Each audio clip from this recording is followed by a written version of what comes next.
everyone, Novels Wonderland here. Thank you all for the love and support you've shown me and the channel. Type Moon, the heroic spirit I summoned is myself.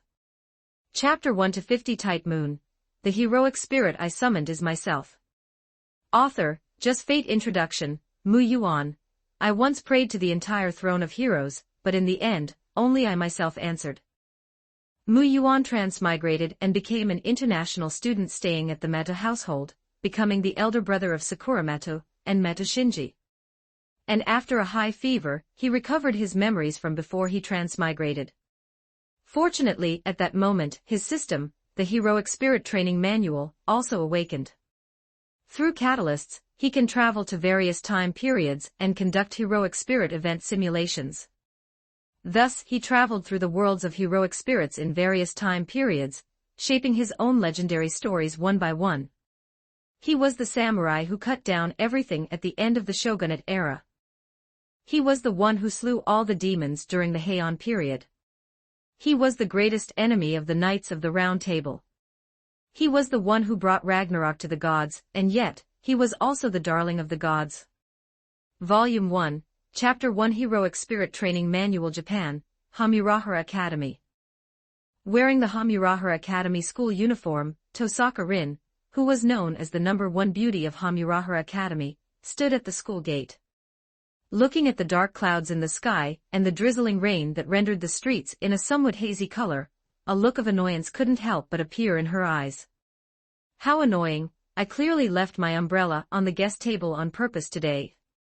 Thinking about how she had specifically checked the weather forecast this morning and prepared to bring an umbrella, only to forget it when she left, Tosaka Rin couldn't help but stomp her foot in frustration. Tosaka-san. Just then, a familiar voice came from behind her. Turning around, Tosaka Rin saw a young man about her age walking toward her. Looking at the handsome young man before her, Tosaka Rin couldn't help but be stunned for a moment. Mu Yuan saw her standing at the school gate, and then looked at the rain falling outside the school. He naturally understood what was going on. He couldn't help but smile slightly. What, you have a problem? Tosaka Rin glared at Mu Yuan. Mu Yuan stepped forward with a smile and handed her the umbrella in his hand, saying, "If you don't mind, Tosaka-san, please use my umbrella." Use your umbrella? Startled, Tosaka Rin looked at Mu Yuan in confusion and asked, "Then what will you use?" Just as the words left her mouth and Mu Yuan was about to answer, an extremely gentle voice suddenly sounded from the side. "As for brother, he can just use my umbrella." As the voice fell, a girl with long purple hair arrived in front of the two. Sakura. Tosaka Rin's eyes widened slightly, but she quickly acted as if nothing was wrong and said, "What are you doing here?" "Hello, Tosaka-senpai." Sakura Mato came to Mu Yuan's side and politely greeted Tosaka Rin. "Sakura, did you bring a spare umbrella today?" Mu Yuan looked at Sakura Mato, who called him brother, in confusion. Sakura Mato shook her head gently and said, "Dearest brother, we can share an umbrella." "You two sharing an umbrella? How can that be?" Before Mu Yuan could speak, Tosaka Rin, who was beside them, widened her eyes, and was the first to object. "Exactly, I can just run back, it's just a bit of light rain." Hearing this, Sakura Mato just looked at Mu Yuan quietly and said, "Dearest brother, have you forgotten? Just a month ago, you were bedridden with a high fever for an entire week." Her voice was very gentle, but it made Mu Yuan feel an inexplicable pressure. Watching this scene, Tosaka Rin couldn't help but curl her lip. She stepped forward and reached out to Mu Yuan, saying in annoyance, "Give it to me." Mu Yuan subconsciously handed her the umbrella. She then took the umbrella and left with a look of frustration. Looking at her departing figure, Mu Yuan couldn't help but shake his head with a bit of helplessness, muttering, "It seems that not only did I fail to grind for favorability today, but it even decreased instead." Although his voice was very small, Sakura Mato still heard it. "Does dearest brother like Tosaka-senpai?" Mu Yuan looked at Sakura Mato, who was staring at him, thought for a moment and said, "As for me, I mainly just want to cling to her golden thighs. Not to mention those thighs are nice, and they're recognized as the kind one could play with for a whole year." But speaking of golden thighs, Sakura, you are also an incredible one in many ways. Sakura Meta tilted her head, looking at Mu Yuan, who was showing her an ambiguous smile. Dearest brother, since that high fever, you really seem to have changed a bit. After a long while, Sakura Meta spoke again. Is that so? Mu Yuan smiled and said, but I'm still me, it's just that I've recalled some things that were originally forgotten. Recalled things that were already forgotten? The rain continued to fall. When Sakura Meta and Mu Yuan arrived at the residence, the castle that looked even more gloomy under the dark clouds, Mu Yuan, who had put down the umbrella, had his shoulders slightly dampened. Dearest brother, you. It's fine, it's fine. Mu Yuan waved his hand and said nonchalantly, after all, I can't let you get caught in the rain, Sakura, right? Sakura Meta didn't reply, she just turned around and walked quickly into the house, wanting to immediately get a change of clothes for Mu Yuan. But she stopped instantly in the hallway. Mu Yuan looked in that direction and saw a hunched, short old man ahead. Zoken Mato. He glanced at the returning Sakura Meta and Mu Yuan, and without waiting for either of them to greet him, he left on his own. Only after he left did Sakura Meta move again. Subsequently, Mu Yuan returned to his room first. His room appeared slightly plain, except for an extremely eye-catching long katana resting on a rack in a corner of the room. Mu Yuan glanced at it, then looked around. Then he stepped forward and placed his hand on it. The next moment. Catalyst, Onigiri. Quality, legendary epic. In legend, the famous sword that severed the arm of Ibaraki Doji. Detection, non-absorbable. Note, the host has not met the conditions to absorb a legendary epic grade catalyst. Please first find a modern mystery grade catalyst to absorb. Mu Yuan ignored the 2D screen that only he could see, picked up this catalyst, and drew it out. The blade was already damaged and covered in rust. And just at this time. Hey, is Mu Yuan there? The door was roughly pushed open, and then a young man with exceptionally prominent seaweed-like hair walked in impatiently, carrying a box. Oh, you're here. Here, the stuff you asked me to find. Mata Shinji threw the box in front of Mu Yuan. Mu Yuan didn't mind his roughness, his eyes just lit up as he quickly tore open the box and took out a broken blade from inside, which, like Onigiri, was also snapped. Catalyst, Kashu Kayamitsu quality, modern mystery. One of the swords of the genius swordsman Okita Tsuji, the captain of the first unit of the Shinsengumi at the end of the shogunate era. Detection, absorbable. I say, why did you suddenly get interested in these katanas? You made me rummage through the house in the backyard for so long before I found it. Mata Shinji said to Mu Yuan with an impatient look, just this once. Don't bother me again next time, I'm very busy. Mu Yuan interrupted Mata Shinji's words. I love you. Mata Shinji was stunned, looking at Mu Yuan. Then, frightened, he took a heavy step back and shouted at the excited Mu Yuan, what are you saying, you guy? Love you to death, Shinji. You've really been a big help. As expected of the universally recognized harmless Shinji-kun, love ya. Mata Shinji couldn't listen anymore and ran out, muttering lunatic as he ran, which left Sakura Meta, who was passing by him, very confused. Did something happen? Sakura Meta walked into the room, looking at Mu Yuan, who was playing with the broken blade in the room. It's nothing. By the way, Sakura, what is it? The hot water is ready. Although Sakura Meta was puzzled, she still replied, dearest brother, please go take a bath. Mu Yuan nodded, put down the broken blade, and left the room with Sakura Meta. And after they left, Zoken Meta appeared outside the door at some point. He glanced at the two catalysts lying on the floor in the room, and then at the receding figures of Mu Yuan and Sakura Meta. Just a mortal without a magic crest, why even bother? As the words fell, Zoken Meta once again disappeared into the darkness. After coming back from a bath and changing into casual clothes, Mu Yuan looked at the catalysts on the ground.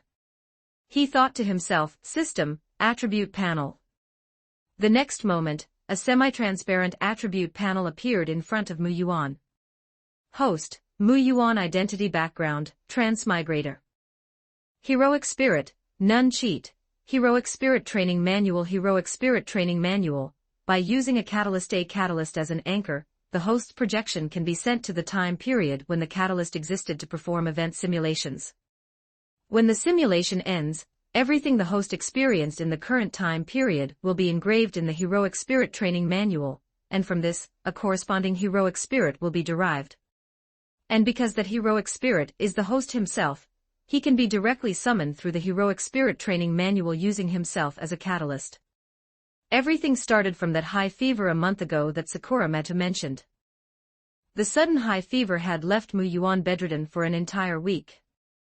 Section 2. During that period of dazed confusion, a flood of memories suddenly surfaced in Mu Yuan's mind, and he remembered many things from his past life. At the same time, his cheek awakened at that very moment. It woke up as the host's memories resurfaced.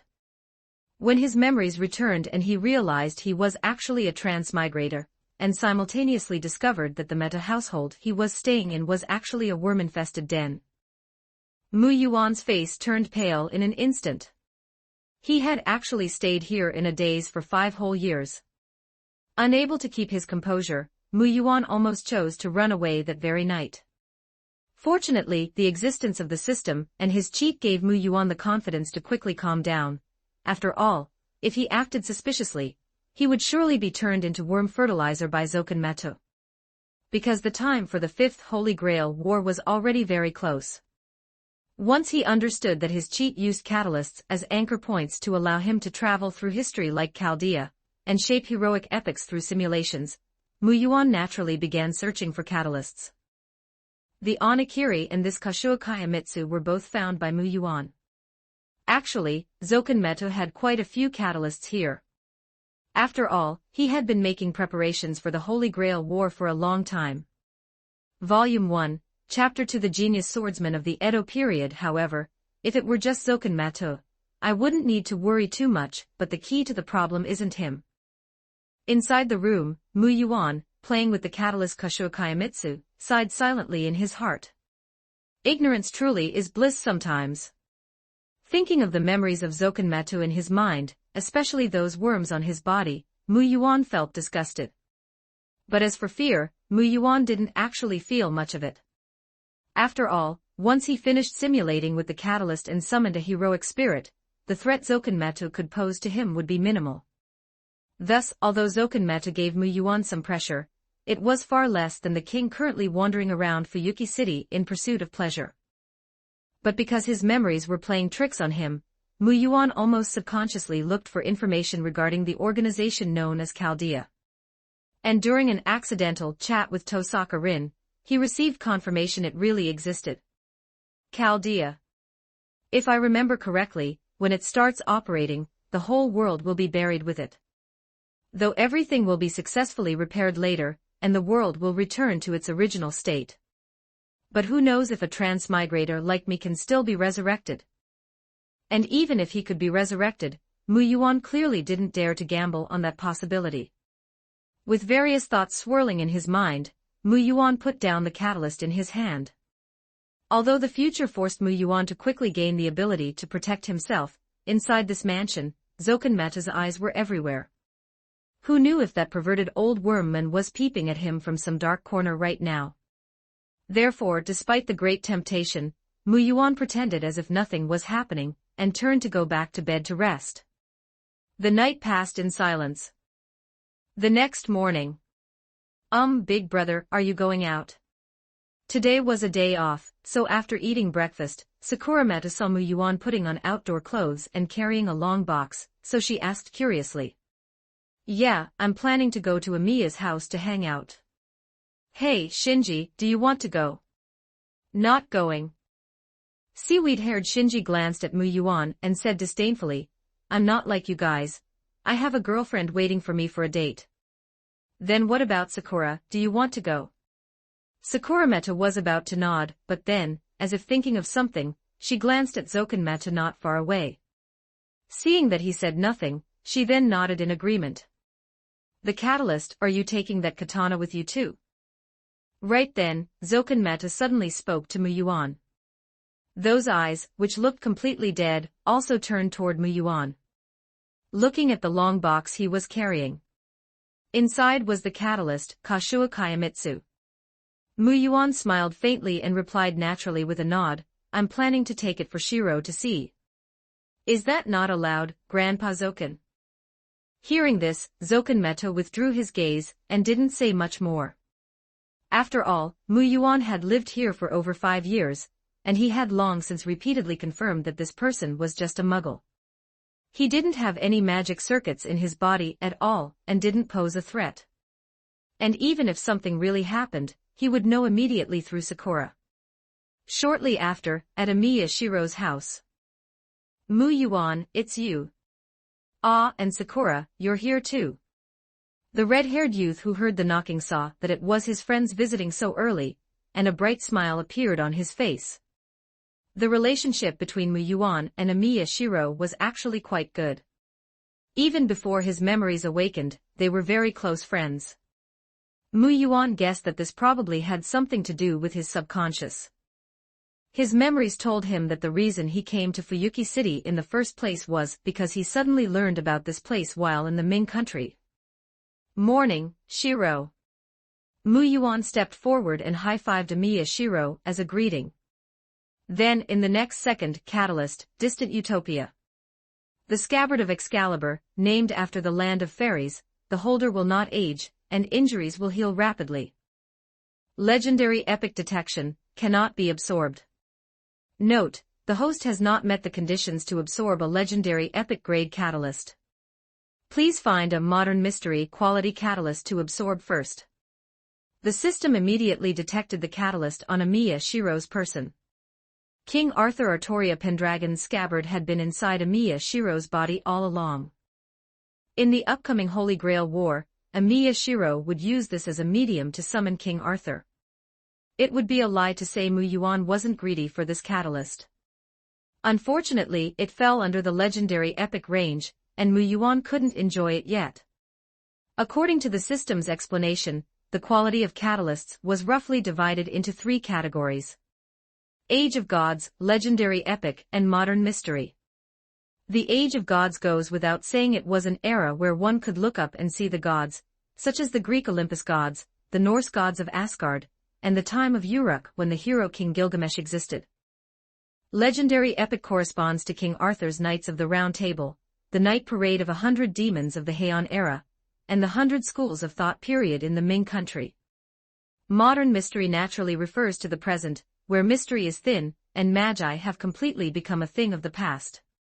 Incidentally, Muyuan had tried using things from Amiya Shiro, Sakura, or Tosaka Rin as catalysts. Unfortunately, it didn't work. Thus, he had found this Kashua Kayamitsu, which was once the sword of Okita Suji. Amiya-senpai, good morning. Sakura also politely greeted Amiya Shiro, and then the 3 entered the residence and chatted for over half an hour. I'm a bit sleepy. Muyuan suddenly let out a yawn, and pretending he hadn't slept enough, said lazily to Amiya Shiro, Shiro, lend me your room for a bit. Amiya Shiro looked helplessly at the lazy Muyuan. Sorry, Amiya-senpai. Big brother has always been like this, Sakura Meta said, bowing her head slightly in embarrassment. Ah, it's fine, it's fine. Forget it, you guy, come with me. A frustrated Amiya Shiro led Muyuan to his room, and laid out the bedding. Are you staying for lunch? Before leaving, Amiya Shiro also asked Muyuan. Yeah, I'm counting on you, Mom. Who are you calling Mom? Then, Grand Order Chef Class Heroic Spirit Amiya Shiro-chan, I'll leave it to you. What on earth are you talking about? As soon as Amiya Shiro left, Muyuan, who had been decadent and lazy just a second ago, immediately became incredibly spirited. He turned his head to confirm Amiya Shiro was far away, then took the catalyst out of the long wooden box. System, absorb Kashua Kayamitsu. As the words fell, the catalyst disappeared from before Muyuan's eyes. At the same time, in Muyuan's Sea of Consciousness, that black-covered book, the Heroic Spirit Training Manual, finally flipped to its first page. Mu Yuan looked closely and saw that on the white pages of the book, black ink text transformed from the catalyst Kashuo Kaimitsu began to flow rapidly, weaving into lines of text. Catalyst, Kashuo Kaimitsu anchor time, late Edo period location, Japan, Kyoto. Identity, samurai talents obtained through the catalyst, mind's eye fake, swordsmanship genius. Mind's eye fake, the ability to avoid danger based on intuition and a sixth sense. Swordsmanship genius, you possess the same talent for sword arts as Okita Suji. Remaining simulation attempts, 3. Would you like to begin the simulation? Is it finally starting? Speaking of which, can one obtain the corresponding heroic spirit abilities through the catalyst upon absorbing it? Mu Yuan's eyes lit up slightly, and then he confirmed, start simulation. As the words fell, Mu Yuan's consciousness blanked out in the next second, and he slumped onto the bed. Just then, Amiya Shiro turned back and knocked before entering. Hey, Mu Yuan, is there anything specific you want to eat? Asleep already? Seeing Mu Yuan lying on the bed with his eyes closed and breathing evenly, Amiya Shiro couldn't help but be stunned. Are you that tired? And you didn't even cover yourself with the blanket, you really are a handful. Gently shaking his head, Amiya Shiro stepped forward and helplessly covered Mu Yuan with the blanket, then tiptoed out of the room. Humming a song, he went to prepare today's lunch. Meanwhile, in the late Edo period. Slowly opening his eyes, Mu Yuan found himself appearing above the map of Japan in soul form. Moreover, he looked down upon the world below from a godlike perspective. Just as he was momentarily dazed by this, the text within the Heroic Spirit Training Manual, in his hands, began to interweave and write once more. Late Edo period, the end of the shogunate. An era of war and national turmoil, where people were like ants and lives like weeds. Please choose your place of birth. A. Samurai family. B. Ronin. C. Commoner. D. Direct intervention. Note: during direct intervention, you can use the Heroic Spirit Training Manual to temporarily double your strength. This can be used 3 times per simulation. Heroic Spirit Event Simulation. A text-based game. Mu Yuan tilted his head, looking at the text emerging on the Heroic Spirit Training Manual, unable to resist making a comment. He then looked at the options on the book and ultimately chose the samurai family. After all, as everyone knows, reincarnation is a skill. Being born into a family with privileges means standing on the shoulders of giants from the very start.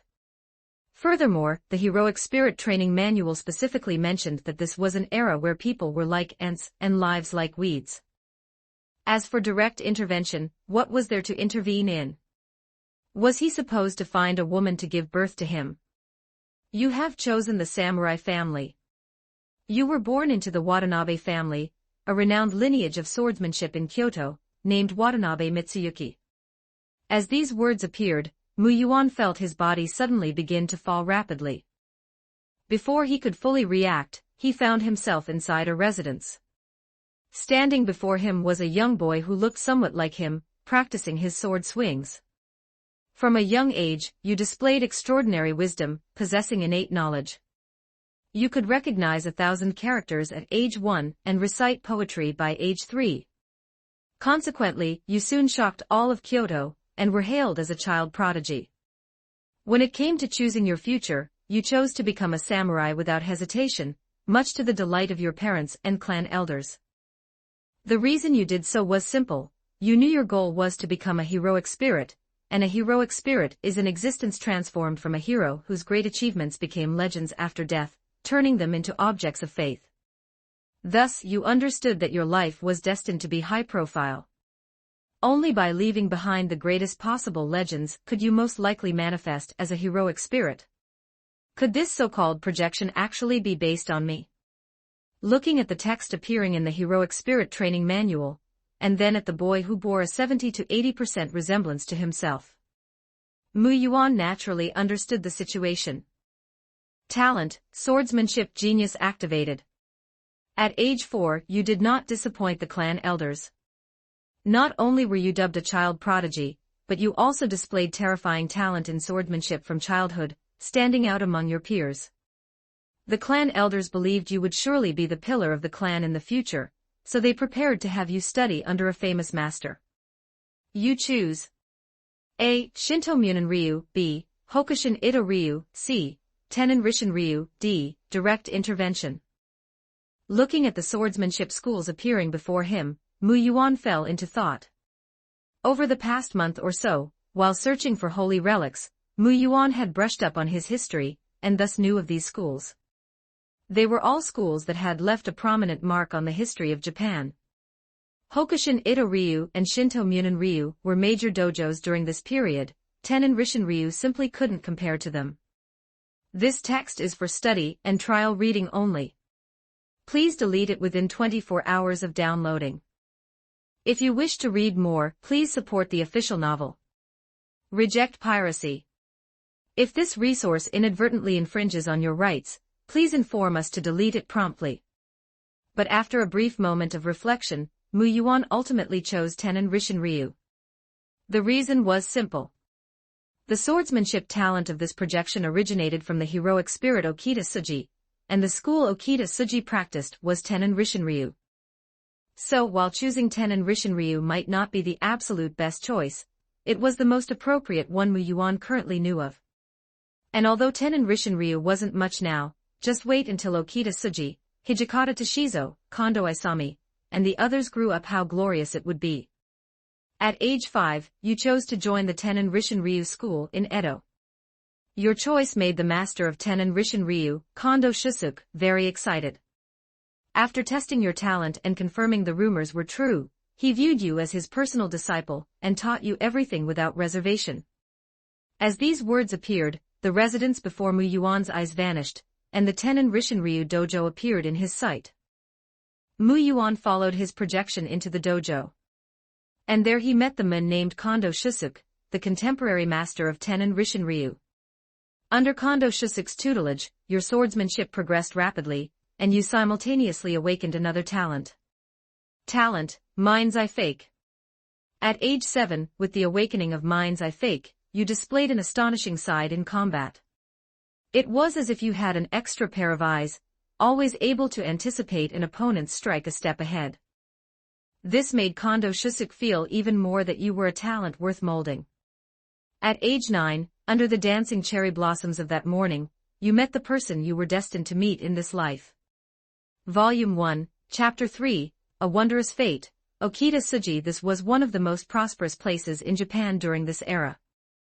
With a population of over 1 million, it was practically a place where every inch of land was worth its weight in gold. Even beggars on the streets would be driven away. Inside the Shiken, the Kondo dojo of Tenin Rishin Ryu. In the courtyard, under a blooming cherry blossom tree. Are you the one called Watanabe Mitsuyuki? The young girl looked up slightly, curiously eyeing the slightly taller boy of the same age before her. Watanabe Mitsuyuki, who held the title of child prodigy, and was born into the renowned Watanabe swordsmanship family, already had a certain reputation in Edo despite his youth. You don't look like a monster. The innocent girl voiced her pure confusion. This caused the older sister beside her to quickly pull her hand, and look at Watanabe Mitsuyuki with an apologetic gaze. The title of monster stemmed from Watanabe Mitsuyuki's relentless training, and his terrifying progress. After all, at only 9 years old, he had already obtained a Menkyo certificate from Kondo Shusuke. In Japan, samurai of various schools could be roughly classified into Kirigami, Mokuroku, Menkyo, Kaden, and the highest, Menkyo Kaden certificates. Kirigami, this certificate represents the most basic level. Mokuroku represents having studied and learned some of the school's techniques.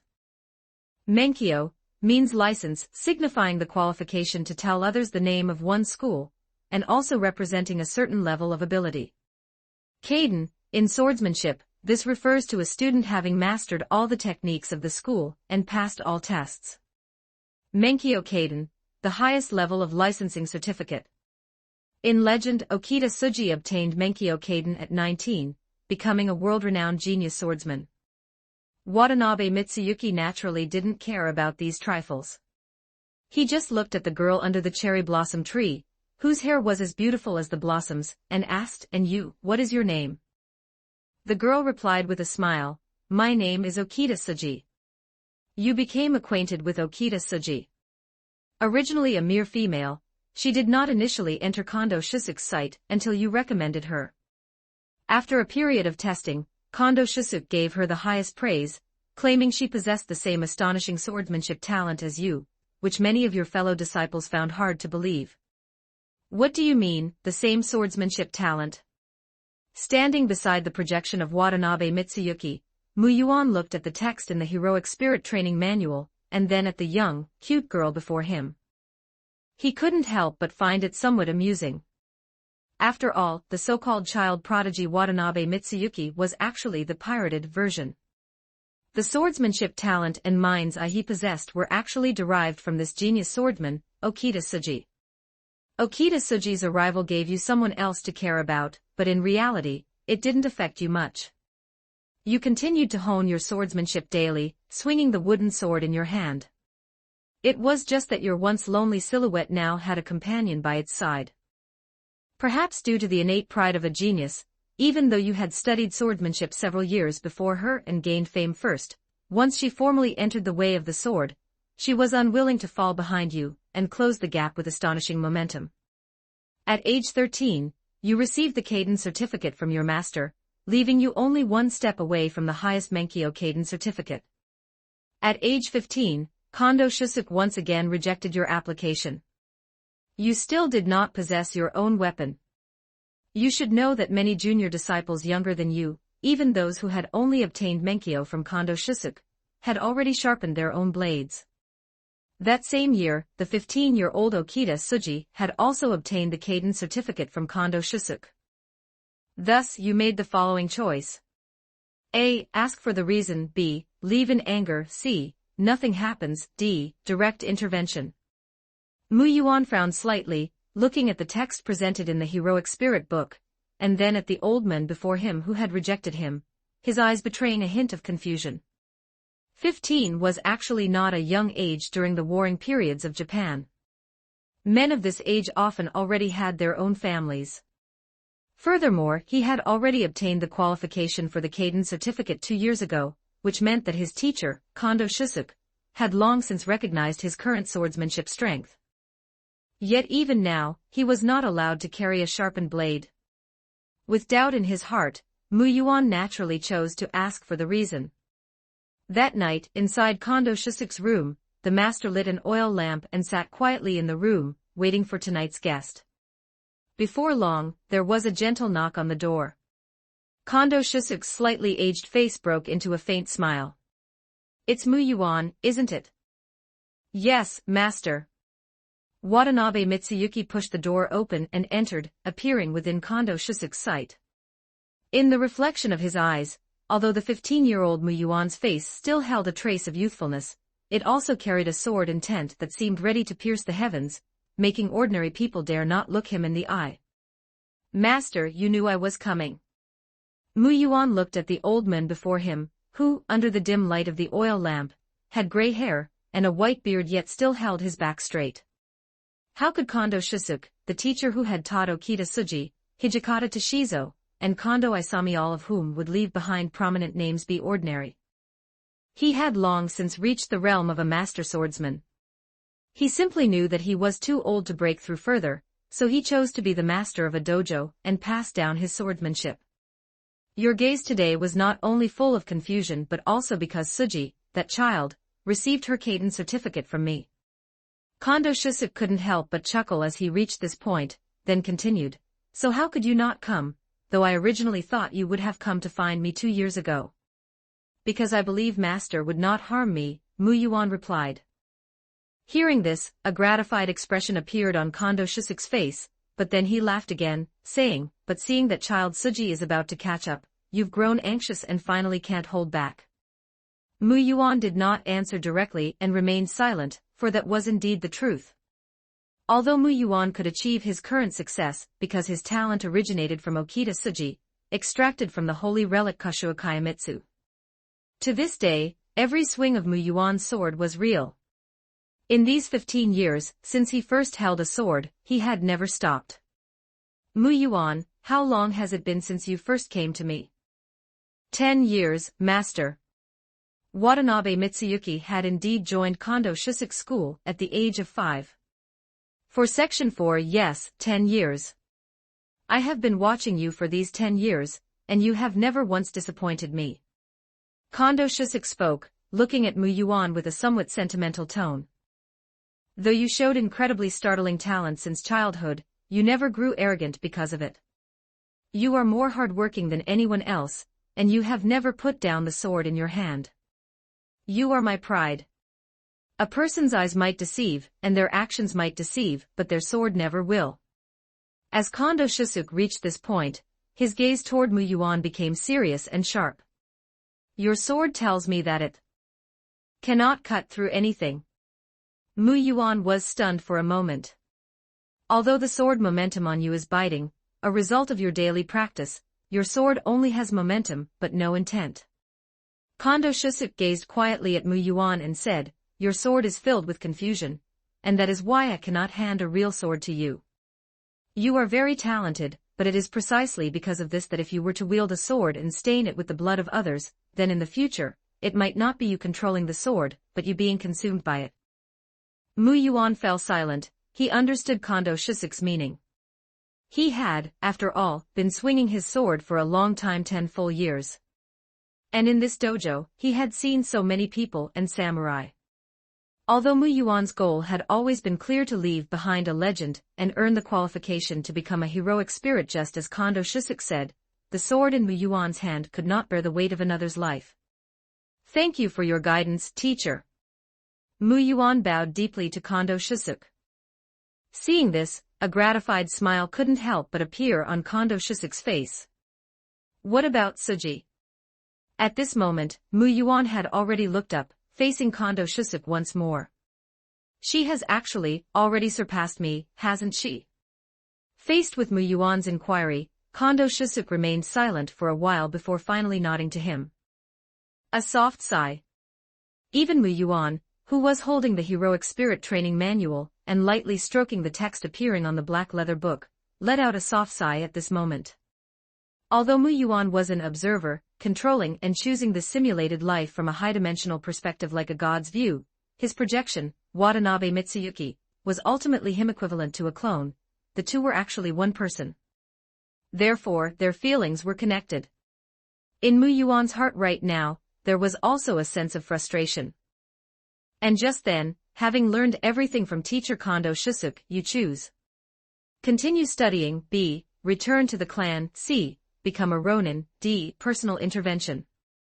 Mu Yuan knew that the next branch of fate had arrived. However, this time Mu Yuan did not hesitate for long before placing his hand on option D. Personal intervention. Mu Yuan knew that at this moment, he would only make that one choice. In an instant, Watanabe Mitsuyuki, who had closed his eyes, slowly opened them. Kondo Shusuk frowned, his gaze toward Mu Yuan filled with confusion. Because in this very instant, he suddenly felt Mu Yuan's strength surge by a massive margin. This was because Mu Yuan had a total of 3 opportunities for personal intervention, and each time he intervened, the strength of the projected character would double. I understand, teacher. Mu Yuan, having opened his eyes, stood up and bowed once more to Kondo Shusuk. I already know what I must do. I will go find Suji, and I will ask her, with the sword in my hand. Image, Okita Suji, location, images/16697189008-1003, 47977-1096266187. Volume 1, Chapter 4, Okita Suji, Let's Duel. Look, isn't that Mu Yuan? Returning tonight by chance were Kondo Isami and Hijikata Toshizo, members of the Shinsengumi, who would shine brilliantly alongside Okita Suji in the future. They saw Mu Yuan coming out of their teacher's room. Kondo Isami, about 25 or 26 years old, wore a very approachable smile and stepped forward to greet Mu Yuan, Junior Mu Yuan. In sharp contrast to Kondo Isami, the expressionless and even somewhat cold Hijikata Toshizo frowned, as if he had discovered something, and pulled Kondo Isami back. Under Kondo Isami's confused gaze, Hijikata Toshizo watched Mu Yuan and said, "He seems a bit different from usual." Different? Kondo Isami was somewhat bewildered. He looked at Mu Yuan again. "I don't see anything different. Could it be he's grown taller again?" "His sword momentum is different from usual," Hijikata Toshizo said, narrowing his eyes slightly. Hearing this, Kondo Isami was first stunned, then looked at Mu Yuan again. He was, like Hijikata Toshizo and Okita Tsuji, a master swordsman recorded in history, and the future leader of the Shinsengumi. Thus, he naturally saw the signs very quickly. Kondo Isami couldn't help but smile and said, "It seems we returned at the perfect time tonight. This sharp blade that our teacher has hidden for over 10 years, it seems it is finally going to be unsheathed." Shortly after, inside Okita Tsuji's room, Mu Yuan pushed open the door. Moonlight fell through the window. Like a wisp of cherry blossom drifting past his eyes, Mu Yuan saw Okita Tsuji sitting by the window, gazing at the moon inside the room. Okita Tsuji, dressed in a pink kimono, turned her head to see that the person who had entered the room was Mu Yuan. The ahogue on her head swayed slightly, and confusion showed in her eyes. "Is something the matter so late at night?" Blinking her golden eyes, she wasn't unhappy about Mu Yuan's sudden intrusion, she was merely curious. "Tsuji, could I trouble you to accompany me tonight?" Slightly stunned, Okita Tsuji quickly reacted and stood up, replying happily, "It's sword practice, right? No problem." As she spoke, she prepared to pick up the wooden sword placed to the side. But Mu Yuan stopped her. Under Okita Tsuji's confused gaze, he shook his head slightly and said seriously, "Today we won't use wooden swords, we'll use steel swords." Okita Tsuji was stunned for a moment, her eyes widening slightly. Just as she was about to say something, her gaze met Mu Yuan's eyes. In those deep eyes, there was now a calmness filled with determination. And just then, Okita Tsuji finally noticed the sword momentum that was currently brewing within Mu Yuan. That sword momentum grew stronger and stronger tonight, as if it had been suppressed for a long time, and was finally going to explode completely today. Okita Tsuji smiled, she didn't say much else. Because communication between swordsmen is never through words, but through the swords in their hands. And this kind of communication had continued between the two of them since they were 9 years old until now. "It's just a bit difficult, Mu Yuan, because whether it's me or you, teacher hasn't given us the qualification to hold steel swords, has he?" Hearing this, Mu Yuan was about to speak. "Then use our swords." Kondo Isami, who had been following behind all along, now walked in with a smile, accompanied by Hijikata Toshizo. "Senior Kondo, Senior Hijikata, you're back." Seeing the two, Okita Tsuji's eyes lit up, and she spoke very happily. Kondo Isami nodded with a smile to Okita Tsuji, then looked at Mu Yuan and said, "How about it? Senior is being kind, so I naturally won't refuse. However, if teacher blames you for this, don't blame me afterward." Mu Yuan naturally laughed as well.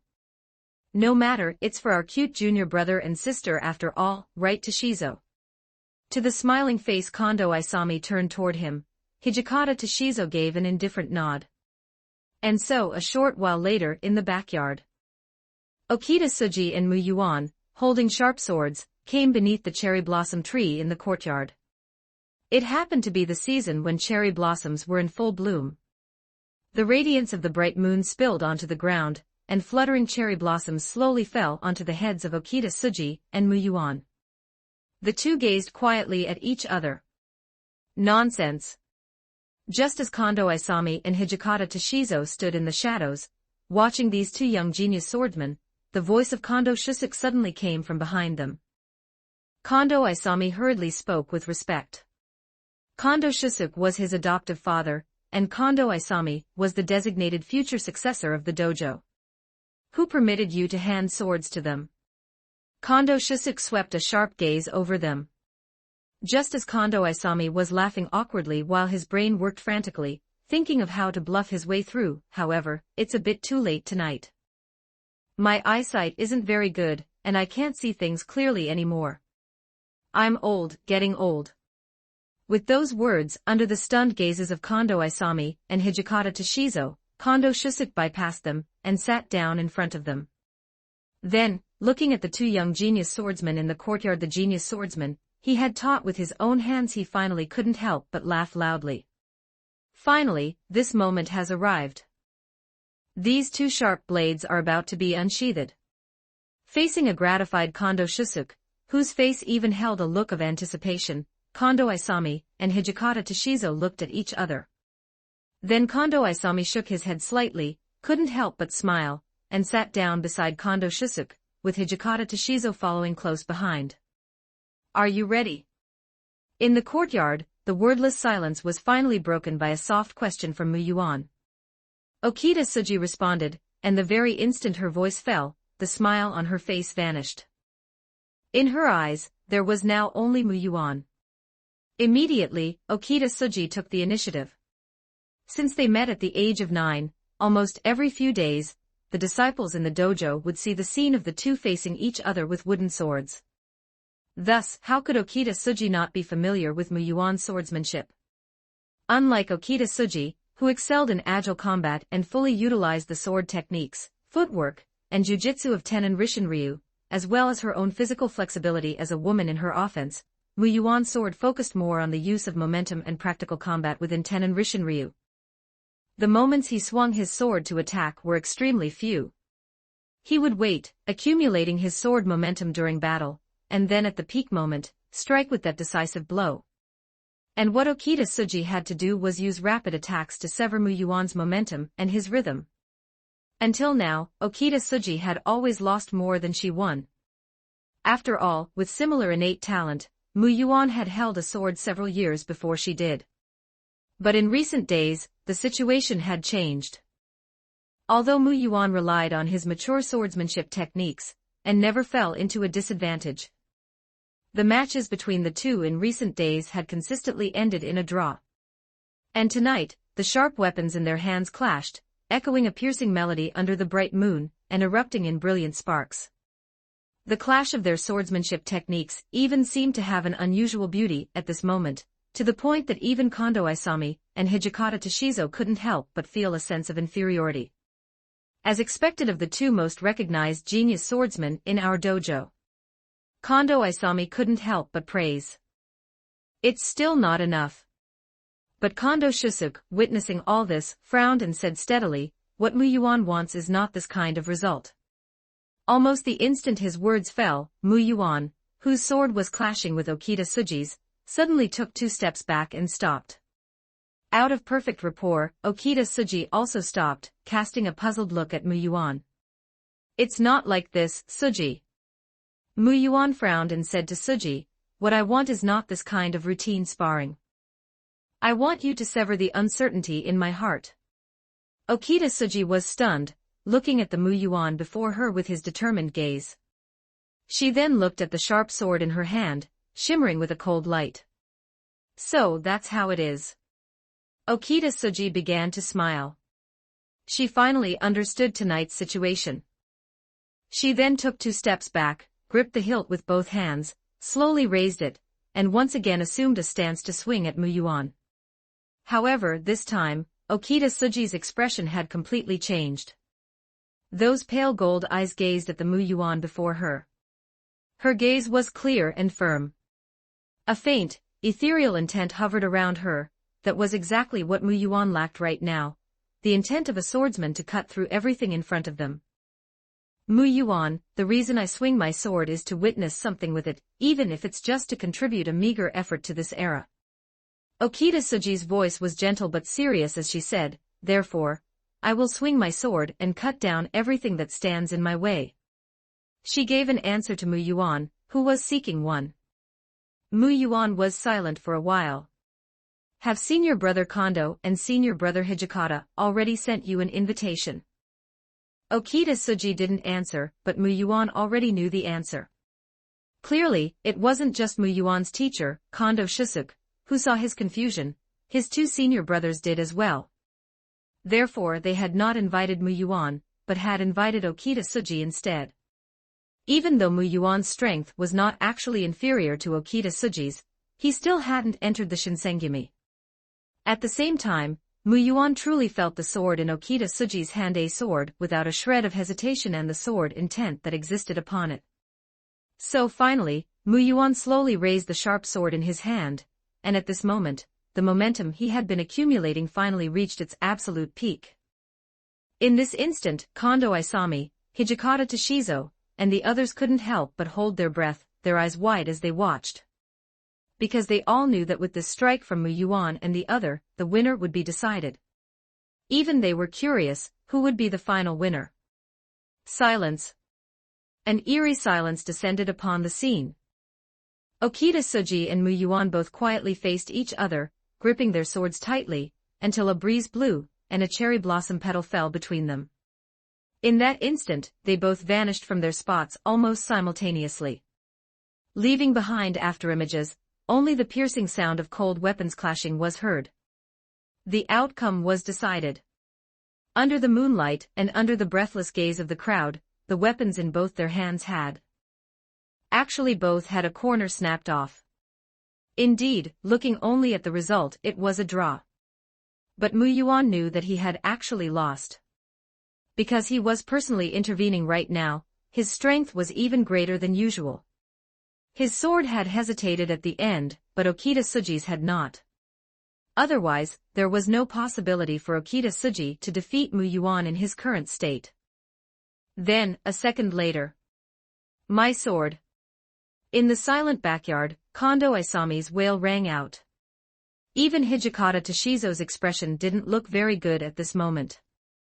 Hearing this, Mu Yuan and Okita Tsuji were stunned for a moment before looking at each other. After blinking, the two couldn't help but burst into laughter together. Tsuji, thank you. Mu Yuan said to Okita Tsuji with a smile. Okita Tsuji shook her head and asked, Are you leaving, Mu Yuan? Mu Yuan nodded and said, It's time for me to leave. Where do you plan to go? Just walk around and see, Mu Yuan replied with a smile. To see this war-torn world, to find my own sword intent, and to see if there's a chance to earn some reputation and leave my own mark. Okita Tsuji smiled, though she didn't quite understand everything, it didn't matter. She said, I'll be waiting for you, Mu Yuan. Under the moonlit cherry blossom tree, you challenged Okita Tsuji, and in the end you failed.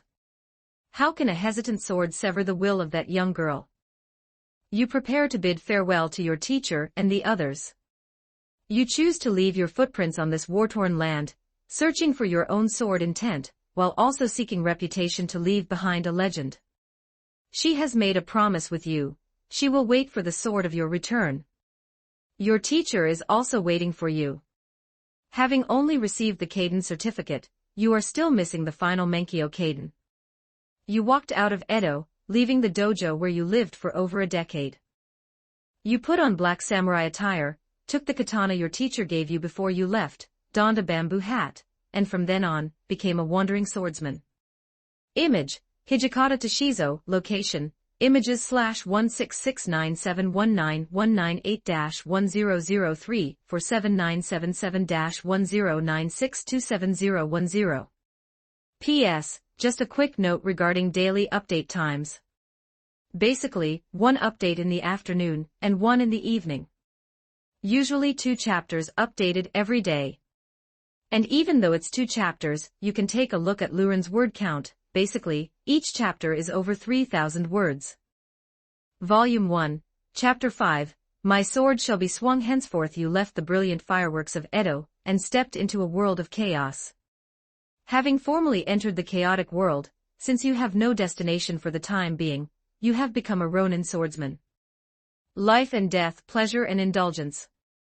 During your journey, you realize for the first time the weight of what is recorded in history books, fields littered with corpses, where people are like ants and lives are as cheap as grass. Japan at the end of the shogunate was undoubtedly a world of chaos. However, in important areas like Edo, it was like a time of prosperity. This was only because Japan was currently implementing a policy of national isolation, making it seem as if all external conflicts had nothing to do with regions like Edo. And although Mu Yuan had always known this era was a chaotic one, it was only today that he finally saw it with his own eyes. A few vertical lines of text translated in Mu Yuan's eyes into corpses whose blood was only half congealed, bleached bones exposed on the wilderness, and the wails of restless souls with nowhere to go in the dark night. Through the projected memories, he was immersed in it, and saw it with his own eyes. You witness everything before you, your mind trembling. You walk for a long time, finally arriving at a relatively remote village and stopping your footsteps. Because the village elder saw you carrying a katana, he knelt before you, entrusting you with the hope that you could go and eliminate the mountain bandits to rescue the kidnapped villagers. The village is poor and cannot offer more money, otherwise, they wouldn't have sought you out, someone who looks young and inexperienced with a glimmer of hope. To this, you choose A. Accept the invitation, B. Rob the villagers, C. Ignore and leave, D. Personally intervene. Seeing these options, Mu Yuan didn't hesitate for long and directly chose to accept the invitation. After all, his purpose for leaving the dojo was to earn some reputation. And incidentally, to find his own sword intent. Will I kill people? Thinking of what his teacher Kondo Shusuk had said, Mu Yuan was pondering. You accepted the villagers' invitation, and with the thought that you must never sit idly by when something happens, you chose to take the initiative, and directly infiltrated the bandit den that night. Inside, you heard the bandits' triumphant laughter, and the cries of the kidnapped women. In the darkness of the night, you wiped out this group of bandits. You killed people. This was your first time killing, but you felt neither excitement nor physical discomfort, everything felt so natural. Mu Yuan was stunned. It settled just like that. Subconsciously, Mu Yuan placed his hand on the text. Immediately, the projected memories flowed into Mu Yuan's mind. He saw the scenes in the bandits' stronghold where this group of bandits was wantonly raping and killing kidnapped women, drinking, and then the images of himself swinging his sword to kill them. So Mu Yuan understood why the text description was so effortless. Because they were too slow. Even if these bandits were desperate criminals, and even if it was Mu Yuan's first time killing, the way they held and swung their blades was simply too slow for this projection of Watanabe Mitsuyuki. At the moment they swung their blades, he even had 100 ways to kill them. You rescued the villagers but didn't take a single cent, even returning all the money collected from the bandit den. You have no interest in wealth, after all, your goal is reputation. The surrounding villagers heard of this and tentatively sent you requests, all of which you accepted. You brandished the sword in your hand, and in a very short time, you resolved the chaos in the surrounding areas, making enemies flee in terror at the mere mention of your presence. Furthermore, not only do you not take a single cent, but you also never lay a hand on women. They are merely things that hinder you from drawing your sword, you disdain them. Your name gradually began to spread among the villagers. Feeling the memories brought by the projection, Mu Yuan couldn't help but slowly exhale a breath of turbid air, feeling refreshed in both body and mind. Although this was merely a simulation, the memories from the projection often made Mu Yuan forget this fact, as if he had truly become Watanabe Mitsuyuki, walking through this era. Section 6 As he traveled along this path, witnessing the desolation of the era, those suffering from various disasters, those who had lost their homes or their loved ones, Mu Yuan felt a sense of oppression and frustration, even if he wasn't some saintly figure. This was also the reason why, on that day when Mu Yuan first swung his sword, he felt no hesitation in taking the lives of those bandits. Even a lost sword without sword intent was more than enough to kill them. But your actions undoubtedly interfered with the profits of certain people. The powerful elites in the small city nearest to these villages began to exert pressure on you, and some even secretly sent assassins to kill you. Mu Yuan, his hand resting on the text, couldn't help but frown slightly. The scene around him changed once again, becoming filled with ambushes and lurking dangers. Fortunately, Mu Yuan possessed the mind's eye fake talent. Thus, even though he initially suffered some injuries due to lack of experience, even gaining a scar on his face, he eventually managed to turn every danger into safety. These guys. Feeling the memories transmitted from the projection, Mu Yuan naturally felt a surge of empathetic anger. And just then, members of your clan arrived after hearing the news, hoping you would return to the family. You refused, so they tried to use their swords to bring you back. Many came, but not one was your match. Finally, an elderly swordmaster from the clan came before you. He talked with you all night, gauged your current strength, and upon learning that you were searching for your own sword intent, he gladly chose to support you. That very night, the old swordmaster even led you and other clan members directly into the city to kill those elites who held grievances against you. From then on, no one could stop the sword you swung. Your sword and your deeds became famous throughout Edo. This. Placing his hand on the text and seeing those elites who had tripped him up actually die at his hands just like that, Mu Yuan was stunned for a moment. Then, he couldn't help but marvel in his heart. This is the benefit of having a background. As time passed, after 3 years, your reputation grew louder and the surrounding areas became more peaceful.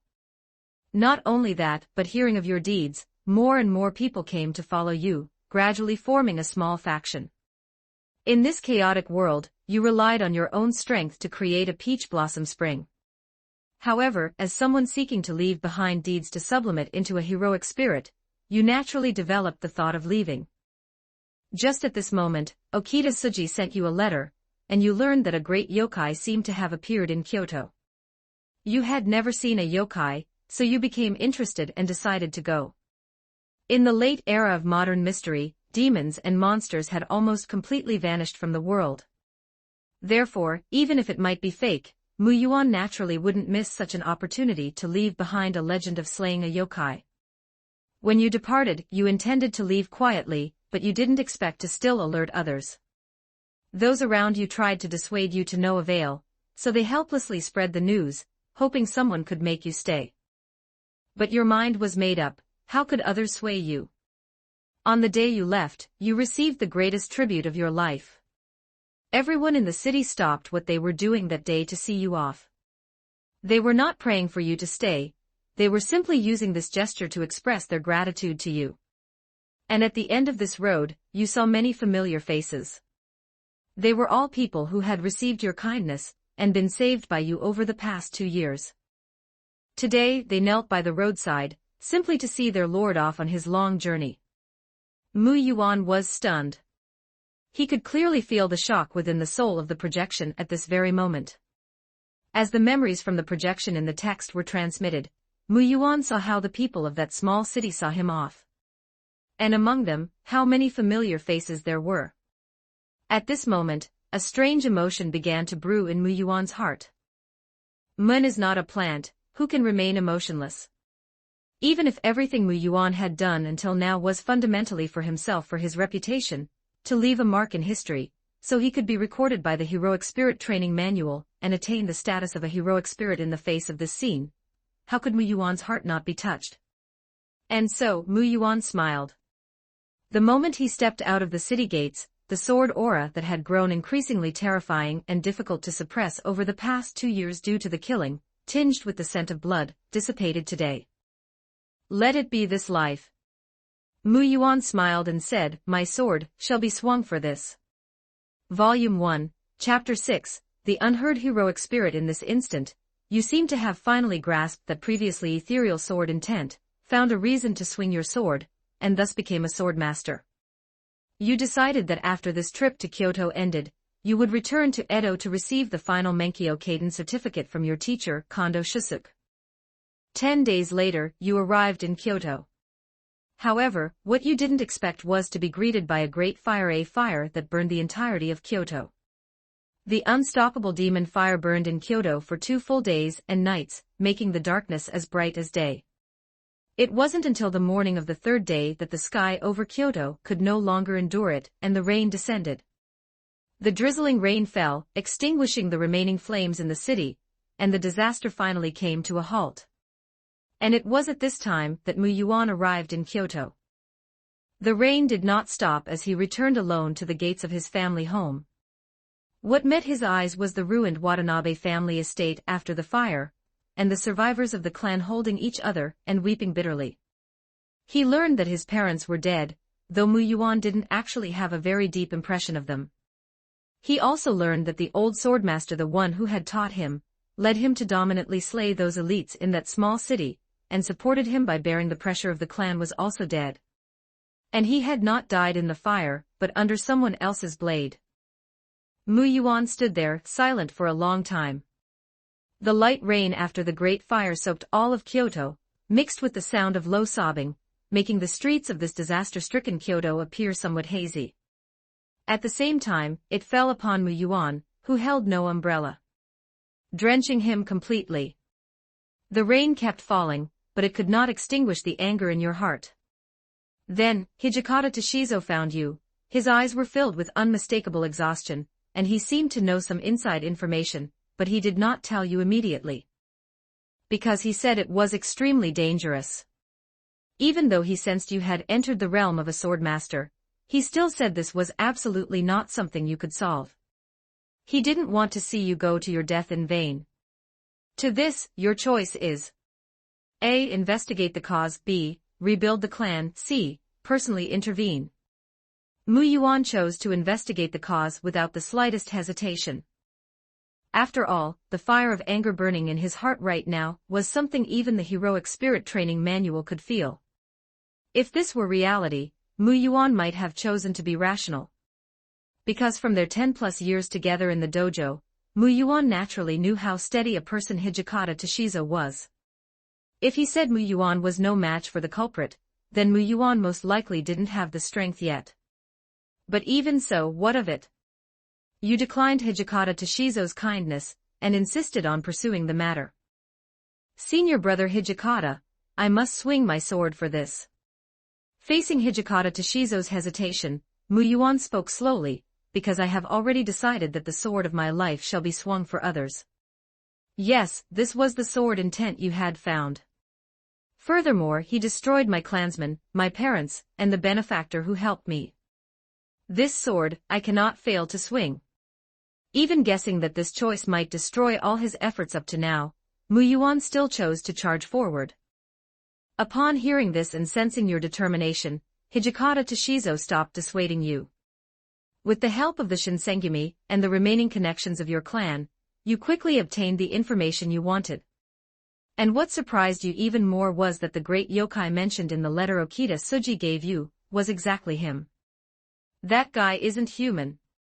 Inside the Shinsengumi, within a dilapidated house following the disaster, Hijikata Toshizo, who had finally finished his investigation after several days, invited Mu Yuan there. He hadn't closed his eyes for several days. Most of your clansmen were killed by him. They were honorable samurai, worthy of your ancestors' name. Hearing this, Mu Yuan suddenly remembered his family background. The Watanabe family, Watanabe no Tsuna, Onakiri. That's right, it was the Watanabe no Tsuna from the legendary Heian period, one of the 4 heavenly kings who had cut off the arm of the demon god Ibarakidoji. Speaking of which, that holy relic Onakiri was still in Mu Yuan's home in reality. And according to the members of the On-Myoji families who survived in Kyoto, that great yokai, which absolutely should not have been born in this era, should be the collection of all the evils in this world. Thus he attempts to destroy Edo, both as revenge against the Meiji government that betrayed him and for his own ambitions. He is a man who crawled up from hell. His name is Shishio Makoto. And he is currently leading an army of the dead gathered from this fire toward Edo. Edo, this name might be slightly unfamiliar. Then let's use a name more widely known to later generations: Tokyo. Without a doubt, Edo was the heart of Japan. Do you still choose to go, junior brother Mu Yuan? Hijikata Toshizo's gaze toward Mu Yuan became slightly complex as he said, you must know that this person is undoubtedly the strongest person in the world right now. Only a great swordmaster like our teacher. No, perhaps only a sword saint could slay him. You learned everything from Hijikata Toshizo. Although you felt some shock in your heart, you still chose to return to Edo overnight without any hesitation. And along this journey, as Edo drew nearer, your heart grew heavier. For some reason, a very bad premonition surged into your heart. In the dark, you seemed to have sensed something, which made your speed faster and faster. Finally, you returned to Edo. Although the great battle didn't seem to have broken out yet, and Edo appeared very peaceful on the surface, when you arrived non-stop at the dojo that had raised you for over 10 years, what you saw was a dojo stained red with blood. In the dojo, you saw Shishio Makoto, and your teacher Kondo Shusuke, whose heart had already been pierced by him. Your teacher saw you.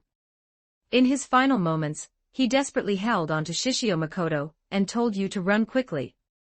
To this, you choose A. A desperate struggle, B. A pathetic escape, C. Personally intervene. An irrepressible anger made even Mu Yuan's eyes as the observer, rather than the projection, turn blood red. His hand rested on this final sentence, that had emerged in the heroic spirit training manual.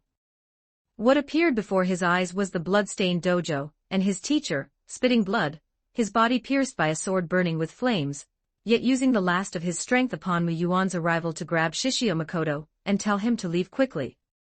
Mu Yuan stared deathly at the scene, and at this Shishio Makoto, who wore a deep green-black robe, was wrapped in white bandages, and showed only black hair, red eyes, and that pair of conspicuous demon horns on his head.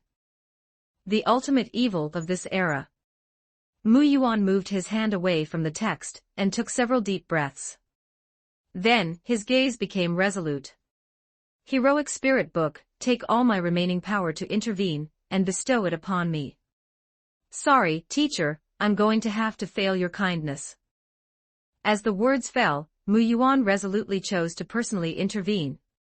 Shortly after, in reality, inside Amiya Shiro's room, Mu Yuan suddenly snapped his eyes open, sat up instantly, and scanned his surroundings with wide eyes.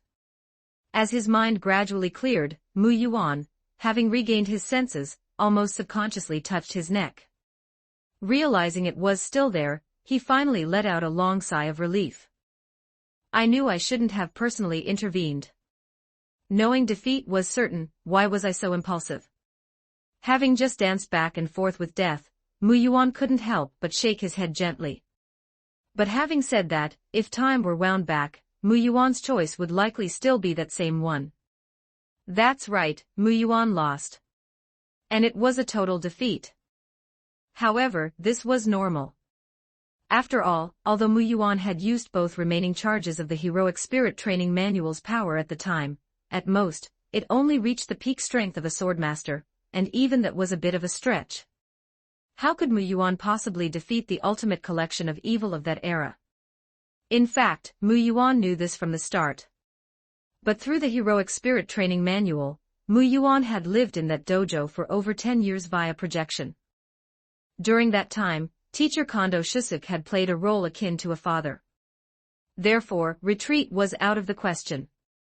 Furthermore, Heroic Hero Spirit Manual. With a thought, the black-covered Heroic Spirit Training Manual appeared in Mu Yuan's hand. Opening the book, he saw the original marks on the pages faintly fading, as black ink reformed into brand new words. First simulation ended. Experience summary: you were born into a prestigious family of swordsmen, and showed talent beyond ordinary people from a young age. Consequently, you entered the tutelage of a famous master at the age of 5, and were hailed as a genius swordsman. You mastered all the swordsmanship techniques of the Tenin Rishin Ryu school. Seeking the intent of the sword, you ventured into a chaotic world. Amidst the chaos, you created a sanctuary admired by the world. Before your departure, they showed you the highest respect. Moved by this, you decided that the sword of this life would be swung for their sake. You sensed a crisis in Kyoto. Upon rushing back to Edo, you witnessed your teacher's death. Blinded by rage, you threw away your own life. Age at death, 18. System scanning. System scan complete. Heroic Hero Spirit engraving criteria met. Quality: obscure. Proceed with Heroic Hero Spirit engraving. System note: you have 2 simulation attempts remaining. Once Heroic Hero Spirit engraving is performed, you will no longer be able to continue Heroic Hero Spirit simulations. Mu Yuan chose to refuse without the slightest hesitation. To be honest, reaching the level of Heroic Hero Spirit engraving was already somewhat beyond Mu Yuan's expectations. He likely benefited from his association with Okita Tsuji and Hijikata Toshizo, as well as the sublimation of the events in that small city. As for the quality of the heroic hero spirit, it would be evaluated based on the era Mu Yuan simulated and his corresponding actions. The ranks were obscure, heroic hero, and finally, legendary. Shishio Makoto. To put it simply, it was the difference between R, SR, and SSR cards. Therefore, with only obscure quality, Mu Yuan naturally wouldn't perform the heroic hero spirit engraving immediately, especially since he still had 2 more simulation attempts. Moreover, at this moment, Mu Yuan looked at the 2 remaining simulation attempts in the book, and narrowed his eyes slightly. Shishio Makoto, the ultimate evil of this world, right? He smiled faintly and said, "Didn't expect it, did you? This grandpa can still come back." Image, Shishio Makoto, location, images/16697205003-1003 for 7977-10963 for 520. Volume 1, Chapter 7, Testing the Sword on Shiro. In Fuyuki City, inside Amiya Shiro's residence. Mu Yuan did not immediately start the second simulation to increase his strength and slay Shishio Makoto for revenge. Although the heroic spirit training manual had no cooldown, Mu Yuan felt a deep physical and mental exhaustion. He was a bit tired. The process of simulation projection was much more taxing than Mu Yuan had imagined. In reality, although less than an hour had passed, Mu Yuan, projected through the book, had lived for nearly 20 years in that era at the end of the shogunate. Even if it wasn't a truly physical experience, Mu Yuan felt as if he had just woken up from a very, very long dream. Consequently, on a mental level, he was truly exhausted. So Mu Yuan pulled back the covers, got out of bed, and walked out of Amiya Shiro's bedroom while rubbing his head. Just as he reached the living room, Mu Yuan saw the red-haired youth, Amiya Shiro, doing his homework inside. Hearing the noise, Shiro subconsciously turned his head to look at Mu Yuan. "Oh, Mu Yuan, you're awake. You are awake, right? Why do you look even more tired now than when you first arrived? Did something happen?" Facing Amiya Shiro's confusion, Mu Yuan sat down in front of him and replied casually, "Don't ask. I had a dream, a very, very long dream. It felt like I lived for many years in that dream, and I ended up like this after waking up. By the way, where's Sakura?" "So it was a nightmare." "You mean Sakura? She heard you were having lunch here, so she went out to buy groceries. I wanted to go with her, but she insisted I stay home to watch over you. Right now, I reckon she'll be back pretty soon." Saying this with a helpless smile, Amiya Shiro stood up, poured a cup of tea for Mu Yuan, and continued, "I say, Mu Yuan, don't you think your sister has been a bit too overprotective of you lately? Ever since that week I was unconscious, she's been like this, but I've more or less gotten used to it. Besides, it's not a bad thing. I actually quite enjoy it, this is love, after all." Hearing this, Amiya Shiro couldn't help but roll his eyes at the irreverent Mu Yuan. Mu Yuan acted as if he didn't see it, and took a shallow sip of the tea. Then, his gaze wandered boredly around the living room. When he saw the bow, arrows, and wooden swords placed on a nearby rack, he couldn't help but pause. As if thinking of something, the corners of his mouth curled up slightly. "Shiro, want to have a match?" Amiya Shiro cast a confused look at Mu Yuan, clearly not understanding. Mu Yuan pointed at the wooden swords and smiled. "Want to have a match?" Shortly after, Mu Yuan and Amiya Shiro, having changed into black and white kendo uniforms, arrived at the outdoor clearing. Amiya Shiro's residence was not small. It was a standard Japan samurai-style estate. Just then, Sakura Meto returned after buying the groceries. She was stunned by the scene, her eerie purple eyes showing a hint of confusion. "Brother, you're awake. And Amiya-senpai. May I ask what you two are? Your brother just had a nightmare while sleeping, and his head still seems a bit dizzy, so he said he wanted to use this to clear his mind. This wasn't my idea, so don't say I'm bullying him later." Amiya Shiro spoke with a laugh, quickly waving his hand to explain to Sakura Meto. Amiya Shiro was a former member of the Kyudo Club, and a top-tier prospect. Although he didn't practice kendo, he had used it to train his body since childhood, so he wasn't weak. This could also be seen in the upcoming Holy Grail War. Amiya Shiro was a guy who dared to raise a wooden sword against a heroic hero spirit, and after learning projection magecraft, he even dared to dual-wield against the heroic hero spirit version of himself, Amiya. On the other hand, Muyuan had never had anything to do with the kendo or kyudo clubs. That's why Amiya Shiro hurried to explain, lest the overprotective Sakura Meto come looking for trouble with him later. Brother, you. Don't worry, Sakura, it's fine. We're just playing around. Facing Sakura's worried gaze, Muyuan spoke with a smile. Seeing Muyuan say so, Sakura Meto could only nod. She stepped forward, placed the groceries outside the living room, and sat on the porch to watch. This should have been a match with no suspense, in every sense. Just as Amiya Shiro was wondering how to avoid hurting Muyuan, by the way, Shiro, a word of advice. Hearing the voice, Amiya Shiro, who had his head down, subconsciously looked up at Muyuan. He saw Muyuan's handsome face now wearing a faint smile. Chapter section, formatted as text, etc. If you want to extract it, chat with the group owner privately. Lowering his body slightly and slowly raising his sword, he assumed the standard Tenon Rishinryu starting stance. Be careful. As he spoke, a breeze blew by at just the right time, ruffling the short hair of the two youths. Under the sword, Amiya Shiro looked at Muyuan, as if he were seeing something incredible. His eyes gradually widened, filled with sheer shock. Because the moment Muyuan took his stance, Amiya Shiro, locked in by the sword momentum he emitted, even found it difficult to breathe. One must know that during the heroic hero spirit simulation, Muyuan had personally participated, and was not entirely on autopilot. And when he fought, he only fought at high difficulty. It couldn't be helped as personal intervention could only be used 3 times. One was the battle with Okita Tsuji under the cherry blossom tree.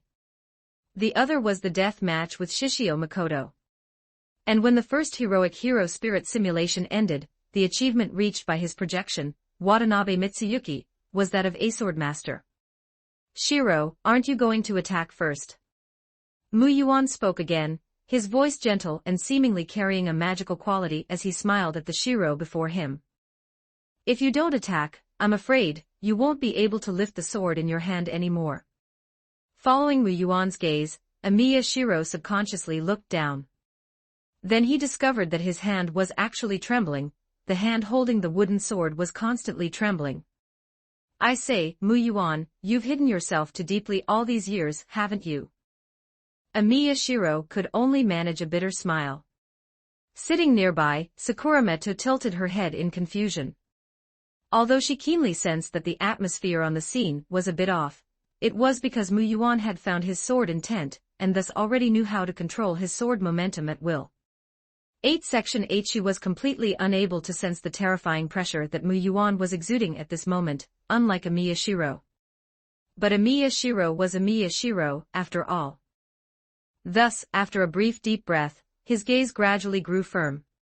Even under the pressure of Muyuan's sword intent, he still let out a roar and charged at Muyuan with his sword raised. As for the result, naturally, there wasn't a shred of suspense. Afterward, only a soft sound was heard. The wooden sword, having been flicked away, landed steadily to the side. With a thud, Amiya Shiro fell beneath Muyuan's sword, lying spread-eagled on the ground, staring blankly at the azure sky. Although he lost, he hadn't even been able to see Muyuan's sword-swinging movements clearly when he did. Now his mind was a complete blank, he didn't even know what had happened. This sudden turn of events caused Sakura Meto, who had been watching from the side, and was ready to call a stop immediately if Muyuan looked like he might get hurt, to widen her eyes in shock. Her moist lips parted slightly in silence. As for this result, Muyuan frowned and let out a silent, soft sigh. His sudden decision to duel Amiya Shiro, besides a momentary whim, was primarily to verify his current state. And now, Muyuan naturally had his answer. It was just that the result wasn't exactly what he wanted. This is truly terrible. Mu Yuan whispered, shaking his head helplessly. With the test over, Mu Yuan felt more clearly than ever how weak and useless his current body was. It was completely incomparable to the body in the projection. After all, that body had spent nearly 20 years swinging a sword through wind and rain. True, because of the heroic spirit training manual, he did possess the memories of the projection, and even the sword intent remained. But at this moment, Mu Yuan had only the intent but no sword. It could only be used to intimidate people. Thus, in comparison, Mu Yuan couldn't help but feel exceptionally disgusted with his current body. Sigh, it has already been completely shaped by the shadows, there's no going back. Dividing line PS. Updating 3 chapters today. Volume 1, Chapter 8 Restarting the Simulation, It's Actually Rebirth. The Amiya Residence. Afternoon. Mu Yuan, having enjoyed a lunch served by the Grand Casterclass chef Amiya Shiro, was currently sitting alone on the Japanese-style veranda, basking in the sun and resting. Under the warmth of the sunlight, especially having just eaten not long ago, Mu Yuan couldn't help but yawn. Why do you look all drowsy again? Amiya Shiro said as he walked out of the kitchen, seeing Mu Yuan's lazy appearance. Didn't you catch up on sleep this morning? It might be because of the nightmare, Mu Yuan said, lacking energy. Hearing this, Sakurameta came out of the kitchen. Seeing the scene, she said gently, then does brother want to take a nap in the sun? I'll go get a pillow and blanket for you. Mu Yuan looked up at today's cloudless blue sky and said, that is indeed a good suggestion, but calculating the time, he should be arriving soon. As he spoke, a sudden, urgent knocking came from outside the house. Amiya Shiro went forward to open the door, only to find an angry Meta Shinji standing there. And in his arms, he was clutching several books. Before the surprised Amiya Shiro could ask why, the fuming Meta Shinji burst in, and ran up to Mu Yuan, who had clearly expected this. He angrily tossed the books in front of Mu Yuan and shouted, "You bastard! Didn't I tell you I had a date with my girlfriend today? Why did you keep calling me? Here, the things you wanted, you bastard!" Mu Yuan picked up the books thrown before him, and saw that they were indeed historical records of the late shogunate period, as well as history books regarding Okita Tsuji and others. He then smiled at Meta Shinji and said, "Thanks, Shinji." Having said that, he ignored Meta Shinji and began reading on his own. Seeing Mu Yuan ignore him like this, Meta Shinji's eyes widened and he was about to lose his temper, but he was stopped by Amiya Shiro, who had rushed over. The two of them then made a fuss for a while until Sakura Meta couldn't take it any more. She stopped their bickering and pointed toward Mu Yuan. The two of them looked over, startled, and found that Mu Yuan, who was now holding a book, had shed his previous laziness. His expression was incredibly focused and serious. "Be quiet," Sakurameta lowered her voice, her brow slightly raised as she said seriously, "You two, stop arguing." Under the mysterious pressure Sakurameta was exuding, Meta Shinji and Amiya Shiro almost instinctively nodded. But they both quickly snapped out of it. Wait, shouldn't the culprit behind all this be him? He's the one in the wrong. But in the end, even Meta Shinji just clicked his tongue and fell silent. Time passed. In the blink of an eye, it was sunset. Mu Yuan, who had been browsing quickly, finally finished the books in his hand. With a general plan in mind, he stretched and returned to the living room. Seeing Meta Shinji sitting there looking bored, he couldn't help but blink and say instinctively, "Shinji, why are you still here?" Hearing this, Meta Shinji instinctively looked toward Mu Yuan. Finding Mu Yuan looking at him, and after his brain processed the meaning of Mu Yuan's words, his face instantly turned black. "You bastard! If it weren't for you, would my date today have been ruined? My girlfriend even broke up with me, and you're asking me why I'm still here." "Broke up? It's fine, it's fine." Mu Yuan waved his hand and said, "If she breaks up that easily, she was obviously just after your money. If it's over, it's over. Actually, you should thank me. If it weren't for me, she might have already swindled you out of your body and money by now." Oh wait, she broke up so quickly. It seems she was only after your money. She probably would have run the moment things got physical, right? As soon as he finished, before Shinji could react, Amiya Shiro had already very skillfully stepped forward to restrain him, saying, Shinji, you have to stay calm, Shinji. Shinji, don't be impulsive. Let go of me, let go of me. I'm not finished with this bastard today. Muyuan ignored the scene and calmly sat down in front of Sakurameto. Brother, we should head back. It's getting very late. Sakura also seemed to have grown accustomed to this scene, as she spoke softly to Muyuan. No, Sakura, I'll stay here today. As for grandfather's side, I'll have to trouble you to inform him. Muyuan shook his head. Sakurameto showed a hesitant expression. Then she nodded gently and said, in that case, I shall stay here for the night with you, brother. That night, before Shinji, who had eaten dinner, departed, he glanced at Sakurameto and gave her a look. Seeing this, Sakurameto looked at Muyuan hesitantly, then went to see Shinji off. They were silent all the way until they stepped out of the Amiya residence and onto the road.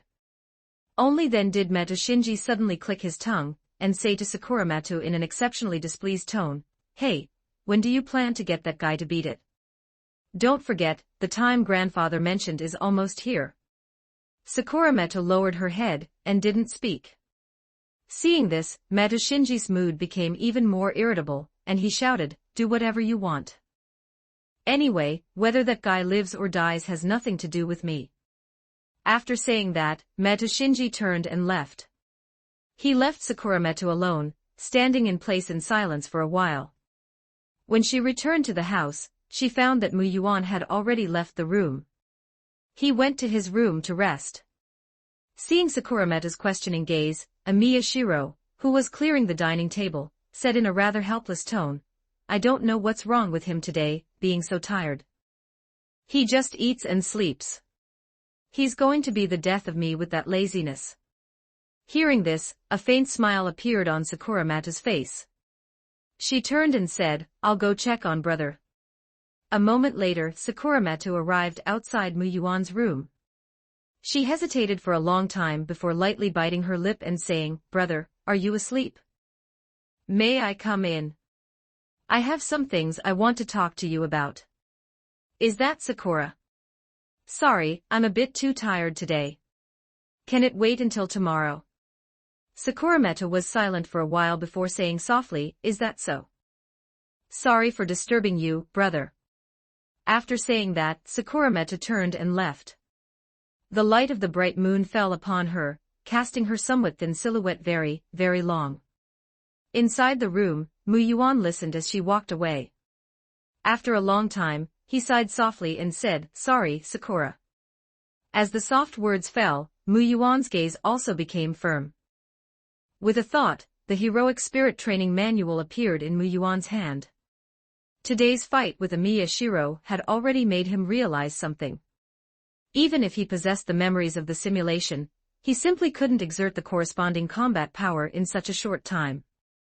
Muyuan wasn't stupid. He had actually been observing Sakurameto's strange reactions recently. In fact, it wasn't just her, Shinji was the same. And Muyuan, who had recovered his memories, naturally guessed quickly that this was likely due to the Holy Grail War. The time must be almost here. Therefore, the matter of the spirit inscription was urgent. Tonight, Muyuan had made up his mind that he would definitely complete the spirit inscription. Because Muyuan knew very well that only in this way could he protect himself in the upcoming events, have a certain say, and do what he wanted to do. System, prepare for the second simulation. As the words fell, the black-covered book in Muyuan's hand automatically flipped open. At the same time, everything went black before Muyuan's eyes, and he once again appeared as a sole entity above the map of Japan. The ink on the black-covered book in his hand intertwined once more, and lines of text appeared on the heroic spirit training manual. Anchor 1, Late Edo period location, Japan, Kyoto identity, samurai. Talents obtained through Catalyst, Mind's Eye Fake, Swordsmanship Genius.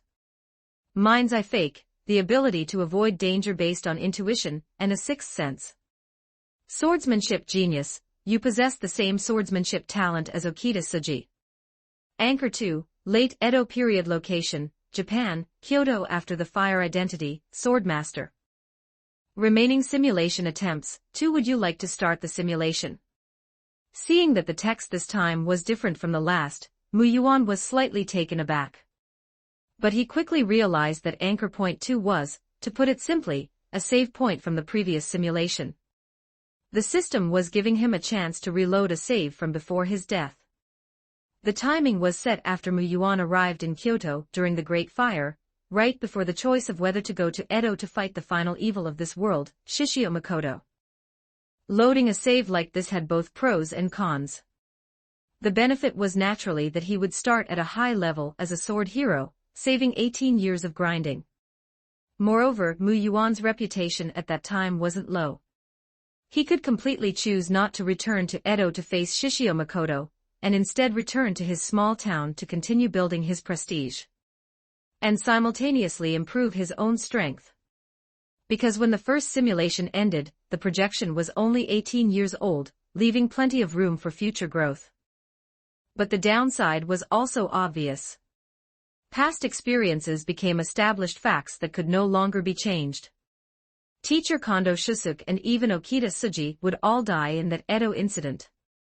Although Mu Yuan had specifically asked Mato Shinji to bring him history books today, and confirmed that he would ultimately die at the hands of the great swordsman named Himura Kenshin. That guy cut off my head, killed my teacher right in front of me, and destroyed the Watanabe family. If this were reality, I might choose to endure, but this is a simulation. And even if I choose not to go to Edo, this matter will inevitably affect my sword heart. Even if the 18-year-old projection is indeed young, if my sword heart is affected by this, it will be impossible for me to take another step forward. As Mu Yuan spoke softly, his expression became increasingly determined. At the same time, he gave a faint smile and said, besides, since I can restart the beginning, if I don't achieve a perfect start, I'd be wasting this golden finger. System, Anchor Point 1, Start Simulation. As for the starting point, let's go with the Watanabe family of swordsmanship prestige. I owed a lot of favors the first time, and I can't bring myself to be ungrateful. With those words, the simulation officially began. Late Edo period, the end of the shogunate. A time of war and national turmoil, where people are like ants and lives are as cheap as grass. You are born. You are born once again into the Watanabe family of Kyoto swordsmanship prestige, named Watanabe Mitsuyuki. You have returned through rebirth, possessing memories of your past life. You quickly integrate into your current identity. Because your goal is to leave behind legendary deeds and become a heroic spirit, you still choose to keep a high profile in this life, even higher than the last. You are born with innate knowledge. At 1 year old, you can recognize 1,000 characters and recite poetry, once again becoming famous in Kyoto as a child prodigy in everyone's mouth. At 2 years old, you appear at the family's swordsmanship training hall to critique techniques. Even great swordmasters who debate swordsmanship with you can only admit defeat. At 3 years old, you begin to swing the sword. At 4 years old, you hold a sword and remain undefeated against a great swordmaster. Your sword momentum even surpasses theirs. Consequently, the clansman's joy turns to fear, and they seek out the foremost onmyoji of the age from a Kyoto onmyoji family. During this time, because you are too monstrous, the clansmen are terrified, and you are nearly imprisoned in the family dungeon. Fortunately, that same sword hero from before still chose to shield you and kept you safe.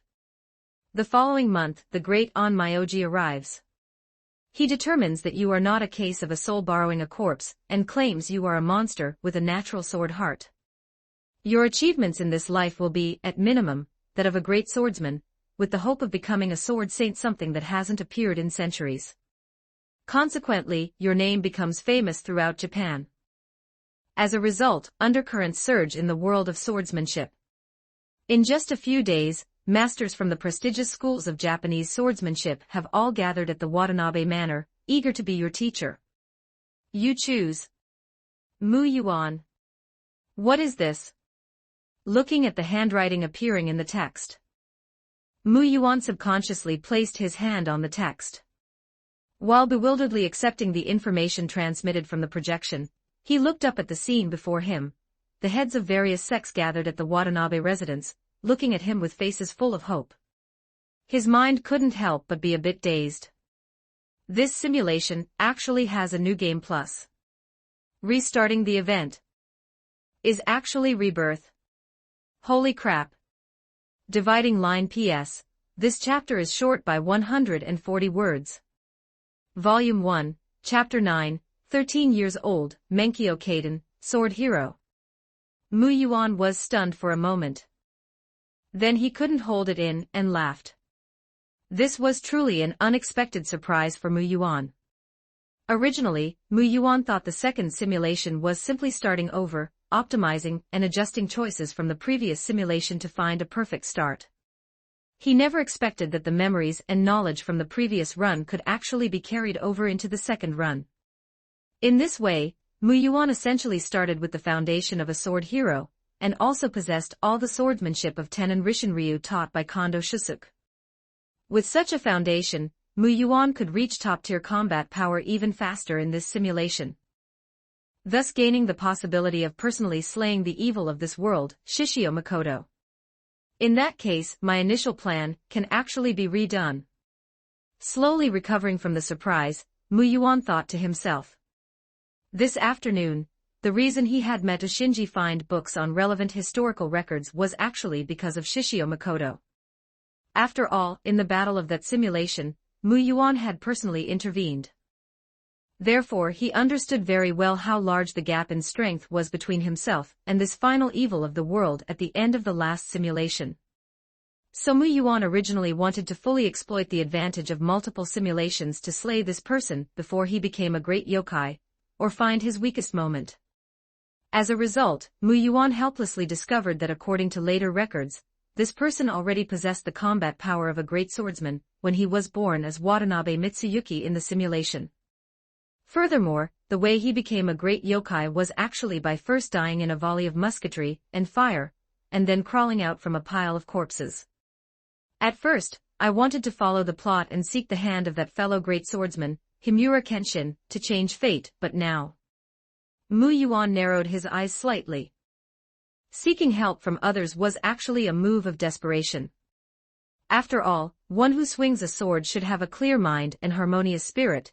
Only then will the sword swung not be stained with dust and be able to charge forward, setting reality aside. If it were reality, Mu Yuan would naturally be happy to seek help. But in this simulation, Mu Yuan always felt that a big boss like Shishio Makoto should be personally slain by his own hand. Besides, the guy had cut off his head. How could he not avenge that grudge? Originally, Mu Yuan thought this would be extremely difficult, but now Mu Yuan could almost see the image of himself swinging his sword and severing Shishio Makoto's neck years later. Then, returning to his senses, Mu Yuan found Kondo Shusuk among the various swordsmanship sect masters projected before him, and thought of that girl as dazzling as cherry blossoms. The corners of his mouth couldn't help but curl up again as he said, "Sorry, Suji, in this life, it seems you won't have a chance to catch up to me again." With those words, just as Mu Yuan was about to choose a master to apprentice under, his hand stopped again. Then his brow furrowed once more. "No, I don't seem to have a need to choose teacher Kondo in this life. In the previous run, the reason I chose him was because I knew Suji became famous by learning his swordsmanship. And since I inherited Suji's talent, to ensure that talent would be useful, I chose teacher Kondo. Furthermore, in the last simulation, although I didn't receive the final Menkyo Kaden from teacher Kondo's hand due to my sword intent, but in fact, I later found my own sword intent and became a sword hero. It was just that before I could visit teacher, I encountered Shishio Makoto." Thinking of this, Mu Yuan couldn't help but fall silent. He looked at Kondo Shusuk with hesitation. To be honest, out of personal feeling, Mu Yuan really wanted to choose him again, even though it was just a simulation and memories from a projection. But those 10+ years in the training hall still left deep memories in Mu Yuan's mind. especially when he used to practice the sword with Suji, chasing after each other. If he hadn't developed feelings, how could Mu Yuan have chosen to personally intervene back then in what was essentially a suicide mission? Insisting on biting a piece of meat off Shishio Makoto even while knowing he was going to his death. System, I choose to personally intervene this time. Mu Yuan was not an indecisive person. After a brief struggle, he still made his choice in his heart. Within the Watanabe swordsmanship manner. The 4-year-old child opened his eyes and looked at the masters of various swordsmanship sects sitting before him, all of whom looked somewhat elderly. He scanned everyone in the room, particularly lingering for a moment on Kondo Shusuke, before finally speaking in a faint, childish voice. I have decided to go to the Hokushin Ito-ryu training hall in Edo to study. That's right, after careful consideration, Mu Yuan ultimately chose Hokushin Ito-ryu, one of the 3 great training halls of Edo. Mu Yuan's swordsmanship could already be glimpsed in the previous simulation. Unlike Okita Tsuji, who was skilled in using the various techniques of Tenin Rishin Ryu, and her flexibility as a woman, he pursued a certain victory in a single strike. The sword is drawn, and it is over. Therefore in the last simulation, many people had said even Kondo Shusuke had advised Mu Yuan that he could go to the Hokushin Ito-ryu training hall to seek guidance. Simply because the essential secret of Hokushin Ito-ryu happened to be the instantaneous unity of mind, spirit, and strength, releasing the momentum and chi of the whole body, which suited Mu Yuan perfectly. After Mu Yuan finally made his choice, no one in the room except for the master of Edo's Hokushin Ito-ryu could help but sigh. After all, the current Mu Yuan was publicly recognized as a Chilean child, who possessed a sword heart, and could look forward to becoming a sword saint, something not seen in centuries. Terrifying.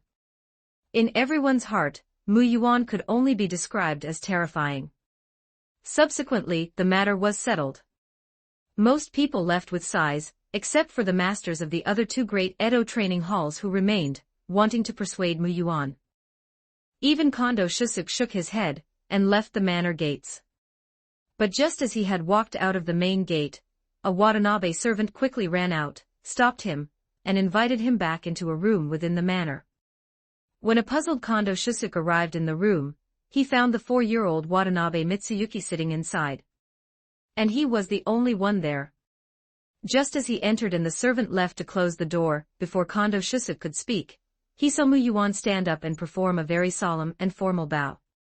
You are 10 Section 10 Chapter 10 Kondo Shusuke, his eyes wide with confusion, was naturally at a loss regarding this. The moment I saw you, I felt an extraordinary sense of closeness. Not having become your disciple today leaves me with an inexplicable sense of guilt. It wasn't that Mu Yuan hadn't thought about having multiple masters, but although Watanabe was a renowned name in the world of swordsmanship, even they couldn't support such behavior from Mu Yuan, so he had given up on the idea. After bowing, Mu Yuan looked up and said sincerely in a childish voice, therefore, to express my apologies, I have invited you here, teacher, to show the regret in my heart. You don't need to worry too much about it, teacher. After all, my actions are merely for my own peace of mind. Kondo Shusuke was silent for a moment, then suddenly laughed and said to Mu Yuan, it's strange to say, but it's not just you. I have that feeling as well. The day I learned your name, it felt inexplicably familiar, and I felt a great sense of closeness, which is why I didn't hesitate to come here personally. Furthermore, when you chose someone else as your teacher, although I felt regret, I also felt that you must have your own reasons. Thus, I mostly wanted to give you my blessings. Mu Yuan couldn't help but be stunned upon hearing this. Child, I have received your sentiments. As for my dojo, its doors will always be open to you. If you ever have need, just come find me.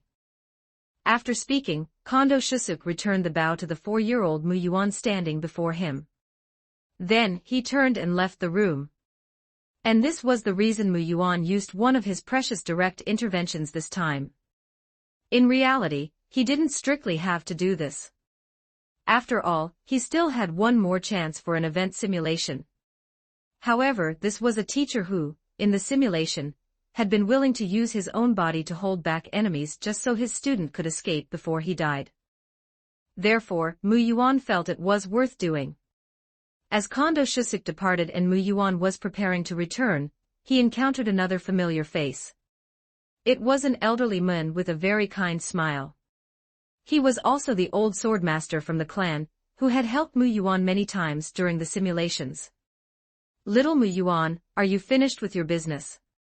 Pushing the door open and facing Mu Yuan's blinking eyes, he smiled and said, "Come with Grandpa. Grandpa has something good for you." He led Mu Yuan to the Kamidana within the estate. A Kamidana is a clean, quiet place in a typical Japan household where the tablets of deities are enshrined. After leading Mu Yuan to respectfully burn incense, he brought him before an enshrined spirit blade. As Mu Yuan looked at the spirit blade, he began to find it inexplicably familiar. "Little Mu Yuan, do you know who our family's ancestor is?" "That's right, it is the legendary Watanabe no Tsuna, who once severed the arm of the great demon Ibarakidoji." The old man stroked his white beard and said proudly to Mu Yuan, "And do you know the name of the sword our ancestor used?" At this moment, Mu Yuan realized why this enshrined object looked so familiar. Wasn't it the very first holy relic he had found? "You actually know it? But that makes sense, you must have heard about it at home." Smiling and nodding, the old man said to Mu Yuan again, "Indeed, this blade is the very spirit blade that slew the great demon Onakiri. It has been placed in our home for 100 years. During this time, countless clansmen have yearned to draw it, but we always felt the time wasn't right, so no one was ever permitted. But today is different." The old man's expression turned serious as he spoke to Mu Yuan. "Little Mu Yuan, you are the most talented person to appear in our family in these several hundred years. Also, as an apology for our previous behavior of viewing you as a reincarnated demon, the elders of the clan have unanimously decided. From this day forward, you shall be the master of Onakiri in this era." Hearing this, Mu Yuan couldn't help but look once more at the Onakiri placed above.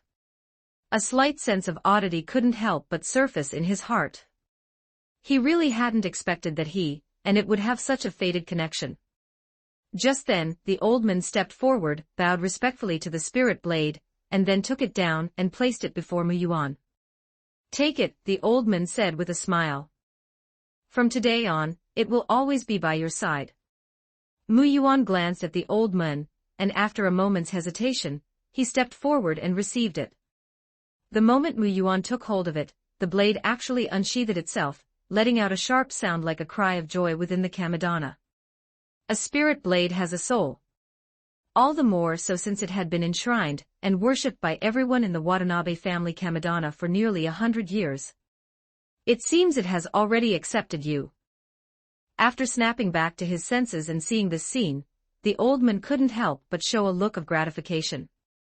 Mu Yuan slowly drew it out. The Onakiri of this time was naturally different from the future one, which was not only broken but covered in rust. It was exceptionally beautiful now, with a slender blade and engravings of eerie purple flame patterns, brimming with spirituality. "Don't worry, in this life, I will certainly not let you break in my hands." At age 4, holding Onakiri, you began to nurture your sword and traveled to Edo to join the prestigious Hokushin Ito-ryu school.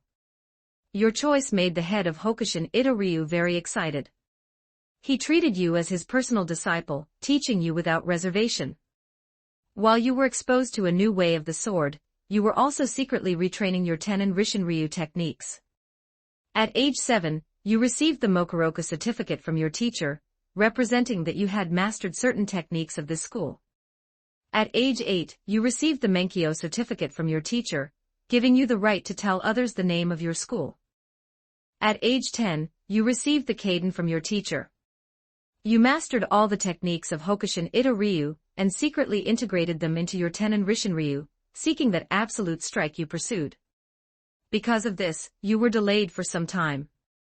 At age 13, you drew Onakiri for the first time and challenged your teacher, obtaining the Menkyo Kaiden certificate, which represents the highest honor of this swordsmanship school. In the same year, your strength finally recovered to the level of a swordmaster. You became the youngest swordmaster of the era, and loudly announced this to the entire country. You proved to everyone that you were no flash in the pan. Thus, after nearly 10 years of quiet, your name once again shocked all of Japan. P.S. I've signed the contract. P.S. 2. Sorry it's a bit late, but the update is substantial, 4,000 words. 3 chapters today, totaling 10,000 words. Written too late, my head is a bit dizzy. If there are any typos, please mark them, lovely readers. I'll wake up tomorrow morning to fix them. Volume 1, Chapter 10 Muyuan, I will catch up to you. The end of the shogunate era, Edo. Inside the Genbuken, one of the 3 major dojos of Edo, and the home of Hokushin Ito-ryu. Today was an extremely special day.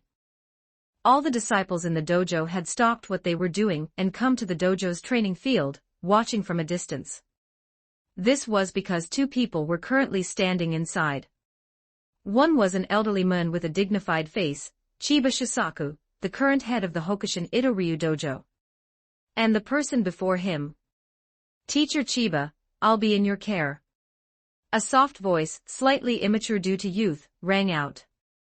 Reflected in Chiba Shisaku's gratified yet complex gaze, the youth appearing before him was a male only 13 years of age. Due to his age, he seemed somewhat small in front of Chiba Shisaku, and his features gave off a very youthful impression. But it was such a youth who was currently nurturing a terrifying sword intent within him, and today was the day his sword would be unsheathed. Although I also vaguely felt it was about time for you to come seek the Menkyo Kaiden certificate still. As he spoke, Chiba Shisaku, feeling quite emotional, adjusted his state of mind. He drew the long sword at his side, pointed it at the youth, and said seriously, "Come, Muyuan. Let me see the sword in your hand." Indeed, this youth was Muyuan. And this scene was exactly what was recorded in the Heroic Spirit Training Manual, the event that shocked all of Japan when Muyuan was 13. Yes, Teacher Chiba. Muyuan bowed once more to Chiba Shisaku, and placed his hand on Onakiri. The moment his hand touched Onakiri, as if it knew it was finally being officially unsheathed today, Muyuan actually felt the blade tremble slightly. Onakiri seemed to be excited. At this, the corners of Muyuan's mouth curled up slightly. Ever since he took it from the clan at the age of 4, Muyuan had been nurturing the sword for 9 years, and now was the moment for it to emerge. With a soft ring, the slender Onakiri, engraved with eerie purple flame patterns, was unsheathed. The beautiful blade instantly drew the gazes of the vast majority of the onlookers. After all, this sword was a legendary spirit blade. And the moment the sword emerged, the sword intent that Muyuan had been building since early this morning reached its peak. Calming the mind, gathering breath, sensing the power of heaven and earth, and guiding it with sword intent. This was the Tenon Rishin Ryu technique from the same source as Okita Suji. Simultaneously, in an instant, unifying mind, breath, and strength. This was the technique of Hokushin Ito-ryu. Then, from a state of mind like still water, Muyuan swung the sword in his hand toward Chiba Shisaku. This was the pinnacle of his current martial arts, his strongest strike. Facing this strike from Muyuan, even Chiba Shisaku, who was a great swordmaster like Kondo Shusuke, did not dare to underestimate it.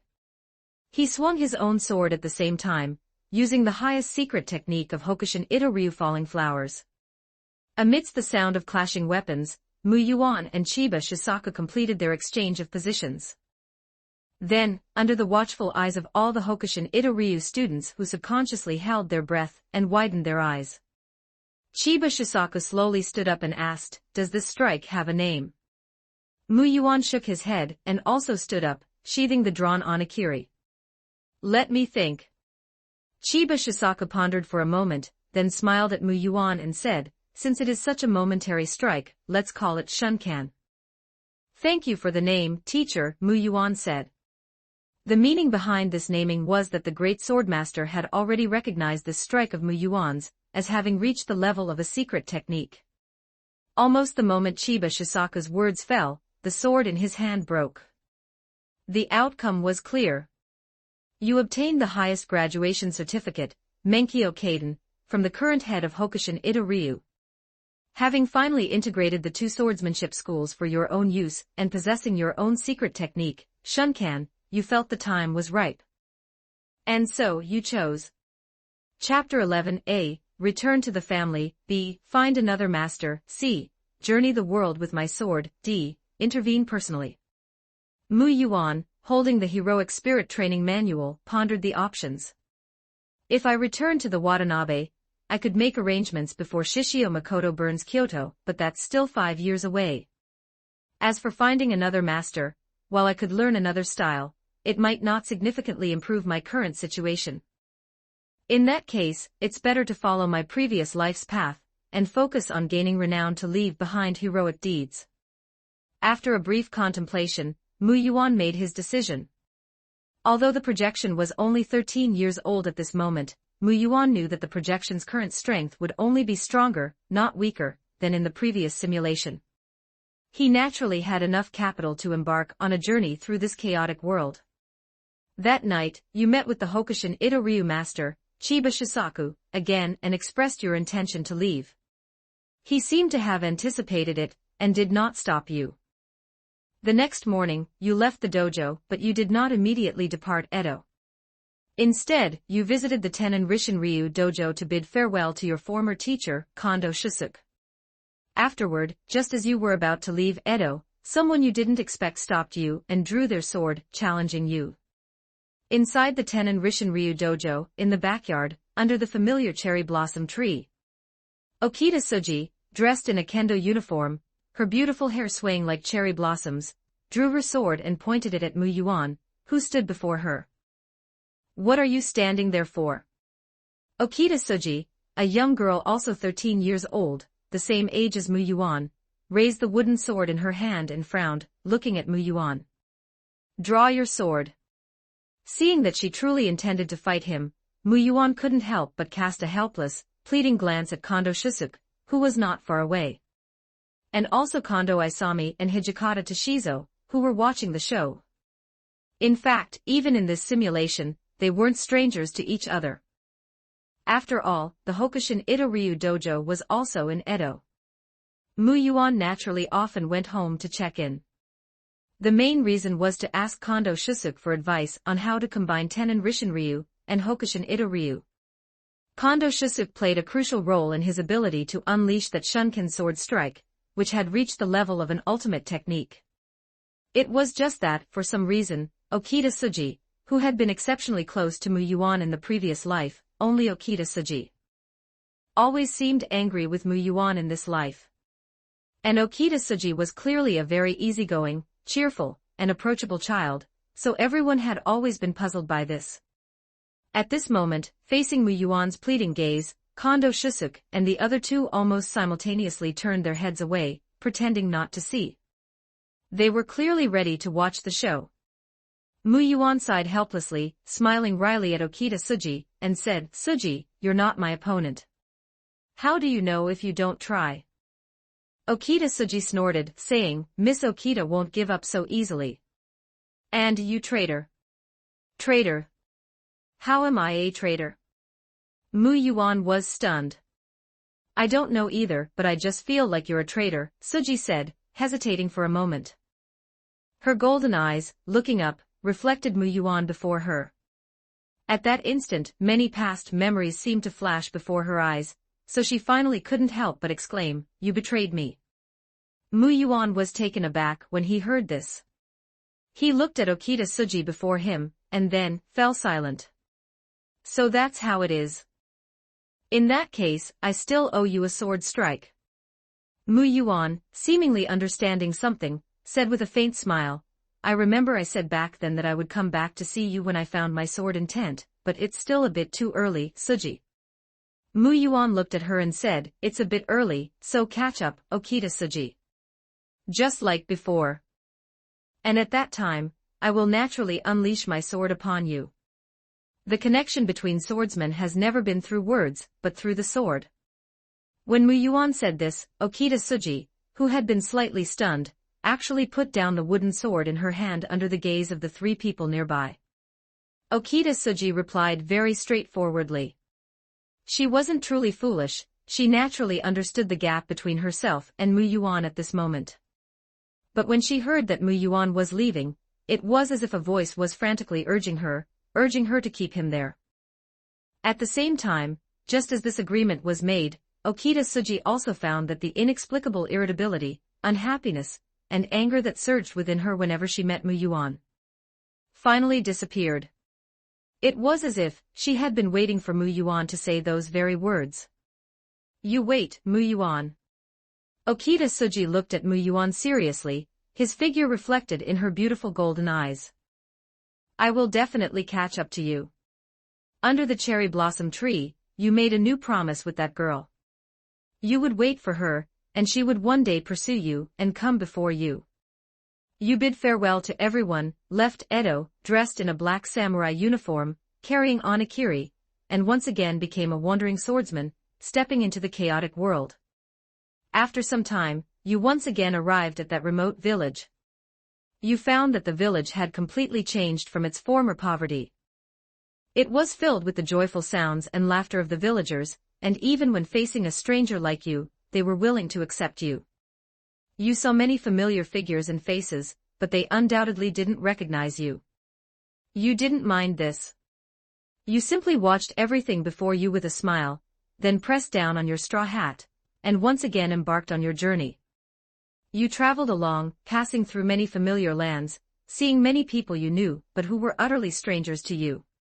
Finally, you arrived at that small town, the town that held many memories for you, and where you found your sword and tent.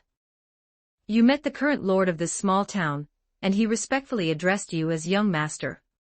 He was a member of your Watanabe. Ever since you finished your apprenticeship at the age of 4 and gained influence in the family, you had sent the sword master who supported you to this place, and he had been developing it according to your instructions. Therefore, this place had long become a secluded paradise, just like before, even more beautiful. The only difference was that, in that paradise of the past, everyone knew you, but now, no one remembered you anymore. Dividing line P.S. Sorry for updating so late, and only one chapter. Mainly, this chapter got me stuck for a long time. And then I encountered this mess, You Can't Talk, which completely blew my mind. Brothers, please give me some votes and rewards, let me hear your voices, and give me more confidence to keep writing. Volume 1, Chapter 11, First Demon Slaying. Once, everyone knew me, now, I'm just a Lurin. Mu Yuan gently stroked the words on the heroic spirit training manual, feeling the projection's memories, and gazing at the projected scene of the secluded paradise-like small town before him. A faint smile appeared on Mu Yuan's face. The next day, with no lingering attachment in your heart, you, wearing a straw hat like a truly ordinary wandering ronin, who had stumbled upon this place, left. You left this secluded paradise in a chaotic world, which you had built with your own hands. This time, no one saw you off. You also understood that this event would not become a legendary deed, nor would it be used for the sublimation of a heroic spirit. Do you regret it? In reality, Mu Yuan could have waited until he recovered his strength and completed his studies before leaving Edo, then replicated what he had done in his previous life. Because the events of that day had already been verified by a simulation, they would inevitably spread widely and become a bargaining chip for Mu Yuan to become a heroic spirit. But he did not do so, and this naturally went against Mu Yuan's goal of imprinting a heroic spirit. Did he regret it? No regrets. Facing the words that appeared on the heroic spirit training manual, Mu Yuan almost instinctively responded. Then, after coming to his senses, he couldn't help but shake his head with a self-deprecating smile. Why did I answer? This isn't an option. Yes, Mu Yuan had no regrets. Even knowing that it would become an undeniable legend, he still couldn't choose to ignore it when he knew these things were happening. You have no regrets. You didn't even think about continuing to use this matter or using them. You just wanted to do it, so you did it. Mu Yuan's hand touched the words that appeared on the book. Then the scene before him shifted, changing to outside the small town gate. The projection, now a wandering ronin, stood at the city gate. And just before leaving, he paused slightly, then looked back at the bustling scene within the city. Then he smiled faintly, turned, and pressed down on his straw hat. And walked away. In the late shogunate era, natural disasters, man-made calamities, and the reclusive mysteries all intertwined on this grand stage. This was the final glory of this era, and also the symphony before the arrival of a new age. And such a stage would not lack the stories you sought. You didn't travel for too long before settling down in a village.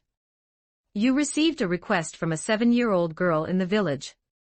She hoped you could go to the mountain behind the village to find her father, who had gone up to cut firewood 3 days ago, and hadn't returned. Facing the girl's request, you sensed something unusual, because most of the villagers showed expressions of fear when they heard about it. Finally, an old man in the village, seeing that you were still young, couldn't bear to see you die, so he told you the whole story. It turned out that a female demon, specializing in luring men and sucking their blood essence, had appeared on the mountain behind. In a dilapidated Japanese village in the late shogunate era. Mu Yuan, holding the heroic spirit book, saw through the projection an old man in tattered clothes, urging him not to go to his death. And a child, only 7 years old, tugging at his clothes, crying and pleading. Besides her, there was only an elderly woman left in the family. The village was poor, and hardly anyone came here on normal days, let alone a samurai. It was precisely because of this that she grabbed Mu Yuan, and wouldn't let go when she saw him. For this, your choice is A. Accept the request, B. Heed the warning, C. Intervene personally. Female demon. A strange glint flashed in Mu Yuan's eyes. But thinking about it carefully, it seemed quite normal. After all, this was the Type Moon world, and even the modern era he lived in had mysteries appearing. In a few more years, an ultimate evil demon of this world would even appear. Moreover, the end of an era was precisely when ghosts and monsters appeared. Thinking this way, it was rather strange that he hadn't encountered any demons when he became a wandering swordsman to seek sword intent in his previous life. So, should he refuse this matter? How could there be any reason to refuse? Mu Yuan's lips curved slightly. He knew that anything related to demons, ghosts, and gods was a definite bonus for legendary sublimation. He didn't even think about why Mu Yuan decided to go to Kyoto to find that great demon in his previous life. Just an unknown female demon that sucks blood essence. I didn't even flinch when facing the ultimate evil demon of this world. Not to mention that my sword in this life is Onakiri. 12 Section 12 Chapter 12. You accepted the child's request, even feeling a slight thrill of excitement. As if sensing what was about to happen, your sword, Onakiri, pulsed with a sense of joy. However, your choice left most of the villagers feeling regretful, as they felt your actions were no different from seeking death. Just as you were preparing to head up the mountain, to your surprise, the young girl plucked up her courage and followed you to lead the way. You initially found it troublesome and wanted to refuse, but you were ultimately moved by her determination to find her father and brought her along. You searched the back mountain for a long time until the sun was about to set, and the evening glow hung in the sky, yet you still couldn't find the girl's father. You understood in your heart that her father had likely met his end, but you said nothing and continued to search with her. Surprisingly sensible, despite her immense reluctance, the girl eventually took the initiative to pull you back down the mountain. Unexpectedly, just as you were about to descend, your sword Onakiri trembled slightly, issuing a warning. At the same time, your keen intuition and sixth sense for avoiding danger mind's eye fake allowed you to perceive the threat and instantly draw your blade, severing the female ghost hair as it struck from behind. You turned around and under the sunset glow, you finally saw the true face of the female ghost. Holding the Book of Heroic Spirits, Mu Yuan blinked slightly as he watched the image of his first encounter with the female ghost manifest before him with a thought. He was surprised to find that this female ghost in red was unexpectedly quite beautiful. Seeing that her strike failed to kill you, the female ghost let out a piercing shriek and immediately retreated. Your choice is A. Pursue the ghost, B. Take the girl down the mountain, C. Intervene personally. Mu Yuan hesitated for a moment. It wasn't because he was afraid, but because he felt he shouldn't take such a young child into danger. But after some thought, Mu Yuan ultimately chose to pursue the female ghost. He was confident he could protect the child. You quickly caught up and were surprised to find that she seemed very afraid of you. Afraid of me? Reading the text, Mu Yuan tilted his head subconsciously, but soon realized the reason. She's afraid of Onakiri. Your guess was correct. As you chased the female ghost and sensed her aura, the Onakiri in your hand underwent a startling change. The flames originally engraved on the blade seemed to ignite, flickering upon the steel, and guiding you toward the ghost. With Onakiri's help, you finally cornered her at a remote, overgrown graveyard. You discovered this was her lair. Piles of tattered men's clothing lay on the ground, including some belonging to Ronin samurai. Seeing no escape, the female ghost used her charm arts to try and seduce you. However, the Onakiri in your hand suddenly erupted with scorching fire lotuses, breaking her phantom arts. Mu Yuan placed his finger on the text. Through the projection, he not only saw Onakiri's purifying flames, but also felt a sense of disdain from the sword. After all, even the ghost god Ibaraki Doji couldn't withstand it. Where did a minor female ghost get such courage? The ghost's greatest reliance was useless. While she was dazed by this, you seized the moment and used the pinnacle of your current martial art shunken. Under the night sky, at the graveyard, Mu Yuan, dressed in a black samurai outfit, swung Onakiri at the slightly stunned ghost whose eyes were widening inch by inch. He struck with that instantaneous sword. In a flash, cold light scattered in all directions. Where Onakiri passed, only a lingering trail of blazing flames remained. The female ghost didn't even have time to scream before being sliced in two. Not only that, after being severed by Onakiri, her body ignited with the sword's residual embers, which incinerated her halved form until nothing remained. Boundary line P.S. One more chapter to go. Volume 1, Chapter 12, The Black Serpent. Why do I feel like this was a bit too easy? Holding the book of heroic spirits and witnessing all this, Mu Yuan couldn't help but mutter. Indeed, it was. But it was normal. Although Mu Yuan's projection was only 13, he was already a great swordsman and possessed the secret profundities of swordsmanship. Not to mention his blade was an Onakiri, a divine sword specifically meant for slaying ghosts. After Mu Yuan finished off the ghost, the girl who had been hiding behind a large tree ran out. Before Mu Yuan could say anything, he saw the girl rush toward the clothes. No, they weren't just clothes. Mu Yuan took a few steps closer and with the help of the moonlight saw clearly, those piles on the ground weren't clothes, but mummified corpses. They were corpses whose essence, energy, and blood had been drained by the female ghost. Mu Yuan understood why the girl was so agitated. At that moment the girl's frantic searching stopped and she froze in place. Clearly, she had found the relative she had been searching for but had dreaded finding. In truth, the little girl had long expected his death. After all, he had been missing for 3 days. Some time later, you and the girl returned to the village under the cover of night. At first, the villagers were terrified, thinking you were spirits returning from the dead, until multiple verifications confirmed the news of the female ghost's death. Later, while the whole village was immersed in the joy of the event, you went to the little girl's house. To your surprise, you found the little girl sitting blankly on the floor staring at the ceiling, and an old woman hanging from the rafters, dripping with blood. Mu Yuan was stunned. His hand rested on the text as he felt the memories flowing from the projection. For a moment, even he was slightly at a loss in the face of this situation. The old woman's death was unexpected but made sense upon reflection. They had returned too late, and almost everyone believed they were dead. The next day, you left the small village. This was your first time slaying a demon ghost. The process was easy, but it left a profound memory in your heart. For a long time, you couldn't forget the girl's eyes. They were eyes that no longer held a spark of life. News of your ghost slaying quickly spread. Because your reputation as a 13-year-old genius great swordsman was so prominent and easily recognizable, your clansmen found you, and you met that old swordmaster once again.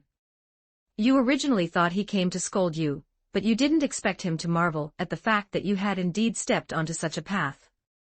The divine blade Onakiri is famous throughout the world for slaying ghosts.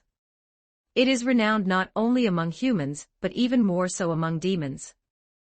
The white-haired but still spirited old swordmaster said to Mu Yuan.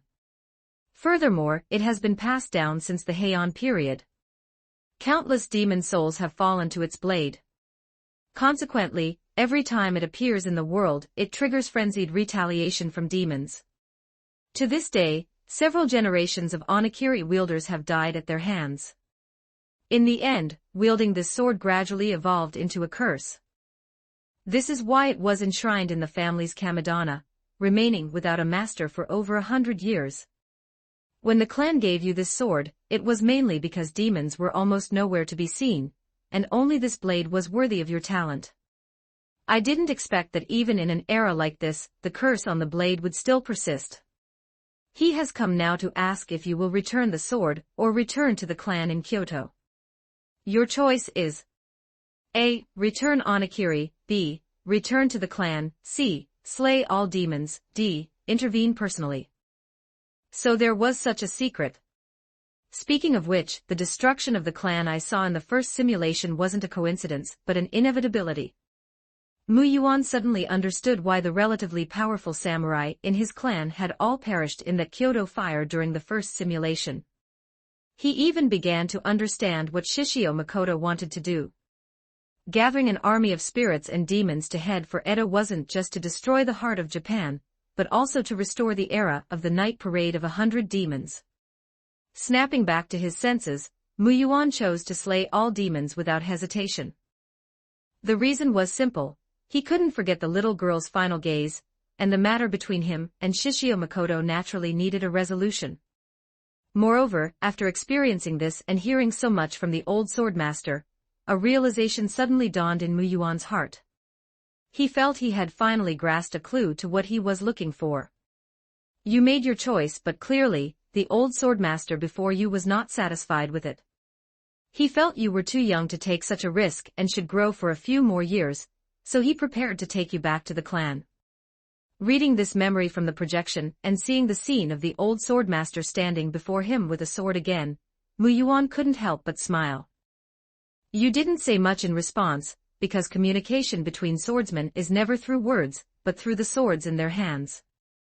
You won him over with your sword once, and you would do so again. You brandished your sword and demonstrated your profundities to the old swordmaster. That instantaneous strike proved your reputation was no lie. The old swordmaster was defeated, and so you embarked on the path of slaying demons and ghosts. You walked a path completely different from your previous life, searching for a way to defeat the ultimate evil of this world. Mu Yuan's goal for this spirit simulation was undoubtedly clear. Besides leaving behind corresponding legendary deeds to complete the spirit inscription, he wanted to slay Shishio Makoto's true body and complete his revenge from the first simulation. Mu Yuan's current projection was 13, and a great swordsman, which naturally seemed like infinite potential, but in reality, only Mu Yuan knew that time was simply not enough. Because he had only 5 years left before the events of the first simulation. In those 5 years, let alone becoming a sword saint, a rank not seen for centuries, even becoming a peak great swordsman wasn't guaranteed. At the end of the first simulation, he had faced that evil of this world, which had completely transformed into a great yokai. And this was the reason Mu Yuan chose once again to wander this land. Last time, it was to seek sword intent. This time, Mu Yuan was searching for his method. Originally, Mu Yuan was somewhat lost and didn't know which direction to take. But through the awakening of the divine blade Onakiri during the female ghost incident and the old swordmaster's words, Mu Yuan suddenly realized something. Although the mystery of this world had faded, even the era he lived in had the Holy Grail War and the existence of things like the Clock Tower. Therefore, how could there not exist a power on this land capable of slaying Shishio Makoto? You brandished Onakiri, slaying the demons and ghosts you encountered along the way, while absorbing various mysterious legends in search of the power you needed. 2 years passed in a flash. You traveled to many places and had some gains, but none were what you required. News of your demon slaying gradually spread, and you were hunted by more and more monsters. However, this was the end of the shogunate era, and you were the youngest great swordsman in history to hold Onakiri. Thus, while you encountered trouble, you always managed to turn danger into safety. 3 years later, you happened to hear a legend about a heavenly spear that descended from the sky to seal a black serpent, so you headed into the deep mountains. You searched the deep mountains and found a dilapidated shrine. Just as you were looking for information regarding the heavenly spear in the shrine, the Onakiri at your waist suddenly trembled incessantly, frantically issuing warnings. Not only that, you even felt a hint of fear from the emotions it transmitted. While you were dazed by this, you discovered a figure had suddenly appeared before you in this ruined shrine, and she was now quietly watching you. Volume 1, Chapter 13, Miss Oryu.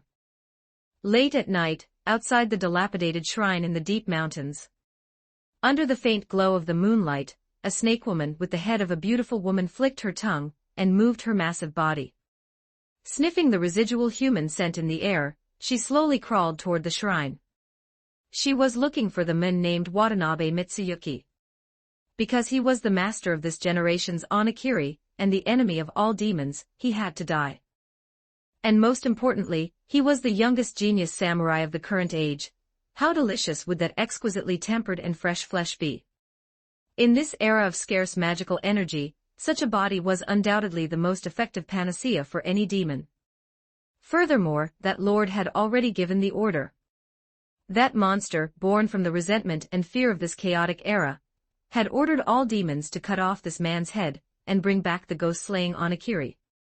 Chapter 13, and when that time came, he would snap this legendary demon-slaying spirit blade in half right before the eyes of all the demons.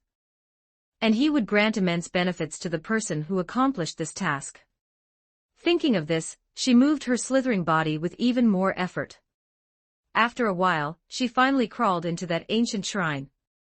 Under the faint glow of the candles inside, she saw Mu Yuan sitting there with his head down, doing something unknown. She immediately realized that this was a perfect opportunity. She moved her body along the upper part of the shrine, arriving directly above Mu Yuan's head. Finding that Mu Yuan below still hadn't reacted, she suppressed the excitement in her heart and slowly leaned down.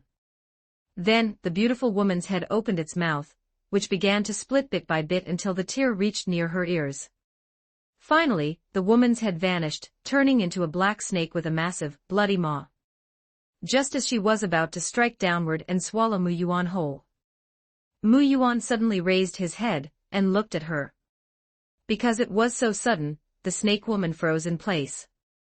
In the reflection of her emerald eyes, she saw Mu Yuan's eyes glowing with an eerie red light, his lips curling into a faint smile. What felt even more unbelievable to her was that she could sense an increasingly dense demonic aura emanating from Mu Yuan. Her body couldn't help but tremble. Under that demonic aura, a thought of submission of absolute inability to disobey surged in her heart.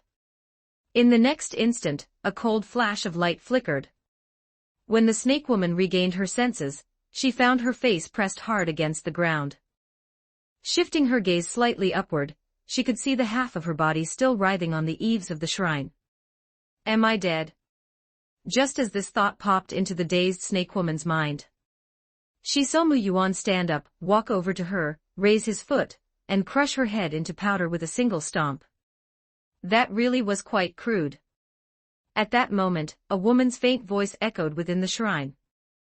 Illuminated by the weak candlelight, a seemingly delicate woman sat at the very front, if one were to ignore the shadow cast under the light. That shadow was of a massive black snake, even more terrifying than the snake woman. She had been sitting there watching the show all along. Since she didn't want the snake woman to notice her, the other naturally couldn't find her. I didn't lie to you, did I? The woman's vermilion eyes looked at Mu Yuan as she said with a hint of pride, the power of demonization is quite useful, isn't it? Especially since this demonic power comes from me. Mu Yuan didn't answer her immediately. Instead, he looked at the snake woman's corpse on the ground, then back at her, smiling. Miss Oryu, aren't you angry? The woman paused, looking at Mu Yuan in confusion. Technically just killed one of your kind, didn't I? The woman Mu Yuan called Oryu followed his gaze to the corpse on the ground, and her expression clearly turned to one of anger. Mu Yuan, I've told you many times, I am a dragon. Aren't you still just a big snake? I could have turned into a dragon long ago. Pull that damn spear out for me and see if I can't transform into a dragon. Mu Yuan only smiled at Oria's words and didn't take the bait. Oria, that was her name. Judging only by her current appearance, she looked like a harmless, beautiful, and delicate woman with dazzling long black hair and a pair of eerie red eyes. But she was the very black snake from the legends Mu Yuan knew, sealed by a divine spear that had fallen from the heavens. You accepted the power of this legendary black snake and became a half-demon. You do not know what her goal is, but you can vaguely sense that her actions were not out of the goodness of her heart. However, you don't care much. After briefly testing the power you now possess, you understand that you truly have the strength to take your revenge. Demonization. At this moment, Mu Yuan's hand rested on the text of the Heroic Spirit Training Manual. Reading the memories brought by the projection, he looked at the images of his own eyes turning into eerie red orbs, and then at the black snake who called herself Oryu. He couldn't help but fall silent for a moment. The matter wasn't actually that complicated. Mu Yuan had come here after hearing about the divine spear, and then he encountered Oryu, the black snake sealed deep within these mountains. She asked Mu Yuan to help her pull out the spear, but under the warning of Anakiri, and Mu Yuan's keen sixth sense mind's eye, he immediately understood that the person before him was definitely a more terrifying existence than Shishio Makoto. And the truth was indeed so. She was a crate dragon who had been sealed for an unknown number of years, and an existence that could fly into the sky and transform into a dragon the moment the seal was broken. She was a monster that simply shouldn't exist in this era. So Mu Yuan naturally refused her. After all, if she wanted to, she could swallow him in one bite after the seal was broken. Thus, without a doubt, Mu Yuan offended Miss Oryu. But under such circumstances, when she learned what Mu Yuan was looking for power for, she still expressed her willingness to give him power, turning him into the current half-demon. At the time, Mu Yuan actually hesitated for a while regarding this choice, but in the end he accepted. He sensed that Oryu's intentions weren't benevolent, it was very likely a form of revenge. But Mu Yuan didn't care much about that. After some time, you gradually mastered your current power. Feeling that the time was right, you left this place. When you departed, although Oryu said nothing, you could clearly sense that she was somewhat disappointed. You told her you would return, and that when you did, you might help her pull out the spear and give her back her freedom, but it was clear she didn't believe your words. At age 17, after many years, you returned to Edo once again. Volume 1, Chapter 14, Under the Cherry Blossom Tree, the finally fulfilled promise. At age 17, after many years, you finally returned to Edo. You headed to the Shiken, the Tenin Rishin Ryu Dojo. Even though you weren't a student here in this life, you still subconsciously chose to return there. When you arrived before the courtyard of the Shiken, you saw that familiar figure. As if she knew you would return today, she was standing there quietly. Mu Yuan's finger brushed over the text of the Heroic Spirit Training Manual, sharing the sights and sounds from the projection. As Mu Yuan walked toward the Shiken, the originally noisy surrounding sounds gradually quieted down. Cherry blossoms fell from both sides. At a corner, as if sensing something in his heart, Mu Yuan paused his steps slightly and raised his eyes from beneath his bamboo hat. Ahead, a person stood beneath a blooming cherry blossom tree. She was holding a broom, sweeping up the cherry blossom petals that fell with the gentle breeze. Sunlight bathed her body, she was wearing a beautiful pink kimono. She seemed slightly absent-minded, and a few beautiful cherry blossom petals were drifting onto her shoulder-length hair, which was as lovely as the blossoms themselves. Just as Mu Yuan was looking at her, she seemed to sense his gaze as well, and she raised her face, which had gradually shed its childishness. Her golden eyes showed a hint of confusion. But that confusion was quickly replaced by joy. Even though Mu Yuan was wearing a bamboo hat, she still recognized him. Mu Yuan came before her and took off his hat, revealing his handsome face. And because of his current half-demon state, his eyes, which had turned an eerie red, even gave him a bit of a wicked, charming aura. "Long time no see, Suji." She smiled, looking at the Mu Yuan before her. A gentle breeze blew, and the falling cherry blossoms danced with it, adding a touch of ethereal beauty to her. "You're back." Mu Yuan nodded slightly, then added after a slight hesitation, "It's just I seem to have returned a bit late." Mu Yuan gave a very faint smile that Okita Suji didn't understand at the moment. Indeed, he had returned a bit late. After all, this was already the second simulation. Then Mu Yuan's hand naturally reached out to brush the cherry blossom petals from her head. Okita Suji didn't resist at all, simply letting him do it as she tilted her head and smiled, saying, "It's okay, welcome back, Mu Yuan." "Saiso, would you say their relationship is that good? Didn't that girl Suji always seem to dislike Mu Yuan?" Not far away, Kondo Isami, who had been standing in the corner of the courtyard in his samurai outfit for some time, rubbed his chin, and spoke to the serious-faced Hijikata Toshizo, who was known as the Demon Vice-Commander. "Oh, come to think of it, I was wondering why Suji has been so strange lately, always looking restless and insisting we come back from Kyoto to visit teacher, speaking of which, her intuition has always been quite accurate. But isn't it only supposed to be useful in battle?" Hijikata Toshizo didn't respond to the words, but simply stared fixedly at Mu Yuan, who had taken off his hat, and frowned deeply. "It really is strange." Kondo Isami continued, looking at the two of them again. "The two of them standing together like that doesn't feel out of place at all. I even feel like they're just meant to be like that. Oops, we've been spotted." As he spoke, Kondo Isami flashed a hearty smile, and walked toward Okita Suji and Mu Yuan, who had turned their gazes toward them. "You returned to the Shiken and saw your former teacher, Kondo Shusuk. After many years, you found that he clearly looked older than in your memory, but his sword stance had not weakened in the slightest. Everything was like back then.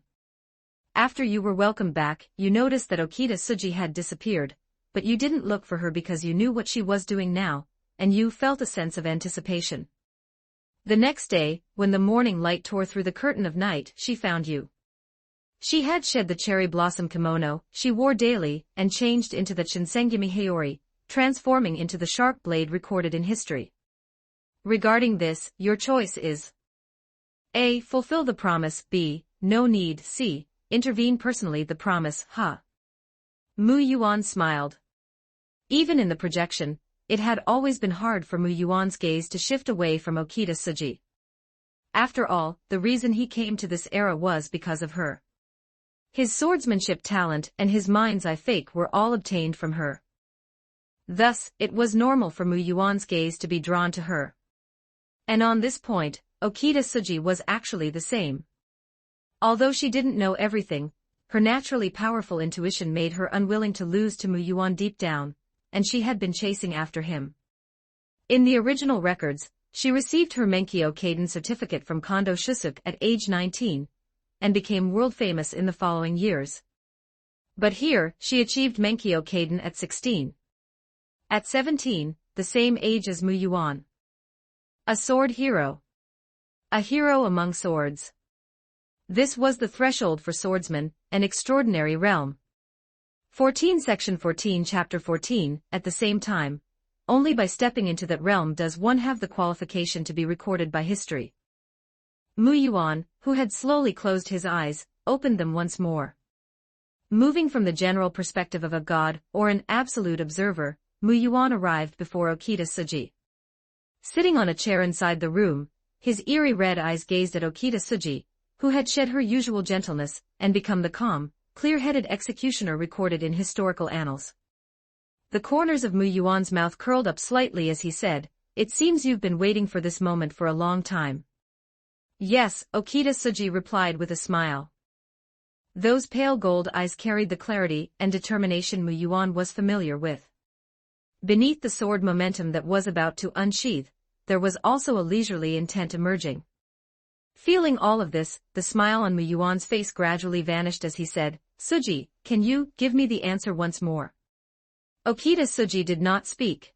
Her pale gold eyes remained fixed on him. 13 years.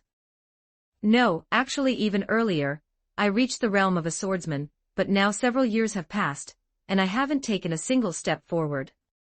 And I've long had a feeling about this. My sword intent has run into a problem, Mu Yuan said. And indeed, that was the truth.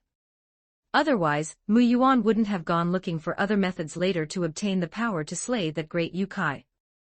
The so-called sword intent is, in fact, when a master of swordsmanship infuses their own will into their sword. By hiding one's will within a sharp weapon and then, at the moment of the swing, condensing essence, energy, and spirit into the blade's edge, one can cut through everything. One can even slash out the legendary sword Qi. And the so-called will, to put it simply, is the reason for swinging the sword, the thoughts and convictions the wielder carries through. Mu Yuan's sword intent originated from that small city back then. It was the accumulation of those several years. At the moment of his final departure, it transformed into his sword intent with the thought, "This world's sword shall be swung for your sake," allowing him to reach the summit of the swordsman realm. But this remained his bottleneck. Regarding this, I have asked many teachers, including no lack of great swordsmen, but none could satisfy me. Thus, I realized only you, Okita Tsuji. Because everything up to now originated from you. Only you can give me the answer. That is why I returned at this time, with only 1 year remaining, I have come before you. Mu Yuan stood up from his chair. At this moment, Onakiri was already fastened at his waist. Mu Yuan knew what Okita Tsuji had been doing yesterday. She must have sat in meditation before her sword for a day and a night, nurturing her current momentum. In fact, Mu Yuan was the same, he had been sitting here, waiting for her arrival. To Mu Yuan's question, Okita Tsuji did not reply. After all, the only thing that could answer was the sword intent currently in her hand. In the backyard, under that familiar cherry blossom tree. The morning light of dawn shone upon them. Okita Tsuji drew her sharp sword against Mu Yuan once again. This was the third time. The only difference was that she had already shed the greenness of those early years. The weapon she drew now was the Kikuchimanji Noramyun, representing the highest achievement of her life. This weapon, which had left its name in history, glinted with a cold light in the morning sun. At the same time, this would probably be the last time. Mu Yuan also drew Onakiri, the spiritual blade engraved with eerie flames. His eerie red eyes met Okita Tsuji's pale gold eyes. "Teacher, do you feel it?" Not far away, Hijikata Toshizo spoke to Kondo Shusuk. How could the sword momentum on Mu Yuan and Okita Tsuji possibly escape their eyes? The difference was that this time, Hijikata Toshizo seemed no longer satisfied with being just a spectator. The aura emanating from him. "I have once cut such an aura, and you must have too, teacher." Hijikata Toshizo said to Kondo Shusuk with a serious expression, "That is absolutely not a human aura." Hearing this, Kondo Shusuk remained silent for a long time. He looked at Mu Yuan in the courtyard. After a long while, he sighed. "Mu Yuan, there were so many times I wanted to write to you." Under the cherry blossom tree, Okita Tsuji suddenly said to Mu Yuan, "I wanted you to join the Shinsengumi, but in the end, I didn't do it. Because I knew you didn't belong here." Mu Yuan did not reply. "My intent is to use my blade to tear through the darkness of these troubled times. I know these times won't last long, and I know my own weakness, but even so, I want to use the sword in my hand to offer my meager strength." With those words, Okita Tsuji raised her sword, and took the starting stance of the Tenin Rishin Ryu. The blade was sharp, bright, and shining. "Therefore, I will cut down everything that stands in my way." Mu Yuan was silent for a moment, then he too raised Onakiri, and took the starting stance of the Tenin Rishin Ryu. The next moment, a flash of sword light swept across. The hidden aura burst forth in an instant, like falling cherry blossoms, blooming with momentary brilliance. Okita Tsuji swung an incredibly beautiful sword at Mu Yuan. "I've caught up to you, Mu Yuan." Then, Okita Tsuji gave a sweet smile. It caused Mu Yuan, who had blocked the strike, to momentarily lose himself. Then, amidst the flashing cold light and slight vibrations, Mu Yuan and Okita Tsuji clashed blades several times. Honestly, with such a cute expression, the sword in your hand shows no mercy at all, Mu Yuan said with a wry smile after coming back to his senses. How much effort do you think I spent to catch up to you? Okita Tsuji said, every day, every single day, I swung my sword without ceasing just to catch up to you. And for some reason, whenever I dream, I always dream of chasing you, as if I were chasing your back in a previous life as well. Having chased you for 2 lifetimes, do you know how tired I am? With those words, Okita Tsuji swung her sword down fiercely. Under the flash of sword light, a white shockwave seemed to ripple through the air. Mu Yuan's eyes narrowed as he blocked it. Immediately after, cracks appeared on the ground beside Mu Yuan, and began to spread bit by bit. Is this necessary? Mu Yuan's eyelid twitched. Such great resentment. Okita Tsuji hadn't had time to reply to this. And it's only been 2 lifetimes, what are you panicking for? Shrugging his shoulders, Mu Yuan smiled and said, perhaps there's even a 3rd lifetime. Humph, such a future. I don't want it. After a light snort, Okita Tsuji stopped her attack. Her pale gold eyes stared at Mu Yuan as she said, Mu Yuan, are you making fun of me? Why have you only been using Tenon Rishin Ryu to fight me until now? Where is that single sword strike of yours? No, I don't mean to look down on you, Mu Yuan said, shaking his head gently. I just felt it would be best for us to settle this using Tenon Rishin Ryu. There's no need for that. Bring out that sword strike of yours and... Saying this, Okita Tsuji lowered her body slightly, her hand pressed against the blade, the tip pointing toward the middle of Mu Yuan's left eye, as she took a charging stance. The sword momentum she had been nurturing finally began to converge into this single strike. This was precisely the certain kill secret sword that would become her noble phantasm in later ages. Salted fish 3-stage thrust. Ah no, I misspoke, it's the Mumio 3-stage thrust. Aren't you seeking an answer from me? Facing this strike, Mu Yuan, who had always seemed at ease, finally furrowed his brows. As expected of you, Tsuji. To think you've already reached this step in such a short time, Mu Yuan said with a shake of his head, and a soft smile. In that case, let it be as you wish. With those words, Mu Yuan sheathed Onakiri. He took a Batajutsu stance, one he had refined through Tenon Rishin Ryu and Hokushin Ito Ryu. The technique's name was Shunken. Indeed, it was the current ultimate expression of Mu Yuan's martial arts. Calming the mind, restraining the breath, feeling the power of heaven and earth, drawing it in with sword momentum, and at the moment of the strike, unifying heart, breath, and strength. A strike so fast it reached the extreme, like a fleeting moment. It was undoubtedly a certain kill secret sword. At this moment, the expressions of Hijikata Toshizo and Kondo Shusuke changed slightly. Kondo Shusuke even stood up subconsciously, wanting to stop them from continuing. But while Kondo Shusuke hesitated, knowing they must determine a winner, Okita Tsuji had already used Shikuchi to appear before Mu Yuan, swinging the sword that would become a noble phantasm in the future. This was also the peak of her sword intent. At the same instant, the blade in Mu Yuan's hand left its sheath. In this moment, the world in Okita Tsuji's eyes was reduced to a single beam of light.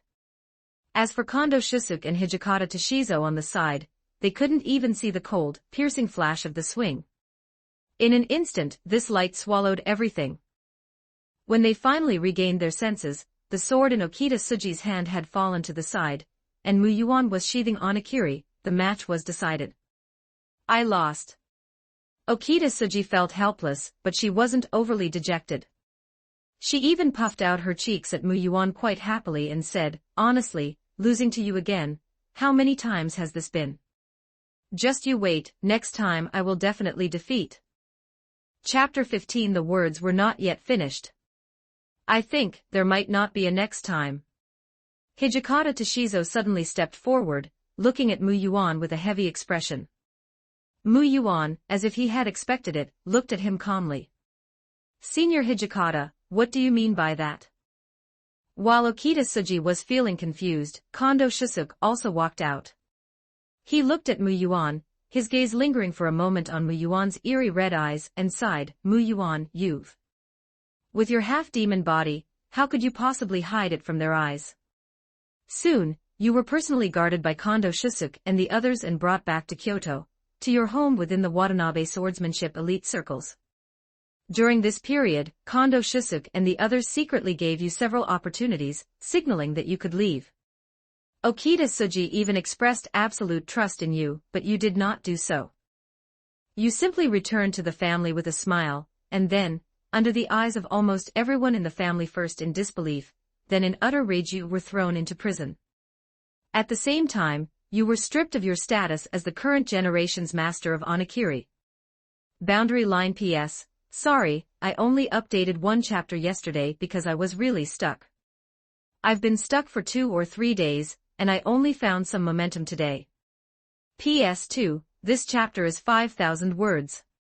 Volume 1, Chapter 15. You do not belong here. It took only a single day for you to turn from the hope of the Watanabe family into a sinner. Your story once again became famous throughout Japan, but this time it was different. You appeared as someone despised by the world, and your fall into the demonic path became known to all. But you didn't seem to care too much about it. You were just waiting, quietly waiting for that day, waiting for the moment the sharp sword would leave its scabbard. Early morning, the back mountain of the Watanabe family estate. The sun sets, the moon rises. When the night curtain masked the light, and the glow of the bright moon spilled down. Sitting on the back mountain, Muyuan, who hadn't moved for an entire day, now looked as if he were draped in a layer of frosty dust. His eerie red eyes quietly gazed at the stars in the sky. Those eyes were clear, as if they had never been stained by a trace of the world's filth. "What are you doing?" The tranquil night was broken by a young girl's pleasant voice. Illuminated by the moonlight, Okita Tsuji, wearing a cherry blossom-colored kimono, stepped out from the shadows and arrived at the spot. Muyuan did not answer Okita Tsuji, and she was not angry about it. She came over and sat down beside Muyuan. A breeze brushed past, blowing her hair, and also carrying a hint of faint fragrance into Muyuan's nose. "I heard people say that you've been like this for over a month since you returned. Has something happened?" Although Muyuan was now a sinner, and a disgrace to the Watanabe family, he was the Onigiri master of this generation, yet he had entered the demonic path. But surprisingly, after being locked in prison for the first few days, no one bothered with him afterward. And all of this was due to that old swordmaster in the clan. He silenced everyone in the family with a single sentence. He said, if Muyuan was truly seduced by demons, why would Onigiri still be willing to acknowledge him as its master? Back then, in order to seek sword intent, and also to leave my own name and deeds in this world, I stepped into the chaotic times. Muyuan spoke, slowly saying, then, during my travels, I was commissioned by a villager to eliminate the surrounding mountain bandits. For a long time afterward, I active around that small town. I did all of this with my own calculations in mind, but on the day I was about to leave, everyone came out to see me off. Some even knelt before me as they watched me go. So from that day on, I found my sword intent. In this life, I am willing to swing my sword for this. Hearing this, Okita Tsuji couldn't help but tilt her head slightly. She had never heard of Muyuan having such a past. Logically, such deeds should have been widely spread. But despite her confusion, Okita Tsuji said nothing and just listened quietly. But that is not right. Although I am indeed willing to swing my sword for that, it cannot become the true reason I hold my sword. I cannot consistently carry it through. Therefore, from then on, my strength stagnated, forcing me to travel this world once more to seek another way. Okita Tsuji asked. Muyuan finally withdrew his gaze, turned his head to look at Okita Tsuji with his eerie red eyes, and smiled, as expected. You are special, your sword told me the answer, so from that day on, I have been thinking about the answer. Sorry, just as you said, I probably cannot join the Shinsengumi because I don't have your steadfast conviction. I am somewhat selfish, my sword, in the end, can only be swung for myself. Hearing this, Okita Tsuji suddenly let out a long sigh. Mu Yuan, you really are a fool. If you were truly as you say, then what is that sword intent in your sword right now? Besides, if I invited you to join, would you really not join? Even if it's not for this era, your sword would surely swing for us, wouldn't it? Mu Yuan was stunned for a moment upon hearing this. And indeed, he did not refute her. Actually, Senior Hijikata and Senior Kondo wanted to invite you several times, but I stopped them. Because I felt like you had something more important to do. I think the reason you became a demon is probably for this reason as well. As Okita Tsuji spoke, she also looked up at the stars tonight. Her voice became somewhat soft and ethereal as she said, Mu Yuan, I think the biggest reason you have never found your sword intent is because of your heart. From beginning to end, it has never truly stayed here. Don't belong here, do you? Mu Yuan was stunned. At this moment he was truly stunned. He had known for a long time that the girl before him was very smart, and had a very strong intuition. After all, his mind's eye talent was inherited from her. What am I saying? After a strange silence, Okita Tsuji was the first to speak, her face once again showing that cheerful smile. Mu Yuan, so you've been thinking about and comprehending your sword lately. Then I must have disturbed you. No, you didn't. Mu Yuan shook his head. Because besides thinking about the sword, my main focus is actually nurturing the sword for the arrival of that day. Tsuji, do you believe me? I once had a dream, a very, very long dream. In the dream, I grew up with you at the Shiken. The story I told at the beginning actually happened in the dream too. Only in the end, the dream turned into a nightmare, a monster destroyed everything. To that, my choice was revenge. As the words fell, I believe you. Okita Tsuji gave her answer without hesitation. Under Mu Yuan's surprised gaze, a smiling Okita Tsuji said to him, because that dream you mentioned, I've actually had it many times too. That's why I said, you foolish traitor. The last part was said very quietly. At this moment, Mu Yuan was clearly unable to understand the reason behind it, and it wasn't until much, much later that he finally knew the answer. Simply because this world is called Type Moon, and in this world, there exists a place called the Throne of Heroes. It is located on the reverse side of the world, the place where all heroic spirits gather. And more importantly, it is liberated from the constraints of time.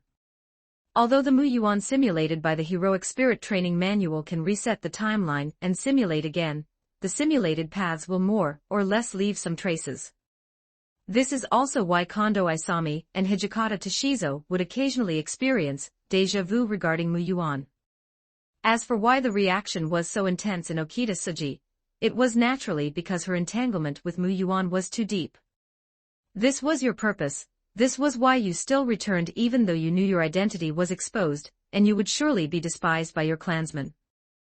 Because you knew that when that day came, that person would definitely come here personally, simply because this is the Watanabe family, and simply because the divine blade Onakiri is enshrined here. Waiting is undoubtedly the most agonizing choice.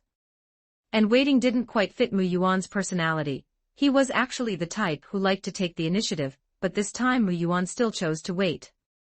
After all, he had fought that person before, and he knew how powerful this ultimate ghost story born of the era was.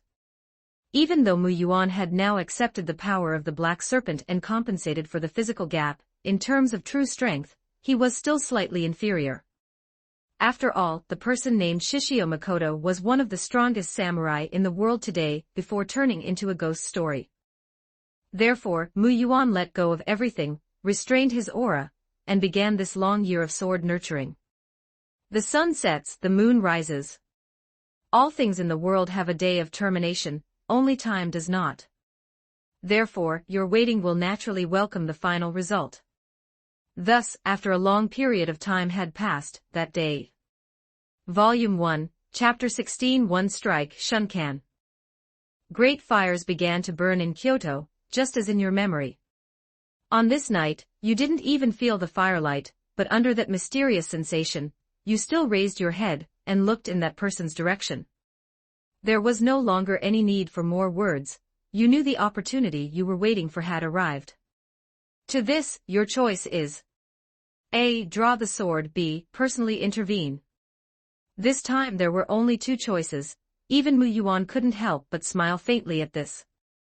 Then, without hesitation, he chose to personally intervene. Watanabe Estate. What's going on? Why is it so noisy tonight?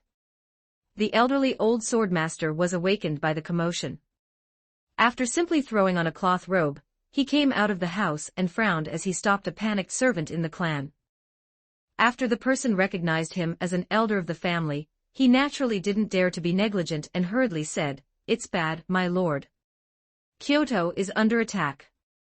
Someone outside has started a fire, and not only that, they've already fought their way into Kyoto City." Attacking Kyoto? The old swordmaster was stunned and couldn't help but say in surprise, "Who is it that has such audacity? It's not humans, it's not humans." The person hurriedly shook his head and replied with deep fear in his eyes, "My lord, as far as I know, they aren't human at all, but corpse ghouls and various types of demons." The old swordmaster was slightly shocked. He grabbed the man and pulled him close, staring intently at him as he shouted with a frown, "What are you saying? A large group of demons attacking humans? How could that happen in this era? Are you sure you're not lying to me?" "How could I lie to you? Everyone basically knows about this because those monsters are heading our way." Heading our way. 16 Section 16 Chapter 16 The old swordmaster's expression shifted as he immediately understood the current situation. Thus, after pushing aside the person in front of him, he immediately ran toward the Kamidana. The panic among everyone in the estate along the way undoubtedly made the old swordmaster realize the severity of the situation. After reaching the Kamidana, he saw it at a glance, the Onakiri, the divine blade enshrined by the entire clan. The old swordmaster stepped forward, suppressed the various emotions in his heart, bowed respectfully to it, and then took it down. Just as he was about to turn and leave, he froze once more. For at this very moment, a person stood before him. That person wore the clan's black attire and possessed a handsome face. In particular, those strange red eyes carried a magical power that made one afraid to look directly at them. He stood there by the door, quietly watching the old swordmaster. Then, before the old swordmaster could react, the Onakiri seemed to feel his call. Its entire body began to tremble, yearning to return to his side. The old swordmaster looked at the trembling divine blade in his hand, then looked back at the youth before him who was watching him with a calm expression. Gradually, a look of realization appeared on his face. At this moment, it was as if he understood all the causes and consequences. He couldn't help but burst into loud laughter. "So that's how it is, so that's how it is. I knew I hadn't misjudged you. I knew it was impossible for me to be wrong, and even more impossible for Onakiri to be wrong. So you have been waiting for this day all this time, haven't you? Mu Yuan, can you tell me? What exactly is that thing?" Indeed, the newcomer was naturally Mu Yuan. It could only be Mu Yuan.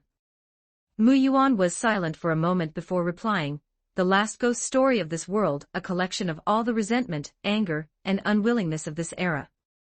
The old swordmaster understood. He then looked at Mu Yuan and said seriously, "Then, are you confident you can slay it?" Mu Yuan did not answer this question. He only let the corners of his mouth curl up slightly, revealing a faint smile. Garbled text. Flames consumed the night of Kyoto. Under the illumination of these raging fires, an army of walking corpses with hideous faces, varied shapes, and crimson eyes was revealed to the world. They were monsters resurrected by demonic energy, their hearts filled with resentment, knowing only slaughter. They slammed against tightly closed doors, letting out ear-piercing screams. Inside a certain house, a mother held her young child in her arms, shivering with fear. She was so terrified she didn't even have the courage to scream. Then, just as the thin door was torn apart, and the rushing corpse ghoul let out a piercing howl, sniffing the scent of human flesh and locking onto the terrified mother and child, it pounced forward like a falling cherry blossom, a cold light flashed, and a sharp sword severed its head. Subsequently, a somewhat slender and petite young girl appeared before the mother and child. She wore the haori of the Shinsengumi, with a black scarf fluttering around her neck. Her face, cute yet appearing so heroic at this moment, left the huddled mother and child in a daze. Seeing another corpse ghoul pouncing from behind the woman, the mother widened her eyes and shouted, "Look out, Bikar!" Before she could finish her sentence, another flash of cold light appeared. A grim-faced, burly man, Hijikata Toshizo, walked in together with Kondo Isami, also of the Shinsengumi. Okita Tsuji first bent down, gave a cute smile to comfort the two, and then walked out to stand before them. Raising an eyebrow, she asked seriously, "What's the situation?" "It's very bad," Kondo Isami spoke first, answering with a frown. "Everywhere is under attack, we're completely short-handed, and most importantly, this fire is strange, it can't be extinguished by ordinary means at all. The people from the Onmyo agency in Kyoto have also arrived. They say this is an ominous fire used by a great yokai and can only be purified, but the opponent's strength is too great, and they say they can't do it," Hijikata Toshizo added with a dark expression. "Then is there no other way?" "There is, and it's a very simple one," Hijikata Toshizo said. "Just slay the leader of this incident, who is also the one who set the fires. And in fact, we know his location, and we've even identified who he is, to be precise, he has no intention of hiding." Kondo Isami shook his head slightly and said, "His name is Shishio Makoto. He was one of the Badasai from back then, a man who should have died. Right now, his entire body is wrapped in white bandages, revealing only his black hair, and the obvious demon horn on his head. Carrying unwilling resentment and anger, he has crawled back from hell." Shishio Makoto. Okita Tsuji's eyes widened slightly. As a member of the Shinsengumi, she naturally knew of this person. Since he's been found, why hasn't he been decapitated? "He can't be killed, we've even tried firearms," Kondo Isami said helplessly. "He is surrounded by corpse ghouls, and there seems to be a yokai with extremely strong perception following him. Add to that the suddenness of the event, most of our people are out rescuing others, and we simply can't muster enough manpower to launch an attack in a short time. Thus, we can only place our hopes on the Onmyoji within the Onmyo agency, and..." Speaking to this point, Kondo Isami suddenly hesitated. He looked at Okita Tsuji, the words catching in his throat. "What is it?" Okita Tsuji asked in confusion. While Kondo Isami was hesitating over whether to tell her, Hijikata Toshizo spoke up from the side, "Besides the people from the Onmyo agency, aren't there also samurai in Kyoto specialized in slaying demons?" Muyuan sighed. After replying subconsciously, Okita Tsuji seemed to finally understand. Her pale gold eyes snapped wide, and her speech quickened instantly. "Wait, where are they heading? Since you found their tracks, you must have guessed their objective." Seeing that things had come to this, a bitter smiling Kondo Isami stopped hiding it and said, "Didn't I say they have no intention of hiding? They are heading straight for the Watanabe estate. I think the target must be that legendary demon-slaying divine blade, Onakiri." Before Kondo Isami could finish his sentence, Okita Tsuji had already turned and left. The two watched Okita Tsuji's back, and after exchanging a glance, Kondo Isami couldn't help but say to Hijikata Toshizo, "I say, why didn't you stop her? With Tsuji alone, she's no match for that monster, right? Then what about you? Why didn't you stop Tsuji?" Hijikata Toshizo said indifferently. Hearing this, the corners of Kondo Isami's mouth curled up into a smile. "I didn't stop her because I know someone else will stand up at a time like this. Hey, tell me, that guy has been waiting all this time for this exact moment, hasn't he?" Without waiting for Hijikata Toshizo's reply, Kondo Isami continued to himself, "Sigh, if it weren't for how sudden this was, I'd really want to follow them and see. To see that sword of his, the one he's kept hidden until now." In front of the Watanabe estate, accompanied by the sword burning with demonic fire that had scorched its way here, Shishio Makoto, dressed in deep green and black robes, arrived. Behind him were the crimson-eyed corpse ghouls under his power. At this moment, he looked up, the demon horn on his head appearing exceptionally prominent. His strange red eyes watched the petite woman, who had appeared to block his path. He sneered, the Shinsengumi. Why is it just you, and a woman at that?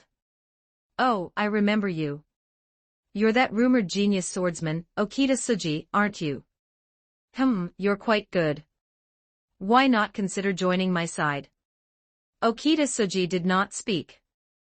She looked at Shishio Makoto before her. Even though she had expected this, her expression was still indescribably solemn when actually facing him.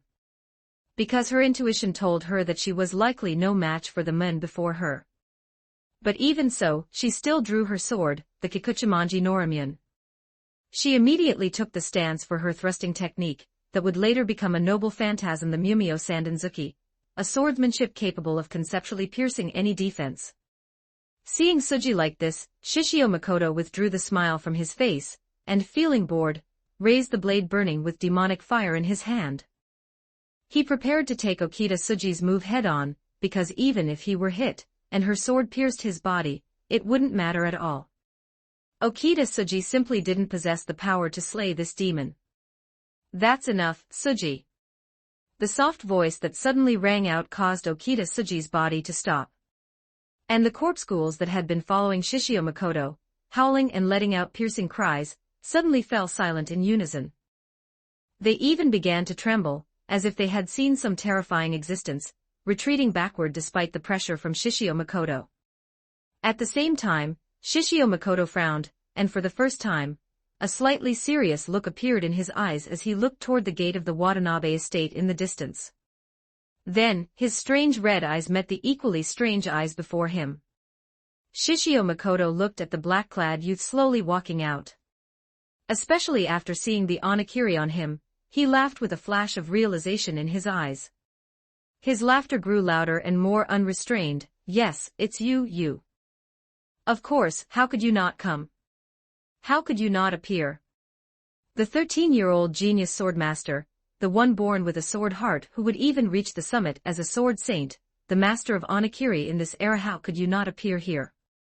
However, after he finished laughing, Shishio Makoto's expression turned cold bit by bit. He said, why have you chosen to appear before me, and why have you taken up that divine blade again? Look, Muyuan. As Shishio Makoto spoke, he suddenly pointed behind him at the burning Kyoto, filled with fear, and being wantonly destroyed by corpse ghouls and demons. The night parade of 100 demons. Muyuan, do you see it? The night parade of 100 demons. Since you have already awakened and chosen to become one of us, then what are you waiting for? Once more, let the night of this world become our era.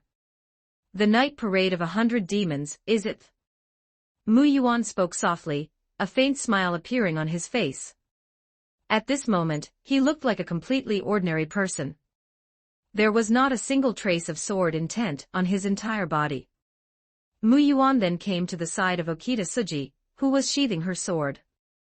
Without waiting for the hesitant Tsuji to speak, he reached out and patted her head, leaving behind a very soft "wait for me" before walking toward Shishio Makoto. Thus, Okita Tsuji stood quietly in place, her pale gold eyes watching Muyuan's back.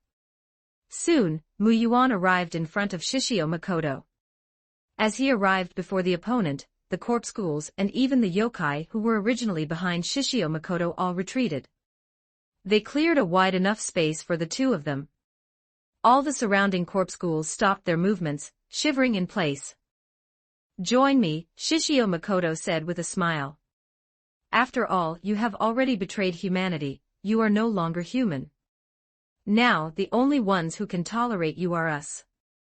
If I remember correctly, you've actually looked after me for quite a long time, right? Muyuan thought for a moment and suddenly said, you were the one who arranged for people to hunt me down for several years, right? Shishio Makoto didn't hide it, nodding. Because you are the master of onigiri in this generation, one of our greatest enemies.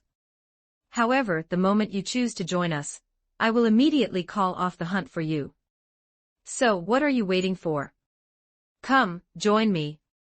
Shishio Makoto extended his hand toward Muyuan. Muyuan's response was a faint smile. Join you? Sorry, I'm afraid that won't do. You see, I have a bit of a temper. If there is a grudge, it must be repaid. Chapter 17, and whether it was in this life or the last. Speaking to this point, Mu Yuan's gaze toward Shishio Makoto became incredibly cold as he said, "You must die."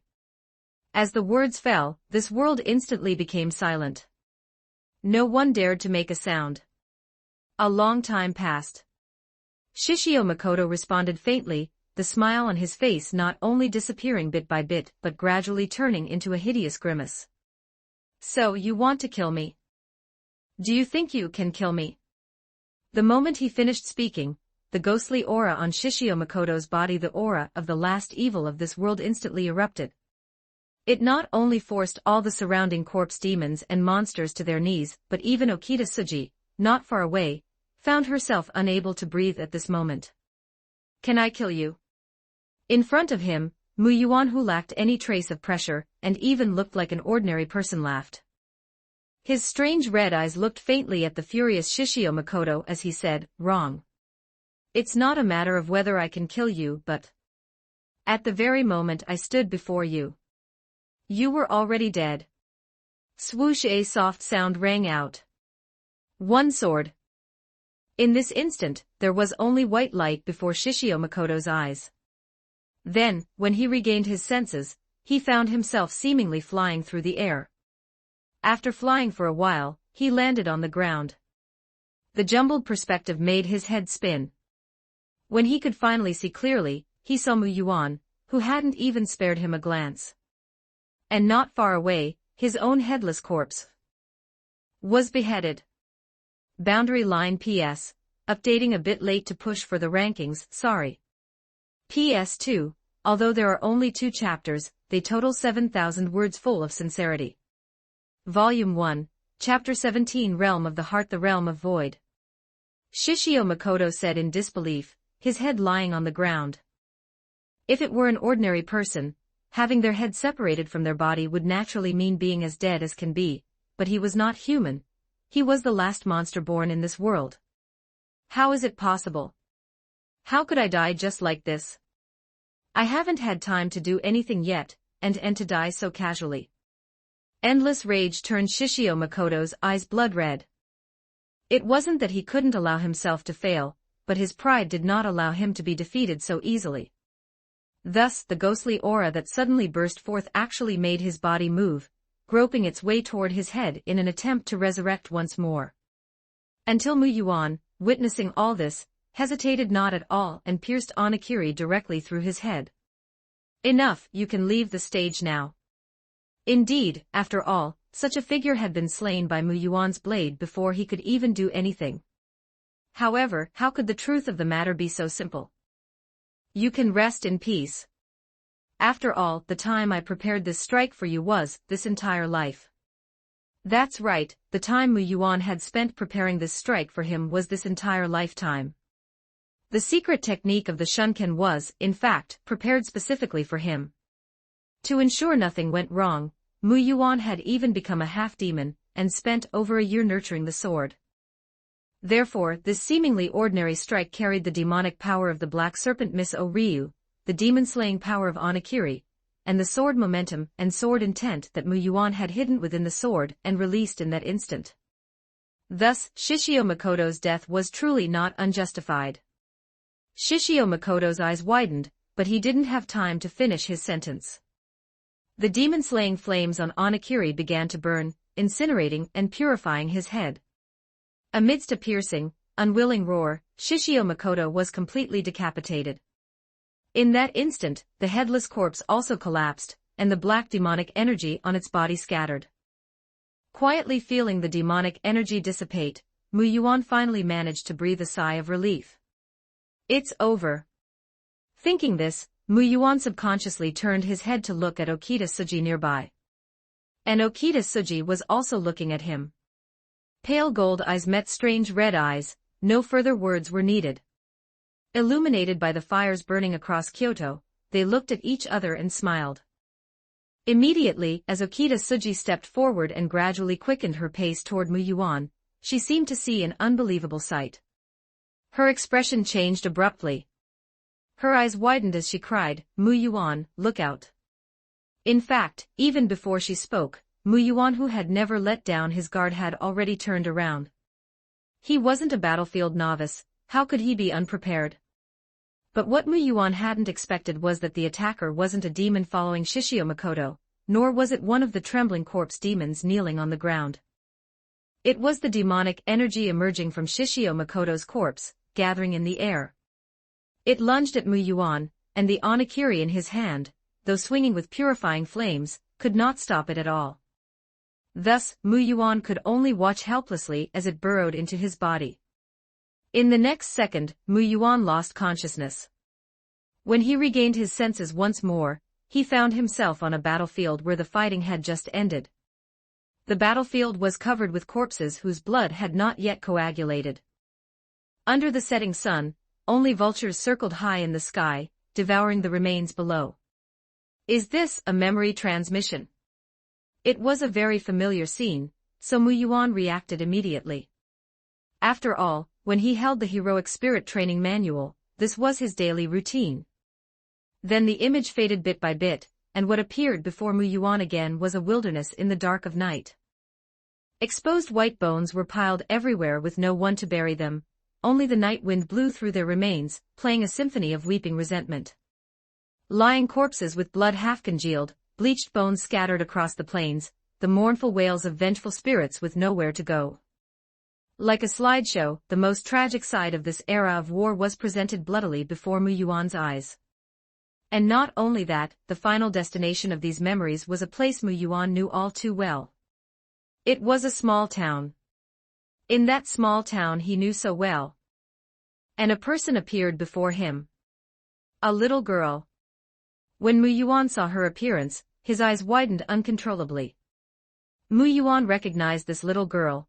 She was the one from when he first slew a demon, the female ghost. Even now, Mu Yuan could not completely forget her final pair of hollow eyes, devoid of any spark of life. Didn't you say you were willing to swing your sword for us? Then she spoke, a brilliant and innocent smile on her face, as she reached out her hands to embrace Mu Yuan, saying, in that case. Then accept us. The moment she said us, there was a burst of static. It was the noise gathered from all the hatred, anger, despair, and more from this era. By now, Mu Yuan naturally understood what was happening, and what this thing before him was, the accumulation of Japan's evil thoughts from this era. The moment Mu Yuan slew Shishio Makoto, it should have vanished from the world along with him, but it had survived. The reason was simple, Mu Yuan could contain it. Mu Yuan was a half-demon, not fully human, and most importantly, his demonic power came from that terrifying black serpent in existence, even more terrifying than these evil thoughts.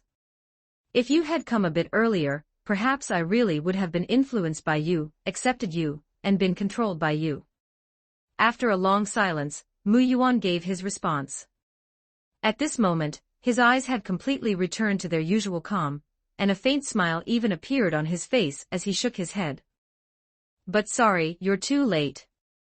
Faced with Mu Yuan's rejection, the smile on the little girl's face froze. Then the small town gradually disappeared, turning into an endless darkness. In this darkness, the malice gathered above the little girl began to emerge and roar, finally rushing toward Mu Yuan. Attempting to swallow Mu Yuan whole. Mu Yuan just watched all this quietly. Then, he slowly took a step forward. As he stepped out, it was like a drop of water falling onto a level surface, creating ripples. Within this consciousness space, the endless darkness was instantly blown away, turning into a vast world of a mirrored water surface. Discarding everything else in this world, Mu Yuan drew the long sword formed by his heart. This sudden change undoubtedly intimidated the entity before him. Suji, she said, I'm an idiot. After thinking about it for a long time, I feel like I really am a bit of one. Mu Yuan spoke softly, a slight smile on his face. Ultimately, I've been influenced too deeply by her, but it can't be helped, since the source of my power is her, and she will become a heroic spirit in the future. Then there's nothing wrong with me wanting to imitate her to complete the heroic spirit imprint, right? At this, Mu Yuan suddenly sighed and then added, but though my words and actions might deceive, the sword certainly will not. They have their own goals and will swing their weapons for this era, but I cannot do that. Thus, I have always been troubled by my sword intent, until I finally fulfilled my promise to her last time. I thought about it for nearly a year before I finally understood. To integrate one's will into the sword and carry it through to the end. I am just a selfish person. I don't have their kind of conviction. My purpose in swinging the sword has actually always been for the heroic spirit alone. So let it be this way. Mu Yuan said. At this very moment, Mu Yuan's heart was clear, without self or others, reflecting all things in the world. This was the realm of the heart, the realm of void. The ultimate state pursued by countless heroes of the sword. At the same time, it was the stepping stone to the gates of a sword saint. Then, facing the evil before him, Mu Yuan raised the sword formed by his heart. That is the final answer I found. 18 Section 18. Chapter 18. At the same time, this is also my intent. Since I am such a person, I shall cast aside all worries and sever everything before me, sever everything that stands in my way. With those words, the sword swung down. Without any resistance, this strike directly severed all evil thoughts. But that little girl who fell with a thud onto the surface of the water did not disappear. She was probably confused about why she hadn't disappeared, as she could feel that Mu Yuan's strike was enough to kill her. While she was puzzled, Mu Yuan had already sheathed his sword, and walked toward her, extending his hand. Mu Yuan smiled and said to her, "After all, this was indeed my promise." After all, the sentiment from back then had truly transformed into Mu Yuan's sword intent. And a sword does not lie. After severing all the evil in this world, you finally accepted its pure essence. Thus, you truly transformed from a half-yokai into a yokai, becoming the final urban legend of this world. You prevented the disaster in Kyoto. Having become the final urban legend, no corpse demon, or yokai dared to resist you under your pressure. Showing no mercy, you brandished the onakiri in your hand and slaughtered them all. You fought alone for nearly an entire night, until the dawn of the next day tore through the darkness, and the fires burning Kyoto were completely extinguished. Then you returned the onakiri, and left the Watanabe family. You fulfilled your mission as the current master of the onakiri. You left. Despite everyone's pleas for you to stay, you said nothing, only smiled and departed wearing your bamboo hat. Soon, you returned to that deep mountain. This was your final promise in this world. P.S. There are more updates, might be a bit late. Volume 1, Chapter 18, you fall together with that cherry blossom petal. You arrived at the deep mountain, originally thinking you would receive a warm welcome. However, no matter how much you wandered and searched the shrine, Miss Oryu was nowhere to be found. Gradually, you guessed the reason. Amused, you didn't force it and chose to climb toward the highest peak of the mountain. Now, you are the last yokai born in this world, so you can vaguely sense the location of the heavenly spear that legend says fell from the sky to seal the black serpent. You climbed all the way to the peak, and saw the heavenly spear sealing this place. At this point, Miss Oryu, who had been hiding and avoiding you, finally emerged reluctantly. Hateful human. This was the first impression the sealed black serpent, Miss Oryu, had of Mu Yuan. Because he was unwilling to help her pull out the heavenly spear. And most importantly, he had roasted wild chickens here several times, but never once invited Oryu to eat, nor was he willing to help her catch frogs. Thus, after learning from Mu Yuan that his purpose for seeking the heavenly spear was to slay the last yokai of this world, she generously granted him power. Although she had been sealed here for a very long time, it was precisely because of this that the entire region had basically been assimilated by her power. Transforming a mortal into a half-yokai was a simple matter for Miss Oryu, who already qualified to become a dragon. As for why she did it, it was naturally for revenge. Miss Oryu knew very well what the so-called last yokai of this world was. It was merely a gathering of the world's unwilling evil thoughts. Therefore, when Mu Yuan killed the opponent, this power would surely find him, as he was a half-yokai. What surprised Miss Oryu was that although Mu Yuan became a true yokai because of this power, he was actually not affected by it. She had originally planned that when Mu Yuan returned here after being corrupted, she would mock him to her heart's content before helping him remove it. What did you come back for? To mock me? High upon the mountain at sunrise, Mu Yuan, having climbed up, was gazing at the distant sun. Oryu finally revealed herself, coming to his side and saying, "Let's get this straight, I won't apologize. I told you when I gave you that power that I wouldn't care what happened afterward, and you agreed." Hearing this, Mu Yuan withdrew his gaze and looked at her. "You're finally willing to come out," Mu Yuan said with a smile. "I'm not afraid of you. It's just, oh right, Miss Oryu was sleeping for the past few days, and only just woke up." Under the gaze of Mu Yuan's eerie red eyes, Oryu guiltily looked away, unwilling to face him. "By the way, you haven't answered me yet. What are you doing back here?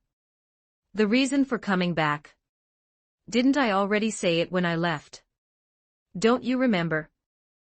Mu Yuan asked back. Hearing this, Oryu couldn't help but tilt her head slightly. Something he said when he left.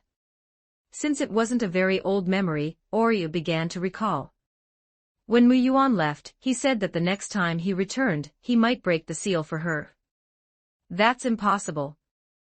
After remembering, Oryu said almost instinctively, "Setting aside whether you're willing or not, you're a yokai now, a complete yokai. That spear is not allowed to be touched by yokai. Only humans can, and it must be of their own free will. Otherwise, how could I have been trapped for so many years? I would have already." She stopped mid-sentence. Because in the time she was speaking, Mu Yuan had already stood up and walked to the legendary heavenly spear. Then he reached out and simply pulled it out. Having pulled out the heavenly spear, Mu Yuan looked at Miss Oryu, who had wide eyes and a completely stunned expression, and asked, "Oryu, were you saying something just now?" Oryu looked at Mu Yuan, then at the heavenly spear in his hand. How is this possible? This was the first time Mu Yuan had heard Oryu's voice scream so loudly. The entire mountain trembled from her voice. At this moment, Mu Yuan even heard a roar that sounded like a dragon yet wasn't. Then Oryu instantly floated in front of Mu Yuan. After confirming several times that he had indeed pulled out the heavenly spear, she looked at him with a face of utter disbelief and said, "Impossible, this is impossible. Even ignoring that you are now a yokai, to pull out this spear, you must truly want to save me. Shouldn't you hate me? How could you be willing to help me?" "Hate you?" Mu Yuan was puzzled. "Why would I hate you? I'm the one who made you like this. I'm the one who made you stop being human." Oryu shouted, pointing at herself. "Oh, you mean that?" Mu Yuan realized, then said indifferently, "It doesn't really matter. To me, being human or not is the same, anyway. It's not real anyway. Besides, from a certain perspective, I should have gained something."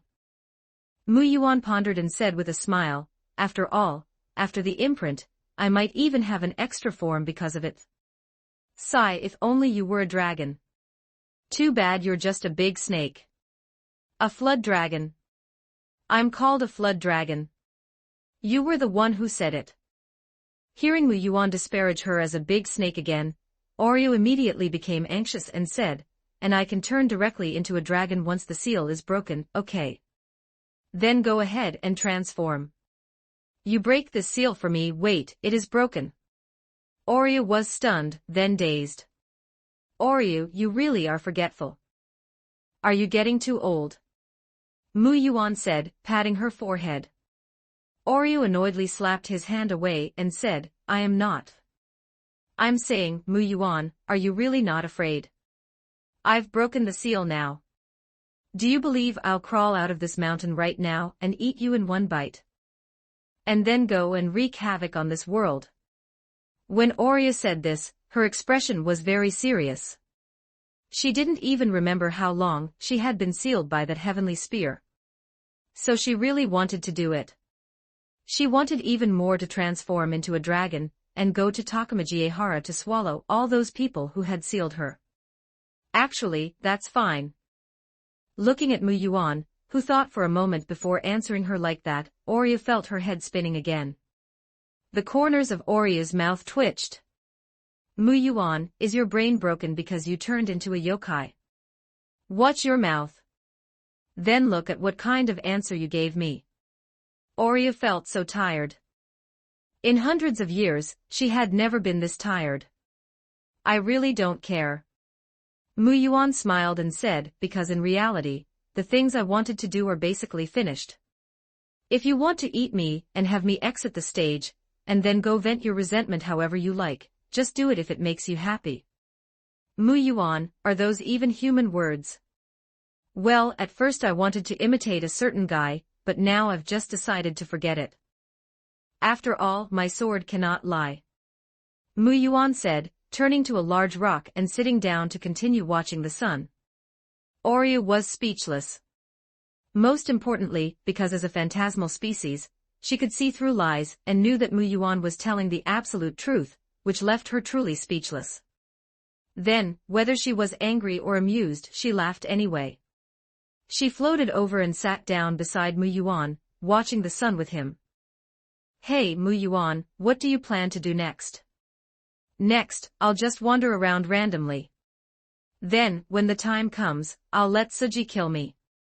What are you saying? Oria's voice rose once more. Since I accepted this power, and became the last yokai of this world, I definitely have to die. But I don't want to die at someone else's hands, so I'll just have to wait until Suji is at her limit. Oria fell silent. She could tell these were Mu Yuan's true thoughts.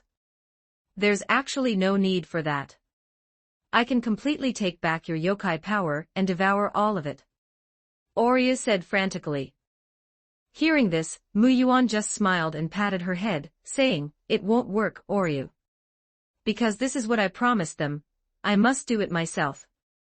When Mu Yuan severed all evil thoughts, he could have actually severed them completely, but he didn't. Instead, he accepted them.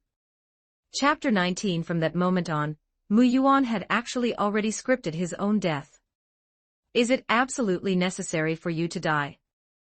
Oria's expression darkened. Mu Yuan patted her head once more. Then, one last question. That person named Suji, is she a girl? Yes, she's a very beautiful and cute girl. Mu Yuan answered instantly. As I thought, I should just eat you right now. You're going to die anyway. After speaking, an indignant Oryu opened her mouth and bit down hard on Mu Yuan's arm, refusing to let go no matter how much he shook it. In the late Edo shogunate era, ever since you disappeared, the title of the world's greatest swordsman gradually changed hands, falling upon the genius swordsman Okita Tsuji, even though she never acknowledged the title. In truth, everyone knew that you were the world's true greatest swordsman, even if you had turned into a demon. As time passed, Okita Tsuji fell gravely ill, and the Shinsengumi gradually approached its end. You felt the time was right. That day the weather in Edo changed abruptly. Amidst the dense, dark clouds, one of the world's last great wonders occurred, a Mizuchi dragon traversing the waters, transforming into a dragon and ascending to the heavens. And you finally made your appearance, high-profilely charging into Edo as a great yokai. No one stopped you that day. In fact, they all accompanied you, performing one final act. You arrived at the Shinsengumi and stood before Okita Tsuji, who had already been waiting for you for a long time. In fact, years earlier you had appeared with Oryu, hoping she could help treat her, but she refused because she said she didn't want you to wait for her for too long. Thus, at the very end you accompanied that cherry blossom, slowly falling together from the long river of time. Second simulation ended. Image, the very cute Miss Oryu. Location, images/167033765-1003 47977-1096666775. Dividing line. PS, sorry, the plot was written a bit hurriedly. Ending the first script like this wasn't actually done very well. Lurin is reflecting on this. I actually prepared 3 simulations, but I got writer's block in the middle, and my updates were a mess for several days. In the end, I had no choice but to keep deleting and revising the outline, eventually compressing it into 2, which is why it turned out like this. Fortunately, I finally managed to scrape through. I'm going to work on the detailed outline for Heiankyo right now. Volume 1, Chapter 19 Heroic Spirit Watanabe Mitsuyuki. Fuyuki City, Amiya Residence. When Muyuan, having finished the simulation, opened his eyes and fully woke up, he found that the sky was already beginning to brighten. The faint light of dawn tore through the curtain of night. Muyuan stared blankly at the ceiling above him, unable to fully regain his senses for a long time. A strange ceiling. I was going to say that. With the corners of his mouth curling up slightly, Muyuan lay on the bed, not wanting to move for a while. In the span of one night, and with the help of the Heroic Spirit Training Manual, he had completely absorbed the memories of the simulation and regained his composure. But that sense of mental exhaustion still persisted. Suji, I'm sorry. Muyuan slowly closed his eyes, and an image surfaced in his mind, the scene of him and Okita Suji sitting together amidst falling cherry blossoms, the final scene of the simulation. I hope when we meet again, you won't hold a grudge against me. Muyuan opened his eyes, a slight smile on his lips and a hint of amusement in his eyes. He didn't feel the slightest bit of sadness about the end of everything. After all, Muyuan knew that he and Okita Suji would meet again sooner or later. I just wonder what happened to Oryu in the end, and if she succeeded in her revenge after transforming into a dragon. As he thought, Muyuan's mind turned to Miss Oryu, who had accompanied him for several years after the Great Fire of Kyoto. She was unwilling to see Muyuan off, likely because he had always called her a great snake or Orochi, which must have left her with a bit of a grudge. Thus, before the end arrived, she took the step of transforming into a dragon and chose to depart. After thinking for a while, Muyuan shook his head gently and looked at the sky again. It's getting late. Sakura should be coming to wake me in a bit. Heroic Spirit Training Manual. With a thought, the black-covered manual appeared in Muyuan's hand. The pages flipped and words appeared on the surface, evolving into a series of summaries before Muyuan's eyes. Experience summary: you were reborn into a prestigious family of swordsmen, and chose to make a high-profile debut. Consequently, at the age of 4, you surpassed a swordmaster, becoming world-famous as the greatest genius of the age. Your family entrusted all their hopes to you, and you became the contemporary master of Onigiri. You joined the Hokushin Ito Ryu, and merged its swordsmanship with Tenin Rishin Ryu, to create the secret sword Shunken. At 13, you first drew your sword and earned the Menkyo Kaiden, becoming the youngest great swordsman in the world. You sensed you had hit a bottleneck. However, to slay the person who absolutely had to be slain in this world, you accepted the power of the great black snake sealed by the heavenly spear, becoming a half-yokai. Soon, your fall into the demonic path became known to all. You went from being revered to being despised in an instant, but you didn't care. From that moment you began nurturing your sword, and amidst the great fire of Kyoto, you slew the world's evil thoughts with a single strike. Your enemy was eliminated, but the evil thoughts found you. Within the realm of the heart, you first stepped into the realm of void, severing the evil of this world yet accepting it. Thus you became the last great yokai of this world. That day the Mizuchi dragon flew through the sky, transforming and ascending.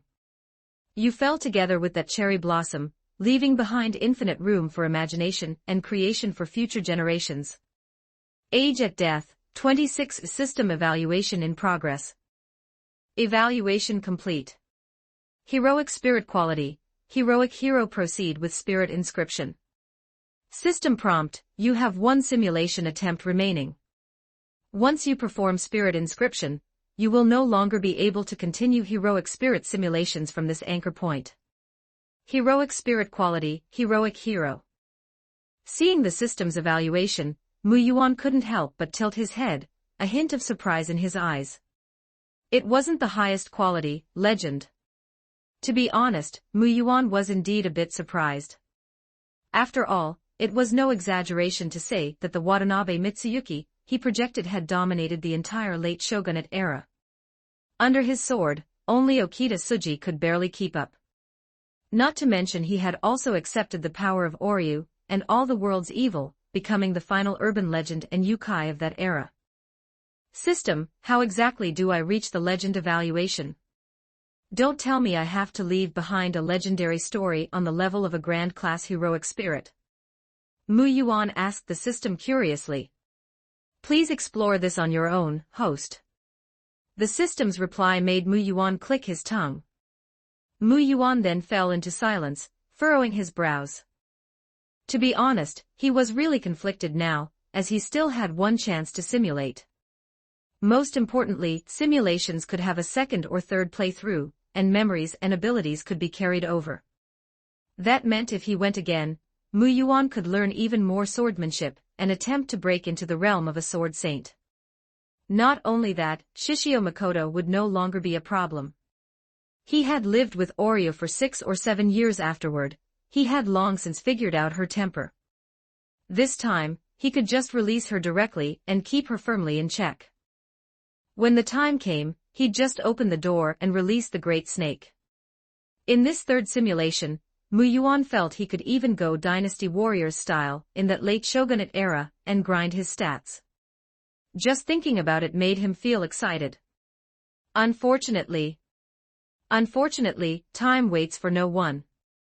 Mu Yuan sighed, then turned his head to look out the window at the now fully bright sky. He faced an inescapable crisis. That was the old ancestor of the Meta family, Zokenmatu. And the upcoming 5th Holy Grail War in Fuyuki City. Although the manual's simulations had no time limit, Mu Yuan himself was the limit. He could feel that he had reached a breaking point. If he forced another simulation, he'd likely wake up several days later from a coma. Of course, Mu Yuan had zero interest in the Holy Grail War or whatever the Holy Grail was. It was just that the people participating were Amiya Shiro, Sakuramato, and Tosaka Rin. So even knowing the entire plot, Mu Yuan couldn't just stand by. More accurately, because he knew too much, it was hard for him to ignore it. Just considering Sakuramato, she had the crest worms, and the potential trouble of being blackened into the Grail. Therefore, Heroic Spirit Training Manual, Perform Spirit Inscription. Despite some regrets in his heart, Mu Yuan still made a firm choice. The second his thought fell, for some reason, Mu Yuan felt as if he or perhaps the world itself shook slightly. It felt as if something had been altered. Following that, on the Heroic Spirit Training Manual where the inscription was completed, text surfaced once more. Spirit Inscription Complete. Heroic Spirit Information Quality, Heroic Hero Name, Watanabe Mitsuyuki Class, Great Swordsman Titles, Genius Swordsman, Yokai Slaying Ronin, The Last Yokai. Mind's Eye Fake, the ability to avoid danger through intuition, and a sixth sense, an innate talent to predict danger. Yukaification, the last yokai born from the power of the sealed Great Black Snake, and the evils of the shogunate era. Secret Sword of Shunkan. The manifestation of a lifetime's peak swordsmanship, a final ultimate technique created based on Hokushin Ito Ryu and Tenon Rishin Ryu. Mu Yuan gazed at the heroic spirit information presented on the manual. Then, as if sensing something, he willed it, and a figure emerged from concealment, appearing before him. He wore a black haori, a uniform somewhat similar to Okita Tsuji's, but with a black Mizuchi dragon tattoo added to the clothing. A long sword hung at his waist, and he wore a Ronin's bamboo hat. His features were very similar to Mu Yuan's, though he looked somewhat more mature, with a long braid and a cross-shaped scar on his handsome face. Mu Yuan himself had forgotten when he had received that wound. As Mu Yuan examined the men before him, feeling strangely like he was looking at someone in a mirror, his gaze naturally met the other's eerie red eyes. Mu Yuan froze for a moment. 20 Section 20 Chapter 20 because he discovered that the other party's eyes lacked any hint of spirit, appearing extremely hollow, as if they were devoid of a soul. But Mu Yuan quickly realized. Watanabe Mitsuyuki, to put it plainly, was just his projection, so how could it possibly have a soul? Wait, if that's the case, could I be able to project my consciousness onto him, just like in the simulation? P.S. There will be another chapter later. Volume 1, Chapter 20, Do you really think you are that 13-year-old great swordsman? The moment the thought of projecting himself onto the heroic spirit summoned by the heroic spirit training manual again popped into Mu Yuan's mind. Projection in the next second, when he blinked, Mu Yuan discovered that the scenery before him had changed. He saw that the previously hollow-eyed great swordsman heroic spirit now had a glimmer of spirit in those bewitching red eyes. He blinked slightly and looked at himself sitting on the bed, his eyes instantly losing their focus, while simultaneously feeling this familiar yet powerful body. The corners of his mouth couldn't help but curl upward. That's right, just as Mu Yuan had thought, he could indeed regain control of this body through projection. Not only was there no sense of disharmony or obstruction, but there were also no restrictions whatsoever, he could switch at will. I didn't expect it to actually be possible, but this feeling is. Mu Yuan frowned slightly, because after projecting into this heroic spirit's body, he quickly noticed that his strength was gradually draining away. Although very faint, there was indeed consumption. Appearing in this world really does consume corresponding magical energy. Is it the same as a servant? Mu Yuan realized quickly. And as if thinking of something, he immediately used the demonic power within this body, and his expression changed again. As expected, using demonic powers consumes even more magical energy. And the consumption and replenishment of magical energy are completely disproportionate.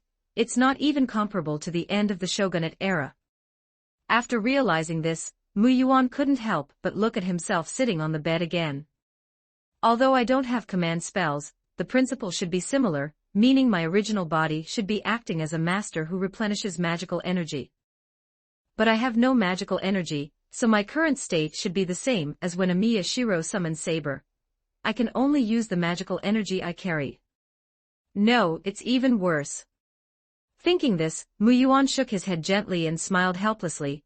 After all, even if Amiya Shiro is wrung out, something can still be squeezed out, but in my case, even if I'm squeezed dry, there's nothing. Wait, if that's the case, perhaps I could find Tosaka Rin to replenish my magical energy. Just as Mu Yuan was thinking this, his ears twitched slightly, and he suddenly heard very light footsteps approaching. So, in the next second, Mu Yuan returned to his original body. And the projected heroic spirit vanished from before him. Big brother. As the knock sounded, Sakuramata's soft voice drifted in, Excuse me, are you awake? Not long after, having finished breakfast in the living room, Mu Yuan and Sakuramata bid farewell to Amiya Shiro, and headed toward the Meta residence. On the way back, Mu Yuan noticed that Sakuramata kept stealing glances at him, so he couldn't help but smile and say to her beside him, Sakura, what are you looking at? Sorry. Caught in the act of peeking, Sakuramata's face flushed slightly. After a moment of hesitation, Sakuramata answered obediently, I just feel like you seem a bit different from usual today, big brother. Oh, how so? Mu Yuan blinked at her in surprise. It's an indescribable feeling, it's like you've become more confident. Hearing Sakuramata say this while tilting her head, Mu Yuan couldn't help but be taken aback. He smiled immediately and reached out to ruffle her hair. He didn't say anything more. After all, she would know the reason sooner or later. Soon, the two arrived in front of the Mata residence. As they got closer to home, the smile on Sakuramata's face gradually faded, and her footsteps even became a little heavier. Because she remembered what Meta Shinji had said to her yesterday. She understood that Shinji was right, it was time to let Mu Yuan leave.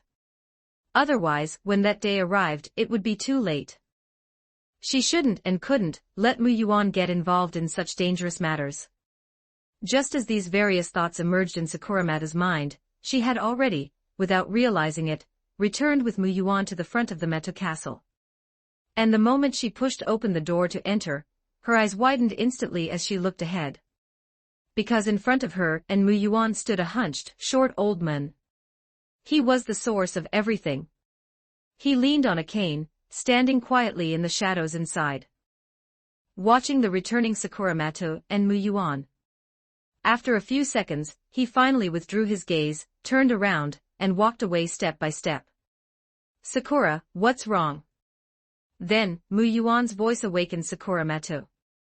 Sakurameto looked at Muyuan, who was casting a puzzled gaze at her beside her, and then looked in the direction the old man had left. "It's nothing, big brother." In the end, she slowly returned a smile to Muyuan. Muyuan looked at the smile she offered, and after a long while, said with a faint smile, "I see." After saying this, as if he really didn't care, he withdrew his gaze and walked into the house. And because his back was turned to Sakurameto, she naturally didn't notice the indifference that appeared in Muyuan's eyes at this very moment.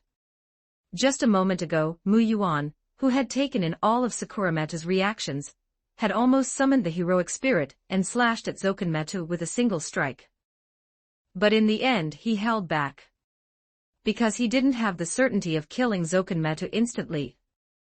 It was clear that at this moment, Zokanmeto could no longer pose a threat to Muyuan. After all, the heroic spirit Muyuan projected was the great swordsman of the last of the demons, Watanabe Mitsuyuki. But the problem was, Muyuan hadn't sensed the location of Zokanmeto's true soul from the Zokanmeto who appeared before him, which meant the insect that he had turned his life imprint into hadn't appeared yet. Moreover, although Muyuan's strength was high, to ensure he could truly kill Zokanmeto, he would undoubtedly need to use the power of a demon. But his current master's body couldn't provide magical energy. He couldn't afford the supply.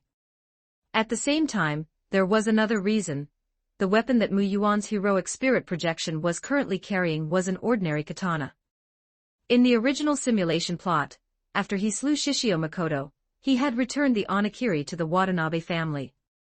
And if he failed to kill him in one strike, and instead exposed himself, Muyuan worried that Zokanmeto would use Sakurameto to threaten him. Therefore he could only sheath the sword that he had already drawn. As for all this, Sakurameto was naturally completely unaware. Therefore she stood there blankly, her beautiful purple eyes gazing at Muyuan's back, which was neither tall nor broad, and even a bit thin. She watched for a long time. "I'll wait a little longer." Sakurameto gently clenched her hands, and bit her lip slightly. "Just a little longer, that will be enough." Muyuan arrived outside his bedroom door. Now he could naturally and easily detect whether he was being watched by that old man. Muyuan, having not detected his gaze, was just about to push the door open and enter. He suddenly felt the ground trembling slightly, and the source of the trembling was inside his room. Not only that, but at this moment, Muyuan seemed to hear the sound of a sharp sword trembling, and felt a very familiar emotion of joy. Muyuan blinked. Then, he pushed the door open. His gaze swept across the room slightly, and he saw the source. He saw that it was a long samurai sword lying casually in a corner of the room. It was also the first catalyst that Muyuan had found in this world. That's right, it was the very demon-slaying sword that should have been broken and covered in rust. Muyuan stood there stunned for a moment.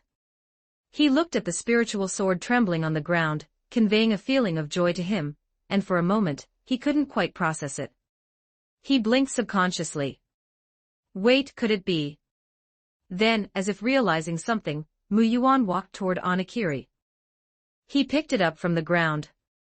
Feeling the familiar weight coming from it, Muyuan's expression became even stranger. No, it couldn't be. Muyuan swallowed. And just at this moment, the seaweed-headed Meta Shinji arrived, looking very displeased. Hey, Muyuan, where's that Kashuakayamitsu? The antique samurai sword left behind by Okita Tsuji. Why did I hear from Sakura that you didn't bring it back for me? Meta Shinji, shouting loudly, saw Muyuan holding Onakiri again. After a pause, he almost subconsciously mocked, why are you trying to draw it again? Didn't I tell you that this sword is strange and no one can draw it? What, because the name is a bit similar? Do you really think you are that 13-year-old great swordsman, Watanabe Mitsuyuki, from the end of the shogunate era? Before he finished speaking, only a soft whoosh was heard.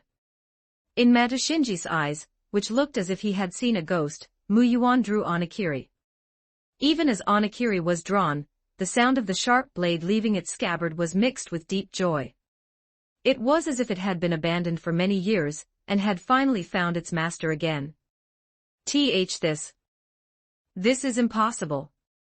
Witnessing this scene before him, Mato Shinji, his mouth hanging open subconsciously, finally couldn't hold it in, and shouted out loud. P.S. Everyone can speak tomorrow, yay. Chapter 21 Volume 1, Chapter 21, Rewriting History. A short while later, in Muyuan's room. Mato Shinji sat before Muyuan, talking animatedly. Watanabe Mitsuyuki was born into the prestigious Watanabe family of Kyoto swordsmen during the late shogunate period. He was a genius swordsman, and was recognized as the strongest of his era. Legend has it that at only 13, he received the Menkyo Kaiden certificate from his Hokushin Ito-ryu teacher, representing the highest honor of the time. Speaking of which, this point in history has actually always been quite controversial. Many say he graduated from the Hokushin Ito-ryu dojo. After all, he did leave many traces there. But many others say he graduated from the Tenin Rishin Ryu dojo, citing his relationships with Okita Tsuji, Kondo Isami, and Hijikata Toshizo as evidence. Not only that, many call him the last Oni. He was the wielder of Onigiri, and because he wanted to slay every Oni in the world, he became an Oni himself. His most famous battle was undoubtedly the clash of the Oni kings on that night in Kyoto. Consequently, although he didn't join organizations like the Shinsengumi later on, he still left a very significant mark on history. He's very famous. Wait, no, that's not right. Recounting the life of the man named Watanabe Mitsuyuki, Mato Shinji grew more and more excited until he suddenly snapped back to reality. Why am I telling you all this? Besides, haven't you always known these things? Shinji looked at Muyuan suspiciously and said, wasn't it you who said his name was similar to yours, so you begged me to put Onigiri in your room? Is that how it was? Muyuan was stunned. Was it not? Shinji grew even more confused. Hearing this, Muyuan remained silent for a while before nodding and answering calmly, all right, let's just say that's how it was. What do you mean, let's just say? Muyuan didn't give much of a reaction to Mato Shinji's speechlessness. After all, his mind was currently occupied with one thing, and that was rewritten history. Indeed, through Shinji's brief summary, the reason why this Onigiri which was supposed to be broken was now appearing intact in Muyuan's room became clear. It was already very obvious. Muyuan had rewritten history. That was why the Onigiri, which should have been snapped during the Great Fire of Kyoto, appeared before Muyuan now, perfectly intact. As for why it wasn't still being enshrined by the Watanabe family, but had appeared here instead, Muyuan didn't know yet. But in short, the projection simulation Muyuan conducted through the Heroic Spirit Training Manual had truly become reality at this moment. No, to be precise, it had become the new history of the late shogunate era. A new history for the Moon Cell. It had to be said that this turn of events was indeed somewhat beyond Muyuan's expectations. But after calming down and thinking it over carefully, he felt that this wasn't so far-fetched after all. Because this way, the birth of the heroic spirit Watanabe Mitsuyuki, and his appearance in this world became much more logical. Originally, Muyuan thought the system was creating heroic spirits out of thin air. Now it seemed it was clearly exploiting a loophole in this world. Wait, if that's the case, then Tsuji and the others also. Suddenly, a stunned Muyuan immediately thought of that girl who was as dazzling as cherry blossoms. Once he realized it, he could no longer control the smile spreading across his face. Muyuan had known from the start that they would meet again sooner or later. After all, this was the Nesaverse, and he even knew of Chaldea's existence. But Muyuan had actually worried that when they met again, they would be the most familiar of strangers. Even though he was confident he could become close friends with Okita Tsuji and the others again, that would undoubtedly carry a hint of loneliness. But now, that worry no longer existed. When they met again, she would be the Okita Tsuji he knew best. In that case, I also understand why the manual kept emphasizing that the spirit inscription can only be done once and cannot be changed. Because when the spirit inscription ends, the throne of heroes in this world clearly gives a response. Gradually coming back from his thoughts, Muyuan focused his eyes, and saw Mato Shinji staring at him with a look of utter disgust. What kind of fit are you throwing suddenly? Seeing the inexplicable smile on Muyuan's face growing more and more brilliant, Shinji couldn't help but scoot his body away. Just then, 2 knocks sounded at the door. The door was pushed open gently, and Sakura Metu appeared in their line of sight. Her purple eyes scanned the room. Seeing that everything was normal, a hint of confusion appeared in Sakura's eyes as she said to Muyuan, "I thought I heard a loud shout just now. Brother, did something happen?" "Oh, I remember now." Just as Sakura finished speaking, Mato Shinji finally reacted. He widened his eyes and looked at Muyuan again. "What on earth did Muyuan do? You actually pulled Onakiri out. You're clearly just an ordinary person, not a magus." The usually gentle Sakura suddenly raised her voice and interrupted Shinji, even addressing him directly by name. This sharp rebuke made Shinji flinch. Muyuan looked at Sakura, who had realized her outburst and was now covering her mouth and looking down in silence, and then at Shinji, who realized he had misspoken and was opening his mouth, not knowing what to say. Seeing how desperately they were trying to hide things from him, Muyuan found it a bit amusing, but also felt a faint warmth. "What's that?" "Like a trick performed on TV." He then feigned ignorance and raised the Onakiri in his hand again. After applying some force, he said in confusion, "Huh? Why can't I pull it out again?" He exerted more strength, even standing up and stepping on it with one foot, but pulling hard still failed to make it leave the scabbard again. While Muyuan was putting on his performance. "What are you all making such a fuss about?" A raspy, aged voice fell. Zoken Mato, leaning on his cane, emerged step by step from the shadows and into the three's view. No one knew when he had arrived, or how long he had been watching from the side. His gaze swept over the 3 of them, then lingered on the Onakiri in Muyuan's hand before he said slowly and hoarsely, "Shinji, put it back in its original place."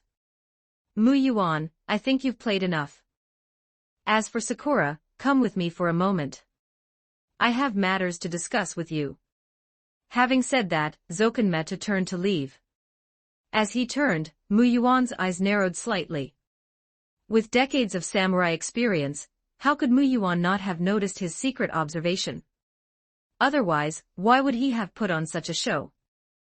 Sakura Meta lowered her head and answered softly. Then she followed Zoken Meta with small steps. Watching their departing figures, Muyuan willed it, and a hidden shadow quietly followed behind Sakura. "Where are they going?" Muyuan then asked Shinji casually. Shinji didn't answer. He just sat there in a daze for a while before getting up, picking up Onakiri, and walking out of the room. He stopped at the doorway. "Muyuan, let me give you some advice," Shinji said seriously. He was rarely this solemn. "Leave soon. Leave for a month or 2. No, it's best if you leave and never come back. You're just a mortal, you simply shouldn't be here." After saying that, Shinji prepared to leave, until Muyuan reached out and gave his collar a hard yank. With a thud, he fell to the floor. "Muyuan, you bastard, what are you trying to do now?" Scrambling up from the floor, an angry Shinji was about to curse Muyuan, but he found Muyuan wearing an extremely brilliant smile that felt slightly familiar to him. "So Shinji-kun, let's discuss something. It's like this, see, you're taking Onakiri back. Can you find me another antique to play with? I've suddenly become very interested in things from the Heian period lately, especially items related to that legendary Onmyoji, Abe no Saimai." Night fell. In the Mato residence, Muyuan closed his eyes. When he opened them again, his originally black eyes had now switched to a demonic red.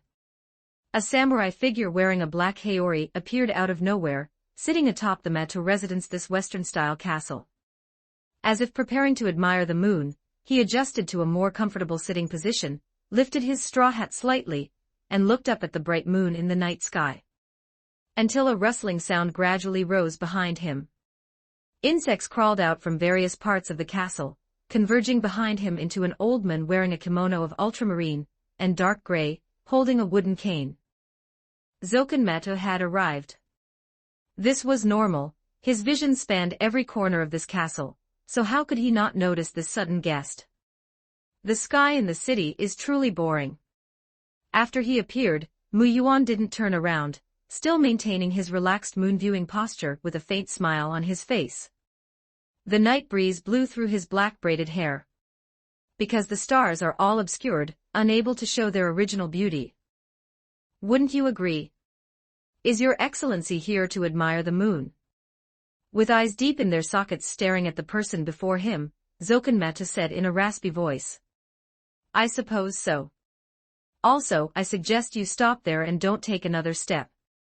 Still without turning his head, Mu Yuan said calmly, because honestly, that rotting, mummy-like scent on you is really quite disgusting. Hearing this, Zokenmeto's expression didn't change much. Only in the wordless silence, he took a gentle step forward. The moment his foot landed, a cold glint flashed under the moon, accompanied by the sound of a sword being gently sheathed. Mu Yuan appeared behind Zokenmeto. At the same time, Zokenmeto's head fell as Mu Yuan sheathed his blade. Although my shrinking ground, this footwork derived from Tenon Rishin Ryu, is slightly inferior to Suji's. 22 Section 22 Chapter 22 Then, as those long braided locks of hair fluttered, Mu Yuan's voice was heard speaking softly, but besides her, in my era, few could keep up with me. Shrinking ground is the pinnacle of footwork pursued by many martial arts and paths. It is a technique completed only after integrating many phenomena such as footwork, posture, breathing, and blind spots. Rumor has it that its ultimate manifestation is a dimensional leap akin to a flash, much like an immortal art. Mu Yuan had tried for a long time. After all, if he could truly achieve that instantaneous flash, the lethality of his secret sword, Shunken would undoubtedly reach a higher level. This continued until he discovered that as this footwork progressed, the greatest limitation was not talent, but rather the apparent need for a complementary spell. Immediately, from the corner of his eye, Mu Yuan cast a faint glance behind him at Zokenmeto, whom he had decapitated. However, not a single drop of blood flowed, his entire body had turned into insects. Pressing down his bamboo hat, he left the area. There was no need for further entanglement, because his innate intuition told him that Zokenmeto's true soul was not here. He leaped lightly down from the very top of the castle. Feeling its call, he walked toward that direction, even as more and more insects gathered together along the path, their rubbing creating a spine-chilling rustling sound under the dim moonlight. But Mu Yuan acted as if they were nothing, arriving all the way outside a warehouse in the backyard. With a light swing of the sharp blade in his hand, he sliced through the door and stepped inside, immediately spotting his old friend. Such masterful swordsmanship and those eerie eyes. I see, so that is why he was able to pull out Onakiri early this morning. To think that your excellency would actually appear in this Holy Grail war. It must have sensed your presence this morning, which is why it joyfully emerged from its scabbard. It was only at this moment that Zokenmeto appeared once again from a shadow within the warehouse. Only this time, his expression was not very pleasant. What I want to know is, who exactly dared to ignore the rules and perform a heroic spirit summoning beforehand, and since a master has already appeared, why have I received no notification at all from the overseer at the Holy Church? Mu Yuan paid no heed to Zokenmeto's intense reaction. He simply stepped forward with a light chuckle, and picked up Onakiri from the pile of cluttered items. Swoosh with a soft sound, Onakiri was unsheathed. Faint flames even ignited upon its body. All right, all right. Then, feeling the intense sense of grievance emanating from it, Mu Yuan couldn't help but chuckle and soothe it. I know you've suffered, don't worry, I won't leave you again. As his words fell, scattered footsteps suddenly echoed outside the warehouse.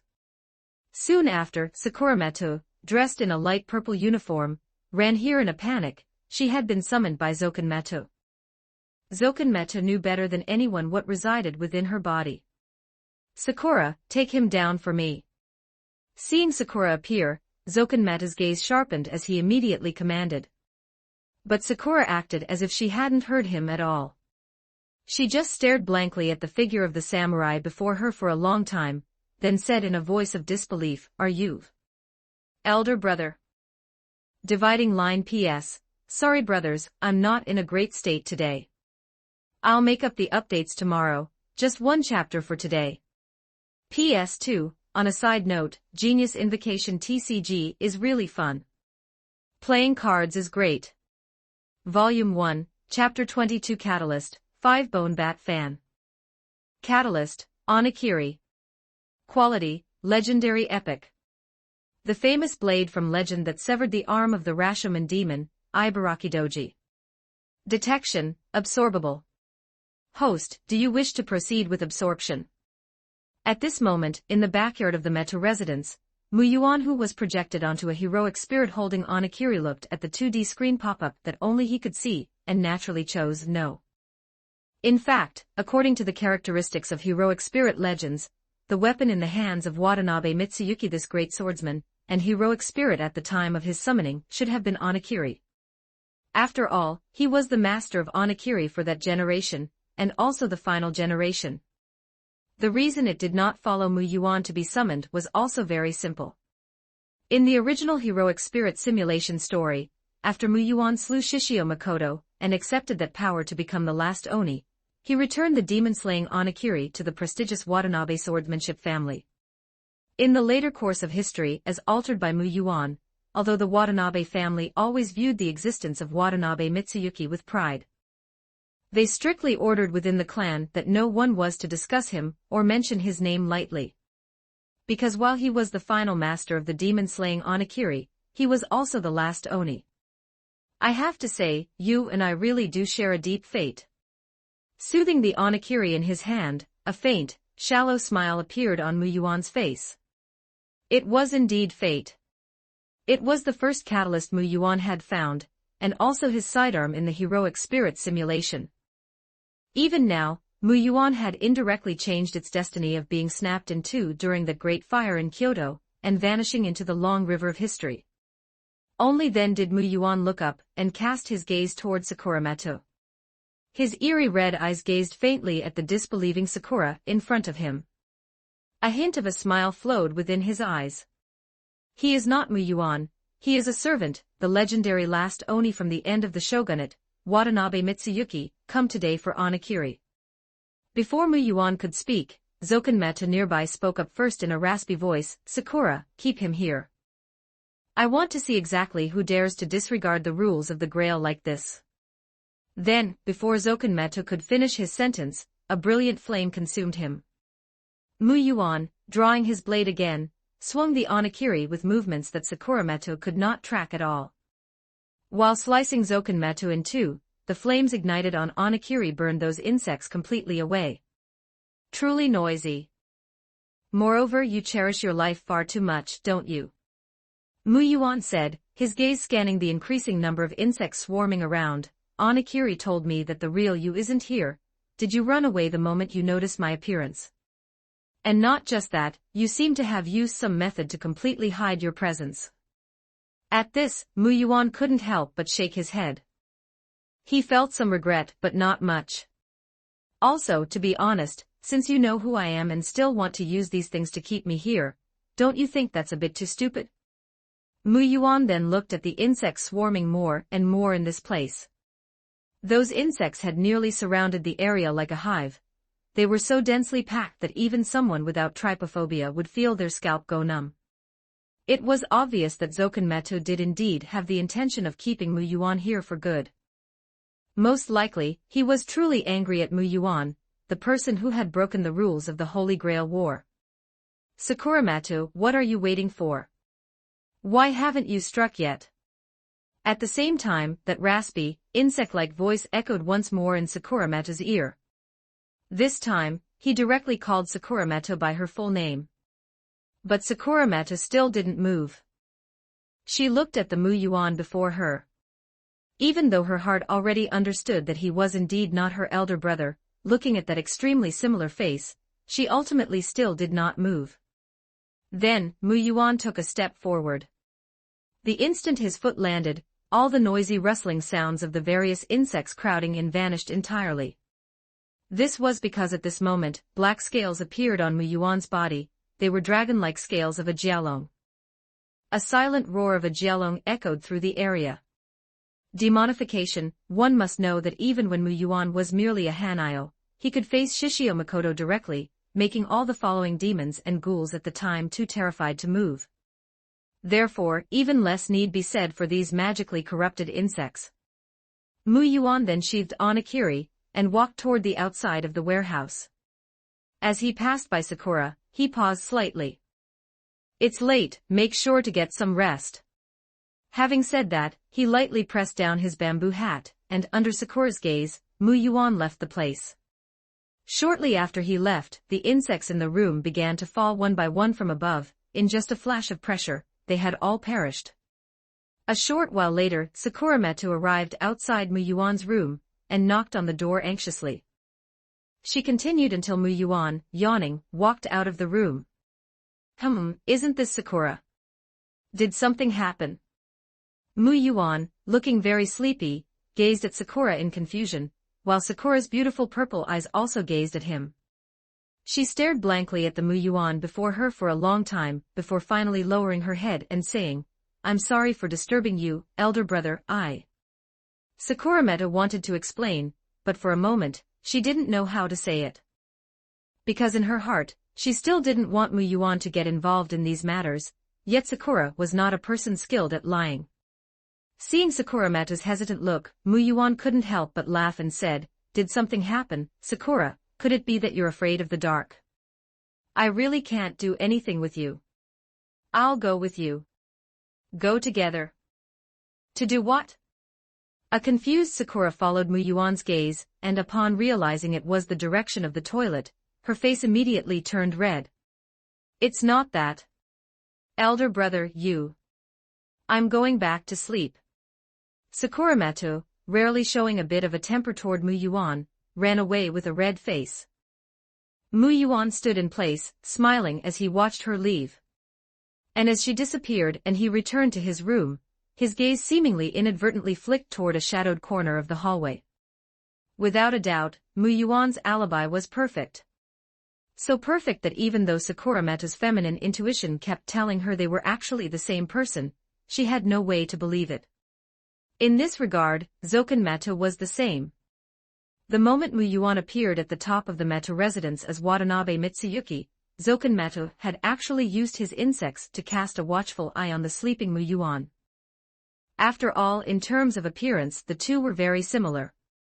Consequently, Zoken Metu dismissed the idea that they shared the same identity. However, the seed has actually been planted, hasn't it? After Sakura left, Mu Yuan returned to his room, and lazily approached the window. The cool night breeze blew through his short hair, as he looked up at the bright moon in the sky tonight. The night sky in the city really isn't beautiful at all. A moment later, Mu Yuan couldn't help but lament. During that year or so spent nurturing his sword at the Watanabe home, while waiting for Shishio Makoto's arrival, Mu Yuan had already developed the habit of looking up at the stars and admiring the moon. Back then, Okita Tsuji would also often bring rice balls to his side, and accompany him in moon-gazing. But even if you suspect, what can you do? If I didn't have Onakiri, considering the issue of magical energy, I would have endured and been cautious since it would be hard to decapitate you. But now... The faint, soft words were scattered by the night wind. Chapter 23. A faint, indiscernible smile appeared on Mu Yuan's face. Tonight, without a doubt, Mu Yuan had gone to retrieve a sword. But in reality, his primary goal was ultimately to swing that sword.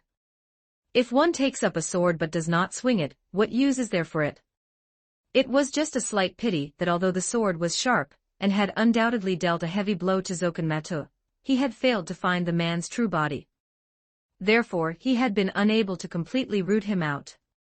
The next day, Hamurahara Academy. Mu Yuan yawned as he entered the school. The mental exhaustion brought about by 2 heroic spirit simulations was not something that could be easily digested. This made Mu Yuan look slightly haggard. Just as he followed the crowd into the school grounds, Mu Yuan, hey Mu Yuan, I'm calling you. Can't you hear me?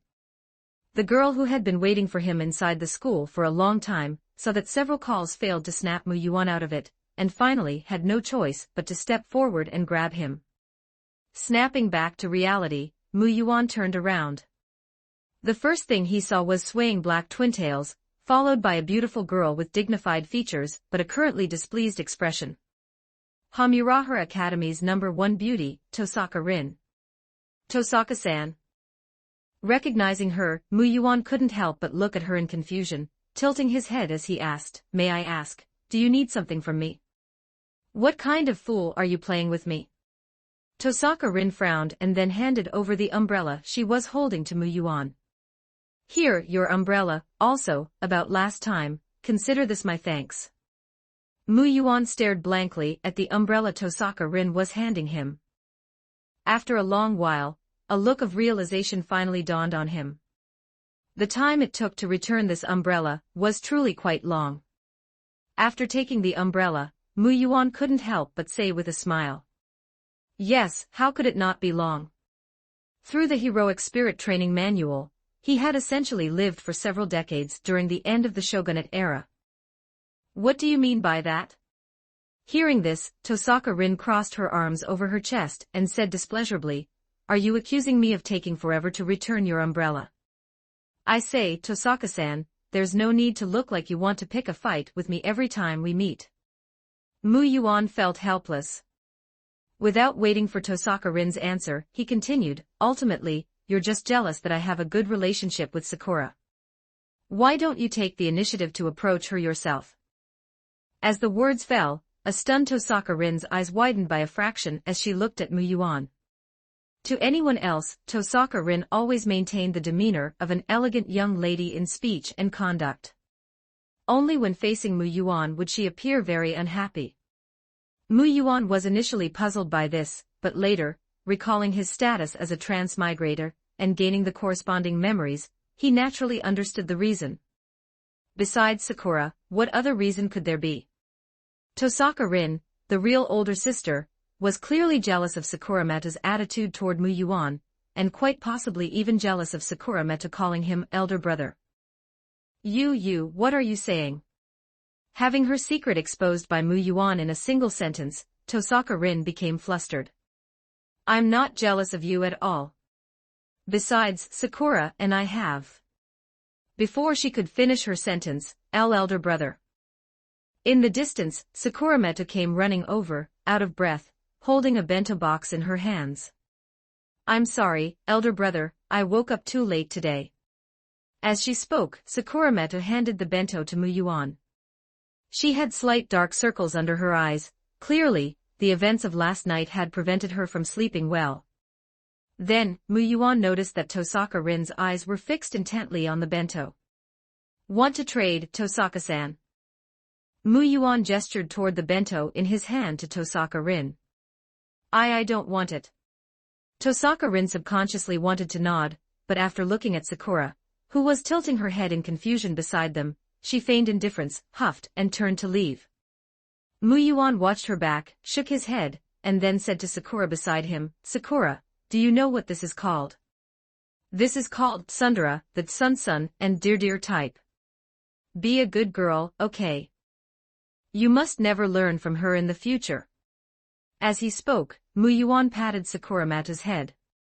Tosaka Rin, who clearly heard him, stumbled and almost fell over. In the peaceful Fuyuki city, it was also a rare moment of leisure.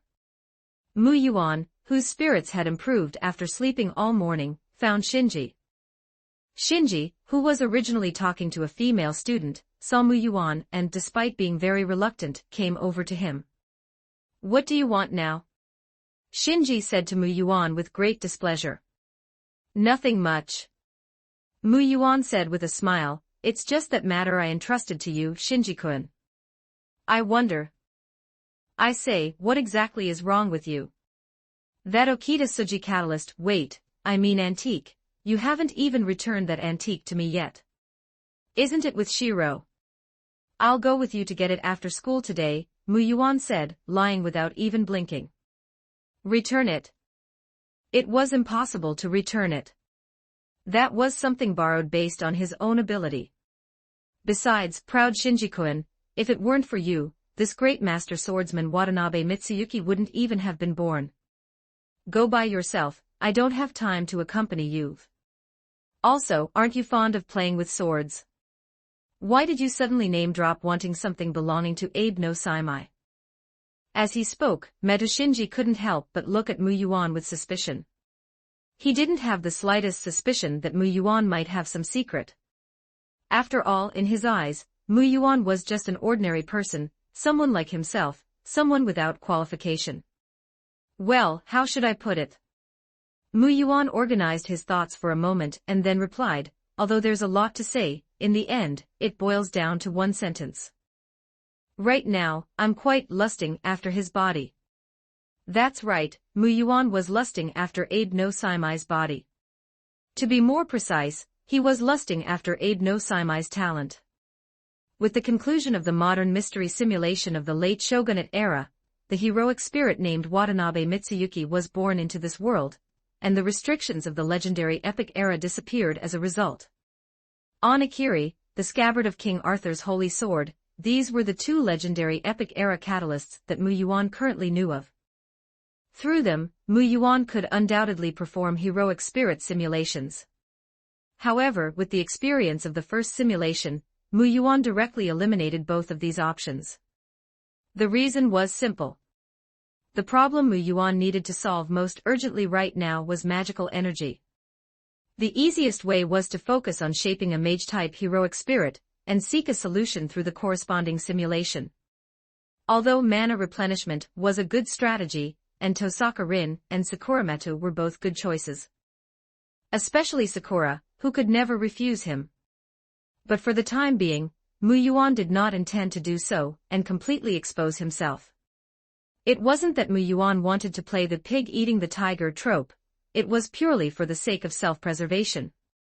Watanabe Mitsuyuki, this sword born at the end of the shogunate era, was indeed very sharp. Using him, Mu Yuan had also calmly resolved the trouble brought by Zoken Mato. But it wasn't enough. Even if he could use demonic power to fight without restraint, this heroic spirit, Watanabe Mitsuyuki, would only have the strength to put up a fight in the upcoming Holy Grail War.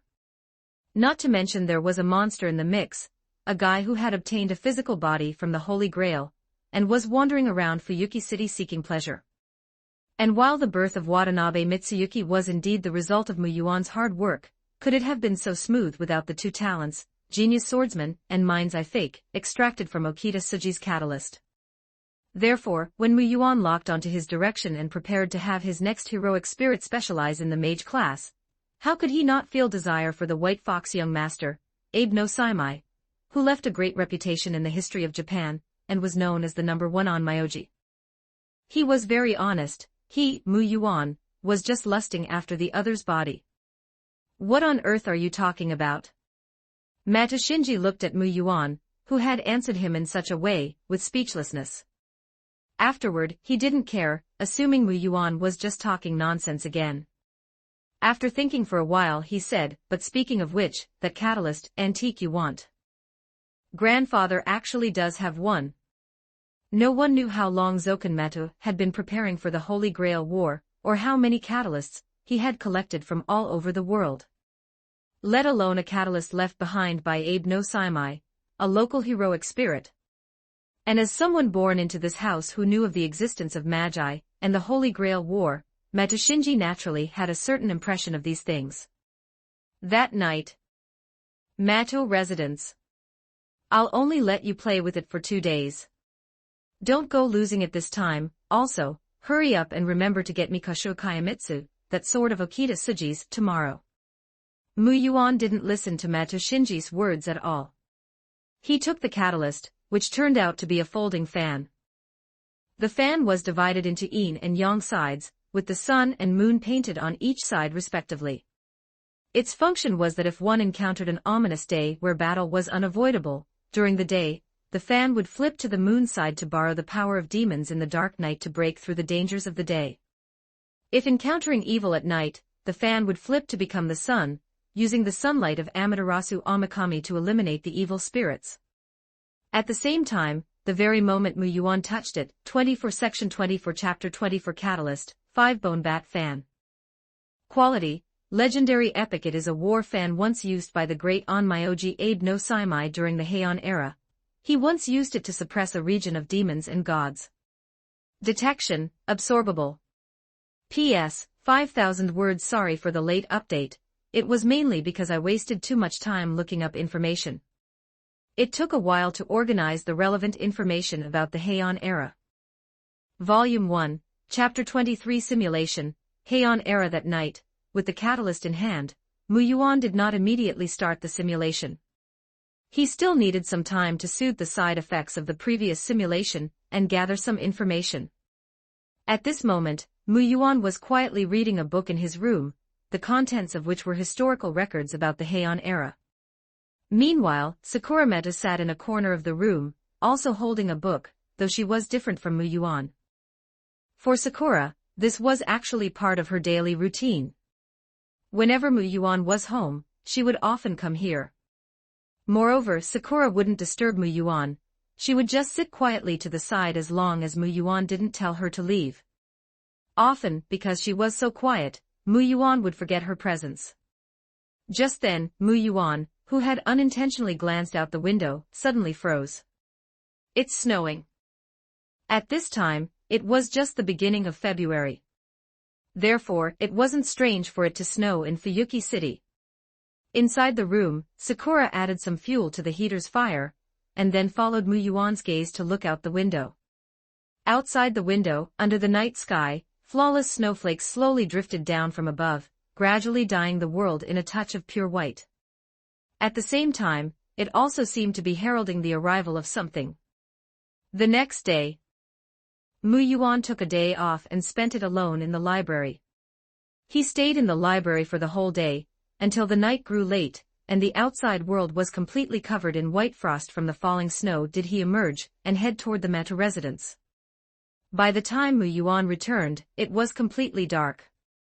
And in front of the residence's gate stood a person. She wore a purple coat, had long, bright purple hair, and a red hair tie. Sakura was waiting for Mu Yuan. And who knows how long she had been waiting. Her head was already covered in white snow. Her eyes were somewhat vacant, as if something had happened. Only when she saw Mu Yuan's figure rushing over did some light gradually return to her eyes. Sakura, you. After reaching her, Mu Yuan didn't have time to speak. Elder brother. Sakura Meta interrupted him, which was extremely rare. Then, she gave Mu Yuan a very forced smile, looking as if she might cry at any moment, and said, "The time has come. Are leaving." Mu Yuan was stunned. Then he keenly sensed a strange gaze peeking at him. Following the direction instinctively, he glimpsed a tall figure in a shadow of the Meta residence. Although it was only for a split second before the other person disappeared into the shadows of the corridor. But Mu Yuan still recognized her identity at a glance. After all, to a transmigrator like Mu Yuan, that person's identity was far too recognizable. The servant invited to this Holy Grail war. Sakura's servant, Rider. Her true identity was the famous female monster from Greek mythology Medusa. That's right, the Holy Grail war had begun. Shortly after, inside Mu Yuan's room. After comforting Sakura Meta and returning to his room, Mu Yuan silently picked up the 5-bone bat fan from the table nearby. He toyed with the fan in his hand, standing still, lost in thought for a moment. Not until Mu Yuan felt the peeking gaze in the shadows finally disappear, did a faint smile finally appear on his face. Rider, huh? Actually, I really do want to meet her right away. After all, from various perspectives, she's undoubtedly worth meeting. As Mu Yuan spoke, the 5-bone bat fan in his hand, the catalyst from Abe no Saimai, disappeared. Let's wait a bit longer, Mu Yuan said calmly. Wait until I truly have a certain amount of say in this Holy Grail war. After saying that, the black-covered heroic spirit training manual appeared in his hand. At the same time, with a thought from Mu Yuan, the heroic spirit training manual flipped to the second page. As for the heroic spirit inscribed on the first page, it was precisely the heroic spirit Watanabe Mitsuyuki. Immediately, black ink characters transformed from the catalyst 5-bone bat fan flowed within it, weaving together to form lines of text. Catalyst, 5-bone bat fan anchor time, Heian era, early 11th century location, Japan, Heian-kyo. Identity, samurai, Onmyoji. Talents obtained through the catalyst, ghost sight, Inyoung aptitude, white fox young master. Ghost sight, you possess natural Inyoung eyes, allowing you to face ghosts and gods directly and see through their disguises.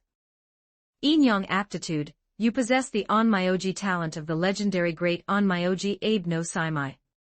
White fox young master, your appearance has a hint of fox-like charm, making it very easy for women to become infatuated with you. At the same time, you will receive the favor of foxes. Remaining simulation attempts, 3. Would you like to start the simulation? Seeing the talents obtained through the catalyst, especially that Inyoung aptitude, the corners of Mu Yuan's mouth couldn't help but curl up. Clearly, his goal had been achieved. Just as he had thought, the heroic spirit training manual extracted the talent of the legendary Onmyoji Abe no Saimai from the catalyst. Not only that, there were also the ghost sight and white fox young master talents. Ghost sight was fine, but this white fox young master, it seems this catalyst talent extraction wasn't quite as good as the first time. With those thoughts, he willed the book to disappear from his hand. He went to the bed. At the same time, the hidden Watanabe Mitsuyuki, the swordmaster born at the end of the shogunate era, appeared before Mu Yuan wearing a bamboo hat. I'll leave things to you for now. After the last incident, just as I expected, Zokenmeta won't dare return here for a short while. But with the appearance of Sakura's servant, nothing is certain. The Holy Grail War has begun, and my time is increasingly tight, so I must solve the problem of magical energy as soon as possible. Speaking of this, Mu Yuan thought for a moment before saying to him, if something really happens, don't worry too much and just strike with your sword. Just remember, it's best not to hurt Sakura and the others. Hearing this, Watanabe Mitsuyuki gave a slight nod to Mu Yuan, then stepped back and disappeared into hiding once more. Almost the instant he disappeared, Mu Yuan immediately felt Medusa's gaze from the shadows. She must have keenly sensed the fluctuation of magical energy at the moment Watanabe Mitsuyuki appeared. Although Watanabe Mitsuyuki indeed had no soul, he was actually like the projections during simulations, and could be placed under simple automated control. Thus, Mu Yuan temporarily set his mind at ease. Ignoring Medusa's suspicious gaze from the shadows, he lay on the bed and closed his eyes.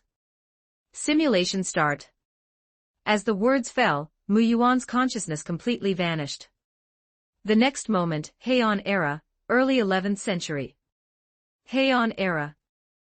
When Mu Yuan opened his eyes and regained consciousness, he had already arrived above the map of Japan once again in the form of a soul through the heroic spirit training manual. From a god's perspective, he looked down at the world below. Then, the heroic spirit training manual also appeared in his hand. Since this was the second simulation, and he had experience, Mu Yuan naturally wouldn't be dazed like the first time. He gazed at the page in the heroic spirit training manual, and willed it to change. He saw the text on the second page weaving together, writing. The Heian era, the beginning of the 11th century. It was a time when the gods were gradually withdrawing from the world, the final period of Japan's mystery. You have come to this world, projected into it. Please choose your identity and starting point, A. Samurai family, B. Onmyoji family, C. Commoner, D. Personal intervention. Looking at these options, Mu Yuan chose Onmyoji without hesitation. After all, this was the reason he was conducting this simulation. You chose the Onmyoji family. You were born into an Onmyoji family in Heian-kyo. You opened your eyes and came into this world, but you soon discovered that things were a bit different from what you thought.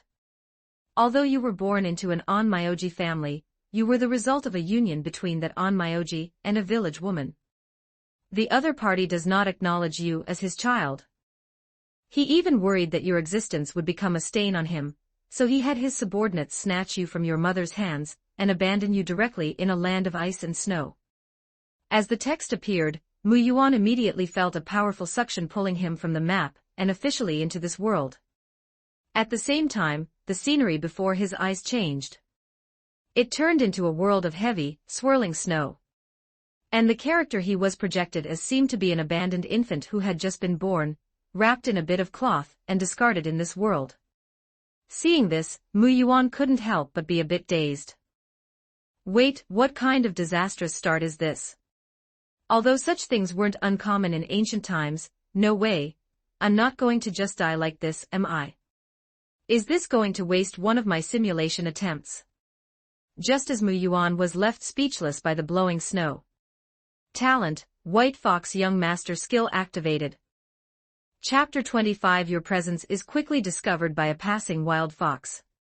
Searching for food, it initially intends to devour you directly, but because it inexplicably feels a sense of kinship from you, it carries you away in its mouth to its cave. Inside the cave, you find several newly born fox cubs. At that moment, the wild fox gestures for you to drink its milk. Your choice is A. Death before dishonor, B. Survival is priority, C. Personal intervention. This. Anyway, thanks for the hard work, self. Without a second of hesitation, Mu Yuan chose survival. To stay alive, you drank the wild fox's milk. You found it wasn't that hard to swallow. Or perhaps you were just too hungry. You survived and soon fell fast asleep due to exhaustion. You lived in this cave for nearly a month. A month later, you wake up from a deep sleep to find yourself outside the cave. The wild fox that raised you for over a month is carrying you in its mouth, seemingly taking you somewhere. You don't know where you're going, so you instinctively want to resist. But how can a newborn infant resist effectively? You can only resign yourself to fate. Before long, a small path leading high into the mountains appears. Following the path, the wild fox carries you through a torii gate and into an unknown shrine. On both sides of the main hall, you see a pair of fox statues acting as divine messengers. You also see a priestess sitting there, waiting for your arrival. Dividing line PS, 2 chapters will be updated today. The next chapter might take a while. Volume 1, Chapter 20 for Tamamonome inside the shrine's main hall. The wild fox placed Mu Yuan, projected as an infant, before the priestess, and then respectfully prostrated itself before her. Although the raging blizzard had subsided, the unthawed snow painted the shrine in a layer of pure white. Strangely, despite the freezing weather, Mu Yuan, wrapped only in coarse cloth, felt no cold at all. Under the finely emerging sunlight, Mu Yuan blinked, curiously looking at the priestess, who was holding him in her arms with a gentle smile. White hair, red eyes, these were the first things Mu Yuan noticed. After all, this was his first time seeing in reality the combination legendary for being a special attack against his countrymen. This priestess was indeed incredibly beautiful. Even Mu Yuan, who often saw the likes of Tosaka Rin and Sakuramato, was deeply stunned. What a cute child!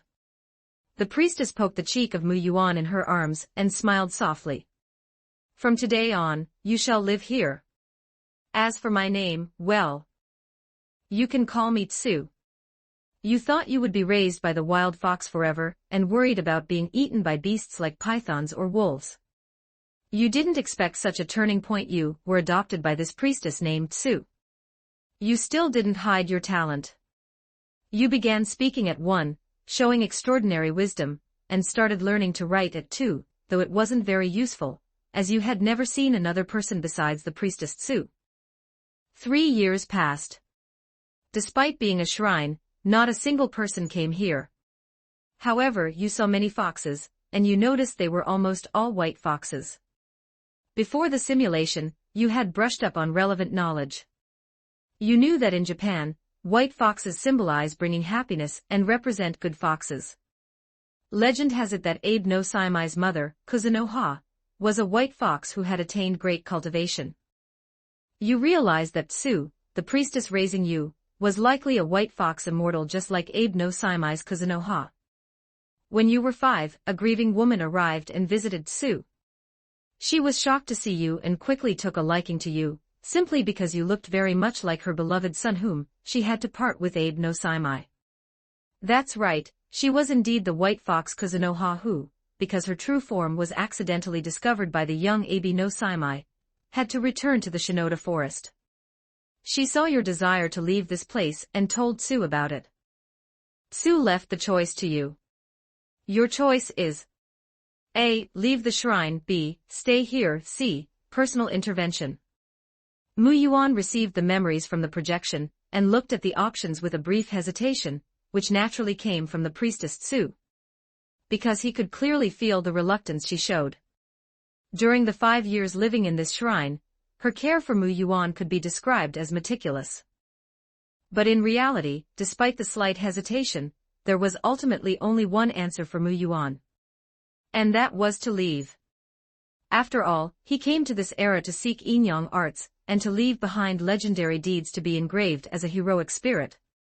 After silently saying sorry in his heart, Mu Yuan chose to leave. You chose to leave. Although Tsu was somewhat disappointed, she did not stop you. You followed Kuzunoha to Heiankyo, the capital of this era. That's right, Heiankyo was the main city of this era, the center of Japan, and also Kyoto. This is why Kyoto is known as the 1,000-year ancient capital. She originally intended to take you to see the Daisen no Daibu Abe no Masachigu, Abe no Saimai's father, but unexpectedly encountered another person on the way, the Onmyoji Dr. Kamotada Yuki. He had received a request from Abe no Masachigu to find Kuzunoha. Kuzunoha refused to follow Dr. Kamotada Yuki back home, citing that her identity had been exposed, and entrusted you to him. So you followed Dr. Kamotada Yuki toward Heiankyo. On the way back, while passing through a small town, he heard rumors of demons causing trouble, and stayed there temporarily to perform an exorcism. On the night he returned from the exorcism, he saw you staring out the window and curiously asked what you were looking at. You said you saw many terrifying people outside, parading down the street like a festival procession. Talent, ghost sight and natural Inyang eyes activated. Hearing this, Dr. Kamotada Yuki became interested. Indeed, today was the night parade of 100 demons. Although this wasn't Heiankyo, it was a very lively time for ghosts and demons. Generally, only those with rigorous training can see spirits, and natural Inyang eyes are rare. Kamotada Yuki explained some Inyang arts knowledge to you. Although you were a beginner, you absorbed it very quickly, and could even infer other things from it, leaving Dr. Kamotada Yuki in awe. He immediately realized that your talent might not be inferior to that of Abe no Saimai. Therefore, he prepared to personally teach you the ways of an Onmyoji, and adopted you as his son, naming Yukumo Mu Yuan. Kamotada Yuki. Just the name itself might be unfamiliar. But he was Abe no Saimai's teacher. His greatest achievement was nurturing the era-defining Onmyoji talent, Abe no Saimai. Furthermore, his son Kamo no Yasunori, Abe no Saimai, and Abe no Saimai's greatest rival, Ashiya Doman. These three were collectively known as the three greatest Onmyoji of the Heian era. Although the journey was a bit winding, your goal was ultimately achieved, and you even became the adopted son of Dr. Kamotada Yuki. This meant you already had one foot in the door of the Onmyoji profession. But unexpectedly, at this moment, you discovered that heaven had played a huge joke on you. You were actually a spiritless person. When the simulation text evolved to this point, Mu Yuan couldn't help but be stunned. At the same time, as his hand pressed on the text, the corresponding memories surfaced in his mind. Kamotada Yuki taught him the relevant Inyang arts knowledge. Mu Yuan, who had inherited Abe no Saimai's talent from the catalyst, quickly and completely absorbed it. Then, just as he was eagerly trying to use a spell, Mu Yuan was shocked to discover that despite having mastered the theory, he couldn't perform the corresponding spells at all. Perplexed, Dr. Kamotada Yuki examined his body. Only then did Dr. Kamotada Yuki and Mu Yuan discover that his body, just like in the modern era, was incapable of using magecraft. There is almost no spiritual power in your body. It's so thin that you can't even chant incantations to perform spells or communicate with the spirits and gods of heaven and earth to borrow their power. Kamotada Yuki, having thoroughly examined Mu Yuan's body, was also shocked. He hadn't even considered this possibility from the start. After all, Mu Yuan was brought by the fox immortal Kuzunoha. Moreover, like Abe no Saimai, Mu Yuan had the charming face of a white fox young master. Kamo Tadayuki initially thought Mu Yuan was Kuzunoha's illegitimate son. Kamo Tadayuki knew that Abe no Saimai's innate spiritual power was so terrifyingly strong that it surpassed even ordinary spirits and gods. Abe no Saimai didn't need to borrow power from spirits and gods like other onmyoji. He could easily perform exorcisms on his own. Kamo Tadayuki had adopted Mu Yuan not only because he noticed his talent, but also because he considered that sending Mu Yuan to the Abe family might be awkward for them. And now. At this point, Dr. Kamo Tadayuki completely believed that Mu Yuan probably really had nothing to do with Kuzunoha. Although you were heavily discouraged by this, Dr. Kamo Tadayuki still treated you as his adopted son. After bringing you to Heiankyo, he immediately introduced you to his eldest and second sons. A few days later, he took you to the imperial palace to familiarize you with Heiankyo. However, you didn't expect to run into someone during this visit. More accurately, that person was drawn to you by the scent left on your body. Her name was Yuzao Maiden, a very famous woman in the palace, as beautiful as a flower and as smooth as jade. But you saw through her identity at a glance. After all, under your Inyang eyes, her ears and the tails behind her couldn't be hidden at all. You even knew her true name, Tamamonome. Volume 1, Chapter 25, The Fifth Heavenly King of Yorimitsukamo Mu Yuan. Tamamonome. One of the three great monsters in Japan legends. According to the information Mu Yuan had checked before the simulation. During the Heian court, she entered the palace under the name Yuzao Maiden, becoming famous for her beauty and learning, until her true form as a white-faced, golden-furred nine-tailed fox was revealed. As for who revealed her true form, there were two versions. One was that it was the great onmyoji Abe no Saimai, who eventually led an army to successfully subjugate her in the land of Nazuno. The other was Abe no Saimai's descendant, Abe no Yazunari. Of course, besides that, Mu Yuan was not at all unfamiliar with Tamamonome. After all, he was a transmigrator, and one who knew about Type Moon, and had played that game about Chaldea. Her noble phantasms when summoned as a heroic spirit in the future, the polygamist castration fist, and the marriage fraud execution cannon had left a deep impression on Mu Yuan. Thus, even without the reminder from the heroic spirit training manual, Mu Yuan would have instantly determined her identity through her appearance. Similarly, because of this, Mu Yuan felt no disgust toward Tamamonome, and even had an innate sense of goodwill. However, you recognize the other party's identity, so you choose A. Reveal her true form, B. Ignore it, C. Blackmail her, D. Personal intervention. Mu Yuan looked at the options presented in the heroic spirit training manual, and then at the projected Tamamonome, who was dressed in a magnificent court lady's outfit and smiling with extraordinary beauty. For a moment, he couldn't help but fall silent. Come to think of it, if my memory serves me right, Tamamonome's setting in Type Moon is actually quite terrifying. There's the version where she is a Bunrei reincarnation of Amaterasu Amakami, and also the version where she is actually an evil of humanity, though I don't remember it very clearly. But clearly she's a big shot, a super big shot, the kind you absolutely can't afford to mess with. Then, Mu Yuan couldn't help but sigh. Amaterasu Amakami is the most important deity in Ingzhou mythology, said to be the incarnation of the sun that shines upon the world. And any legendary deity associated with the sun almost always holds a high status in any country's mythology. For example, Baldur, the beloved god of light in Norse mythology, or Apollo in Greek mythology. As for Amaterasu Amakami, she is the supreme deity in Ingzhou mythology. Furthermore, the evil of humanity Mu Yuan mentioned refers to the so-called beasts of calamity in this world. They are the stains of humanity, absolute disasters capable of destroying all of mankind. The Chaldea incident that Mu Yuan had always been most worried about was originally caused by the first evil of humanity, Goetia. So no matter how you look at it, Mu Yuan shouldn't offend Tamamonome.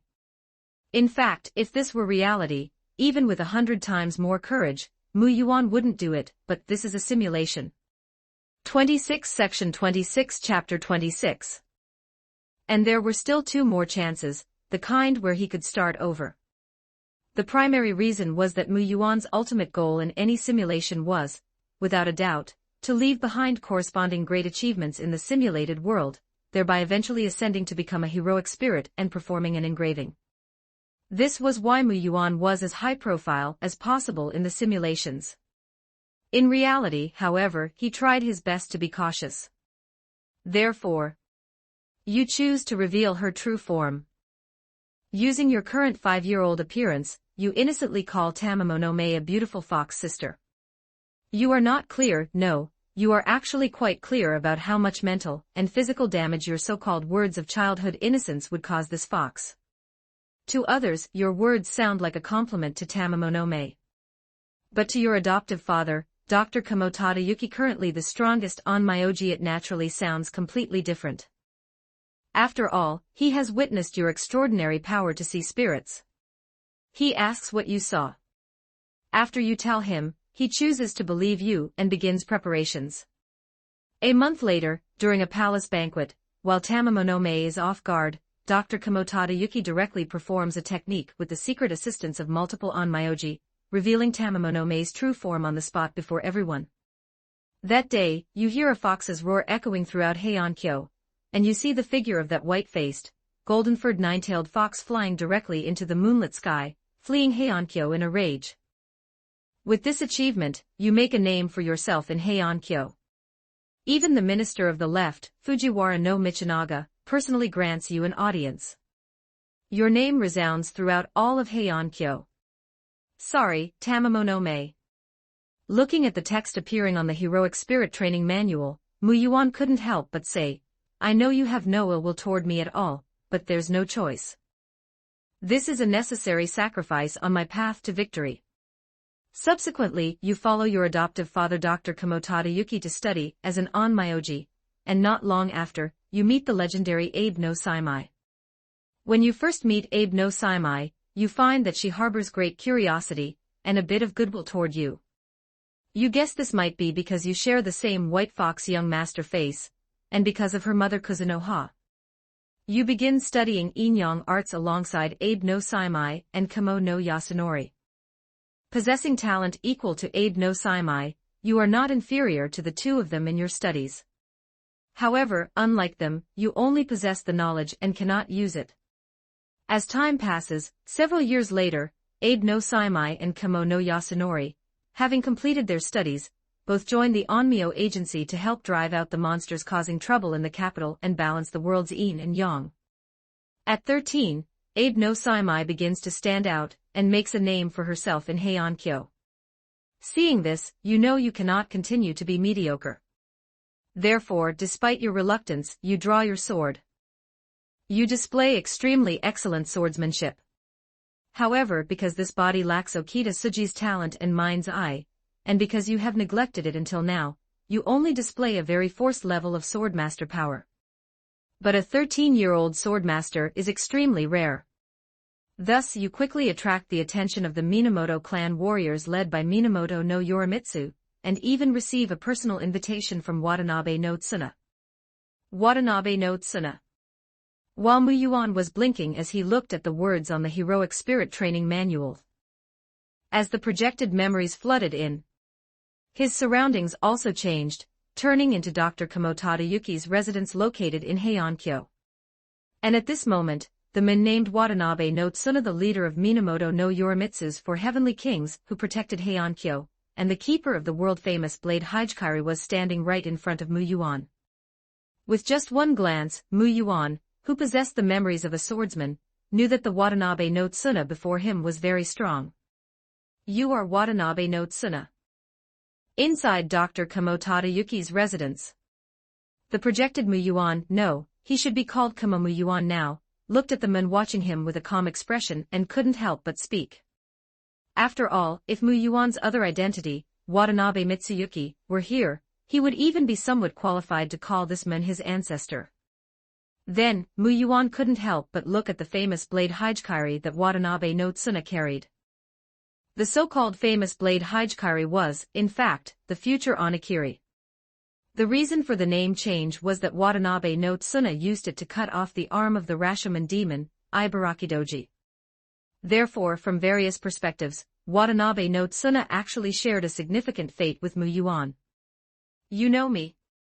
Feeling Mu Yuan's gaze scanning him, Watanabe no Tsuna said calmly. I do, how could I not? Mu Yuan smiled and said, after all, you are the world-renowned leader of Minamoto no Yorimitsu's four heavenly kings. Watanabe no Tsuna fell into a brief silence. His extremely strong intuition sensed that Mu Yuan was hiding something, but he soon stopped caring and said, Come on Mu Yuan, right.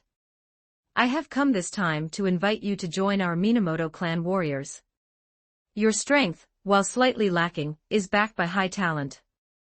I imagine the four heavenly kings might even become the five heavenly kings, because of you in the future. As the words fell, the heroic spirit manual showed, Watanabe no Tsuna, representing the Minamoto clan warriors who protect Heiankyo, issues an invitation to you, hoping you will join the Minamoto clan. Regarding this, your choice is A. Accept, B. Decline, C. Intervene personally. Watanabe no Tsuna had a very high opinion of Mu Yuan. This was normal. A swordmaster who found his own sword intent at 13 was undoubtedly an absolute genius in any era, but Mu Yuan naturally knew his own situation very well. His current force swordmaster strength was, in fact, already his limit. Because this projection did not have Okita Tsuji's talent or the bonus of Mind's Eye.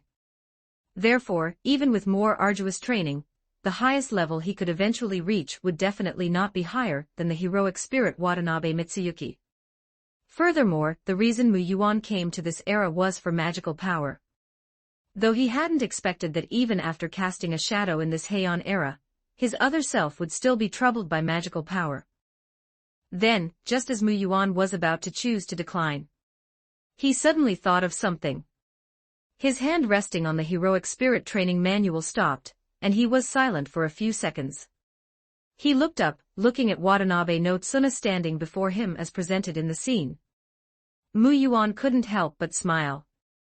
He then chose, intervene personally.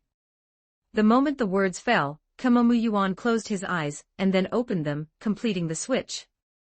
The change in temperament at that moment naturally couldn't be hidden from Watanabe no Tsuna, one of the top swordsmen, but even so, he would only feel slightly puzzled.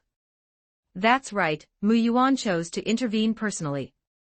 Simply because Lord Samurai Watanabe no Tsuna, regarding joining the Minamoto clan warriors, I still need time for careful consideration, so I apologize for not being able to give you an answer immediately.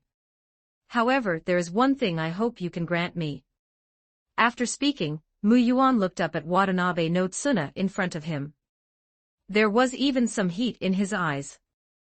I hope you can give me a chance for me to challenge you. Yes, this was the purpose of Mu Yuan's sudden personal intervention.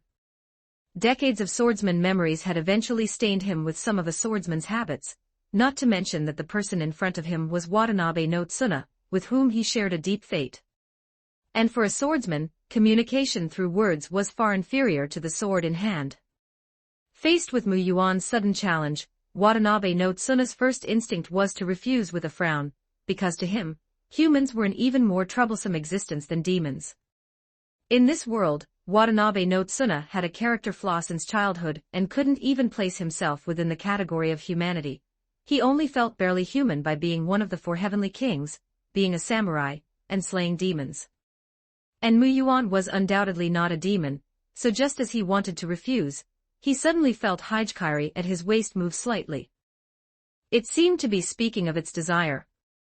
Watanabe no Tsuna froze for a moment, then looked up again at Mu Yuan in front of him. This young child who was only 13 years old in this world. And because of the talent White Fox young master, this projection of Mu Yuan was extremely handsome, possessing strong lethality toward both women and men. In terms of appearance, only Abe no Saimai could compete with him. Watanabe no Tsuna was silent for a while. He could ignore others, but he could not ignore the sword in his hand. Therefore, in the end, he accepted the challenge from Mu Yuan. Soon, news of this matter spread within Heiankyo. Before long, quite a few people who had heard the rumors came to the Kamo residence to watch. Adoptive father Dr. Kamo Tadayuki, cheap older brother Kamo no Yasunori, as well as Abe no Saimai and some Onmyoji from the Onmyo Agency and Minamoto clan warriors. Even 2 other members of the 4 heavenly kings had arrived. However, they were not Sakata Kintoki and Minamoto no Yorimitsu. After all, while this battle seemed like a small match to Muyuan and Watanabe no Tsuna, in the eyes of the Onmyoji and the Minamoto clan warriors, it had an extra layer of meaning. The Onmyoji centered around the Onmyo Agency, and the Kabishi department of the Minamoto clan warriors led by the 4 heavenly kings and Minamoto no Yorimitsu.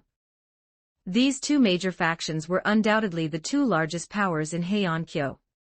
Kamo Tadayuki's adopted son, and having shocked Heian-kyo by identifying Tamamo Mei's true form at age 5, Muyuan was naturally a representative of the Onmyo Agency.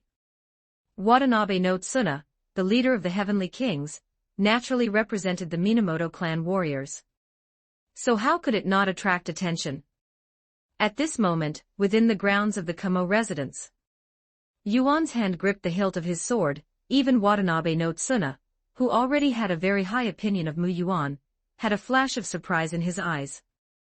As a top-tier swordsman, how could he not feel the momentum and sword intent brewing within Muyuan at this moment? You are very good.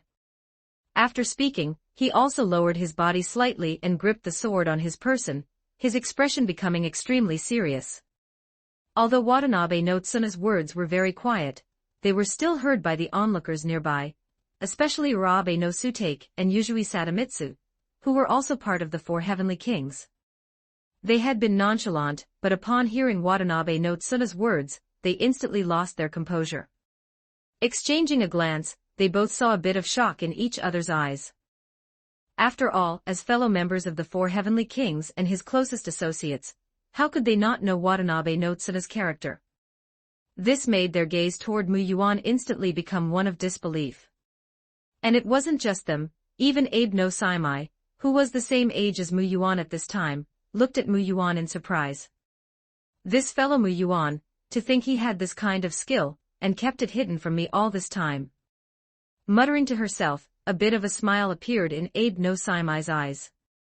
Because both of them possessed the somewhat fox-like beauty of the white fox young master, and because of her mother Kuzunoha, Abe no Saimai's relationship with Muyuan was very good. So she had actually always been worried that Muyuan's obsession with Inyang arts would eventually lead him astray. Therefore, if Muyuan wanted to switch from being an Onmyoji to a warrior, Abe no Saimai would actually be very supportive. And Muyuan had undoubtedly shown excellent talent in this regard, in their eyes, at least. At this moment, with his hand on his sword hilt and his eyes fixed on Watanabe no Tsuna, Muyuan naturally could not be affected in the slightest by the surrounding gazes or sounds. Muyuan breathed slowly and gently. He was nurturing his sword momentum, as well as that sword intent to cut through all obstacles blocking his path. At the same time, Muyuan also felt an extremely terrifying pressure.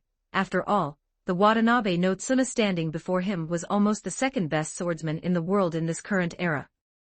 The first was, naturally, Minamoto no Yorimitsu. An ordinary swordsman, standing before him as he prepared to draw his blade. Chapter 27. He couldn't even muster the courage to draw his blade, as expected of Lord Watanabe no Tsuna. And yet, under such terrifying pressure, Muyuan still smiled. After all, what of being second in the world? In the previous era, he was the true number 1 under heaven. In the next second, Muyuan was the first to draw his sword. The sword's exit was a certain kill. Without the slightest hesitation, Muyuan directly swung the ultimate strike of his current body, concentrating all his sword momentum and sword intent into this one blow.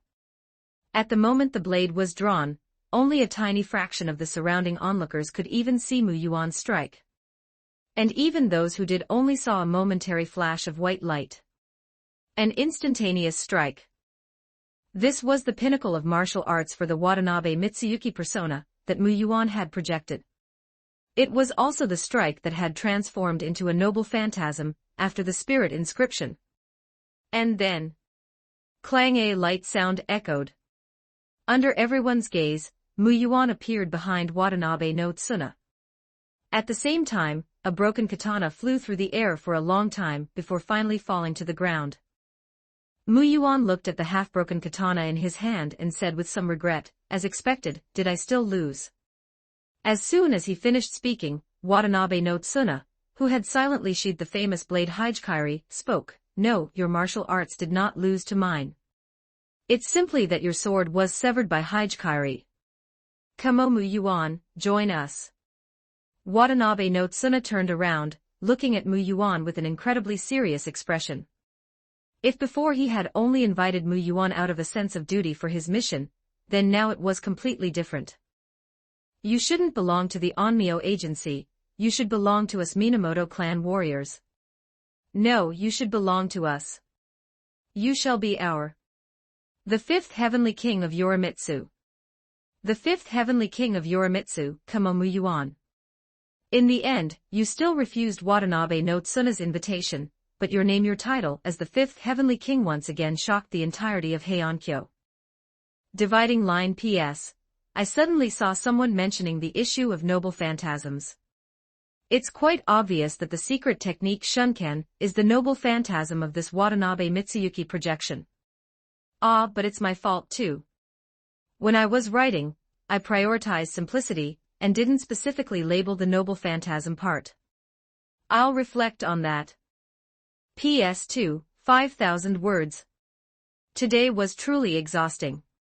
I didn't have time to start coding words until 10 o'clock at night, and I've been writing until now.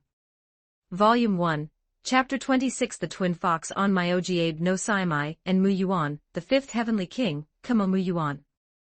Heiankyo, Minamoto no Yorimitsu's residence. The elegant and beautiful purple-haired beauty, Minamoto no Yorimitsu, listened to the report regarding the battle between Watanabe no Tsuna and Muyuan from Yuzui Sadamitsu, one of the four heavenly kings before her. Even she couldn't help but show a hint of surprise in her eyes, saying, is what you say true? Are these really Tsuna's words? As she spoke, the robust blonde man beside her, Sakata Kintoki, also one of the four heavenly kings, and the last to appear, widened his eyes. After all, they all knew all too well what kind of person Watanabe no Tsuna was. Thus, it was truly hard to imagine him saying such a thing without first consulting Minamoto no Yorimitsu. Yes, Lord Yorimitsu, Yuzui Sadamitsu reported steadily. He was a calm and perceptive warrior, serving as a stabilizing, strategist-like presence among the four heavenly kings. Brother Tsuna's words have already spread throughout Heiankyo. Therefore, I have come to consult your opinion on Brother Tsuna's behalf, Lord Yorimitsu. After calming down, Minamoto no Yorimitsu remained silent for a while, then looked at Yuzui Sadamitsu and asked, Sadamitsu, what do you think? If Lord Yorimitsu is willing, then this person shall be our fifth heavenly king. Facing Yorimitsu's probe, Yuzui Sadamitsu gave his answer without hesitation. This caused the already surprised Sakata Kintoki to stand up abruptly, staring at Yuzui Sadamitsu in shock. Although I do not know the reason, for he is so young, the sword in his hand cannot lie. Yuzui Sadamitsu continued, I believe that is why Brother Tsuna invited him. His sword is a treasure, one that has long been tempered and tasted blood. His exquisite skill is such that even I can only bow in admiration. A moment later, Minamoto no Yorimitsu regained her composure and smiled, saying, since both you and Tsuna have said so, then let it be. As long as he is willing, he shall be our fifth Minamoto heavenly king. Out of trust for them, Minamoto no Yorimitsu made her decision. To be the fifth heavenly king of the Minamoto clan warriors, what an honor. Furthermore, to show her sincerity, Minamoto no Yorimitsu even brought the four heavenly kings to your door in person to extend the invitation. But in the end, you still chose to refuse. You refused them on the grounds of being obsessed with the way of yin and yang. But even so, upon leaving, Minamoto no Yorimitsu still expressed that her doors would always be open to you, showing how much she valued you. Regarding your refusal, even Abe no Saimai expressed regret, as well as helplessness toward your stubborn attachment to the way of yin and yang. After this incident, you originally thought the Minamoto clan warriors and the 4 heavenly kings would be angry at your ungrateful refusal, but the opposite was true. Not only were they not angry, they often came to see you. Among them, Sakata Kintoki, legendary son of the Ashigara mountain thunder god Red Dragon, and the man-eating mountain crone, was particularly enthusiastic toward you. Likely due to the high praise from Watanabe no Tsuna and the others, this man had developed a great interest in you. Consequently, he frequently sought you out for martial arts sparring. Naturally, you found this incredibly annoying. Your drawing of the sword was already a matter of necessity, not to mention you knew well that it would be hard for your current body to progress further. Thus you eventually began to avoid him, unwilling to meet. In short, by drawing your sharp blade, you finally pierced through the disadvantages of your magicless body in a short time, gaining recognition once again. Because of this, you were finally able to accompany Abe no Saimai, Kamo no Yasunori, and others to exorcise ghosts, though they went as Onmyoji, while you were merely a warrior dressed in Onmyoji robes. Accompanying Abe no Saimai, since your current talent was originally copied from him, the two of you were exceptionally smooth in the process of exorcising spirits. Often, with just a single look, both sides would know what the other was thinking and provide the corresponding assistance. Under these circumstances, Abe no Saimai even took the time to research some enchantment Inyang arts, making your sword sufficient to slay domineering demons and monsters. As time passed, you became increasingly famous in Heian-kyo. The double fox princes, that is how the world addressed the two of you, simply because you were both so recognizable. You both possessed the talent White Fox Young Master, with exceptionally handsome looks and a soul-bewitching fox-like charm. Everything was undoubtedly moving in a positive direction. As time went on, your fame grew greater. With the titles of Twin Fox Young Master and the 5th Heavenly King of Yorimitsu, you no longer had to worry about the issue of spirit inscription, but regarding all of this, Mu Yuan did not feel particularly happy. While spirit inscription was the most important matter, at the moment, it wasn't Mu Yuan's true goal. After all, Mu Yuan could perform 3 simulations. Unless he truly achieved a perfect clear on his first try, he would definitely simulate several more times. It couldn't be helped, the ability of the second and third playthroughs to inherit memories was simply too good. Mu Yuan even felt some regret now that he hadn't been able to go on a rampage with Okita Tsuji during the Bakamatsu period. Thinking about how future generations would marvel at the history he created after such a rampage, Mu Yuan couldn't help but want to laugh. Therefore, right now, Mu Yuan's top priority was undoubtedly the issue regarding magical power. Knowledge related to Onmyoji was accumulating, but the problem of this inconvenient body had remained unsolved until now. Mu Yuan, Mu Yuan. Mu Yuan, did you hear me?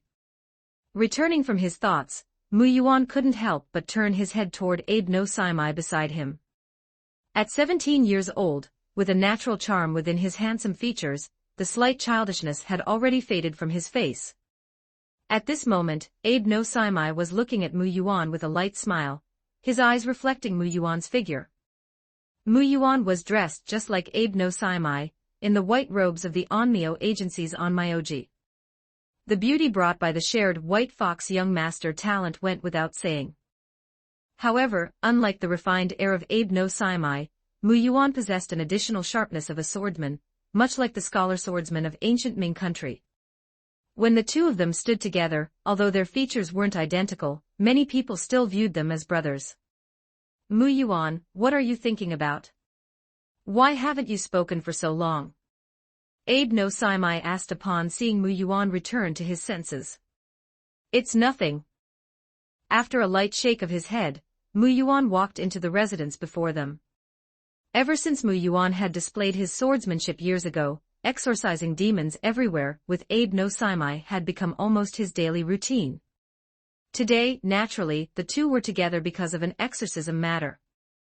Abe no Saimai didn't think much of it either, smiling as he followed Mu Yuan into the residence. But as soon as he stepped into the residence, Mu Yuan's brow couldn't help but furrow. This place gave him a strangely familiar feeling. Saimai, our mission this time is... This isn't a mission, but a small favor for a colleague. Facing Mu Yuan's inquiry, Abe no Saimai replied with a light smile. It seems one of our seniors has encountered some trouble, so he sought out our teacher, and teacher handed the matter to us. As he spoke, Abe no Saimai noticed Mu Yuan's expression seemed slightly off and couldn't help but ask, is something wrong? Saimai. I feel as though I have been to this place before. Abe no Saimai was puzzled. Just as he was about to ask further, a servant from the residence came out, and led the two of them inside. And when the master of the residence appeared before Mu Yuan in the hall, even though they hadn't seen each other for 17 years, Mu Yuan recognized the other's identity at a glance. Even Mu Yuan, who possessed the ghost sight talent the Yin-Yang I inherited from Abe no Saimai, instantly understood the problem the other was facing. Behind the master of the house, a female ghost was entwined, clinging to him and stroking his cheek with affection. It was a filthy evil spirit born from the accumulation of post-mortem grudges. Over the past few years, the number of such spirits Mu Yuan and Abe no Saimai had exorcised was close to 100 if not more. One must realize that even with the protection of the barrier built by all the onmyoji of the Onmyo agency, so many demons still existed in Heiankyo. It was evident how chaotic Japan was in this era. But that made sense, after all, this was the final period when mystery was fading from Japan. Thus, what should have been a very simple matter resulted in Mu Yuan leaving without a word and sheathing his sword. Did something happen? Abe no Saimai hurriedly chased after him, intercepting Mu Yuan and speaking in confusion. Saimai, I will not help you exorcise the demon this time, and if you insist on doing so, this time, you will be my enemy. The sword-sheathing Mu Yuan looked around, seeing that only Saimai had chased him out, and spoke seriously to him. This caused the smile on Abe no Saimai's face to vanish as well. He sensed the momentum brewing in Mu Yuan's sword. He knew the other was not lying to him. Abe no Saimai asked. I remember you've asked me several times about my background, right? Because I always felt it was a matter not worth mentioning, I never spoke of it, but it's fine to tell you today. That Onmyoji is my father, Mu Yuan said calmly to Abe no Saimai. And that female ghost is my biological mother. Dividing line PS, because I'm pushing for the rankings, the update is being posted now. There will be another chapter in 10 minutes.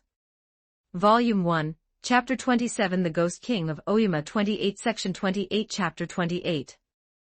Mu Yuan hadn't expected that he would actually cross paths with them again. But it made sense, after all, Heiankyo was only so big, and his father in this life was a member of an Onmyoji family. Abe no Saimai was stunned. Even he, who was always steady and unflappable, could not digest this shocking news at this moment. I am an abandoned infant. The reason is that my mother was apparently a low-ranking performing girl, so I shouldn't have been born. Thus on the day of my birth, I was abandoned in the icy wilderness. Mu Yuan spoke to Abe no Saimai in a very flat tone, as if recounting someone else's story. And just as I was about to freeze or starve to death, a wild fox found me. She was a mother who had also just given birth. She must have come out to forage. If it weren't for the fact that beings like us are naturally predisposed to be liked by foxes. As Mu Yuan spoke, he gestured toward his own face, and then toward Abe no Saimai's. So she took me back to her den and kept me alive with her milk, until later I was found by a celestial fox. It should have been a celestial fox. At this point, Mu Yuan couldn't help but think of that shrine, and the shrine maiden who raised him Tsu. He suddenly realized that he had never gone back to visit her. She raised me until she met your mother, Kuzunoha, who then entrusted me to my current foster father, Dr. Kamo Tadayuki. Mu Yuan briefly recounted his origins, then looked at the silent Abe no Saimai and said, that is why I cannot act today, and no one else can either, though I don't care about my lineage. But Saimai, you and I are no longer fledglings. We should be able to see at a glance that the female ghost committed suicide, and she did so for love. I imagine it's because my father finally grew tired of her and abandoned her, but she had developed true feelings, and wanted to use death as a way to stay by his side. Why did you never tell me these things? With a sigh, Abe no Saimai looked at Mu Yuan with a complex expression. Because I don't care about these matters, so I felt there was no need to speak of them. Mu Yuan was telling the truth. After all, he didn't even know the names of those two people. Furthermore, as a projection into this world, he truly didn't care about such things. Even if you don't care, they are still your biological father and mother. Abe no Saimai's expression turned serious as he looked at Mu Yuan. Mu Yuan, don't do anything foolish. He is not only your biological father but also an onmyoji of Heian-kyo. Mu Yuan tilted his head and smiled at Abe no Saimai. Could it be that you think I would kill him? Kill my own father? Is it not so? Abe no Saimai smiled as well and said to Mu Yuan, isn't that exactly what you've been telling me? You must be itching to kill him so he can reunite with your mother. How could that be? Mu Yuan denied it. His only answer was Saimai's quiet gaze. Abe no Saimai looked at Mu Yuan silently. It seemed as if he had many words in his eyes, but perhaps he felt it wasn't the right time, so in the end he said nothing. Abe no Saimai truly lives up to his name. Even if he hasn't yet grown into the terrifying number 1 onmyoji recorded in the future due to his age, he still saw through your thoughts at a glance, or perhaps the two of you are simply too familiar with one another. Indeed, you felt murderous intent. Though you truly do not care about them, you have to admit that as Kamomu Yuan, you share an inevitable connection with them.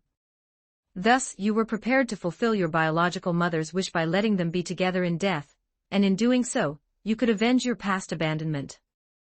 But Abe no Saimai is watching you closely. He does not wish to see his close friend carry the name of a parricide, nor does he want you to be expelled from Heian-kyo because of this. Just as you thought you would have to fight Abe no Saimai, something unexpected happened. A purifying demonic fire burned the mansion to the ground. When you and Abe no Saimai arrived, you saw the blazing fire lighting up the night of Heian-kyo. The fire caused no casualties, consuming only your biological father and mother. Was it you? You read this message in Abe no Saimai's eyes. It truly wasn't your doing, but just then, you discovered accurately speaking, several familiar brothers. They walked out of the great fire and watched you joyfully. While Mu Yuan was holding the heroic spirit training manual and dazing out, the scene before him changed. Simultaneously, through the transmission of projected memories, he immediately saw those brothers. And he also saw the culprit of this great fire. It was several foxes. They walked out of the flames, yet the fire did not burn them in the slightest. Seeing them, Abe no Saimai immediately realized they were the culprits. Just as he was about to subdue these demon foxes, he quickly froze again. Because divine servants, Abe no Saimai whispered in disbelief. Indeed, the powerful spiritual power Abe no Saimai inherited from the fox immortal Kuzunoha allowed him to instantly sense that there was no demonic power within them. There was only pure divine power. They came before you and rubbed their faces against you. They are indeed your brothers, the wild fox cubs who were in that den with you back then. As for the fox sitting quietly to the side, watching everything and looking at you tenderly, she is the very same wild fox who saved you and brought you to Tsu. At this moment, you naturally understand who caused this fire and who purified them. Indeed, while no one else had the right, she alone did. Abe no Saimai and the others had no right to punish your biological parents, which is why you were prepared to do it yourself. But she possessed that right because she saved you and raised you. She is your true foster mother, the shrine maiden of that shrine, Tsu. After this incident, you couldn't help but feel the urge to go back and visit. Abe no Saimai followed you to the Shinoda forest and called out Kuzunoha's name, and she appeared before you both. She did not refuse your request and prepared to take you to the shrine where Tsu was. But when you and she arrived, there was nothing there. The shrine had vanished, you did not see her. You couldn't help but ask Kuzunoha for news about Tsu, but Kuzunoha only responded with a smile. You also noticed that Abe no Saimai seemed to have discovered her identity, but on this matter alone, Saimai stated he was unable to help. Afterward, you and Abe no Saimai stayed in the Shinoda forest with Kuzunoha for a period. You mainly wanted to spend time with your wild fox brothers and the mother fox who had saved you.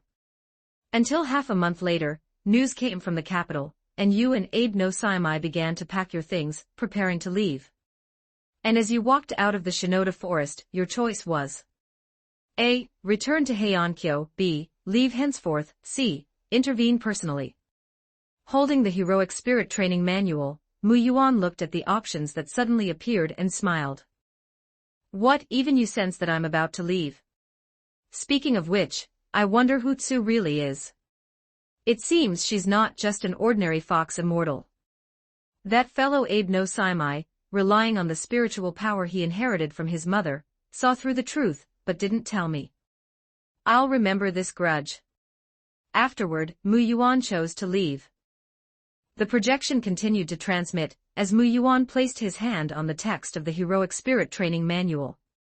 Outside the Shinoda forest. When Mu Yuan suddenly told Abe no Saimai that he was leaving, Saimai surprisingly did not show much shock.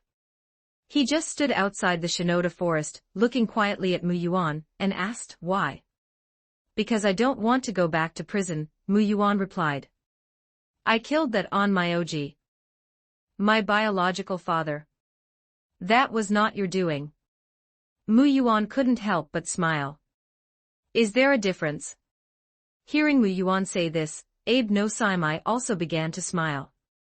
However, his smile held a bit more helplessness. Has this day finally come? Mu Yuan, did you know? I guessed long ago that a day like this would come. Abe no Saimai gazed at Mu Yuan and spoke the words he hadn't said last time. Mu Yuan, without a doubt, you are my closest friend. I have always regarded you as the most important friend of my life because I've always felt we were very similar. I have also been afraid all this time. Mu Yuan, do you know? I, Abe no Saimai, have the confidence to control everything, nothing can escape my grasp. You are the exception. Because even though you are clearly right here, right in front of me, when I reach out to grasp you, I find that I simply cannot hold on to you. It's as if you actually shouldn't exist at all. Mu Yuan did not respond. Thus, all this time, I have actually been somewhat afraid of you. Because you are fearless, you have no attachment to this world, and you will do whatever you want to do, no matter the cost, especially regarding the path of Onmyoto. Abe no Saimai looked at Mu Yuan and finally said, your obsession with this matter is too deep. Mu Yuan, my friend, can you promise me? Abe no Saimai did not say what the matter was. But Mu Yuan knew what he was talking about, so he shook his head. Is that so? Abe no Saimai sighed softly, turned around, and left one last word, in that case, when we meet again, I can only. The faint words were scattered by the breeze in the forest. Mu Yuan watched his departing back, then turned around without hesitation. You bid farewell to Abe no Saimai and chose to take another path. Just as Abe no Saimai said, to achieve your goal, you would indeed do almost anything. Therefore you came to Oyama. You arrived at the gathering place of demons, led by Shutendoji, the Demon King, and one of the 3 legendary great yokai of Japan, along with the fellow Demon King Ibaraki Doji. P.S. I'm pushing for the rankings today, so I hope everyone can give me a lot of support. Volume 1, Chapter 28 I'm giving up my humanity, Shu 10, Ibaraki. In fact, Mu Yuan had asked Dr. Kamotada Yuki at the very beginning. This Onmyoto teacher had gradually chosen to live in seclusion, as the fame of Abe no Saimai, Mu Yuan, and Kamo no Yasunori grew in Heiankyo. He had asked about a solution for the thin spiritual power in his body. At that time, Dr. Kamotada Yuki had given an answer, informing Mu Yuan that the methods could be roughly divided into 3 types. The first was cultivation. Cultivating day by day to slowly increase one's spiritual power. The second was contracting a shikigami.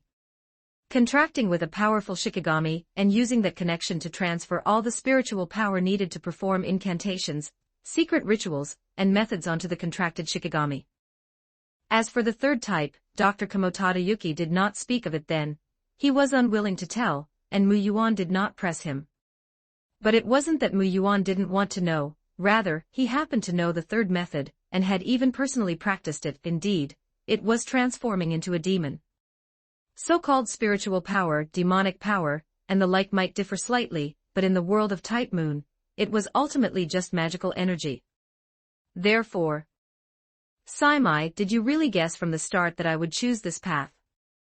Holding the heroic spirit training manual, and watching everything from an absolute bird's-eye view, Mu Yuan couldn't help but let a faint smile play on his lips. Undoubtedly, Mu Yuan had initially chosen the first method. Kamo Tadayuki had also given Mu Yuan a cultivation method, one passed down from that ancient country on the opposite shore, though it seemed to be only a fragment. Unfortunately, the aptitude of the projection Mu Yuan inhabited this time was even worse than imagined. He was already 17, yet his spiritual power had never increased much. The second method, contracting a shikigami, was actually a common practice for onmyoji. After all, aside from a few like Abe no Saimai who were born with terrifying spiritual power, how could an ordinary person's lifelong cultivation compare to that of a ghost or god who had practiced for centuries or even millennia? One must know that even for someone like Abe no Saimai, his strongest moment was when all 12 shikigami were gathered. As for why Mu Yuan didn't choose to find a shikigami to contract with but chose to become a demon, it was naturally because he had experience. Chapter 29. Moreover, shikigami are ultimately external forces. After spirit inscription, they may not necessarily be summoned alongside you. However, the demonic power gained after demon transformation belongs to oneself. The heroic spirit Watanabe Mitsuyuki possesses a certain amount of magical power in this body, preventing Mu Yuan from being drained into a mummy from the very beginning. Furthermore, contracting shikigami can be done at any time, one only needs to find a suitable one. Since Mu Yuan can still undergo second or even third cycle simulations later, there is no rush. However, the disadvantages of demon transformation are also very apparent, which is Abe no Saimai, what you ultimately wanted to say was that if I, due to my own obsession, chose to fall into demonic ways, you would personally subjugate me, correct? Mu Yuan said slowly. That's right. The greatest disadvantage of demon transformation is, without a doubt, immediately standing in opposition to humanity. Think back to the experiences Watanabe Mitsuyuki endured. Just as Abe no Saimai said, Mu Yuan holds no attachment to this world, for he does not belong to this time in the first place. Thus he is like a kite without a string, only wishing to fly higher and farther. And Abe no Saimai, this future guardian of Heian-kyo, even if he chose to trust the demon-transformed Mu Yuan, once Mu Yuan grew to a certain level, Abe no Saimai would have no choice but to subjugate him. You arrived at Oyama. Although Oyama is actually a mountain range, you naturally knew the location where the demons, led by Shutendoji and Ibarakidoji, gathered. Your presence quickly drew the attention of the Oyama demon clan, who recognized your identity.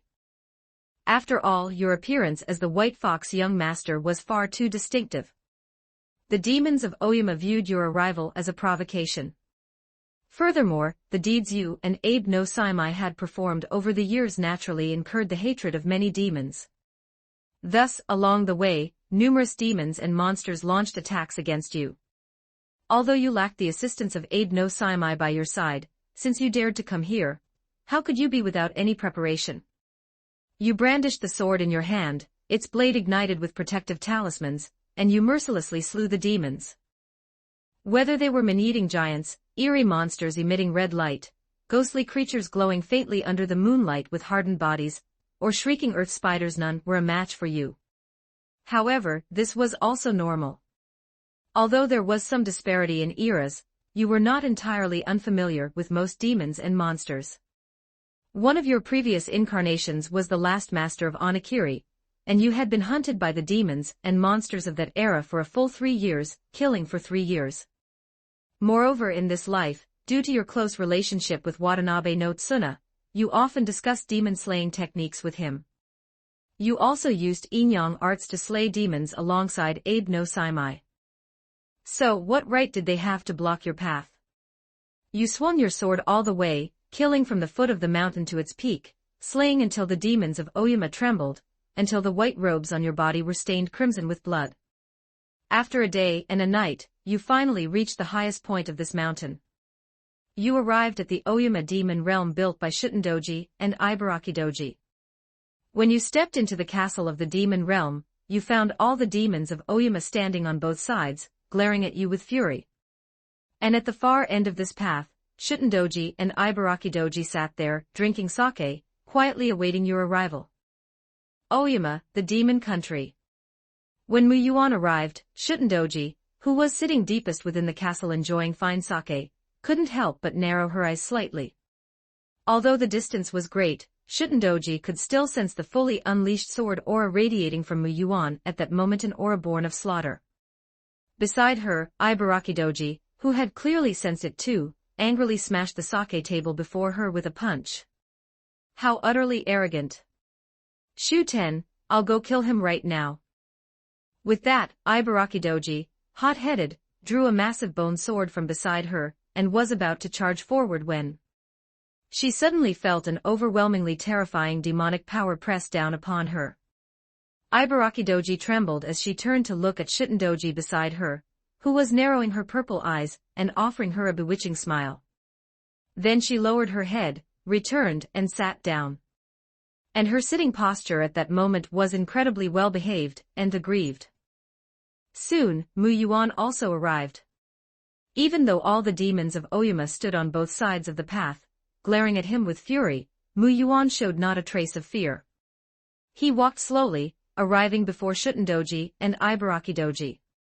His eyes met those of Shutendoji, who wore a bewitching, gorgeous smile.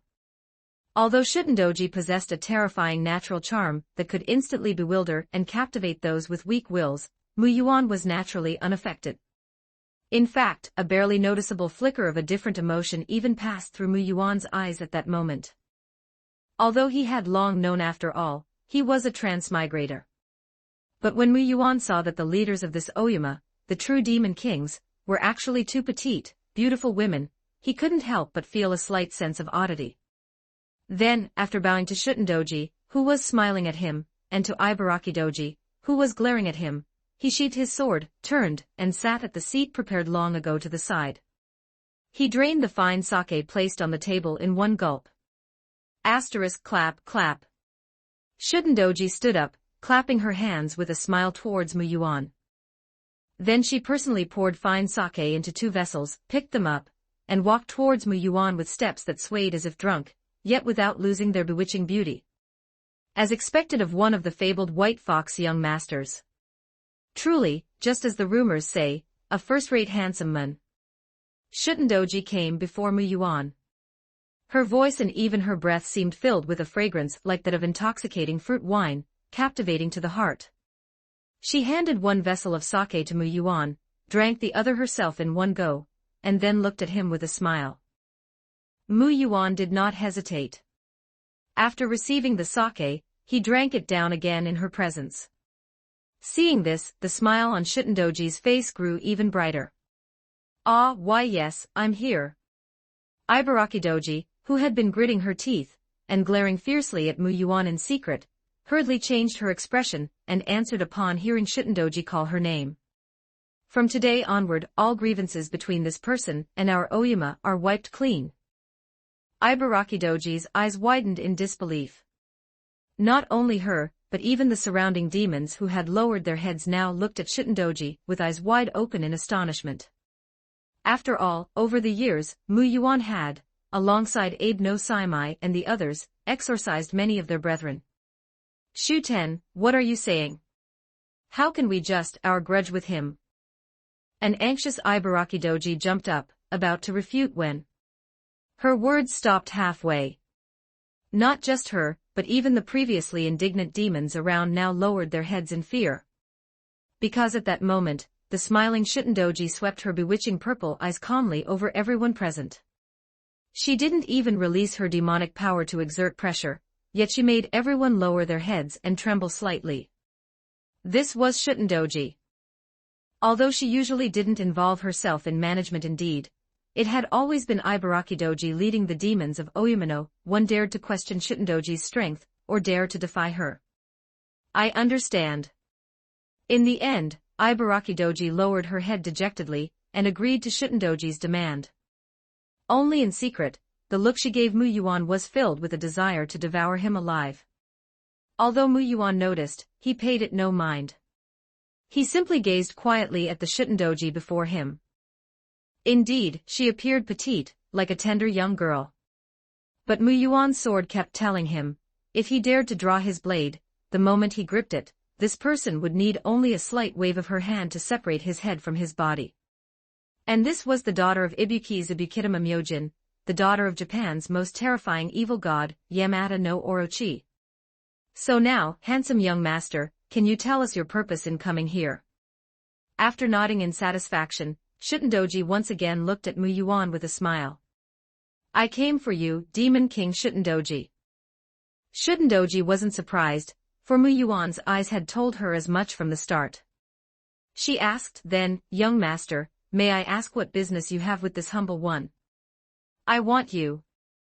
Mu Yuan's immediate answer instantly plunged the entire castle of the Oyama demon realm into utter silence, as if time itself had frozen. Everyone remained in their positions, eyes wide open, staring dumbfounded at Mu Yuan. Even Shitandoji was momentarily stunned by Mu Yuan's words. Shuten, in my short life, I have come to understand one truth, that humans, indeed, have limits. Immediately after, just as Mu Yuan was about to continue his lament. Why you bastard, just what are you saying? Ibarakidoji, eyes wide, unable to control her emotions, jumped up and pointed at Mu Yuan, shouting. As soon as her words fell, she saw Mu Yuan slam the table and stand up, declaring loudly, what I'm saying is, humans truly have limits. Therefore, I have decided. From today onward, I renounce my humanity, Ibaraki, Shuten. Volume 1, Chapter 29 Inyang Demon Master. That day, Shitandoji laughed uproariously, laughed so hard that tears even streamed from her eyes. Then she immediately agreed to your request. Yes, she agreed. Perhaps she found it interesting the idea of turning you, the demon-slaying white fox young master, into a member of the demon clan, into her possession. Thus, even though Ibarakidoji vehemently opposed it, she still kissed you on the spot, making you swallow her blood. Mu Yuan, holding the heroic spirit training manual, couldn't help but blink as he saw these words appear. Then, as he willed it, the scene from that time unfolded before him. He saw that within the castle of the Oyama demon realm, after laughing heartily, Shitandoji drained the fine sake on the table in one gulp. Then she grabbed Mu Yuan and, without allowing him to speak or refuse, kissed him. She bestowed upon Mu Yuan the sake mixed with her blood. As for this scene, all the members of the Oyama demon clan present were naturally dumbstruck. As for Ibarakidoji, her appearance at that moment truly lived up to the name Demon of Rashomon. Her killing intent towards Mu Yuan had almost materialized into something tangible. Mu Yuan looked at the scene before him, then subconsciously touched his lips. It's all the taste of sake. You swallowed the demon blood given by Shitandoji, and chose to be assimilated by her power. Thus you soon felt a force both familiar and unfamiliar. The time for transformation into a demon was faster than you imagined. Perhaps Shitandoji's power was simply too immense. In just a little over half a month, with her assistance, you absorbed her power, became a demon, and grew demon horns. You felt the immense magical power within your body. Knowing your goal was achieved, you immediately began researching demonic arts of the Inyang path, using the power of the demon god as your foundation. Since you possessed the same talent as Abe no Saimai, now free from restraints, and coupled with the vast theoretical knowledge of the Inyang path, you had already absorbed from your teacher Dr. Kamotada Yuki, and Abe no Saimai. You were like a wild horse freed from its reins, advancing 1,000 li in a single day, growing increasingly unrestrained. Then you actively began hunting demons and monsters outside the Oyama demon clan, using their bodies as materials for your experiments and research in Inyang demonic arts, while also devouring their demonic energy to grow stronger. In just 1 year, the demons of Oyama no longer looked at you with the initial contempt in their eyes. In fact, none dared to easily meet your gaze. Whenever they encountered you, they would lower their heads, tremble, and avoid you, fearing you might capture them for experiments. You became a monster even in the eyes of demons and monsters. Even Ibarakadoji's gaze towards you gradually held more wariness, even hidden fear. She proposed to Shutendoji more than once that Shutendoji should quickly kill you, lest you eventually turn against them. To this, Shuten merely smiled and once asked you during a banquet if you would betray her, if you would betray everyone. Your answer was no. Clearly, no demon believed your answer. But Shutendoji believed you. And in fact, this was indeed your truth. Subsequently, days like these continued for a while, until the day Ibarakidoji returned, clutching her severed arm. After returning, due to the pain of losing her arm, and the fury of suffering such humiliation as a demon king, she caused a huge commotion within the castle. Only after Shutendoji forcibly got her drunk with sake did she finally quiet down. And after she finally calmed down, you looked at her, and sensed the spiritual power someone had deliberately left on her. You decided to choose. A. Retrieve the severed arm. B. None of my business. C. Demons enter the capital. D. Personally intervene. Mu Yuan looked at the options appearing on the heroic spirit training manual. After a brief moment of contemplation, he suddenly smiled faintly and said, "Personally intervene, because if I'm not mistaken, they should all be waiting for me now." Night fell. Nighttime belongs to the 100 demons. Even the capital at the heart of Japan, guarded by numerous Onmyoji and Minamoto clan warriors, was no exception. All houses within Heiankyo were tightly shut. Under the starlight and moonlight, only a few Minamoto clan warriors patrolled Heiankyo. The tale of Ibarakidoji's severed arm has long been widely circulated throughout Japan. This is also the origin of the name of the blade, the divine sword Onakiri. 30 Section 30 Chapter 30 As for the legendary story, Mu Yuan, who had specifically supplemented his knowledge on the way here, naturally remembered it vividly. In the legend, one night, when Watanabe no Tsuna was walking across the Ichijo Madori Bridge in the capital with Hijikari at his waist, he encountered a beautiful woman. The woman extended an invitation to Watanabe no Tsuna, because the night road was dangerous. She requested to travel together, to which Watanabe no Tsuna agreed. But just as the woman approached him, he suddenly swung the famous sword Hijikari in his hand and severed the woman's arm. And this person disguised as a beautiful woman was none other than one of the Oyama demon kings, Ibarakidoji. Although she was disguised well, the reflection under the bridge at that time betrayed her true form. Afterward, when Ibarakidoji escaped, Watanabe no Tsuna took the severed arm home to see Abe no Saimai. After telling him what happened, Abe no Saimai used Inyang arts to divine, and warned Watanabe no Tsuna to be extremely careful within the next week. Once a week had passed, the spell he cast would take effect, causing Ibarakidoji to lose this arm forever. Thus, Watanabe no Tsuna guarded the severed arm for 6 days without ever closing his eyes, until the 6th day, when his foster mother suddenly came to visit, forcing Watanabe no Tsuna to get up to entertain her.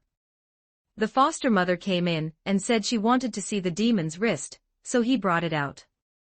The foster mother looked at the wrist carefully for a long time, then suddenly shouted, "This is my wrist," and then broke through the window and fled. After this incident, the famous sword Hijikari was officially renamed Onakiri. This was the origin of the story as Mu Yuan knew it, although he was very clear that this matter was definitely different from the story he understood.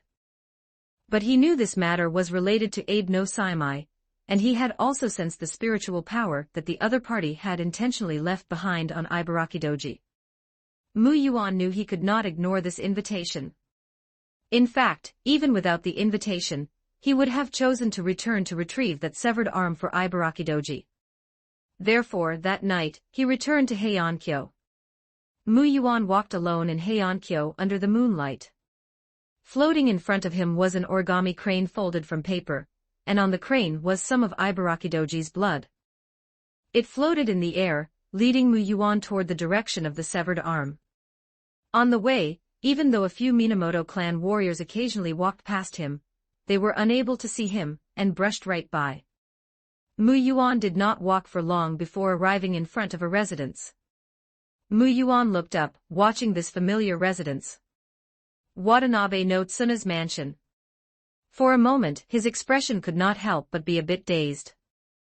Because this place was actually the old home from when Mu Yuan had projected himself into Watanabe Mitsuyuki. Just as he was in a daze, the gate suddenly opened.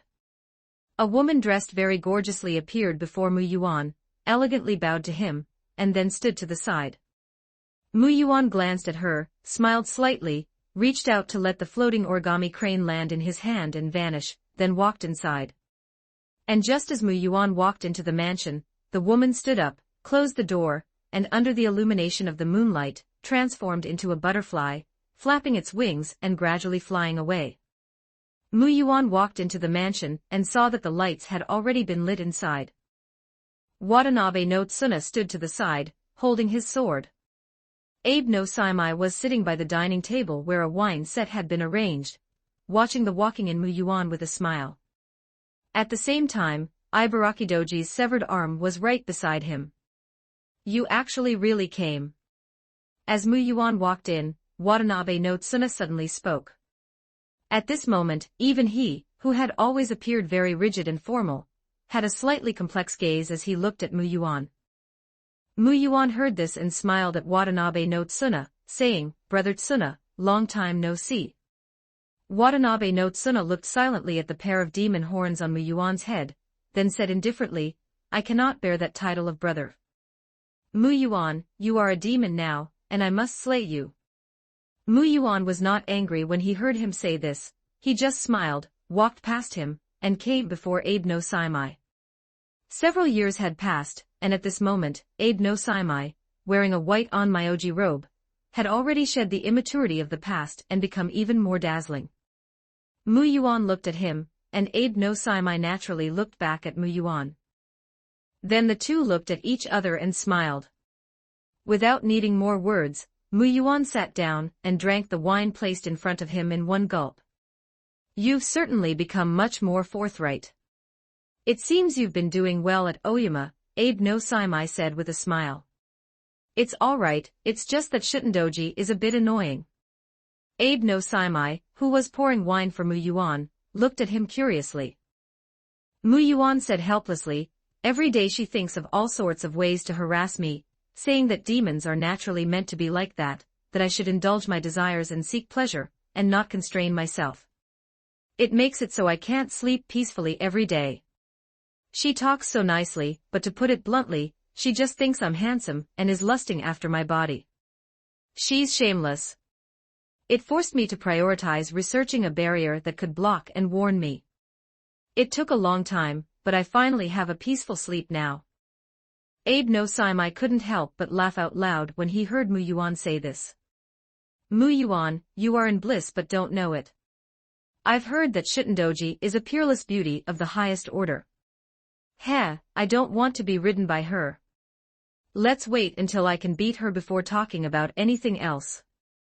Enough about me, what about you?" As he spoke, Mu Yuan looked at Abe no Saimai with a smile and said, "I've heard that your reputation has been very big lately. Not only did you lead the Onmyo agency to solve the Otengu problem, but you also defeated a Shia Doman who came to challenge you. Oh, and you also gave my brother a beating. You have now completely become the universally recognized #1 Onmyoji in the world. They are all just empty names. If you ask me, you are not bad either," Abe no Saimai said with a smile. "Your name now feels even louder among the demons than mine. I feel they are actually more afraid of you than me." The two drank wine and chatted. It was impossible for anyone to imagine that one side was the guardian of Heiankyo for the humans, and the other was a Inyang demon master who had defected to Oyama and betrayed humanity. The two chatted for a long time and drank a lot. Until finally, Abe no Saimai was drunk. "Sai, I can't outdrink you, I can't outdrink you. It seems that while I haven't noticed anything else about you over at Oyama, you have certainly become stronger at drinking." Mu Yuan looked at Abe no Saimai, who was swaying as he stood up, tilted his head, and said, "Have you ever thought that this might be because you are too weak? You guy. Forget it, I can't outdrink you, and I can't out-argue you. I'll be heading back first." Abe no Saimai stood up and prepared to leave, but when he reached the door, he suddenly stopped and said, "You don't need to worry about things with teacher. Nothing happened. He just gave a bitter smile regarding your choice, and told me that if you have time, remember to go back and visit him.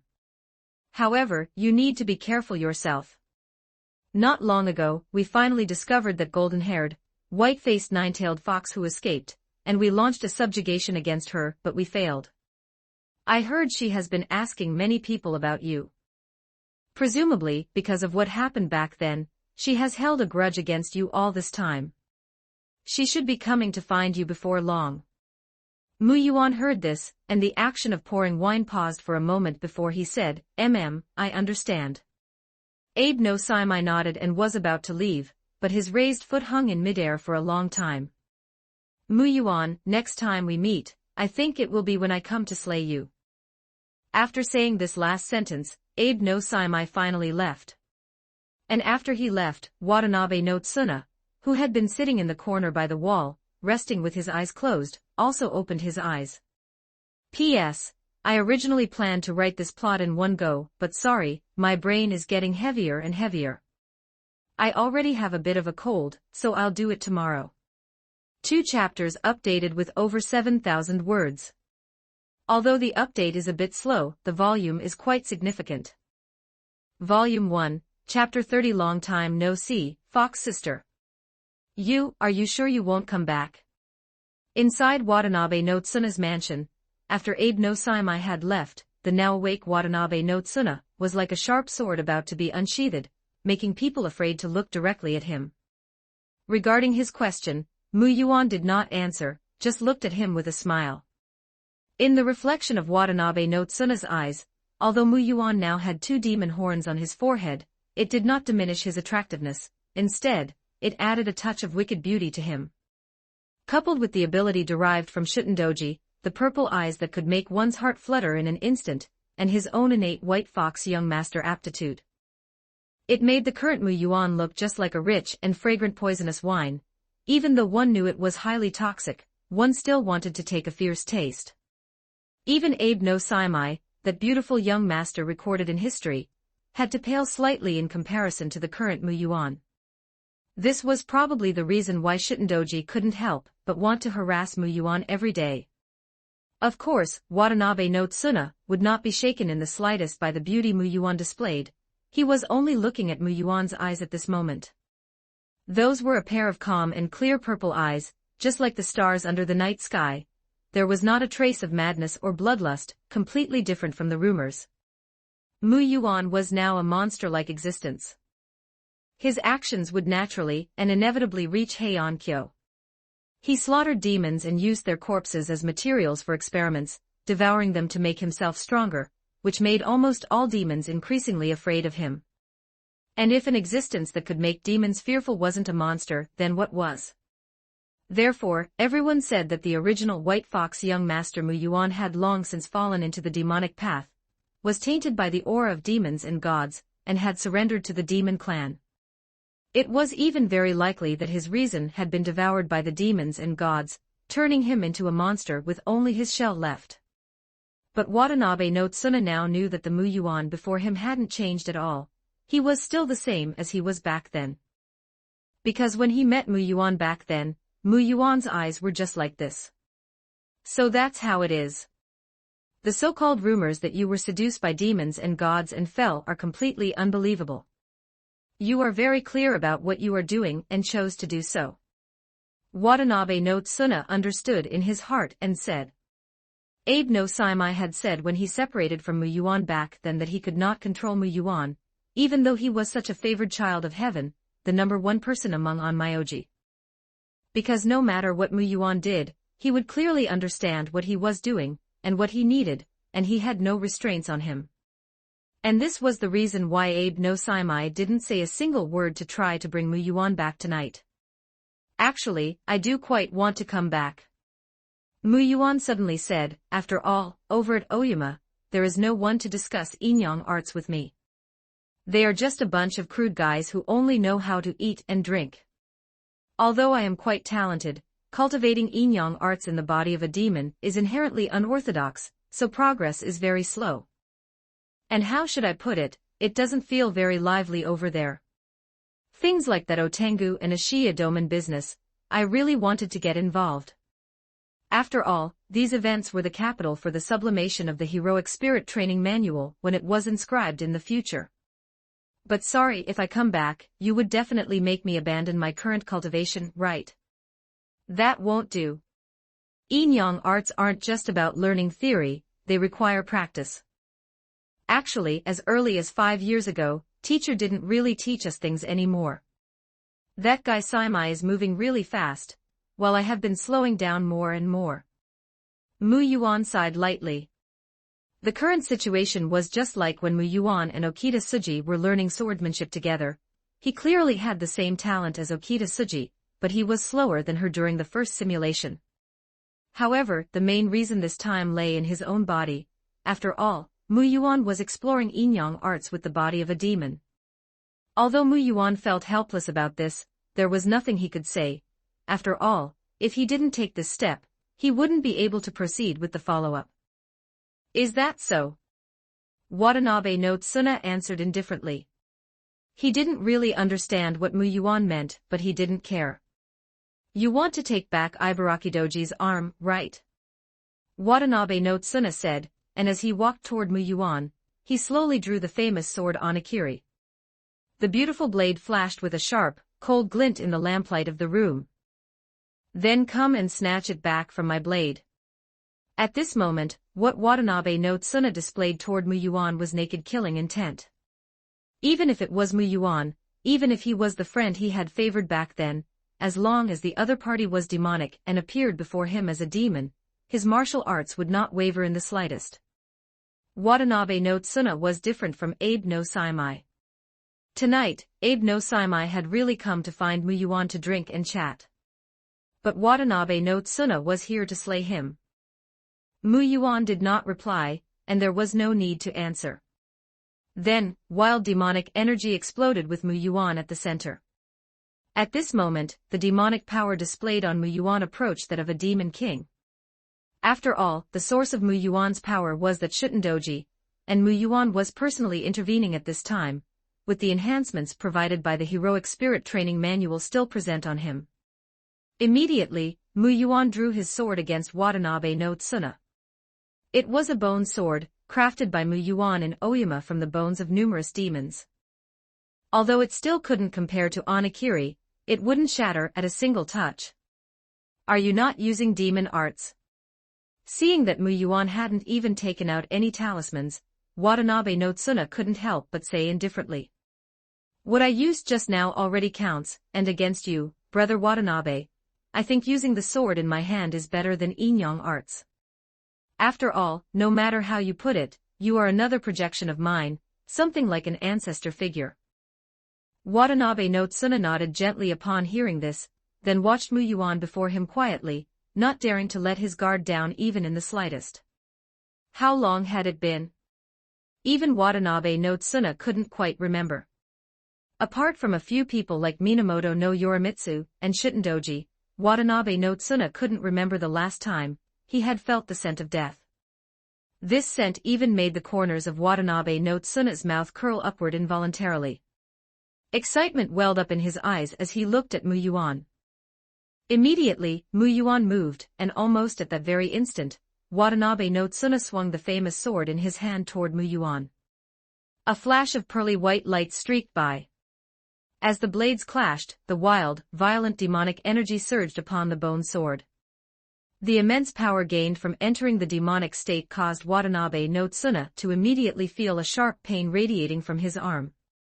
Forced to withdraw his strength, he was immediately sent flying, soaring straight out from within the residence into the moonlight, retreating a full several dozen zhang before he could barely steady himself. Furthermore, the ground beneath his feet showed spreading cracks because of it. After steadying himself, Watanabe no Tsuna looked up at Mu Yuan walking out from the residence, his eyes inevitably revealing gravity and a hint of shock. He had thought that Mu Yuan after turning into a demon might be strong, but he truly hadn't expected him to be strong to such an extent. It seems that a third demon king is about to appear in Oyama, Watanabe no Tsuna said with a sigh. Mu Yuan smiled but didn't say anything. He knew that his current strength was due to the blessing of the heroic spirit training manual. In reality, there was still a certain gap between him and a demon king. After all, his initial hypothetical enemy was not Watanabe no Tsuna at all, but the friend who had just been drinking with him. Immediately, Watanabe no Tsuna saw Mu Yuan, who had walked out, sheathed the bone sword in his hand. At the same time, he lowered his body slightly, adopting a quick-draw stance modified from the Tenin Rishin Ryu and the Hokuto Ita Ryu. Watanabe no Tsuna had seen this opening stance, he had seen it years ago. Therefore he knew that the sword stroke about to be unleashed was the pinnacle of this youth's martial arts, his strongest strike. Watanabe no Tsuna lowered his head, and looked at the famous sword in his hand. Then, in the span of a breath, flames ignited on the blade.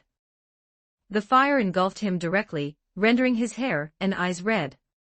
Facing Mu Yuan before him, he also revealed his own strongest stance. Just as the two were about to swing their swords, at the very instant that would decide the victor tonight, and surely result in one person leaving the field. A shout like a thunderclap in the dark night caused both Mu Yuan and Watanabe no Tsuna to pause simultaneously. Then, in their sight, a stunningly beautiful woman with long purple hair slowly walked out from the shadows. Minamoto no Yorimitsu. Regarding her sudden appearance, both Mu Yuan and Watanabe no Tsuna couldn't help but be stunned. Afterwards, Mu Yuan bitterly smiled and put away the bone sword in his hand. Because he was clear that the person before him was a monster comparable to Shitandoji, and furthermore, the person in legend who had subjugated and slain Shitandoji. If he fought her now, he would have zero chance of winning. Long time no see, Lady Yorimitsu. Minamoto no Yorimitsu looked at Mu Yuan for a moment upon hearing this, then spoke in a quiet, ethereal voice. I once personally visited and invited you many times, yet you politely declined them all. And in the end you went to Oyama. Facing this somewhat resentful question from Minamoto no Yorimitsu, Mu Yuan really didn't know how to answer for a moment. Minamoto no Yorimitsu and Mu Yuan actually had a good relationship. Because Sakata Kintoki kept holding on to Mu Yuan, and with Watanabe no Tsuna, and the others, over time, Minamoto no Yorimitsu naturally began to see Mu Yuan in a favorable light. Just as Mu Yuan was feeling awkward, Minamoto no Yorimitsu sighed and said, Since you have already made your choice, it is not my place to say much more. Take Ibaraki Doji's severed arm and go. After all, tonight, Watanabe has actually already lost to you. Watanabe no Tsuna looked at Minamoto no Yorimitsu upon hearing this. The flames on his body gradually disappeared, and he sheathed on a kiri. He did not refute it. Just as Watanabe no Tsuna had said back then, in terms of swordsmanship alone, Mu Yuan was not below him at all, and was even superior to him. Now that he also possessed the power of Shitandoji, if Minamoto no Yorimitsu had not appeared tonight, the one to leave the field would most likely have been him. Mu Yuan heard this and bowed to Minamoto no Yorimitsu, then turned, and went into the residence to pick up Ibarakidoji's severed arm, intending to leave. Mu Yuan, you should know that I have received orders and will soon lead everyone to subjugate Oyama, right? Minamoto no Yorimitsu suddenly said. Mu Yuan paused upon hearing this, but he did not give a response. Under Minamoto no Yorimitsu's gaze, he left the residence. After Mu Yuan had left, Watanabe no Tsuna spoke up and asked Minamoto no Yorimitsu, Lady Yorimitsu, did Lord Abe no Saimai send you? Minamoto no Yorimitsu looked at Watanabe no Tsuna, hesitated for a moment, and ultimately nodded. Clearly, Abe no Saimai had known the outcome of tonight from the very beginning. That night, after leaving Heiankyo, just as Mu Yuan was preparing to withdraw from the state of personal intervention. Mu Yuan, however, did not expect that he would be blocked on the spot by someone in a forest outside Heiankyo. It was a slender figure. She was sitting on a rock, her pink hair swaying gently with the breeze, and her golden eyes were looking up at the starry sky, as if admiring the moon. Of course, these were not the most important things. The most important thing was that Mu Yuan saw a pair of fluffy ears, and the tail swaying slightly behind her. Mu Yuan's body stiffened instantly. His eyes widened little by little, and at this moment, only one thought remained in his mind. Abe no Saimai, you bastard, you actually dared to scheme against me. At this exact moment, Abe no Saimai, who had long returned to his residence, sneezed, rubbed his nose, and then looked out the window at the bright moon in the sky. He said with a smile, calculating the time, it should be about right. I imagine they should have met by now. Sorry, Mu Yuan. After all, she did promise me that as long as I let you two meet, she would consider obediently being subjugated by us. And besides, you betrayed our friendship without hesitation, and went to Oyama. It's only normal for me, as a friend, to vent the resentment accumulated in my heart, right? Having finished speaking, Abe no Saimai looked at the bright moon in the sky, and revealed a fox-like smile. You really have kept me waiting for a long time.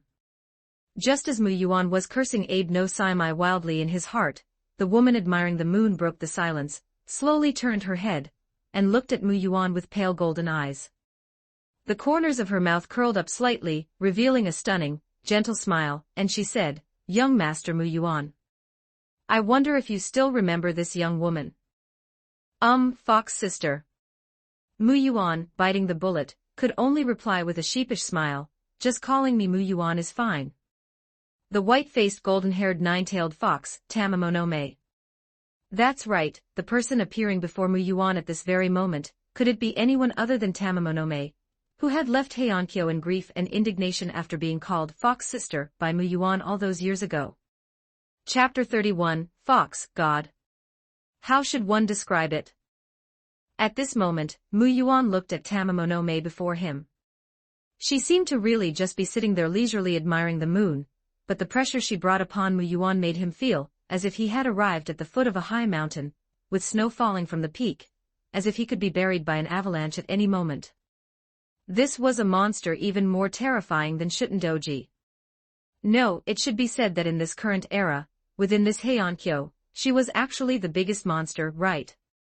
Thinking of this, Mu Yuan suddenly felt it didn't matter anymore. Seeing that Tamamonome ignored him, he simply walked over and sat down beside her. Then, following her, he looked up at the moon in the sky. Do you like the night scenery? Mu Yuan suddenly asked Tamamonome. Tamamonome's tail flicked, and her pale golden eyes stared at Mu Yuan beside her, with a hint of suspicion in them. She had originally wanted to apply a bit more pressure, and enjoy Mu Yuan's terrified expression for a while. After all, he was the one who caused her to be exposed. As a result, what Tamamonome hadn't expected was that Mu Yuan was only nervous for a moment, and then completely gave up. Mu Yuan had indeed given up, because he knew that if this Tamamonome really wanted to finish him off tonight, no one could help him. He estimated that even if Abe no Saimai in his future prime were to cross time and space to come here, he wouldn't be able to stop Tamamonome. Speaking of which, did that guy Saimai really sell him out just like that? Forget it, anyway, if he died, it would just be another try. I quite like it, Mu Yuan said, looking at the sky. Because no matter where it is, in which era, or in any place, the night sky is always the same. No matter which era, any place. Tamamonome was stunned when she heard Mu Yuan say this, and then she also looked up at the sky, her expression suddenly becoming somewhat softer. Yeah, Tamamonome looked at the sky and said in a daze, indeed, it's all the same. Mu Yuan turned his head, looking at the stunningly beautiful Tamamonome beside him, and the look of recollection that appeared in her eyes at this moment. He thought for a while and in the end, couldn't hold back. By the way, Tamamonome, are you? As the words fell, the avalanche began. At the very instant Mu Yuan uttered the name Daji, he instantly felt the snow mountain before him it had avalanched. Tamamonome narrowed her eyes slightly, her golden eyes revealing naked killing intent. It seems it's true. Then, let me introduce myself again. As he spoke, Mu Yuan stood up, seemingly not feeling the killing intent on her, bowed to the Tamamonome before him, and smiled. I am Mu Yuan, also from over there. Tamamonome raised an eyebrow, the killing intent on her receding slightly, and her gaze toward Mu Yuan held a bit more confusion. Sorry, I didn't mean to bring up your sore spot, but curiosity, just curiosity. Mu Yuan revealed a slightly awkward smile and said, after all, regarding your true identity, we always have a bit more curiosity. That's right, even on the Type Moon side, when Mu Yuan investigated history, he discovered that the point of whether Tamamonome was dodgy was still a subject of endless debate.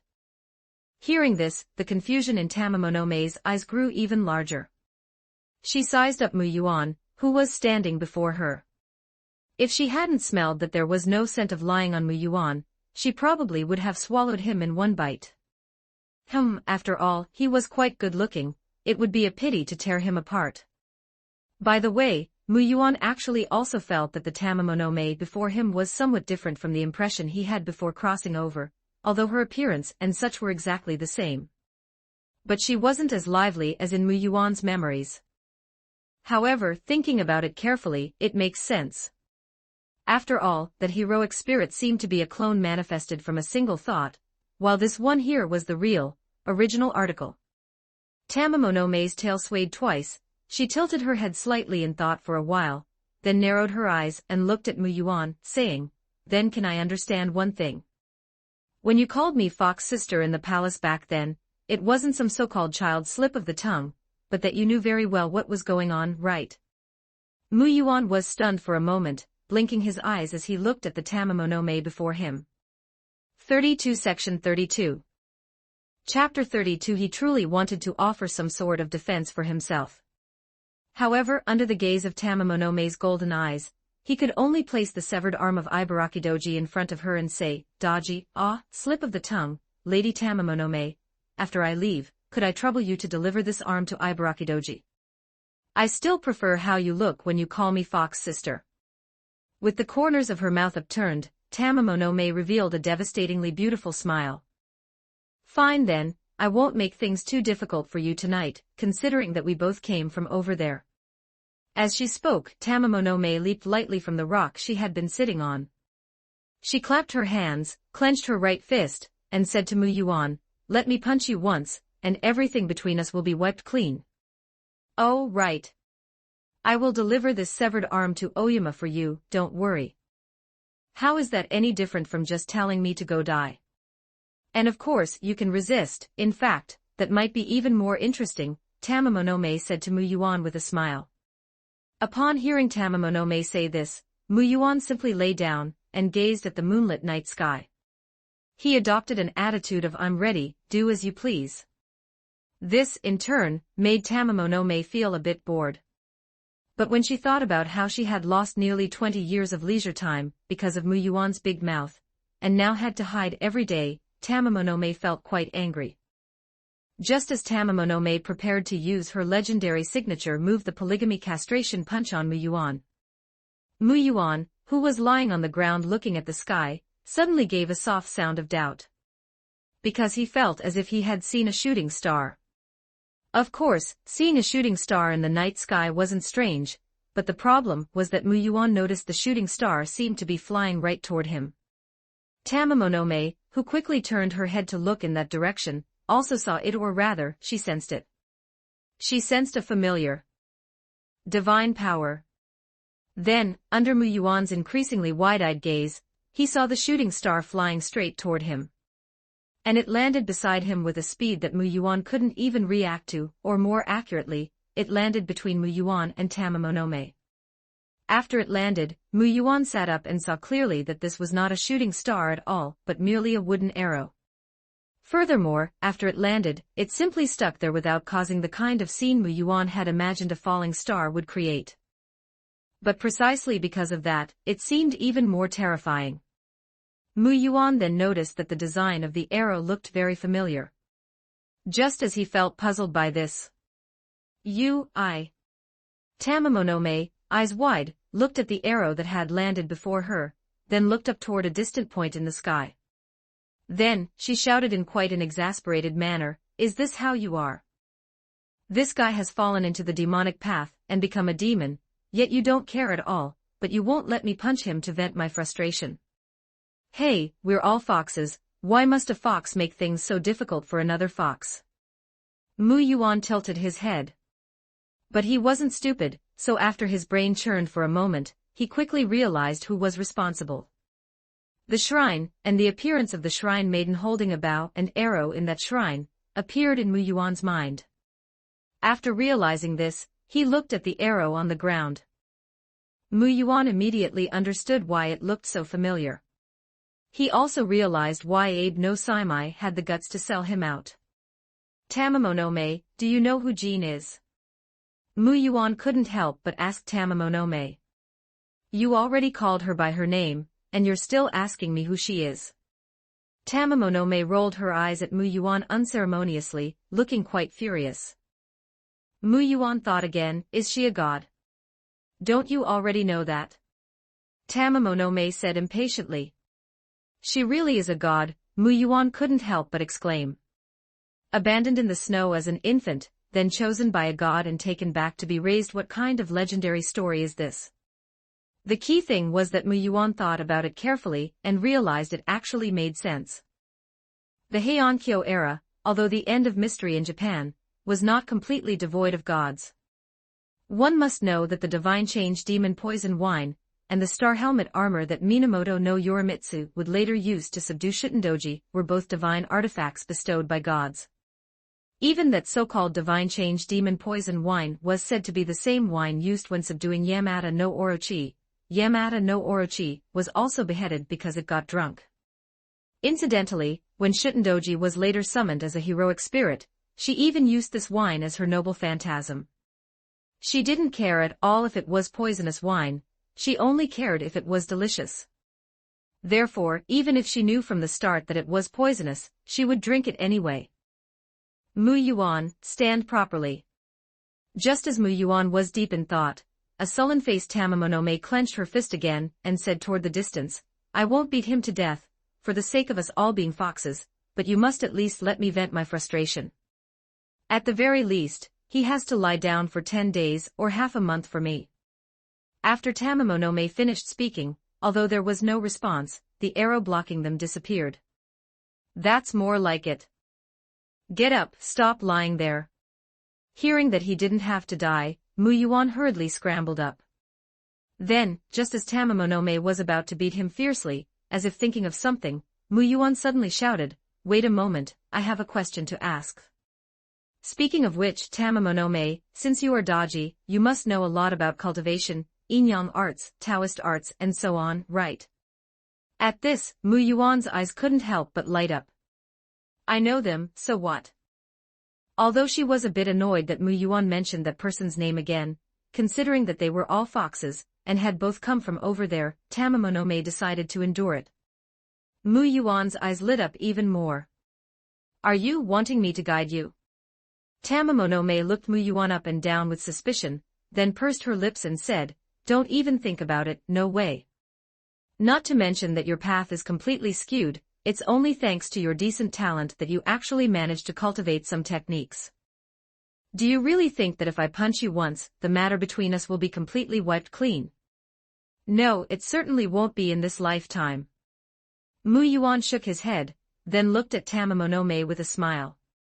Even making Tamamonome feel a bit uncomfortable, he said, but I suddenly have motivation. Regarding what to do specifically later on, perhaps there could be some motivation, regarding Shikigami. The moment these words fell, Mu Yuan's expression instantly froze. Tamamonome couldn't help it. It was mainly the expression Mu Yuan revealed afterward that gave her every impulse to beat him. Tamamonome didn't hit his face. After all, Mu Yuan's current appearance, combined with that white fox young master talent, was truly beyond reproach. Therefore, she gave Mu Yuan a hard punch to the stomach. A long night passed, and you fainted in the wilderness, having been knocked out by Tamamonome's single blow of the polygamy castration punch, lying on the spot for 3 days, and 3 nights before finally waking up. After waking up, you discovered that all the bones in your body were broken, and you were unable to move. Even with a demon body, it would take more than 10 days to recover. She said she would make you lie down for more than 10 days, and she really made you lie down for more than 10 days. Ah, this. Mu Yuan, who had already returned, looked at the records in the heroic spirit book, and for a moment, didn't know what kind of expression to make. Immediately, the simulation continued. At the same time, you discovered that several foxes had appeared before you. You recognized them. In a sense, they were your siblings. They worked together to lift you up, let you lie on their backs, and then hopped and skipped as they carried you toward Oyama. Then you discovered that your injuries had worsened a bit, and you would likely need to lie down for a few more days. But seeing that they had good intentions, you couldn't bear to scold them, so in the end, you simply gave up. 2 days later, you returned to Oyama, carrying Ibaraki Doji's severed arm. Your appearance was quickly discovered by the demon personnel of Oyama. After all, you being carried around by several foxes was simply too conspicuous. Later, Shutendoji and Ibaraki Doji came. They saw the severed arm you had been holding onto, then looked at you, who was lying there unable to move, and fell silent for a time. Then you discovered that Ibaraki Doji's eyes turned red, and Shutendoji released a terrifying killing intent for the first time. You realized they seemed to have misunderstood something, but given the current atmosphere, it wasn't easy to explain, so you simply didn't speak. Later, you found that your treatment had suddenly become very good. Ibaraki Doji, who had always been at odds with you, began to shyly approach you. Those Oyama demons who had originally feared you no longer had fear in their eyes when they looked at you, but rather a bit more admiration. A few days later, Shutendoji personally led the demons of Oyama for the first time, preparing to stage a night parade of 100 demons in Heiankyo. She asked you if there was anything you wanted to bring back. You thought for a while, then seriously and earnestly told her. Help me beat up Abe no Saimai. Don't kill him, but you must beat him hard. Shutendoji agreed. Later, when you asked the demon members who returned from that night, you learned that the night was incredibly lively. Everyone was shouting about beating up Abe no Saimai. Ibaraki Doji and Shutendoji led the team, ignoring the Minamoto clan warriors Minamoto no Yorimitsu and Watanabe no Tsuna. They just chased after Onmyoji wearing Onmyoji clothing, beating them while calling out for Abe no Saimai. You also learned that later, they not only found Abe no Saimai and beat him up, but also made him like you, unable to get out of bed for a short time. After this incident, you found that your reputation among the demons had improved tremendously. The demons were all widely publicizing the story of you going alone to retrieve the arm for Ibaraki Doji, and returning with serious injuries. Later, quite a few demons even came to you, indicating they could voluntarily cut off their own organs for you to study, since they would grow back in a few years or decades anyway. You didn't know whether to laugh or cry at this. Thus, in such an atmosphere, you gradually integrated into the demon clan. You are just that kind of person. Whoever treats you well, you treat them well. But even so, you never hunted humans as a demon. Perhaps sensing your dislike, the atmosphere in all of Oyama improved significantly in this regard. But spreading fear and strange tales is necessary for the demons. This is a mark woven with the hearts of humans as chains. If they do not do so, their existence will gradually be stripped away, and then they will disappear like the gods, forced to leave this world. But even so, their departure from this world is only a matter of time. About half a year later, you received news that Tamamonome had been subdued at Nazuno. Out of curiosity, you once took a trip there, wanting to see the legendary killing stone, but you found that as soon as you got close, you would feel an intense repulsion. It seems her impression of you is truly not good. Later, more than a year passed, and you finally received news that the Emperor of Heiankyo had ordered Minamoto no Yorimitsu, and her 4 heavenly kings, as well as the Onmyoji Abe no Saimai and others, to come and subdue the demons of Oyama. In fact, this was something that should have happened long ago. After all, when you went to Heiankyo to retrieve the arm back then, Minamoto no Yorimitsu told you that the palace had such ideas, but they had been suppressed for more than a year. You know that the reason it was shelved until now was likely because Abe no Saimai and the others had been hesitating, but this event would eventually come. Shutendoji seemed to have heard it too. She specifically sought you out before that night, asking if you were leaving, and you shook your head at her. After all, when you chose to walk this path back then, you already understood that such a day would come. You understood, and Abe no Saimai and the others understood, but even so, they did not overly stop you. Because this is the path you chose in this lifetime. Since you chose to make your move, you naturally have the courage to stand by it without regret. Thus on that night, Abe no Saimai accorded you the greatest courtesy. The three Onmyoji appeared simultaneously and came before you. They were your close friend Abe no Saimai, your convenient older brother Kamo no Yasunori, and the last one, Ashiya. Yes, these were the three great Onmyoji of Heiankyo recorded in later history. They all came on this day. Dividing line PS, 9,000 words today, almost 10,000. Tomorrow, the first simulation can be concluded. Volume 1, Chapter 32 Yamada no Orochi Heian Era, Japan, Oyama. Mu Yuan slowly opened his eyes. At this moment, he had already used his last chance for personal intervention, as the three strongest Onmyoji of this era had already appeared before him. Mu Yuan was wearing a black Onmyoji robe, sitting on a rock outside the demon castle, looking at the starry sky as he did every day. Tonight was a full moon, so the night was very bright, and the night scene illuminated by the moonlight was extremely beautiful. Listening to the footsteps approaching from behind, Mu Yuan said without turning his head, "Did you bring wine?" "Mu Yuan, have you been drinking too much lately?" It was not Abe no Saimai's voice. Mu Yuan turned his head to look and saw that among the three people wearing white Onmyoji robes, the one who answered first was his convenient older brother, Kamo no Yasunori. In the Onmyo agency of Heiankyo, although Abe no Saimai was gradually revered as the number one Onmyoji following his awakening, the true head of the Onmyo agency was still Kamo no Yasunori. He was most famous for recognizing the 100 demons at the age of 5, just like Mu Yuan, displaying extremely outstanding talent as an Onmyoji, as well as a maturity and composure that had been evident since childhood. Although he was the true head of the Onmyo agency, he had never vied with Abe no Saimai for empty titles. In fact, he later became the teacher of Saimai's eldest son, helping to carry forward the Inyang arts. At this moment, a smile was playing on Kamo no Yasunori's face as he looked at Mu Yuan, whom he had not seen for a long time. Seeing this, Mu Yuan did not dare to be negligent. He hurriedly rose to offer a bow and said, "Brother Yasunori. I don't think you see me as a brother in your eyes. It's been so many years, and you haven't even returned to see me or father," Kamo no Yasunori said slowly. "I just didn't have the face to return," Mu Yuan said, a hint of embarrassment appearing on his face as he gestured to the pure black Onmyoji robes he was currently wearing. "I told you he would definitely have an excuse, Yasunori. You didn't believe me."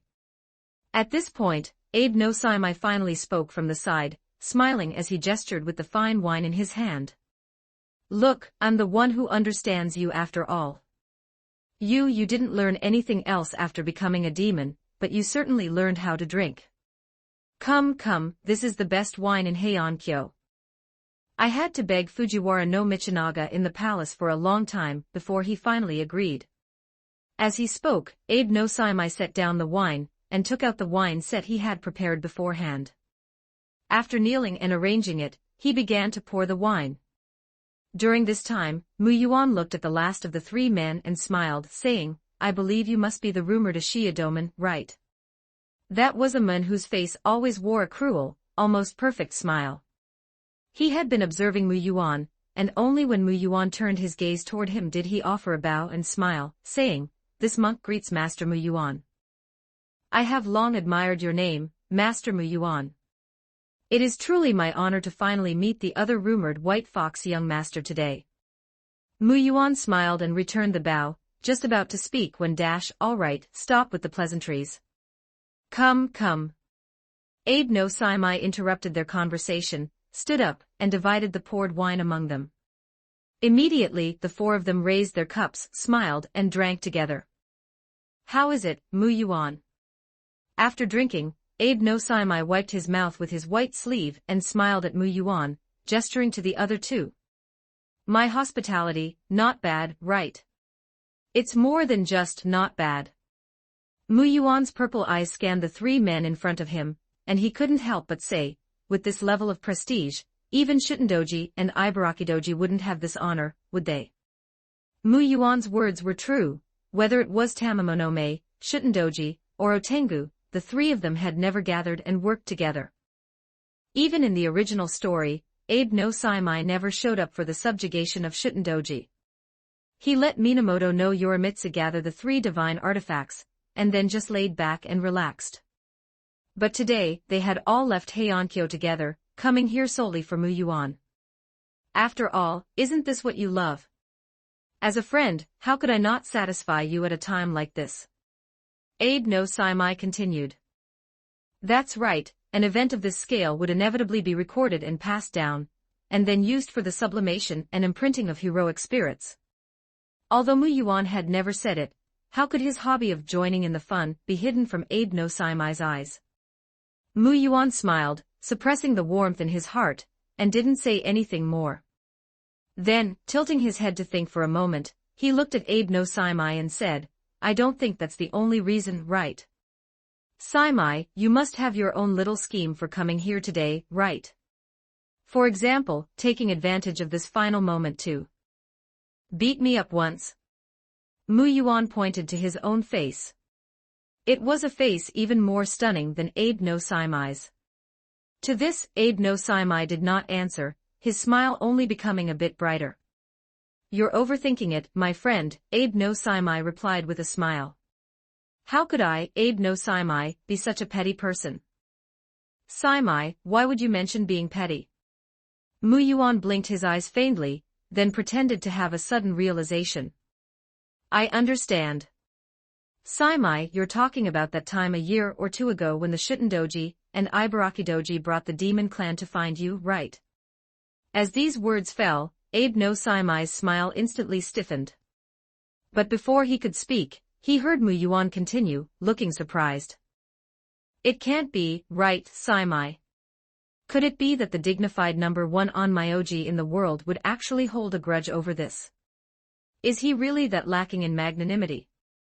It's not like you were chased all over Heiankyo. It's not like you were beaten so badly you couldn't get out of bed for several days. It's not like the royal historian will record this, and it will be passed down forever in future generations, becoming your first holy scripture for people to talk about. The dignified Lord Saimai surely wouldn't be that petty, right? Ashiya Doman couldn't hold it in, and laughed out loud.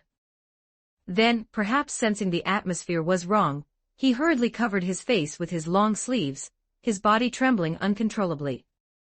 As for Kimono Yasunori, his face also carried a smile, along with a bit of helplessness, as if he were somewhat used to it. He was several years older than the two, so he carried an older brother air when facing Mu Yuan and Abe no Saimai. Abe no Saimai did not answer Mu Yuan's words, his smile only becoming more brilliant as he listened. Mu Yuan, you really are overthinking it. How could I, Abe no Saimai, be the petty person you describe? It's not like I was chased and beaten by the demon clan, letting the whole world know I lay in bed for 13 whole days. It's not like this matter will be praised by future generations forever. As he spoke, the smile on Abe no Saimai's face distorted bit by bit. With a light sound, he slammed the wine set in his hand onto the ground and pointed at Mu Yuan, furious. You guy, I was originally going to let these small matters slide since today is the last time. At most, I would have just landed 2 punches on your face, but you insist on digging up these old things, right? Heh, you say that as if it's my fault. Why didn't you hesitate when you sold me out to Tamamonome? I only had the Shutendoji and the others beat you up in my stead. What's wrong with that? It's not like I had them kill you. Facing Abe no Saimai's sudden accusation, Mu Yuan clicked his tongue, and retorted without any politeness. You might as well have killed me. That night, the entire Oyama demon clan was chasing me, and they were calling my name while they chased. I was chased by them for an entire night. The next day, everyone in Heiankyo knew. And this matter will definitely be passed down forever, I. Listening to his words, Mu Yuan thought for a moment. If he were to directly imprint this as a heroic spirit and preserve this history, it would certainly be very lively. Because according to the habits of future generations, when people mention Abe no Saimai in the future, they would definitely not immediately think of him as the number one onmyoji who was chased and beaten by the ghosts of Oyama for a whole night. It feels. Thinking of this, Mu Yuan, who had a brilliant smile on his face, gave Abe no Saimai a thumbs up. And so, Abe no Saimai, who had completely completely gone crazy, didn't care about etiquette anymore. Under the dumbfounded gaze of Ashiya Doman, he began to chase Mu Yuan around. While running, he used various talismans, incantations, and the Kikyo seal to suppress Mu Yuan's resistance. Who told you to sell me to Tamamonome first? If you hadn't sold me out, would I have let them come find you? Mu Yuan retorted while running. What does that have to do with anything? You would have been fine in the end anyway. Your god wouldn't watch you get bullied by a fox. Oh, you finally let it slip. Mu Yuan shouted, interrupting Abe no Saimai. You finally admit that you were the one who sold me out. I trusted you so much, and that night I really thought you came to warn me. So you were actually there to watch the show, right? Abe no Saimai stopped talking, but his movements became 3 times sharper. Mu Yuan also stopped talking and resisted with all the Yin-Yang demon arts he had learned. After fighting for a while and realizing he couldn't win in this aspect, he very simply drew his sword. As soon as Abe no Saimai saw Mu Yuan draw his sword, he immediately released his Shikigami. Once the Shikigami appeared, they were all fierce and menacing at first, but then they saw the person in front of them looked very familiar, and then they looked again. Isn't this the master's best friend? They instantly froze in place, not knowing what to do. Looking at each other, after thinking for a while, they finally took away the bone sword in Mu Yuan's hand.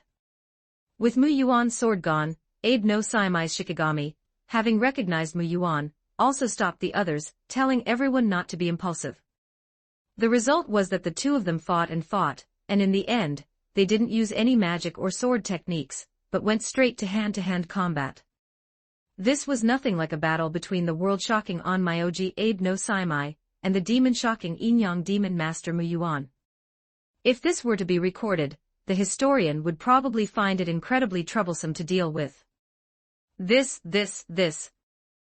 Ashiya Doman watched this earth-shattering battle from the side, his eyes widening, and then he subconsciously looked at Kamo no Yasunori. He found that Kamo no Yasunori was sitting comfortably on the side, leisurely pouring himself wine. After Ashiya Doman looked over, he even raised his cup to ask if he wanted another. Afterwards, Ashiya Doman gradually calmed down. He watched the fight between them and gradually understood in his heart, so he came to sit beside Kamo no Yasunori. Then, he looked at Mu Yuan and such an Abe no Saimai, and couldn't help but show a little envy in his eyes. After all, perhaps only in front of Mu Yuan would Saimai show such a side. Soon, the two who were wrestling together ended with Mu Yuan's victory. He was a sword user, after all. After it ended, the two of them, with disheveled hair, returned to sit in front of Ashiya Doman and Kamo no Yasunori in a sorry state. They picked up the wine that Kamo no Yasunori had prepared for them and looked at each other. Looking at the other's disheveled appearance.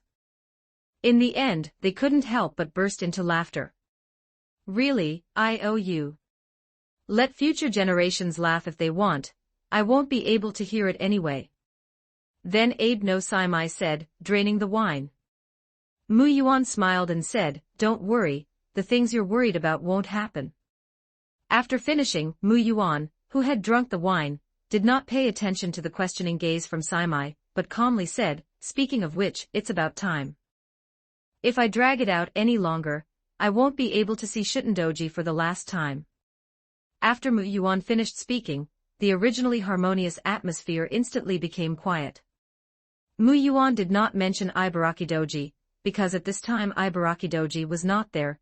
Before the event arrived, Shutendoji had found an excuse to send her away. Kamo no Yasunori held the wine set, looking at the reflection of the full moon in the wine for a long time, then sighed, Mu Yuan, you are very smart, you should know why I came. And father has already said, as long as you are willing, our family's doors will never be closed to you. This is the path I chose myself, so I naturally should bear the consequences. Muyuan smiled and said to Kamo no Yasunori, "Thank you for your kindness, brother, and I hope you can say sorry to him for me.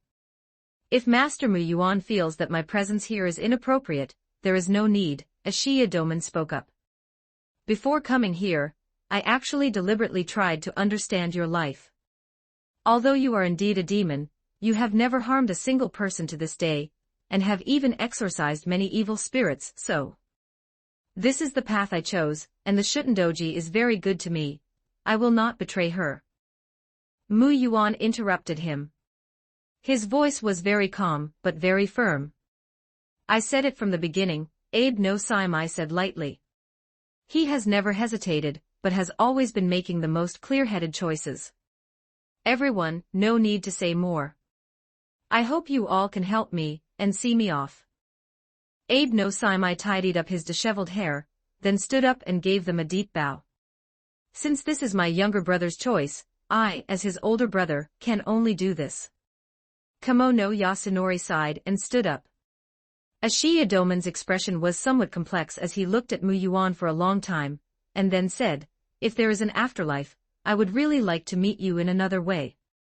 "There will be a chance," Muyuan responded with a smile. Then he stood up, reached out, and took back his sword from the Shikigami. He stood in front of the three of them. And this was undoubtedly the ending for Kamo Muyuan. The three Onmyoji, who left legendary records in Heiankyo, personally sent him off.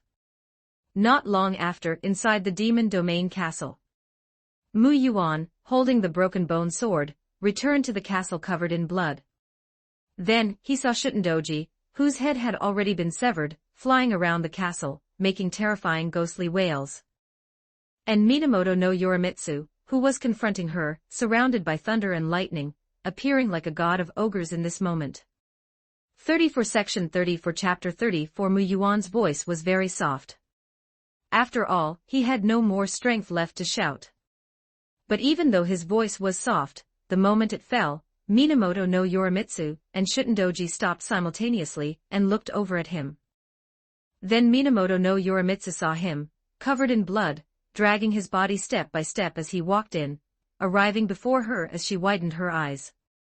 "Lord Minamoto no Yorimitsu, could I trouble you to give the star-patterned armor to me?" Forcing a faint smile, Muyuan asked Minamoto no Yorimitsu. Minamoto no Yorimitsu was silent for a moment, then handed the star-patterned armor bestowed upon her by the gods to Muyuan. Muyuan took the star-patterned armor and then looked at Shutendoji. Shutendoji, who had been extraordinarily furious seeing Muyuan in such a miserable state, calmed her anger after a moment of stunned realization of Muyuan's intention. Then she flew toward Muyuan and landed in his arms. "Do you think this will be enough?" Shutendoji said.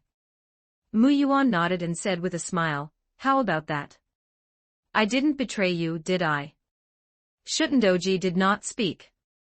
"However, next time, I hope you won't send Ibarakidoji away. When she returns, she will probably be very sad." Shutendoji was silent for a while and said, "I don't want to watch her die in front of me. Actually, I don't want to see you die either, but I understand that although you look very easygoing, no one can change what you have decided."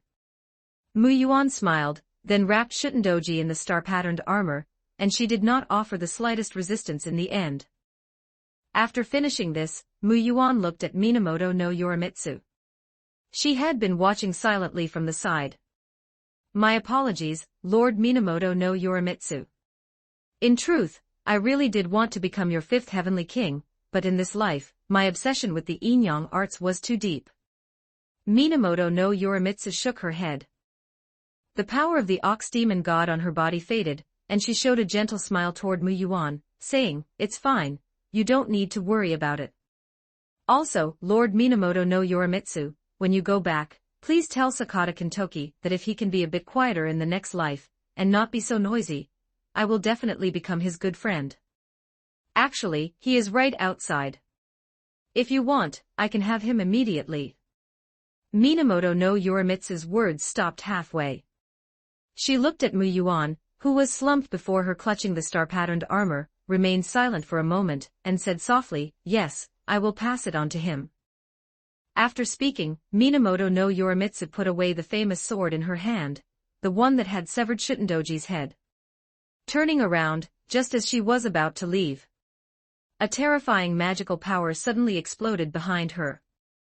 This instantaneously erupting magical power even caused the three great onmyoji far outside the castle to look up simultaneously, their expressions changing at the same time.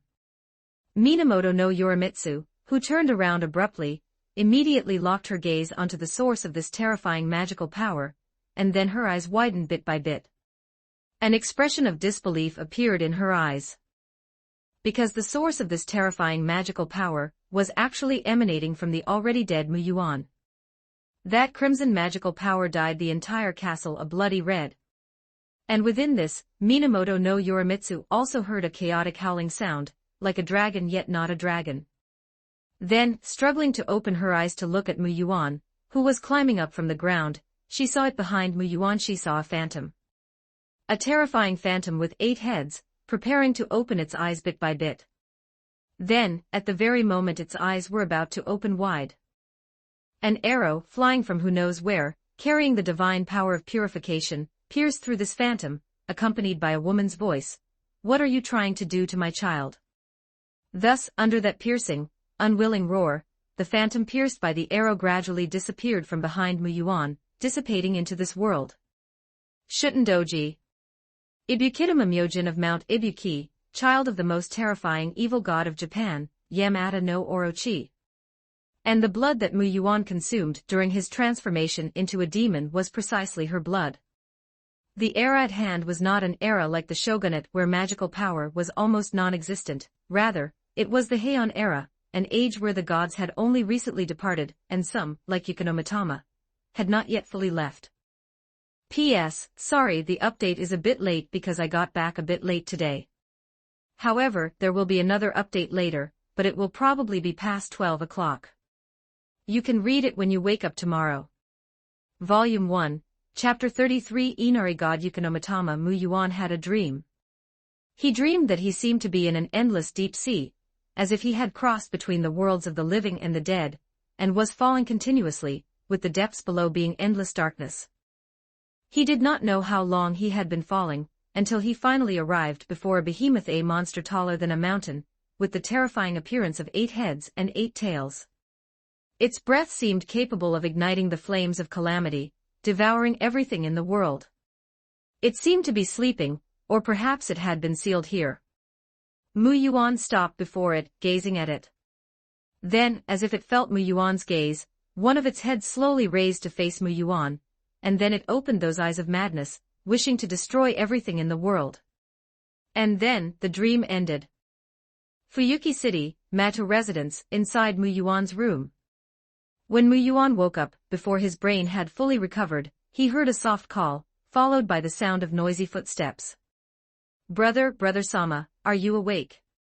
Immediately after, came the call familiar to Muyuan.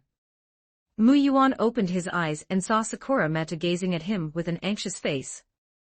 At this moment, because of the aftereffects brought by the simulation, the massive amount of information from over 20 years of the Heian era, from Kamo Muyuan, the Inyang demon master of Heiankyo, made Muyuan feel a slight headache, as well as a deep sense of mental fatigue.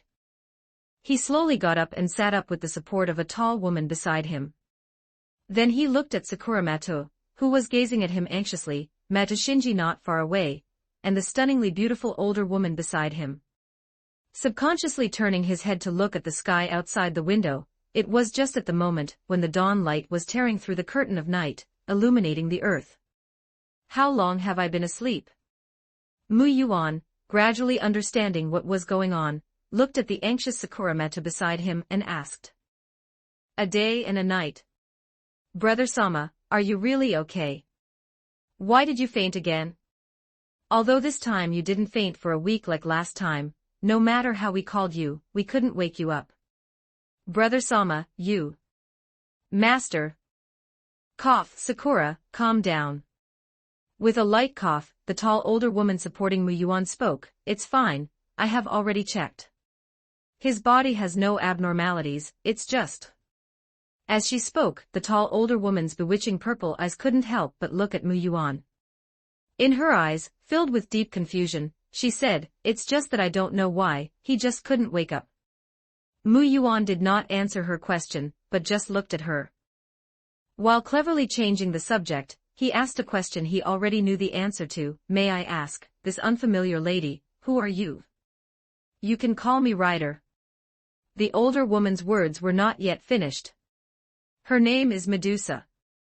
Sakura sold her out directly. At this moment, even Medusa's voice couldn't help but rise a few notches. "Sorry, Ryder." Sakura Meta lowered her head and said, "Only to Brother Sama. I do not want to and cannot lie." "Medusa, huh? This name is quite good, it makes me suddenly think of the one in Greek mythology." Mu Yuan said with a smile. "You know about Medusa?"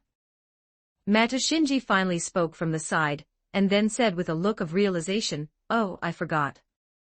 I don't know why you suddenly got a craze for all kinds of history and mythology recently, so it's not strange that you know." "Thanks for your explanation, Shinji-kun." Mu Yuan smiled, neither admitting nor explaining. "Since you know about the legendary monster Medusa, how can you say this name is good?" Medusa couldn't help but retort at Mu Yuan. Immediately, she noticed that she had spoken a bit too much, and was about to fall silent. "Monster? I don't think so. In my opinion, this name is actually really good." Mu Yuan chuckled and explained. "Why do you say that?" Mato Shinji asked curiously. "Because doesn't this name represent a kind of beauty that even the gods would envy and pursue?" Mu Yuan smiled and said, "In the legends of Greek mythology about Medusa, it was because she was too beautiful that she drew the jealousy of the goddess of wisdom, Athena, and the covetous gaze of the sea god Poseidon. Think about it, what kind of beauty would that have to be to achieve that?" After Mu Yuan finished speaking, Sakura and Shinji couldn't help but be stunned at the same time. Then they both shifted their gaze to Medusa, who was beside them. Medusa did not speak. Her bewitching purple eyes merely gazed at Mu Yuan, judging that Mu Yuan's words were not a lie. Sigh, the aftereffects of the simulation seemed to be getting stronger and stronger. Although compared to the harvest, a mere temporary coma is not worth mentioning at all. After a short time, under the pretext of needing to rest, Mu Yuan let Sakura-mato and the others leave the room. He got up, went to the window, and looked at Fuyuki City under the morning light outside, his expression inevitably appearing slightly helpless. Of course, such aftereffects were no big deal, but the problem was that every simulation would be like this, and Mu Yuan was afraid that Sakura-mato and the others wouldn't be able to hold up first. Immediately, with a movement of his mind, a heroic spirit wearing a black haori, with the onigiri sheathed at his waist, appeared beside Mu Yuan. The heroic spirit adjusted the bamboo hat on his head, and under Mu Yuan's gaze, shook his head gently. Realizing this, Mu Yuan nodded, then smiled and said, "It seems that after the last incident, Zoken Meta was thoroughly terrified. Even though Sakura summoned a servant, he hasn't returned. Although he must have sent bugs to spy from somewhere. But now that Medusa is here, presumably it will be even harder for him to do anything." After speaking, the heroic spirit took a step back and disappeared once again. After all, he was a projection. To put it plainly, he was Mu Yuan himself. Therefore, there was no need for too many words. With a single look, everything Mu Yuan wanted to ask, and wanted to know could be instantly understood clearly. A day and a night, huh? Come to think of it, how long is the Holy Grail War supposed to last? I remember it was set for a week, but the result seemed to be that it was fought for over half a month. Forget it, I can't remember clearly. After shaking his head, Mu Yuan, saying no more, held the black-covered heroic spirit training manual in his hand. Then the pages turned and text appeared on the book once again, evolving into segments of text summaries. First simulation ended experience summary. In the Heian era, you were born into a family of Onmyoji in Heiankyo, but because your mother was a low-status performing girl, you were ruthlessly abandoned in the icy wilderness. Fortunately, you were saved by a wild fox and finally raised by the shrine maiden, Yukino Mitama. At the age of 5, you bid farewell to Yukonomitama, and were taken to Heiankyo by Abe no Saimai's mother, Kuzunoha. On the way, you met the head of the Onmyoji at the time, Dr. Kamo Tadayuki. You seized the opportunity to show your talent, and he took you as his disciple and adopted son. In the same year, you exposed the existence of Tamamonome. Tamamonome left the capital in anger, remembered you, and many years later, resolved the grudge with a punch. Immediately after, you trained under Dr. Kamo Tadayuki alongside young Onmyoji like Abe no Saimai and Kamo no Yasunori. Although you had talent rivaling Abe no Saimai, you lacked spiritual power, so you only learned theoretical knowledge. With no other choice, you could only draw your sword. Your astonishing sword skills were revealed, and you were noticed by the Minamoto clan warriors. Minamoto no Yorimitsu personally invited you, but you still refused her. You assisted Abe no Saimai and managed to carve out a great reputation in Heiankyo. Once, you accidentally encountered the father who had abandoned you, and the mother who had died for love. Your sword trembled, it wanted to be unsheathed, but in the end you did nothing. A flame of purification took them away. In that great fire, you understood that you should leave this place. Carrying your obsession with the Inyang arts, you chose to walk a path completely opposite to that of Abe no Saimai and the others. You came to Oyama, drew your sword, and arrived before Shutendoji, obtaining her blood. From then on, you cultivated the Inyang demon arts.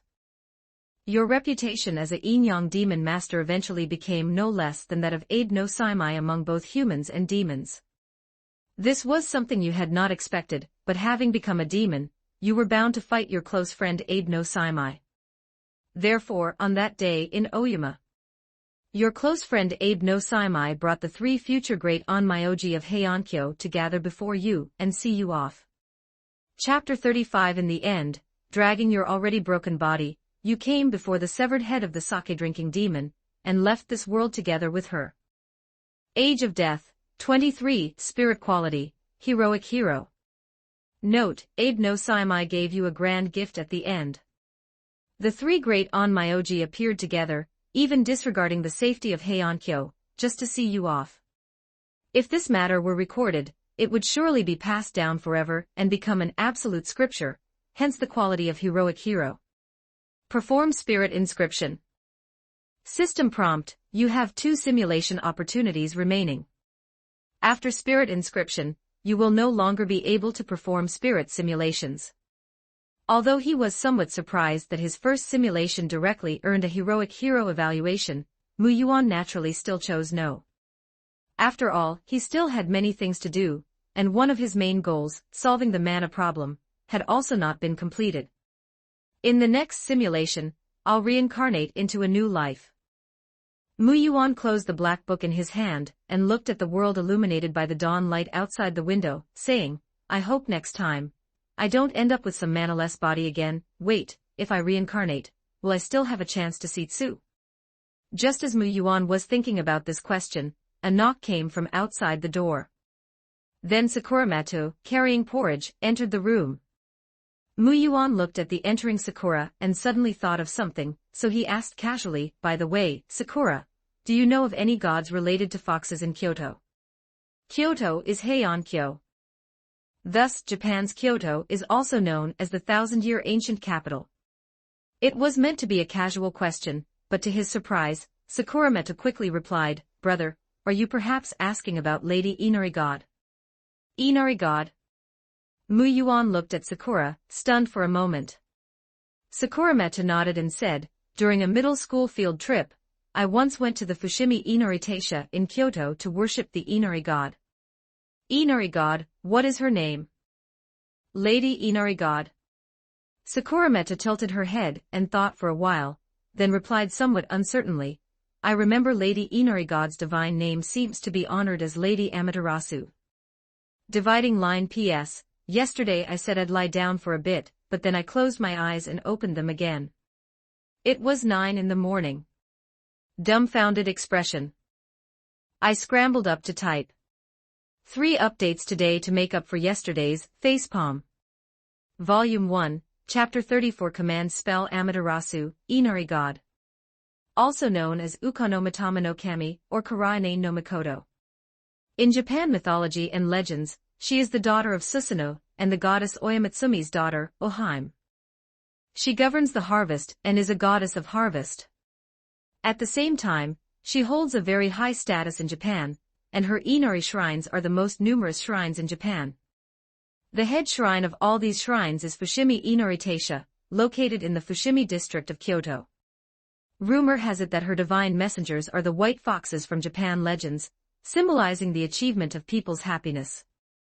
Thus, white foxes are the most frequently worshipped in various shrines. But even with such a high divine rank, her personality remains very gentle and peaceful, often appearing in the world accompanied by white spirit foxes.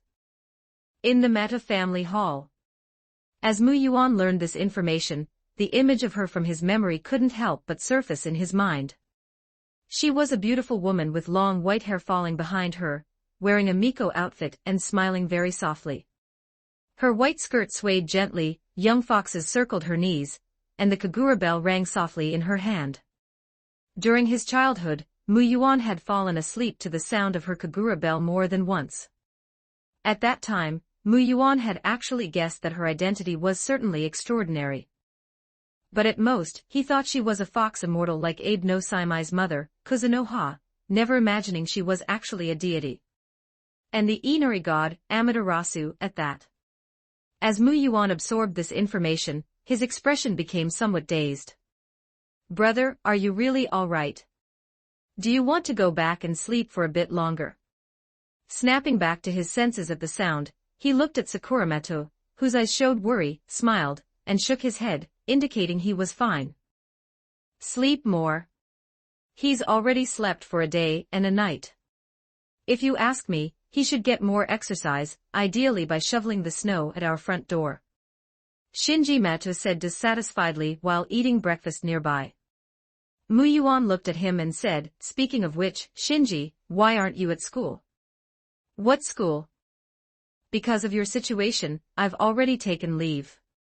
TSK, although I don't want to care about you at all, if something really happened to you in my house, it would be too unlucky," Shinji said, glaring at Mu Yuan with a face full of displeasure. "Hey, I'm serious, are you really okay? Sakura told me you've been having frequent headaches and dizziness lately. If you ask me, you shouldn't stay in this house anymore. Leave quickly, go back to your hometown, and stop causing us trouble." Seeing this, Sakurameto was about to speak up. "What, do you still want to say something?" Shinji Meto looked at Sakura and said, "Don't forget, he should have left long ago if it weren't for your constant hesitation. Humph, if you keep this up, I'm really looking forward to seeing what kind of expression you'll have when that day comes." As Shinji finished speaking, Medusa, who had been frowning and wanting to say something, was slightly stunned for a moment. She heard the underlying meaning in those words. She then looked at Sakura, who had her head slightly lowered in silence, and then at Mu Yuan. When she had checked Mu Yuan's body with mana, Medusa naturally understood that he was an ordinary person through and through. Thus Medusa, who gradually understood what was going on, didn't say anything more and even agreed with Shinji's choice in her heart. "Shinji is quite right." Mu Yuan smiled and nodded. "It really won't do to go on like this. How about this, after some time passes, I'll go to the hospital for a proper checkup." "Let's not talk about that for now. Sakura, I actually wanted to ask you just now, what is that on your hand?" Following Mu Yuan's gaze and looking down, Sakurameta's eyes instinctively widened. At the same time, Shinji and Medusa, who realized what Mu Yuan was talking about, were also stunned. It was precisely the command spell engraved on her hand, representing her status as a master. Then, just as Sakura instinctively pulled her hand back to hide it, Mu Yuan reached out first, grabbed it, pulled it before his eyes, and said, "Sakura, when did you get this tattoo? It's quite pretty." As he spoke, Mu Yuan even carefully stroked the command spell with his hand. Only no one noticed that while stroking it, a flash of serious, contemplative light crossed the smiling Mu Yuan's eyes. Sakura, who originally wanted to resist, had her ears turned completely red after being held and gently stroked by Mu Yuan like this, let alone offering any resistance. At the same time, the sharp Medusa seemed to have noticed something and looked at Mu Yuan's actions with doubt. But she quickly shook her head, thinking it was just her imagination. After all, there were no mana fluctuations, and the Mu Yuan before her was an ordinary person through and through. After a short while, Shinji couldn't help but shout, "You guy, what exactly are you trying to do?" before finally separating Mu Yuan and Sakura. After being separated, Sakura, her face completely red, stood up somewhat unsteadily, hurriedly cleared the tableware from the table, and ran to wash the dishes to hide. Meanwhile, Mu Yuan started chatting casually with Shinji. Seeing this, Medusa stood up and followed Sakura into the kitchen.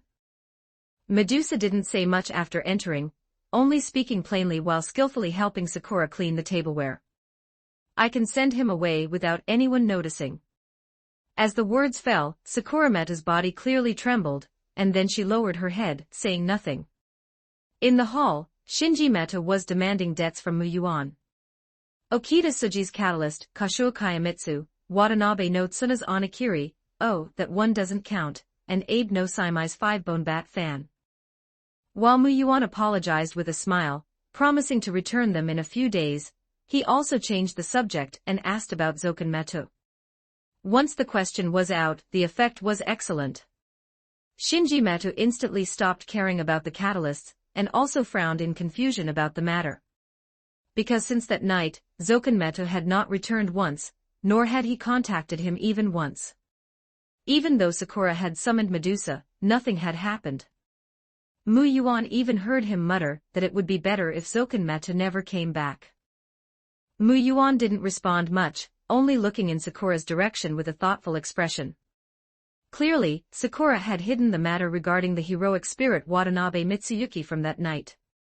As for why she hid it, Mu Yuan didn't know, and he didn't plan to ask for the time being. Subsequently, Mu Yuan returned to his room alone. Closing the door and sensing that no one was spying, his hidden Watanabe Mitsuyuki appeared and came to Mu Yuan's side. Lifting his bamboo hat with a hand, his eerie red eyes looked at Mu Yuan. "How is it?" Mu Yuan said to him. "Can it be replicated?" After he spoke, Watanabe Mitsuyuki gave no response for a long time, just quietly looking at his original body. It wasn't until Mu Yuan realized and slapped his own forehead. "I forgot, you don't have any memories related to the Yin-Yang Demon Master at all." Covering his face, Mu Yuan didn't know whether to laugh or cry. "Even if I want to do it, I have to project myself onto you." After saying that, Mu Yuan waved his hand lightly, and the heroic spirit Watanabe Mitsuyuki disappeared again. Mu Yuan's earlier action of touching Sakura's hand was clearly not simply taking advantage of her. He was merely using the shared memories of the Yin-Yang Demon Master to analyze the existence of the command spell. Even if this real-world body of Mu Yuan didn't have the talent of Abe no Saimai from the simulation, the memories were shared. Just as when Mu Yuan's original body held a sword, the sword skills were still there. As for the body not being able to keep up, that was the body's problem, and had nothing to do with the brain. Abe no Saimai's talent went without saying. Therefore, even if it was only 20 years of memories on a stray path, it was still at a height difficult for ordinary people to reach.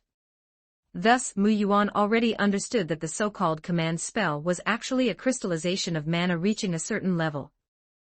To replicate this, compressing mana into crystals was not difficult for the current Mu Yuan.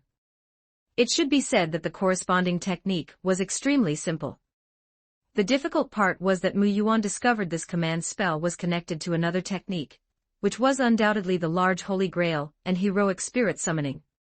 Consequently, Mu Yuan instantly realized that if he wanted to get a command spell, he would likely have to analyze that technique first, and then find a loophole within it to obtain one. However, he currently lacked Abe no Saimai's talent.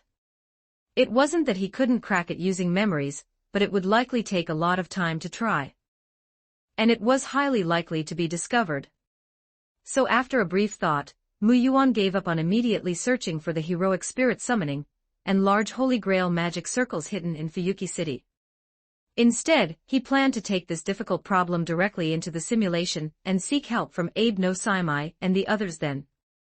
Mu Yuan wanted a command spell, and the reason was simple. The command spell had a very simple and practical function, charging. 36 Section 36 Thus, as long as he had command spells in hand, Mu Yuan was effectively giving his heroic spirit 3 extra opportunities to fight at full capacity. This line of thinking wasn't wrong, because the so-called Holy Grail and the technique of summoning heroic spirits were not unique to Fuyuki City. In the Type Moon setting, they had been held in other places as well. And there were also loopholes, such as the Book of the False Attendant that Mato Shinji later acquired, and Medea, the witch who nearly changed the rules entirely. As long as the issue of the command spells can be resolved, then even if the next heroic spirit summoned is lacking in magical energy, it will at least be sufficient for a short time. As for whether great onmyoji like Abe no Saimai would be able to analyze such a technique, Mu Yuan smiled and said nothing more. Not to mention that having possessed it himself, he understood just what kind of terrifying talent that was. Just considering that one thing was enough. This was Type Moon. Just then, the phone on Mu Yuan suddenly rang. He picked it up and saw it was an unknown number. After answering with some confusion, he heard, "Hello.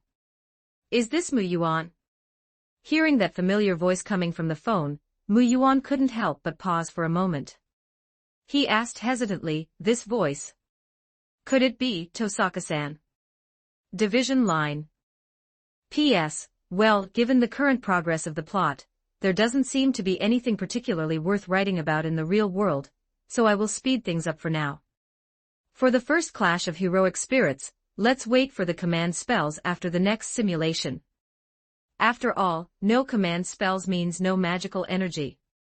I can't exactly go to Sakuramato and Tosaka to replenish magical energy, right? At least for now, the plot for replenishing magical energy is still too early." Volume 1, Chapter 35, Second Simulation begins. Tosaka Rin, the 6th-generation head of the prestigious mage family, the Tosaka, the most beautiful girl at Hamurahara Academy, and also the biological sister of Sakuramato. Although Mu Yuan was acquainted with her, their relationship wasn't very good. It was mainly because she unilaterally held a certain prejudice against Mu Yuan due to her attitude towards Sakuramato. To put it bluntly, it was naked jealousy. Therefore, when he suddenly received a call from her inviting him out, Mu Yuan was inevitably a bit surprised, but after some thought, he decided to meet her. In the afternoon, at a cafe on a street in Fuyuki City. Tosaka Rin, wearing a red coat, looked at Mu Yuan before her, her hands crossed over her chest, and her willow leaf eyebrows raised slightly. "Are you sure you won't reconsider?"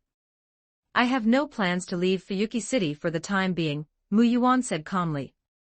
It wasn't anything worth dwelling on. Tosaka was not the first person to ask Mu Yuan to leave because of the Holy Grail War. However, it was somewhat unexpected for Mu Yuan that she had gone to such trouble even asking many people to get his phone number just to invite him out alone.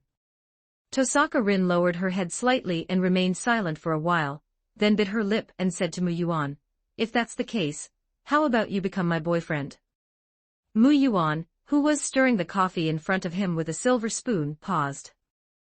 "Become my boyfriend and come live with me at my house, that shouldn't be a problem, right?" Tilting his head slightly, Mu Yuan looked at Tosaka Rin, who seemed a bit self-abandoning, with a strange expression, and said, "Are you confessing your feelings to me?" After clicking her tongue, Tosaka Rin nodded and said, "Yes, I am confessing to you." "Oh, I see." After nodding with a look of realization, Mu Yuan gave a bright smile and said, "But I refuse." When these words came out, let alone Tosaka Rin before him, even the few customers nearby who had overheard their conversation turned their gazes over in unison, their eyes filled with shock. Tosaka Rin widened her eyes and looked at Mu Yuan in disbelief. You actually refused?" "Yes, I refuse." Speaking slowly, Mu Yuan picked up the coffee in front of him and drank it in one gulp, then stood up and smiled at her. "The coffee is delicious, thank you, Tosaka-san. If there is nothing else, I will head back now." After saying this, Mu Yuan turned and left the coffee shop. Tosaka Rin sat there for a good while before finally coming to her senses. She stood up, hurriedly paid the bill, and chased after Mu Yuan amidst the strange gazes of everyone in the shop. Mu Yuan, wait a second. You need to explain yourself, you. You confessed to me, and I refused. Does it need to be any clearer than that? Mu Yuan stopped helplessly and turned to face Tosaka Rin. Tosaka Rin was completely dumbfounded by Mu Yuan's words. Just as she opened her mouth, looking as if she wanted to say something but hesitated. Mu Yuan sighed and said wearily, Tosaka-san, actually, I know this is your good intention. If I'm not mistaken, you don't want to make Sakurameta feel troubled, right? As these words fell, Tosaka Rin couldn't help but freeze once again. I am not as stupid as you think, unable to read the atmosphere. But Sakurameta and Shinji both call me older brother. Well, although that brat Shinji never calls me that, precisely because of that, I cannot leave. Mu Yuan said, smiling lightly at Tosaka Rin, because I am waiting. Waiting for that sentence from those somewhat foolish ones. Older brother, help me. After hearing this, Tosaka Rin looked at Mu Yuan for a long time, as if she were truly seeing him for the first time. Then have you ever thought that you might not be able to help with anything, and might even become an obstacle to them? Tosaka Rin asked. If they truly think I am an obstacle, then I will leave. Mu Yuan said to Tosaka Rin very calmly, but until now, they haven't asked me to leave, have they? And as for now, it seems I do lack some qualifications, but what if I wait a little longer?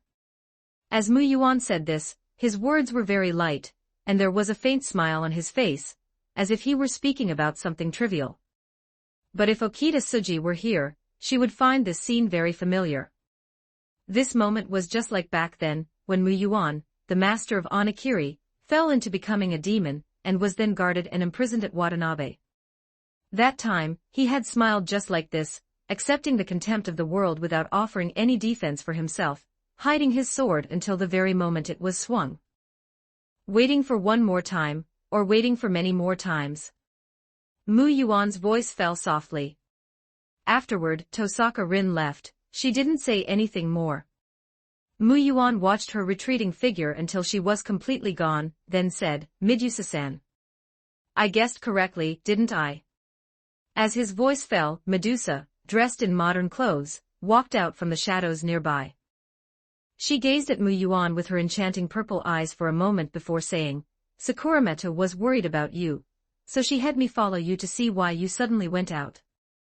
At this point, Medusa opened her mouth again, but she didn't make a sound. She probably wanted to persuade Mu Yuan to leave as well, but having witnessed everything that just happened, she understood in her heart that pale words could not shake this person before her. Mu Yuan nodded, then smiled at Medusa and said, In that case, could I trouble you with one thing, Medusa-san? Please, do not tell Sakurameta about meeting Tosaka-san today. Because if you tell her, she will definitely be jealous about me being confessed to, right? Medusa did not answer Mu Yuan, she just quietly watched the smiling Mu Yuan. After all, how could she not sense the magical energy on Tosaka Rin? Who is she? After Medusa said this, she hesitated for a moment and added, I can choose not to tell Sakurameta. Her name is Tosaka Rin. Mu Yuan answered without hesitation, she is Sakurameta's sister, her biological sister. I understand. Medusa remained silent for a while.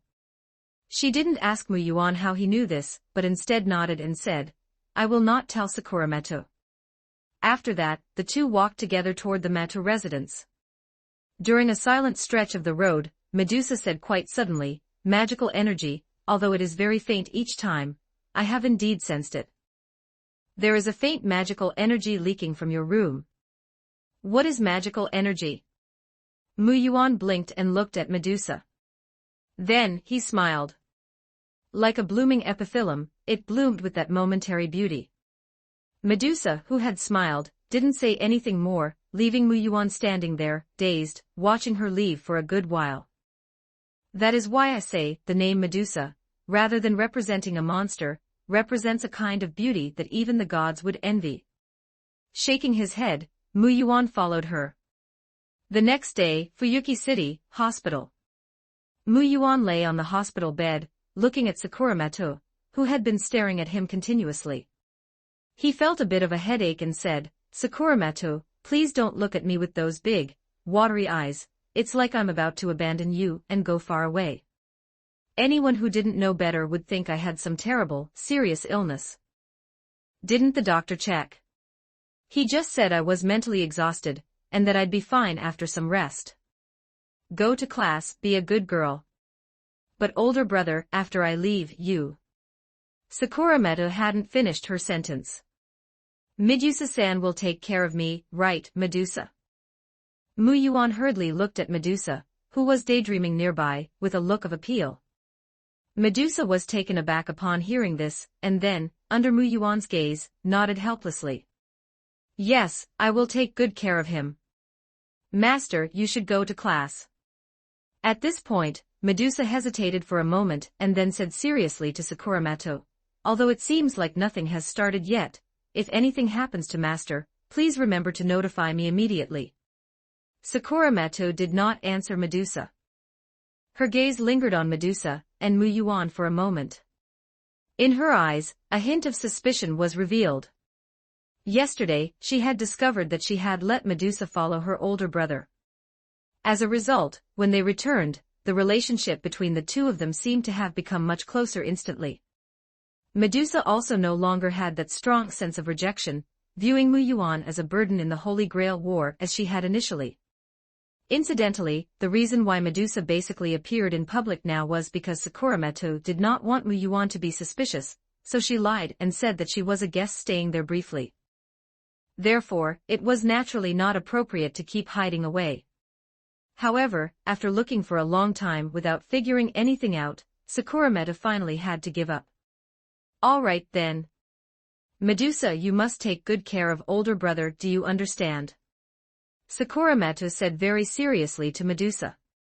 Medusa nodded helplessly. Then, Sakuramoto finally left the hospital room.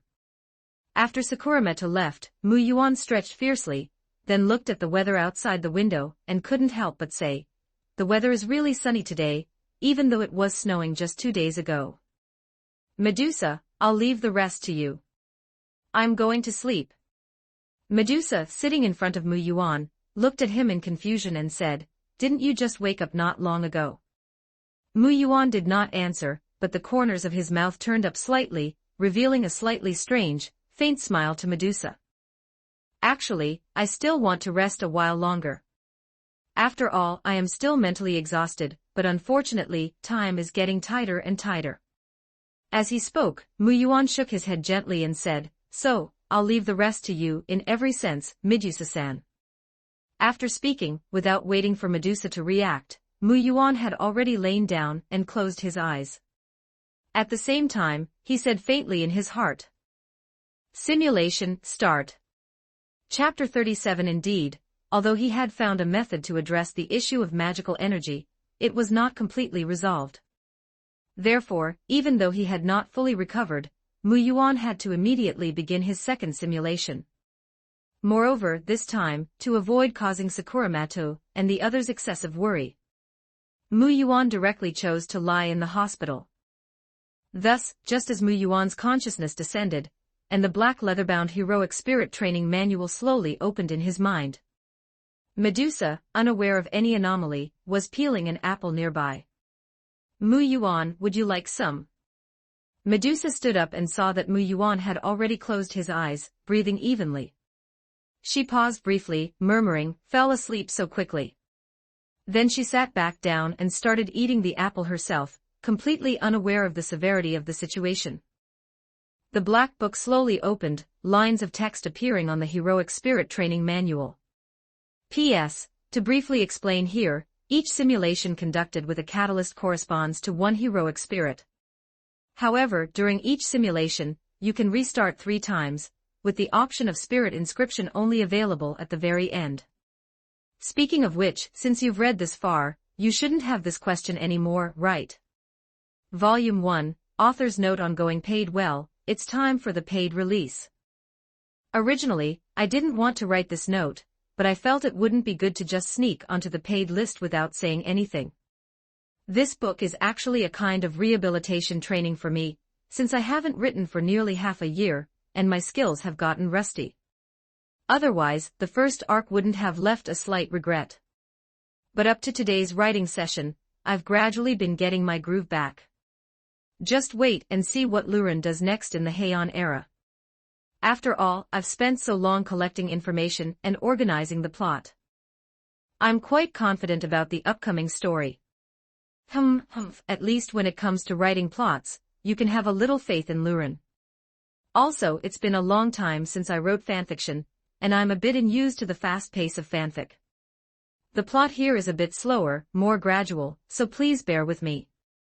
TSK, to be honest with you all, I initially planned to write a peach story, one about getting close to girls. After playing games for so long, wanting to enjoy myself a bit. Is that wrong? But somehow, I ended up focusing on crafting the plot instead. Forget it. I'm numb to it now. I've already given up on myself anyway. Update time tomorrow, basically, one chapter around noon, and then more updates bit by bit. Remember to come and give it a first subscription. If the first subscription numbers aren't good, Sister Nan won't continue giving recommendations. Volume 1, Chapter 36 Second Run, Amaterasu Time, Heian Era. Location, Japan. Catalyst, 5-bone bat fan. Talents obtained via Catalyst, Ghost Sight, Yin-Yang Aptitude, White Fox Young Master. Remaining simulation attempts, 2 simulation start. Heian Era, beginning of the 11th century. The age of gods gradually receding from the world, the twilight of mystery in Japan. You are projected into this time period once more, arriving in this world. Please choose your identity and birthplace, A. Warrior family, B. On-Myoji family, C. Commoner, D. Personal intervention. Available anchor point 1, character, Kamomuyuan location, Forest of Shinta identity, White Fox Young Master, On-Myoji of Heiankyo. At this moment, Muyuan, holding the black leather-bound heroic spirit training manual, had once again arrived in the Heian era. He looked at the text displayed above and fell into thought. Think of the available anchor points as save files in a game. This save point is in the Forest of Shinta, the place where Muyuan, after the Great Fire of Heiankyo, intended to visit Amaterasu but couldn't find her, and later stayed with Abe no Saimai at the residence of his mother, the fox spirit Kuzunoha. It was also the time when Muyuan and Abe no Saimai parted ways, and Muyuan chose to go to Oyama to meet the demon king Shutendoji, using her blood to transform into a demon, and become a Yin-Yang demon master. Using this save point would avoid over a decade of hassle. He could also choose not to go to Oyama, and return to Heiankyo with Abe no Saimai. Furthermore, when the simulation ended, his mind would be clearer, without the burden of over 10 extra years of memories. But the downside was that events that had already passed would become immutable facts. After only a moment's consideration, Muyuan directly discarded the option of continuing from the save. After all, for this simulation, he had a very important task to accomplish. If I discard the save, what about the birthplace? Murmuring to himself, Muyuan's fingers lightly traced over the 3 options: warrior family, On-Myoji family, and commoner family. As for the final option, personal intervention, Muyuan didn't even consider it. What could he personally intervene in? Choosing his own reincarnation. Thus, Muyuan fell into brief hesitation. In the last simulation, he had unhesitatingly chosen the Watanabe family again. But choosing the On-Myoji family again this time presented a major problem, being born with a spiritless body. Regarding the question of whether choosing the On-Myoji family would result in being born into a different On-Myoji family, when Muyuan placed his finger on this option, the heroic spirit training manual provided the answer. The same birthplace choice would be the same person. Just like the Watanabe Mitsuyuki from the previous simulation, the two would be the same person. Therefore, directly discarding this option and rolling a new starting character from either the warrior or commoner families was undoubtedly a better choice. After all, the limitations imposed by a spiritless body were quite significant. If not for being spiritless, Mu Yuan wouldn't have ended up becoming a Yin-Yang demon master. But the problem was, rerolling a new start doesn't guarantee the initial character I want. Moreover, different people and environments could lead to completely different encounters, meeting different individuals. It's not suitable for a second run. Pausing slightly here, Mu Yuan then smiled faintly and said, and there's no guarantee I'd even encounter that goddess. Not to mention, I've already interacted with them for over 20 years with that identity and appearance. The thought of completely abandoning and changing all that for such a minor reason, even I couldn't possibly do it. Having thought this, Mu Yuan hesitated no longer. A spiritless body, while inconvenient, was by no means unsolvable. In fact, Mu Yuan had already thought of a solution. In his previous life, Mu Yuan chose to walk the path of Oni, taking the third road. This time, Mu Yuan decided to take the second road Shikigami. As for the candidate for the Shikigami, Mu Yuan had already found the answer on that very night, although it was an incredibly reckless choice. Even now, Mu Yuan found it exceptionally crazy. But precisely because of that, he felt a bit excited. After all, he had another chance. And based on the information gathered, it wasn't completely impossible. Therefore, Fox sister. After firmly resolving in his heart, the corners of Mu Yuan's mouth lifted slightly. I've come looking for you again. With that, Mu Yuan selected the Onmyoji family. The simulation officially began. You once again chose the Onmyoji family. You are reborn here. Knowing your future very clearly, you remain calm amidst the busy Onmyoji household, neither crying nor fussing, quietly awaiting the outcome. Your displayed calmness is seen as an ill omen by your birth father, who decides to abandon you. Your low-status birth mother dares not resist. Thus you are once again abandoned in the snowy wilderness. An ill omen.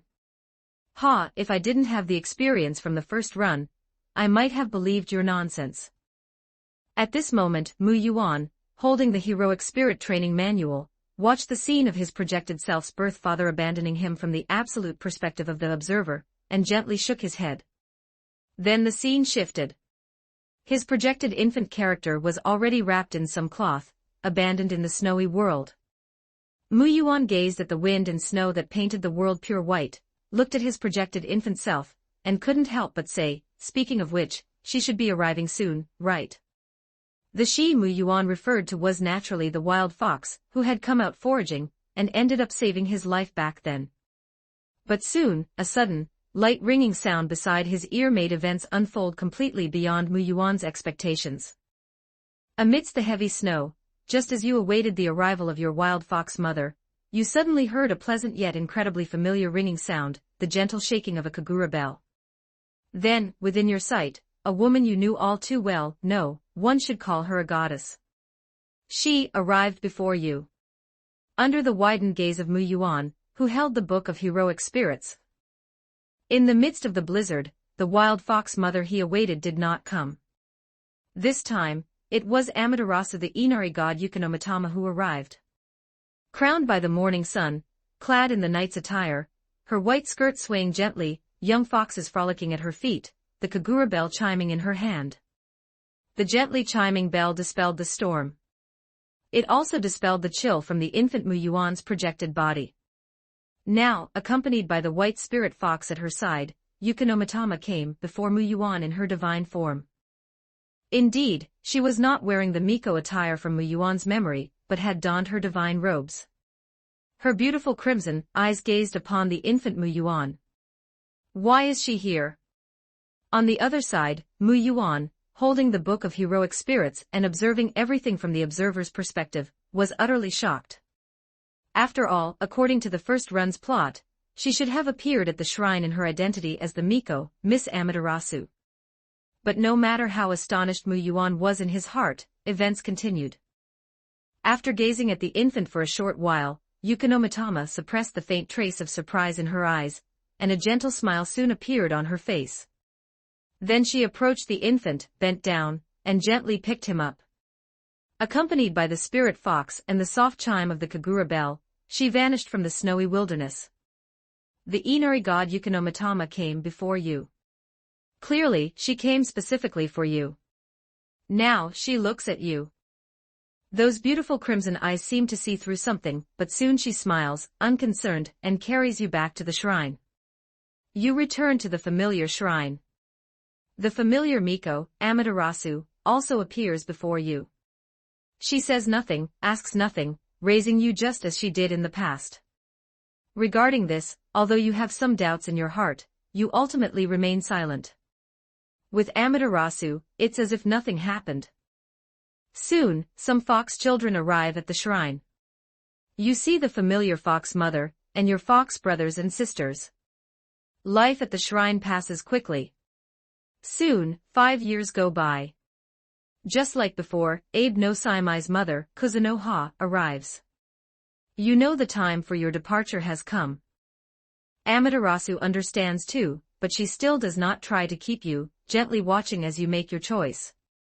38 Section 38 Chapter 38 Although you wanted to stay here for a while longer, you knew you had more important things to do, and so you chose to depart once again.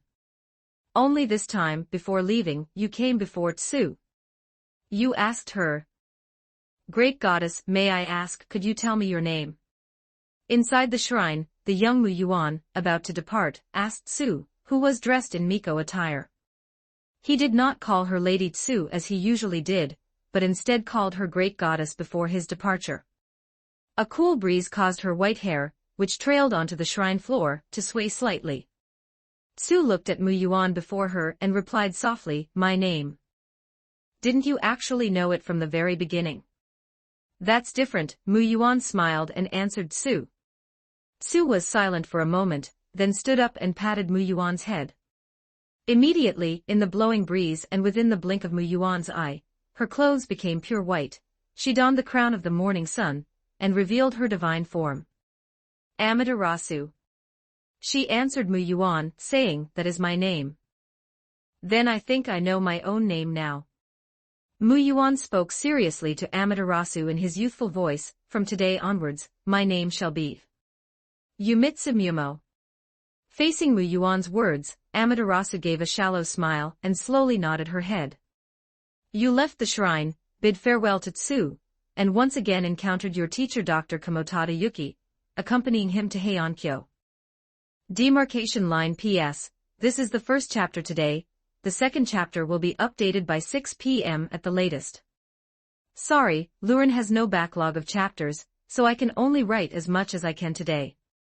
Volume 1, Chapter 37 Tamamonome, Shikigami 4K. After arriving in Heiankyo, you did not hide yourself, fully displaying your innate advantage as a reincarnator, and showing astonishing depth in the Inyang arts. At the same time, you also drew your sword, demonstrating extraordinary swordsmanship skills, making you momentarily famous throughout Heiankyo. You became a renowned absolute prodigy across all of Heiankyo at a young age. However, Tamamonome, who used to be easy to find and even took the initiative to see you back then, has not appeared at all now. When you went to find her, she kept hiding from you, giving you no chance to meet. With the precedence of Amaterasu and the former Okita Tsuji, you vaguely sensed in your heart that during the reversal of time, they might have retained some memories, or rather, a sense of déjà vu. This is not impossible. After all, you already understand that the so-called spirit inscription is actually the reshaping of this world's history, allowing your projection to appear logically in this world and ascend to the throne of heroes. In that case, each of your simulations is equivalent to a reenactment of history. Therefore, those who had closer contact with you, a deeper impression of you, and higher power or status are indeed more likely to have some memories remain during the reversal of time. Consequently, out of helplessness, you could only wait quietly for time to pass, never expecting that this wait would last for 5 whole years. As time flowed by, in the year you turned 10, you finally couldn't help but start making a move. To force Tamamonome to show herself, after some deliberation, you began to actively approach Murasaka Shikibu, who would write the tale of Genji in the future. Murasaka Shikibu was a famous female writer of the Heian era in Japan, one of the 36 medieval poetic immortals, proficient in classical Chinese, and well-versed in music and Buddhist scriptures. Your active approach to her wasn't for anything else. It was mainly to put on an act of being very interested in sinology, and to discuss classical Chinese with her. Specifically, about the legendary woman named Daji, who was said to be so beautiful she could topple kingdoms. With Murasaka Shikibu's influence in the literature of Heian-kyo, although this topic didn't become a complete sensation, people gradually began to mention it. Thus, on a dark and windy night with dim moonlight, you finally got your wish. In your room, you met that fox who was sharpening her blade and aiming it at you. To this, your choice is A. Decisively beg for mercy, B. Dare to do it again next time, C. Play dumb, D. Intervene personally. Finally here, Mu Yuan slowly let out a breath. Then he looked at Tamamonome in the projected world before him, under the oil lamp, dressed magnificently and squinting her eyes as she watched him. He knew that whether this simulation would be a success or failure would depend on what happened next. If successful, he might be able to walk a completely different path from the previous cycle. If not, he would either have to restart the final cycle, or just call for his mother to save him right now. Intervene personally. As the words fell, the squinting Mu Yuan slowly opened his eyes wide in that room in Heian-kyo. At the same time, Tamamonome, sensing the change in Mu Yuan's aura, felt doubt flash through her pale gold eyes while also becoming more wary of Mu Yuan. Just as Mu Yuan had guessed, some impressions of Mu Yuan did indeed remain in Tamamonome's mind. She remembered the face of an exceptionally handsome man with oni horns. Although he was a rare handsome man in the world, the thought of that face made Tamamonome want to clench her fists. And although Mu Yuan was currently young, only 10 years old, with an indescribable tenderness on his face, from the first moment she saw Mu Yuan from afar, Tamamonome was already certain.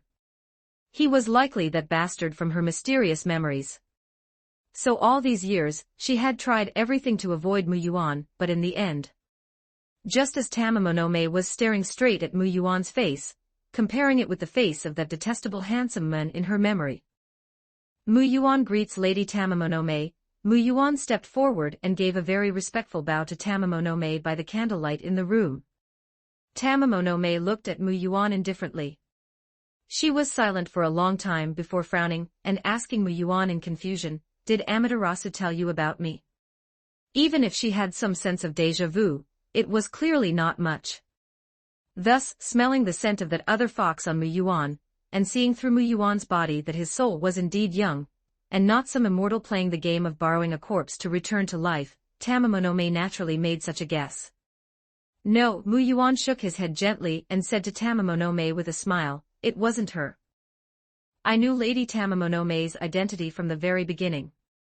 As for how I knew, I wonder if Lady Tamamonome would be willing to hear me out." Mu Yuan had thought of many ways to conduct the conversation when he faced Tamamonome again to achieve his goal. But in the end, no matter what idea he had, he rejected it. Because the person before him was not only one of the 3 great yokai in Japan's legends, but also the Daji from the investiture of the gods myth on the other side of the sea. Although Mu Yuan was curious in his heart as to why she had drifted to this small place called Japan in this world, and even ended up as one of the 3 great yokai. But in short, any lies or deception would have absolutely no effect on her. On the contrary, it would only increase her disgust. "And what if I say I don't want to?" Tamamonome replied slowly to Mu Yuan with squinted eyes. Tamamonome really didn't want to, even if Mu Yuan had the scent left by Amaterasu on him. Right now, she just wanted to give him a hard punch. And this time, because of what Mu Yuan had done, she really wanted to hit him right in the face. Hearing this, Mu Yuan didn't say much, but simply took out the sword hanging on his person and placed it before Tamamonome. "I myself know that my recent actions were of an extremely low-handed nature. Therefore, if Lady Tamamonome wishes, I have already prepared myself for death. And please rest assured, Lady Tamamonome, I have left no backup plans. After I die, naturally no one will be able to trace it back to you." Hearing this, Tamamonome looked at the sword Mu Yuan handed over, then looked at him. After her nose twitched and she didn't smell a single hint of a lie, the anger in her heart dissipated a bit. Then speak. I've actually become interested now. What exactly do you want to see me for that you would even throw away your life? Saying so, Tamamonome sat down to the side. Holding the tea on the table, she took a shallow sip. What I want to do, actually, it's quite simple to say. I want to find a master. I hope Lady Tamamonome can be my teacher. Just as he finished speaking, Tamamonome couldn't hold it in, and spat her tea directly at Muyuan. Then, before she could even respond with wide eyes, she heard Muyuan say, and I also want to sign a contract with Lady Tamamonome, a Shikigami contract. Do you want to listen to the nonsense you just said? Black lines appeared on Tamamonome's forehead. She was clearly stunned by Muyuan's 2 sentences, and her voice rose as she said, You guy, you're making fun of me, aren't you? I once had a dream. Muyuan didn't mind. He sat before Tamamonome and spoke to her under the candle lamp that flickered slightly with the night wind. In the dream, I single-mindedly pursued the yin-yang arts, which even became my obsession, yet I was a person without spiritual power. So in the end, I betrayed my friends and went to Oyama, entering the path of a ghost to cultivate the yin-yang arts, only to find that this path was completely wrong. Of course it was wrong, Tamamonome replied subconsciously. To put it bluntly, these yin-yang arts were originally something that evolved from the Taoists over there. Thus, although there are also methods for yokai to cultivate them, ghostly energy is transformed from resentment and hatred. It would have been more fitting for you to turn into a ghost cultivator. As soon as the words left her mouth, Tamamonome immediately realized she had spoken too much. Tamamonome's words were undoubtedly a bit absolute, but in her view, it was indeed so. But setting aside the differences between the two for a moment, in the historical records of Abe no Saimai's life, he actually did have a master, and that master was on the other side of the sea. Named Master Hakudo. In relevant legendary records, when Abe no Saimai fought with a Shiya-doman in the future, he once fell for a Shiya-doman's plot and committed suicide by slitting his throat. Master Hakudo heard that his beloved disciple had been killed by despicable means, and was very angry. He crossed the river, brought Abe no Saimai back to life, and then severely punished a Shiya-doman. Muyuan smiled faintly and said to Tamamonome, In the dream, you said roughly the same thing to me, saying I had taken the wrong path. Then in that so-called dream, did I say you were really annoying and give you a punch? Yes, Muyuan nodded. Because of that, I was bedridden for nearly a month before I could finally get up. TSK, only a month. Tamamonome's fox-tail flicked, and she openly expressed her dissatisfaction right in front of Muyuan. Lady Tamamonome, you seem to really hate me. It's not seem, Tamamonome said. I just really hate you, so forget about it. Teacher Shikigami, whatever, go back to your dreams.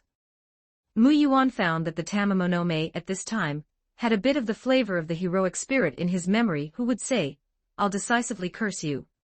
Presumably because she was unhappy, she forgot to keep up her disguise. Is that so? But Lady Tamamonome, you wouldn't want your identity to be exposed either, would you? Muyuan winked at Tamamonome. Are you threatening me? Tamamonome squinted her eyes once more. Her tail even tensed up. I don't want to either, Muyuan spread his hands helplessly. Aren't you afraid I'll just cut you down with a sword? Tamamonome said, reaching for the sword placed on the table. Then she found that Muyuan looked completely indifferent. Of course, Muyuan wasn't truly indifferent. It was just that facing this fox, he knew he couldn't escape even if he wanted to. If he was cut down by her, it would mean this path was a dead end, and Muyuan would have to give up completely. Seeing Muyuan's attitude, Tamamonome hesitated for a while, and didn't actually pull the sword to cut him. Instead, she thought for a while and frowned at Muyuan. Why are you so obsessed with arts and techniques, whether in that so-called dream or now? Tamamonome was very smart. At first, she thought Muyuan asking her to be his Shikigami was an insult to her. But now, she naturally realized that Mu Yuan was probably simply greedy for the spiritual power in her body. After all, for this, he had even stopped being human and became a ghost. Because I have things I need to accomplish, Mu Yuan answered quickly. He answered very casually. But Tamamonome found his words to be very firm and carry a great deal of weight.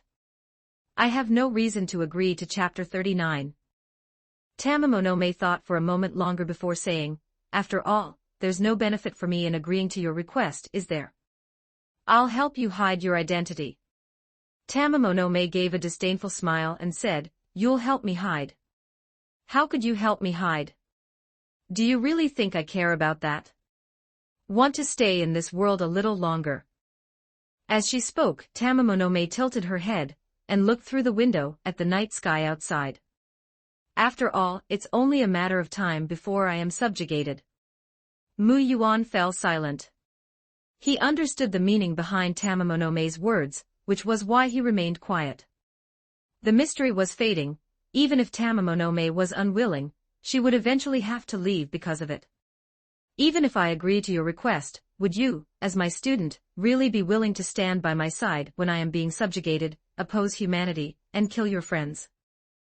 After Tamamonome finished speaking, she saw Mu Yuan slowly shake his head after a brief silence, and she couldn't help but show a disdainful smile. Then she heard him say, if things truly develop to that irreparable point, then I will leave together with you. Just like in the dream, when I left together with Shutendoji. Tamamonome was stunned. She looked at Mu Yuan, who had answered her so calmly, trying to find a hint of a lie in him, but she found herself unable to do so. Yes, it was just as Mu Yuan said. Back then on Oyama, when everyone was subjugating Shutendoji, it would have been so simple for Mu Yuan to survive. A single sentence would have sufficed, but he didn't say it. Tamamonome was speechless for a moment. She felt a bit dizzy, a sensation she hadn't felt in many, many years. Are you from that side? Tamamonome asked suddenly. Mu Yuan nodded. Tamamonome was silent for a while longer before slightly averting her gaze and saying, actually, I've never quite gotten used to the food here. If you're from that side, and if you can offer me food as an offering, I might occasionally. Before she could finish her sentence, no problem. Mu Yuan replied instantly. Never mind whether he could actually do it or not, he wasn't stupid, so he definitely had to agree first. In your dreams? Who agreed to be your teacher?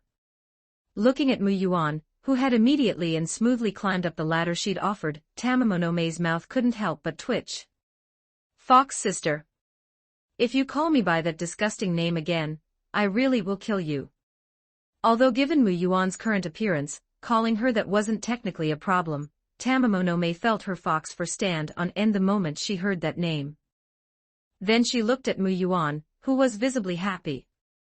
The tail behind her couldn't help but flick twice. Fine, this little fellow will be a handsome man in the future anyway. During this final period of time, it wouldn't be bad to keep him around as a pet. Regardless, he can be discarded at any time. So Tamamonome thought to herself. Line of demarcation. P.S. The update is a bit late, mainly because I wrote over 1,000 extra words. Volume 1, Chapter 38, It's Just Spiritual Power, I'll lend it to you. Tamamonome quickly discovered she had been tricked, because in reality, you don't know how to cook at all. Holding the Book of Heroic Spirits, Mu Yuan looked at the text simulation emerging on the book and gave an embarrassed smile. That's right, don't look at how readily Mu Yuan had agreed at the time. He really had only been quick to agree. After all, Sakurameta had always been in charge of the cooking, which was both meticulous and delicious. At worst, he could always go to the Amiya household next door to scrounge a meal. So how could Mu Yuan possibly know how to cook? Tamamonome felt she had been deceived, and wanted to hit someone. Only after you repeatedly guaranteed you would learn immediately and promised you would definitely master it did her anger gradually subside, and she was helplessly forced to teach you personally. The scene shifted, and the scenery changed to a 10-year-old boy in a kitchen at night with Tamamonome, who was dressed in a kimono. Under the night lights and the glow of the kitchen fire, Tamamonome explained things to Mu Yuan as she prepared a late-night snack, and Mu Yuan was actually studying quite seriously. After all, this was a skill to please the fox and serve as an offering for someone who might become his Shikigami teacher. Mu Yuan naturally didn't dare to be negligent. Tamamonome wasn't a particularly good teacher. Although her cooking level was actually quite good, she still harbored some rejection toward you, so she didn't teach with much heart. But you studied very seriously, even temporarily setting aside your yin-yang arts lessons and daily sword-swinging exercises to focus entirely on this matter. As a result, Abe no Saimai and Kamo no Yasunori became the biggest victims and sacrifices in your hands, to the point that for a long time, the two of them would choose to take a detour in terror whenever they saw you. Until one day Sakata Kintoki came to find you, and you discovered his appetite was astonishingly large. No matter what he ate, even the dark cuisine you specifically concocted, he could eat it all with a grim face. Is it really that exaggerated? Mu Yuan touched his nose, and as he received the projected image of Abe no Saimai and Kamo no Yasunori's faces turning pale as they hurriedly ran away, he couldn't help but give a light tut. Then, satisfied with Sakata Kintoki's sensible behavior, he nodded and said, "Sakata Kintoki is a true friend after all." As expected of the child of the legendary Thunder God and Red Dragon, he can eat anything without getting sick. While it was true he wouldn't get sick, Sakata Kintoki could still tell whether the food was good or not. The problem was that his good upbringing prevented him from wasting a single drop of food, so even with a grim face, he could only endure it. That's right, in this life, Mu Yuan had become acquainted with Sakata Kintoki very early on and had established a certain friendship. Because the reborn Mu Yuan had drawn his sword very early this time, and displayed such astonishing swordsmanship, he had gained the recognition of the Minamoto clan warriors. Although Minamoto no Yorimitsu hadn't yet invited Mu Yuan to become one of the Yorimitsu heavenly kings due to his young age, they had indeed established a connection. In reality, while you didn't have much talent for cooking, you weren't exactly a master of dark cuisine either. The culprit behind these events was that you were a bit too eager for success, seeking materials that weren't popular in this era, and wouldn't become popular until future generations. You were constantly experimenting, which led to such results. Consequently, after nearly a month, under your expectant gaze, Tamamonome finally swallowed the offering you provided. Although her evaluation of it wasn't good, she did indeed eat it. It was just that at an angle Mu Yuan didn't notice, she had quietly spat it back out. In just over a month, the cooking might not have been enough to fully satisfy the palate of this white-faced gold-furred nine-tailed fox's true body, who had lived for who knows how many years. But during this month, what Mu Yuan had been doing right under her nose did indeed make her swallow the offering when she covered her face with her sleeve. Time passed. In just half a year, although your cooking hadn't completely captured Tamamonome's stomach, it had conquered the stomachs of Abe no Saimai, Kamo no Yasunori, and Sakata Kintoki, who had initially avoided it like the plague. Mu Yuan watched as the scene before him shifted. The three of them would come as a group, coincidentally always at mealtime, refusing to leave his house under the pretext of exchanging yin-yang arts knowledge and combat techniques. He couldn't help but give a disdainful smile. Humph, men. After more than a year, even Tamamonome, who still wanted to find faults, found that she couldn't say much more. Over a year's time, it wasn't that Mu Yuan's culinary skills had reached an incredibly high level, but rather that he had learned all the basic skills, and the future materials he had spent a lot of time searching for had basically been found. Therefore, in terms of flavor, it naturally surpassed a large amount of the cuisine of this era in an instant. At the same time, during this long period, Tamamonome's rejection of you clearly weakened. From initially occasionally coming to see you at night, it gradually became more frequent, and eventually, she would even secretly run to your place to rest during the day. In front of you, she would reveal the fox ears and fox tail she had always kept hidden. She even found a large smooth stone from somewhere and placed it in the courtyard, then lay on the stone, either basking in the sun or the moon. You watched her changes the whole time. Although you said nothing, you secretly found it amusing, thinking that she was clearly a fox yet somewhat resembled a cat. I remember for cats. Tamamonome's heroic spirit state does indeed seem to have such a branch. As Mu Yuan thought this, while in the observer state, he willed it, and he saw the outside of the wooden house in Heiankyo. Under the bright moonlight, Tamamonome was dressed in exquisite clothing, revealing her ears and her fluffy tail. Lying on the stone, she lazily enjoyed her moonlight bath. Although she was very beautiful, Mu Yuan didn't have much of an emotional reaction. Even the most beautiful things will end up like this after looking at them continuously for over a year. Compared to the charm Tamamonome was exhibiting now, Mu Yuan's focus was instead on her tail. It wasn't that he really wanted to touch it, although he actually did. What he was truly puzzled by was that the tail wasn't nine-tailed, several were missing. Mu Yuan had counted many times and found that at most, there were only 5 tails. Keep in mind that this was Tamamonome's true body, not the heroic spirit or servant state summoned in later generations. However, although he was a bit curious, Mu Yuan didn't ask anything. Time passed quickly. In the blink of an eye, 5 years had gone by, and you had reached the age of 15.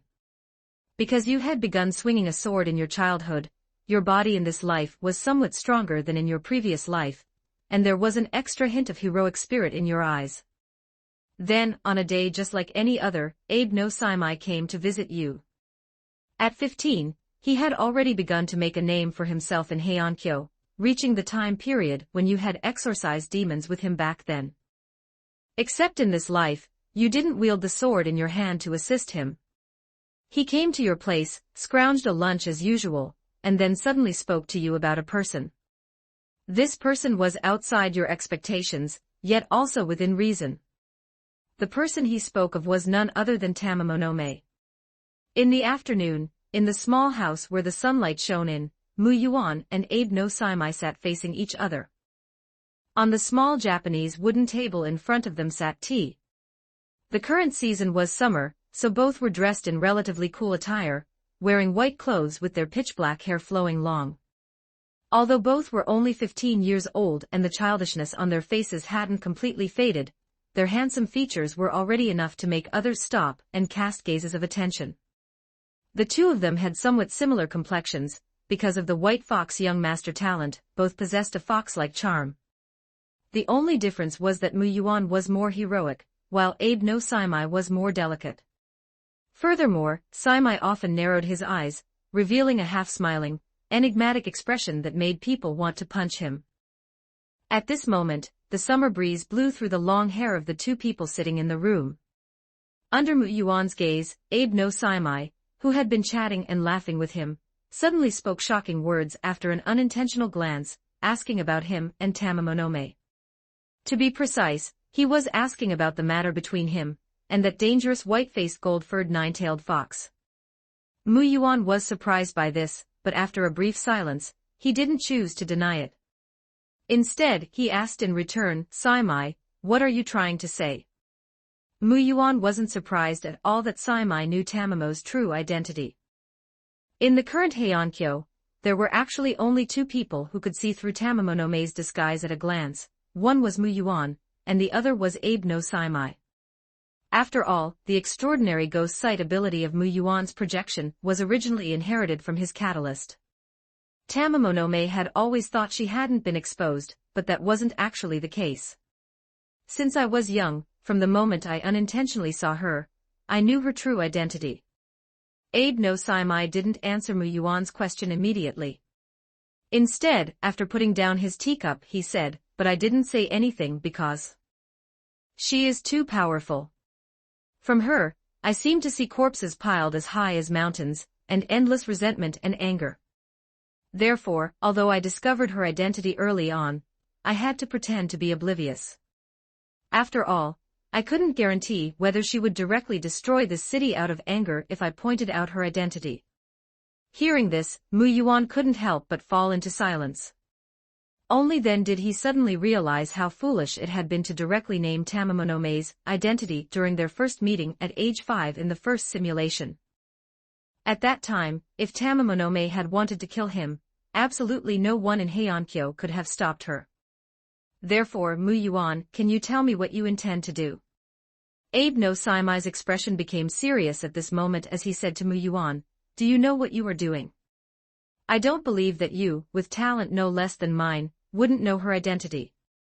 40 Section 40, no, to be precise, you know it even better than I do.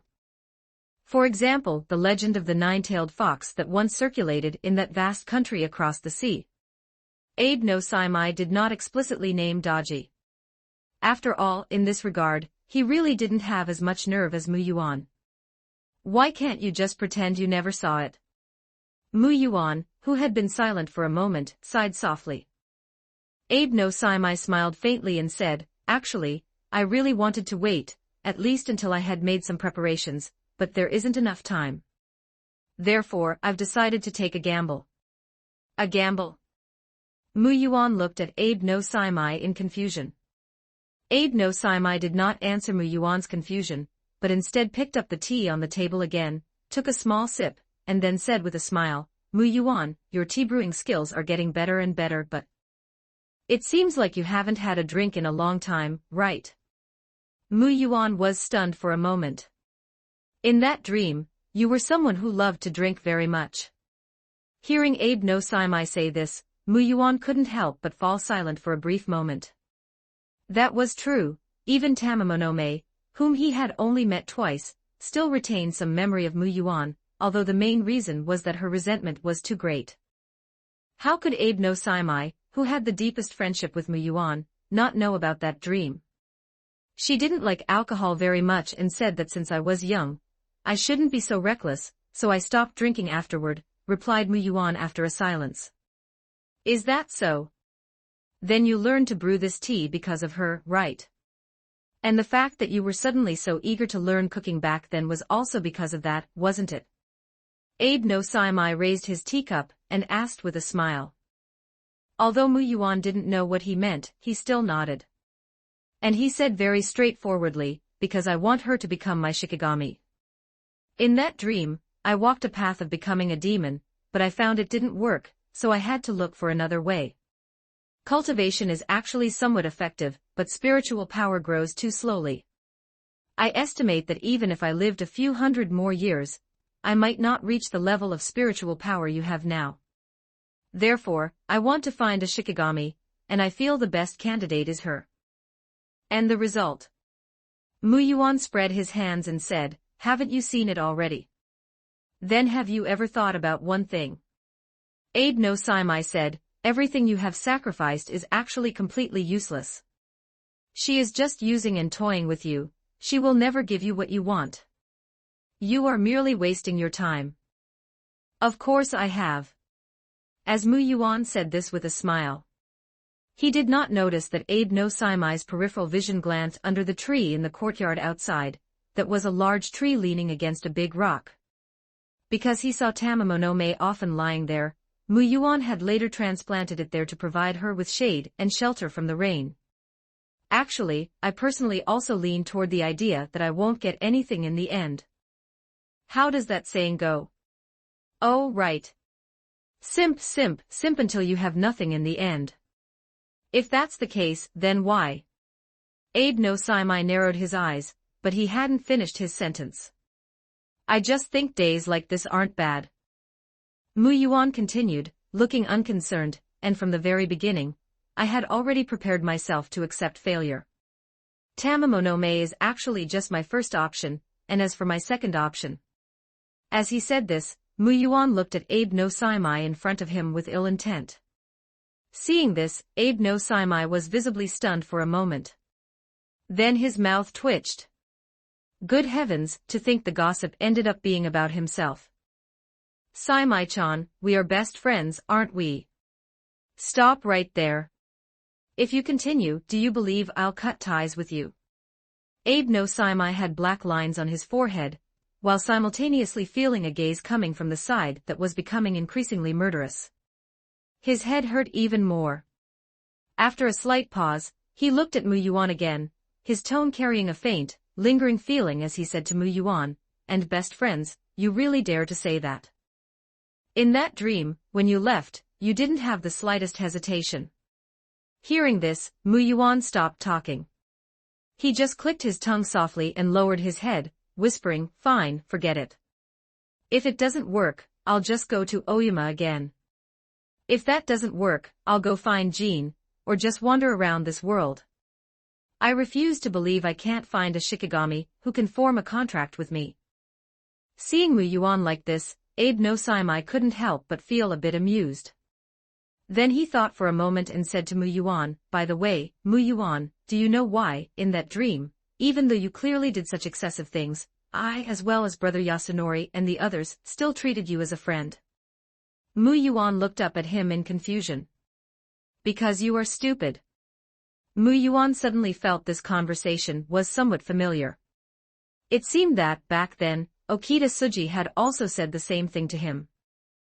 Or perhaps pure, although, in reality, your soul is not exactly what you would call very pure. Continuing to speak, Abe no Saimai looked up at Mu Yuan. In his eyes, a fluctuation of spiritual power flashed. "From the first time we met, I understood that you are a very dangerous person. You will do anything to achieve your goals. This does not mean that you have not left traces along the way. In fact, for every choice you make, you are clear in your heart about the consequences. When you make a choice, you have already fully prepared yourself mentally to bear the results. I think if, at that time, I had angrily attacked you because of your betrayal, you would most likely have stood there and let me vent." Speaking of this, Abe no Saimai smiled and said to Mu Yuan, "Therefore, in that dream, faced with your choices, although I was very helpless and even angry, in the end, I still just watched your choices." "What exactly are you trying to say?" Mu Yuan raised his voice slightly. "No matter how nicely you put it, there's no portion for you at dinner tonight. What I want to say is, you have spent these 5+ years because of your own choices. If in the end you do not achieve your goal, will you regret your choice and the 5 years you wasted?" Mu Yuan replied easily, saying, "You said it yourself, every time I make a choice, I have actually thought it through clearly, so of course I can bear the consequences." "Then will you feel resentment toward her in your heart?" Abe no Saimai continued to ask. "To be honest, the fact that she hasn't killed me yet, I really have to thank Jean. After all, I did quite excessive things at the beginning, and afterward, I was just thinking about trying to compensate as much as possible. And these 5 years haven't been spent in vain. In fact, she pretended not to care and taught me a lot of knowledge. Time hasn't been wasted at all. As for resentment, I'd say I should actually thank her instead." Hearing this, Abe no Saimai smiled, and then he clapped his hands. He dispelled the barrier that had been set up, though it was unclear when. And with the dispelling of the barrier, Mu Yuan, whose ears twitched slightly, instantly cast his gaze toward the large tree outside the room. The large tree swayed a few times, and a few leaves fell from it. Mu Yuan was silent for a moment. He wasn't stupid, and he quickly understood why Abe no Saimai was so unusual today. He looked at Abe no Saimai and said, "What exactly do you want to do?" "I'm leaving." Abe no Saimai no longer hid it and said, "I am going to the other side to cultivate. There is a teacher waiting for me to go over." Hearing this, Mu Yuan suddenly thought of the relevant records he had seen when researching information about Abe no Saimai going to the other side to study abroad. He would indeed go to the other side to apprentice under a Taoist. Mu Yuan suddenly felt a bit strange. After all, in his previous life, Abe no Saimai did not go abroad to study. Wait, it seemed to be around this time. Mu Yuan suddenly remembered that in his previous life, Abe no Saimai had also long since seen through his plans, and he had later gone to Oyama. He should have been the reason why he didn't go. And before leaving, I need to entrust this city to someone I trust. At the same time, I also want to try to eliminate some potential crises. Abe no Saimai narrowed his eyes and said to Mu Yuan, "Do you know? Ever since you started approaching her, I have been observing her. Undoubtedly, she has been hurt, and has been licking her own wounds. Therefore, in fact, even now, it is she who is the first to be a bit confused about how to get along with you, and at the same time, she is struggling with whether you are just using her as a tool." Mu Yuan tilted his head and thought for a while, then said seriously to Abe no Saimai, "I think, rather than these things, you should worry about your own life first. I've taken her punches, they really can kill people. That's why. Abe no Saimai said helplessly, I reckon I must run away immediately, otherwise, I will definitely be skinned alive, even for the sake of my mother. Tamamonome dislikes Abe no Saimai very much. This is a fact she admitted herself when she became a heroic spirit in the future. The reason for this is that Abe no Saimai is very good at calculating, and in fact, is also very black-bellied.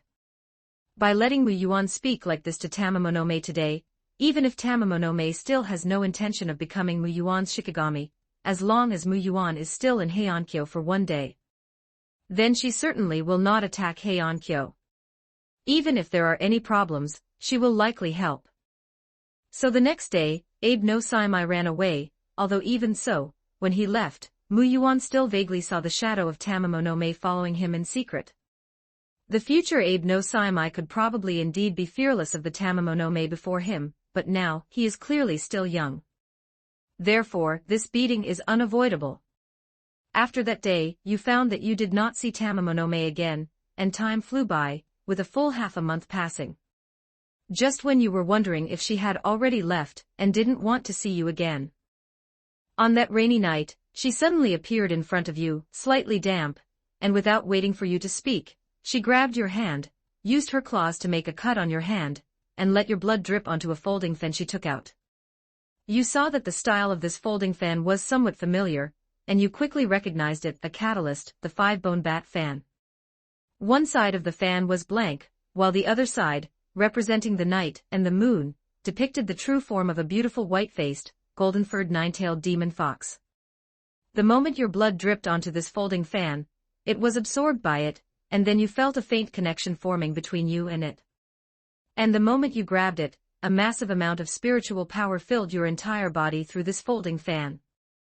Don't even think about things like being a Shikigami. I am, after all, a 9-tailed fox. How could I be lured away by your few words and form a contract with you?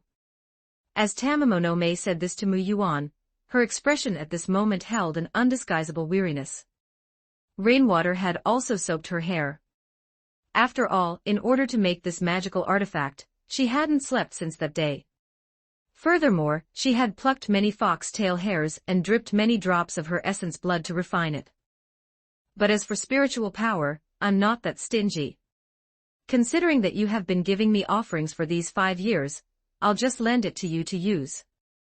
Volume 1, Chapter 39. First on Myoji 5K. Although things were still somewhat different from what you thought, Tamamonome did not become your Shikigami, but you did indeed obtain the spiritual power you wanted. At the same time, from this day on, she began to seriously answer the questions you raised, and even taught you, striving to play the role of a teacher. Even though, in fact, Tamamonome actually only had a superficial understanding of many things, she knew a lot. After all, she had lived for who knows how many years, and had seen one immortal, deity, or Taoist after another on the other side. Added to this was your own extremely outstanding talent. You possessed the aptitude of the number 1 on Myoji nurtured on this land of Japan over thousands of years, and you also had the memories of the former Inyang demon master as a foundation. Chapter 41. Thus, even though Tamamonome spoke very vaguely, and you often had to think and realize things on your own, your progress was still very obvious. As time passed, she became increasingly reluctant to see you. After all, she discovered that once she truly started teaching, she didn't actually have much knowledge to offer, and the talent you displayed made her feel quite discouraged. The phrase, fox teacher, only felt increasingly grating to Tamamonome's ears. She did try to make an effort. You would occasionally find her secretly reading ancient books and scrolls, most of which originated from the other side. But after realizing that her hard work couldn't even begin to compare to your natural talent, Tamamonome began to completely slack off. Having been a conscientious teacher for only a few months, she went back to lying idly on that stone in the courtyard all day, waiting for the offerings you presented. And while she would answer almost anything, she specifically refused to teach you any Taoist arts. Naturally, you asked her about this, and her answer was, "It's not that I won't teach you Taoist arts, it's that I can't. The techniques I know all belong to specific sects and schools. The Tao emphasizes fate. If you were to find their scrolls somewhere and learn the arts yourself, that would be fine. They would choose to turn a blind eye. But if you were to learn them from my mouth, it would be considered theft, and they would hunt you down. Upon hearing this from Tamamonome, Mu Yuan immediately abandoned the idea. After all, based on Tamamonome's words and his own understanding of this world as a transmigrator, Mu Yuan knew that the mystery level of his motherland was exceptionally high. If he truly dared to steal their teachings, certain figures might immediately sense it and pass down orders that would leave him with no peace for the rest of his life. As for these Inyang arts, Mu Yuan's acquisition was perfectly legitimate, having been personally taught by the Onmyoji Dr. Kamo Tadayuki. At the same time, you prepared to return to the Onmyo agency. That day, when Abe no Saimai departed to study abroad on the other side, he said he wanted to entrust this city to you. Although you didn't agree at the time, it was only because you felt you didn't have the qualifications back then. But now you do. Though you have no personal attachment to this city, this is the only thing your close friend Abe no Saimai ever entrusted to you. In your previous life, you chose to abandon everything, leading Abe no Saimai to personally see you off in the end. In this life, before leaving to study abroad, he even risked being beaten to death by Tamamonome to scheme for your sake and pave the way for you. How could you possibly remain indifferent? You are not someone who doesn't know the meaning of gratitude. And now that all preparations are complete, you know it is time to firmly engrave the name Yumitsu Mumo into the long river of history. Within the Onmyo agency, not everyone welcomed your appearance. Because you displayed incomparable genius at a young age, they could only look up to you, but as you stagnated in the years that followed, you became a fallen prodigy in their eyes, mocked relentlessly until now. Consequently, they felt you had no face to return, and shouldn't even appear in the Onmyo agency. Only your other friend, who was also your elder brother in your previous life, Kamo no Yasunori, accepted you. Abe no Saimai said you would definitely come back, so I prepared your clothes long ago and kept them in my home. Facing the returned Mu Yuan, he saw a youth of only 16, whose eyes had become profound. When he smiled, he bore a slight resemblance to Abe no Saimai due to the influence of the White Fox young master. However, he didn't have Abe no Saimai's squinting eyes or the feeling of a riddleman. Instead, he carried a refined heroic spirit, like a sharp sword about to be unsheathed. A look of relief couldn't help but surface in Kamo no Yasunori's eyes as he said, "So I have been waiting for you. After all, I know that before Saimai left, he didn't entrust everything to me. The person he truly believes in is you. And Mu Yuan, I have also been waiting for you to come back. In that dream, my greatest regret was not being able to stop you." So the next morning, you put on the white kuriginu of an Onmyoji, held a folding fan, and walked into the Onmyo agency alongside Kamo no Yasunori. On the way, a white spirit fox suddenly darted out and came to your side. You saw through Tamamonome's disguise at a glance. Although you were curious why she followed you like this, you didn't ask. However, when Kamo no Yasunori looked at her curiously and asked what she was, your eyes twinkled. With a brilliant smile and under Tamamonome's disbelieving gaze, you scooped her into your arms and called her your Shikigami. Then, you vigorously petted the fox tails you had wanted to pet for a long time. That night, you were locked in a room by Tamamonome and beaten quite miserably. This was Mu Yuan's most honest reaction, as he held the heroic spirit training manual, and received the memories transmitted from this projection.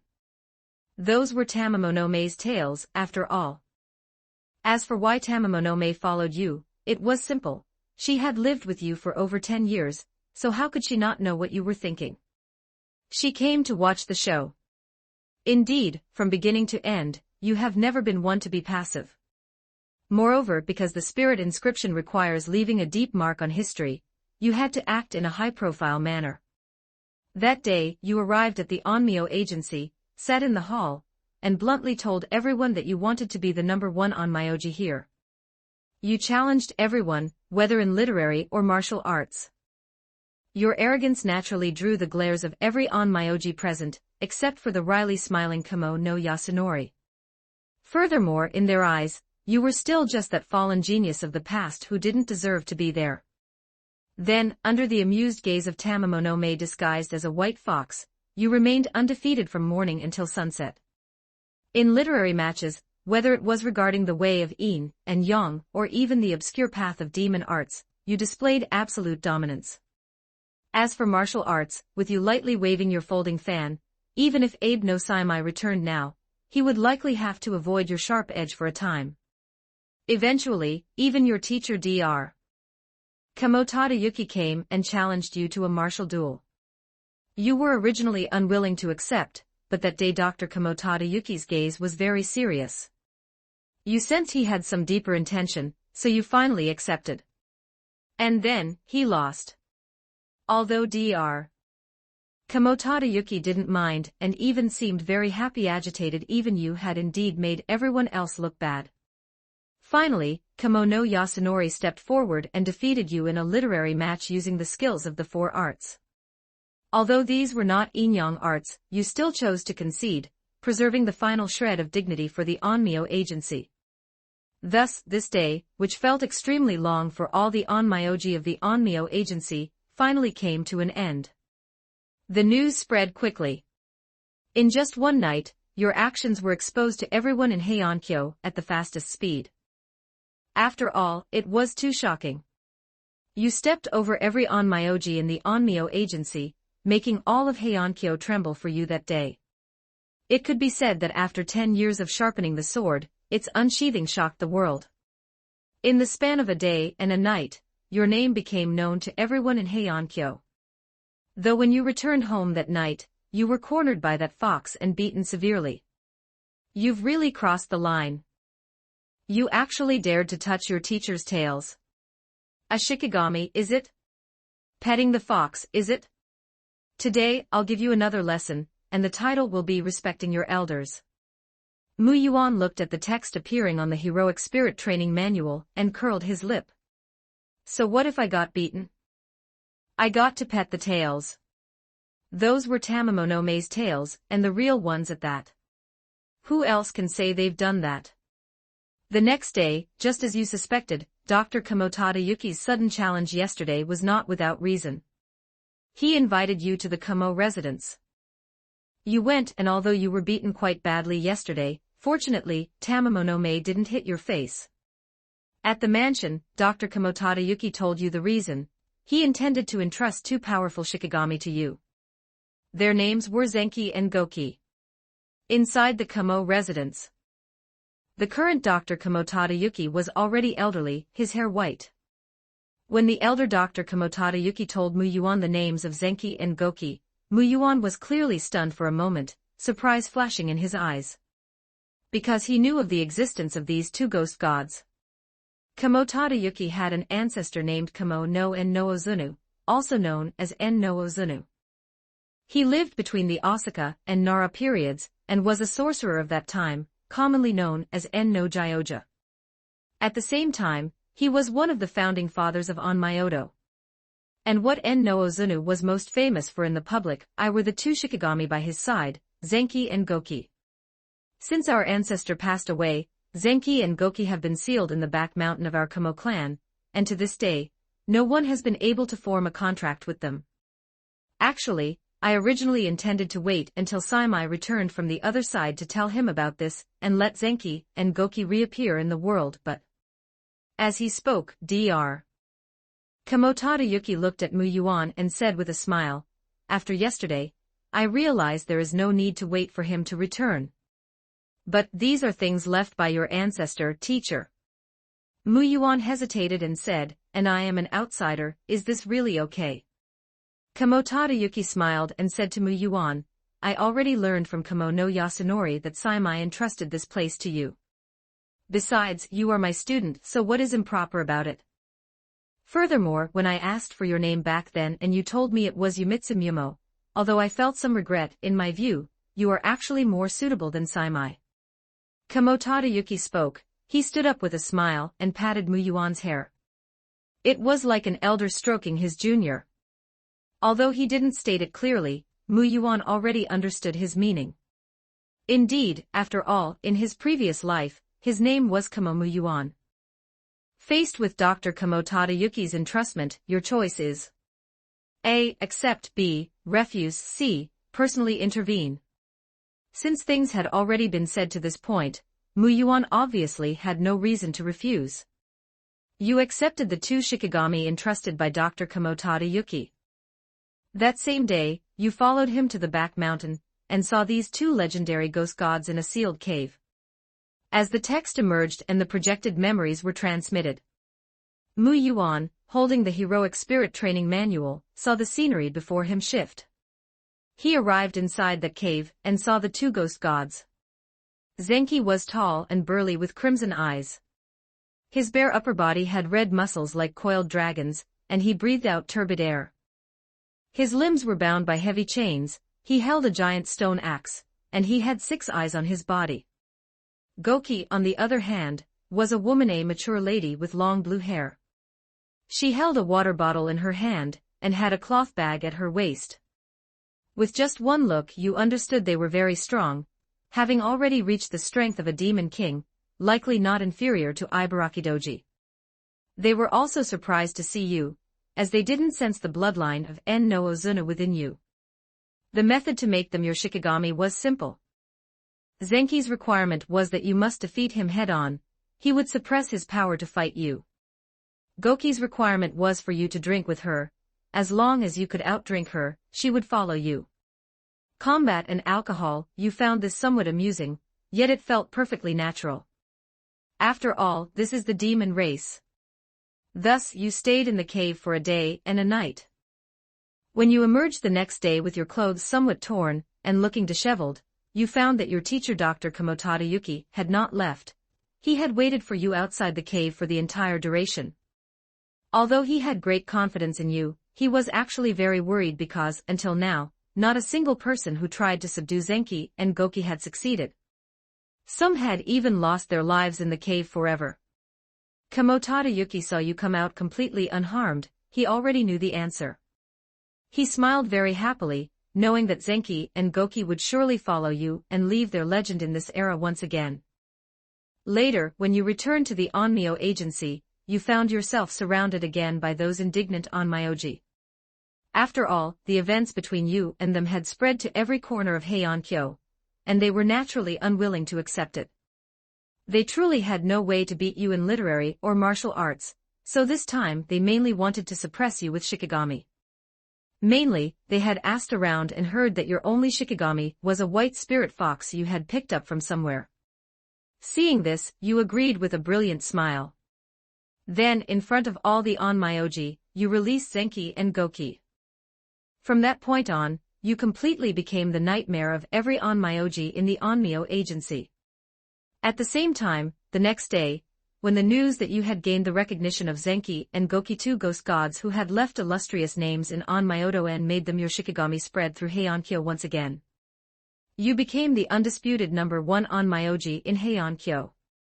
The number 1 Onmyoji. Seeing the text displayed on the heroic spirit training manual, Muyuan felt a moment of personal sentiment. After all, his counterattack from someone who wasn't even considered an Onmyoji to a true Onmyoji had taken less than a month since he received that 5-bone bat fan from Tamamonome. Furthermore, he had contracted 2 powerful ghost gods, Zenki and Goki. I wonder if I'll have the chance to raise the quality of the spirit inscription to the legendary grade in this life. Thinking of this, Muyuan couldn't help but feel a sense of anticipation. Afterward, the simulation continued. As your fame grew greater and greater, your name inevitably spread beyond Heian-kyo and reached Oyama. It reached the ears of the demon kings Ibarakidoji and Shitondoji. P.S. Posting late, mainly because my head has a faint ache, so I've been writing on and off for a long time. I hope it's not anything serious, hopefully, I just caught a bit of a cold from not wearing enough when I went out. 42 Section 42 Chapter 42 Volume 1, Chapter 40, Tell me, who is she? June, the Day of the Snake. In the legends of Japan, this is the day of the night parade of 100 demons. The so-called night parade of 100 demons refers to the time when night falls on this day. It is no longer a period ruled by humans, but rather a paradise for demons. They form groups like a festival procession, wearing hideous faces and walking through the streets at night, enjoying the time that belongs to them tonight. Furthermore, if a person accidentally witnesses this scene, they will be cursed by the monsters and lose their life. In Heiankyo, within Muyuan's small residence, Muyuan, dressed in the pure white Korijinu of an onmyoji and holding a paintbrush, was painting while looking at Tamamonome in the courtyard. Ever since he was defeated by Kamo no Yasunori in skills like the zither and painting that day, Muyuan had been dragged along by Tamamonome upon his return to start learning the four arts, zither, go, calligraphy, and painting. Although Muyuan felt there was no necessity to learn these things, Tamamonome was very persistent, saying that these could cultivate one's character, and offered many benefits, insisting that Muyuan follow her lead. The reason was also simple. Tamamonome had finally made up her mind to become Muyuan's teacher, only to realize within less than a month the fact that she was a useless teacher. Even though she had started to slack off, she still felt somewhat uncomfortable in her heart. Especially when she thought about it at night, she would toss and turn, unable to sleep, getting angrier the more she thought about it. She, the dignified golden-haired white-faced nine-tailed fox, actually couldn't handle a child. Thus, when Kamo no Yasunori defeated Muyuan with skills like the zither and painting, it made her realize that teaching cultivation was indeed not her strong suit. But the four arts were different. She was able to enter the palace of Heiankyo under the name Yuzao Maiden, by relying on her own proficiency in the four arts, and her profound knowledge from living for an excessively long time.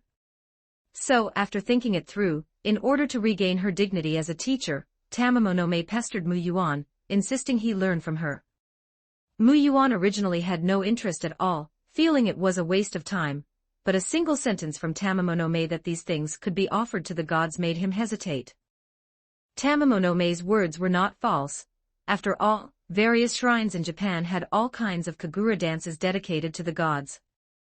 So, considering that he hadn't done anything for Jin in so long, and because Muyuan could actually see through Tamamonome's thoughts, he found it amusing but agreed. Thus, the current scene came to be. Muyuan sat in the room painting a portrait of Tamamonome, who was basking in the moonlight. As for his shikigami, Zenki and Goki, they sat respectfully to the side. Under the pressure Tamamonome didn't bother to hide, they didn't even dare to breathe too loudly. By the way, fox teacher. Dressed in a kimono and lying on a rock in the courtyard with her smooth pink hair draped over her shoulders, Tamamonome glanced lazily at Muyuan with her pale gold eyes. Isn't today the day of the night parade of 100 demons? Aren't you going to join the fun? Muyuan asked curiously while painting. The night parade of 100 demons. Hearing this, Tamamonome curled her lip in obvious disdain and said, not going. It's boring, not even as interesting as playing Go with you. Is it that you find playing Go interesting? Muyuan couldn't help but roll his eyes and said, you clearly find bullying me interesting. It's really not. While the corners of Tamamonome's mouth turned up slightly, she blinked innocently at Muyuan and said, how could you think that? Am I that kind of person? As she spoke, the 5 tails she had revealed behind her swayed slightly, indicating she was in a very good mood. Muyuan was used to this sight, so he didn't feel much. But Zenki and Goki to the side lowered their heads even further. In fact, although they were defeated by Muyuan, Zenki and Goki still held a bit of contempt for him in their hearts, which was normal. After all, they were the 2 shikigami beside No Ozunu, one of the legendary founders of Onmyodo. But ever since they discovered Muyuan was keeping a fox at home, and that this fox had specifically revealed her tails to let them feel a sense of dread from the depths of their souls, the way they looked at Muyuan changed. It became full of deep respect. As expected of their new master, he actually dares to keep such a fox. You're certainly not that kind of person. Muyuan looked at Tamamonome speechlessly. You're not even a person. But in that case, fox teacher, you should rest early tonight. I'm going out to take a look later. What are you going there for? Tamamonome looked at Muyuan in confusion. Today is the day of the night parade of 100 demons. To avoid unnecessary trouble, people from our Onmyo agency, and the Minamoto clan warriors will be secretly patrolling the capital under the night sky. Mu Yuan replied, I also promised Kintoki that I would accompany him today. Kintoki, oh, that little fellow. Tamamonome tilted her head, then seemed to recall something and realized who he meant. Sakata Kintoki, one of Minamoto no Yorimitsu's 4 heavenly kings. Of course, that wasn't the most important part. The most important part was that he was the son of the thunder god Red Dragon, and the man-eating Yamayuba of Mount Ashigara in Japan mythology. Fine, go ahead then. As she spoke, Tamamonome's body transformed into a white spirit fox before the 2 demons and 1 human. Lying on the rock and bathing in the moonlight, she closed her eyes, preparing to sleep. Seeing this, Mu Yuan stopped his brush and looked at Zenki and Goki beside him, saying, Zenki, Goki, you two prepare to. Before he could even finish his sentence. Wherever master goes, we shall go. Zenki and Goki gave an immediate answer, putting on an act as if they were ready to defend their master to the death. Nonsense, even if they were given more courage, they wouldn't dare stay alone with that fox. That would truly be the death of a demon. Hearing this, Tamamonome secretly opened one eye to glance at the 2 demons, then closed it again, her expression showing a hint of satisfaction. In any case, the top person of the Onmyo agency and the only one in the current Heiankyo, who could see through her true identity, Mu Yuan had already become her student. Tamamonome naturally didn't need to worry at all about whether her identity would be exposed. After meeting with Sakata Kintoki, the 2 of you walked together through the capital under the night sky where monsters and demons acted arrogantly.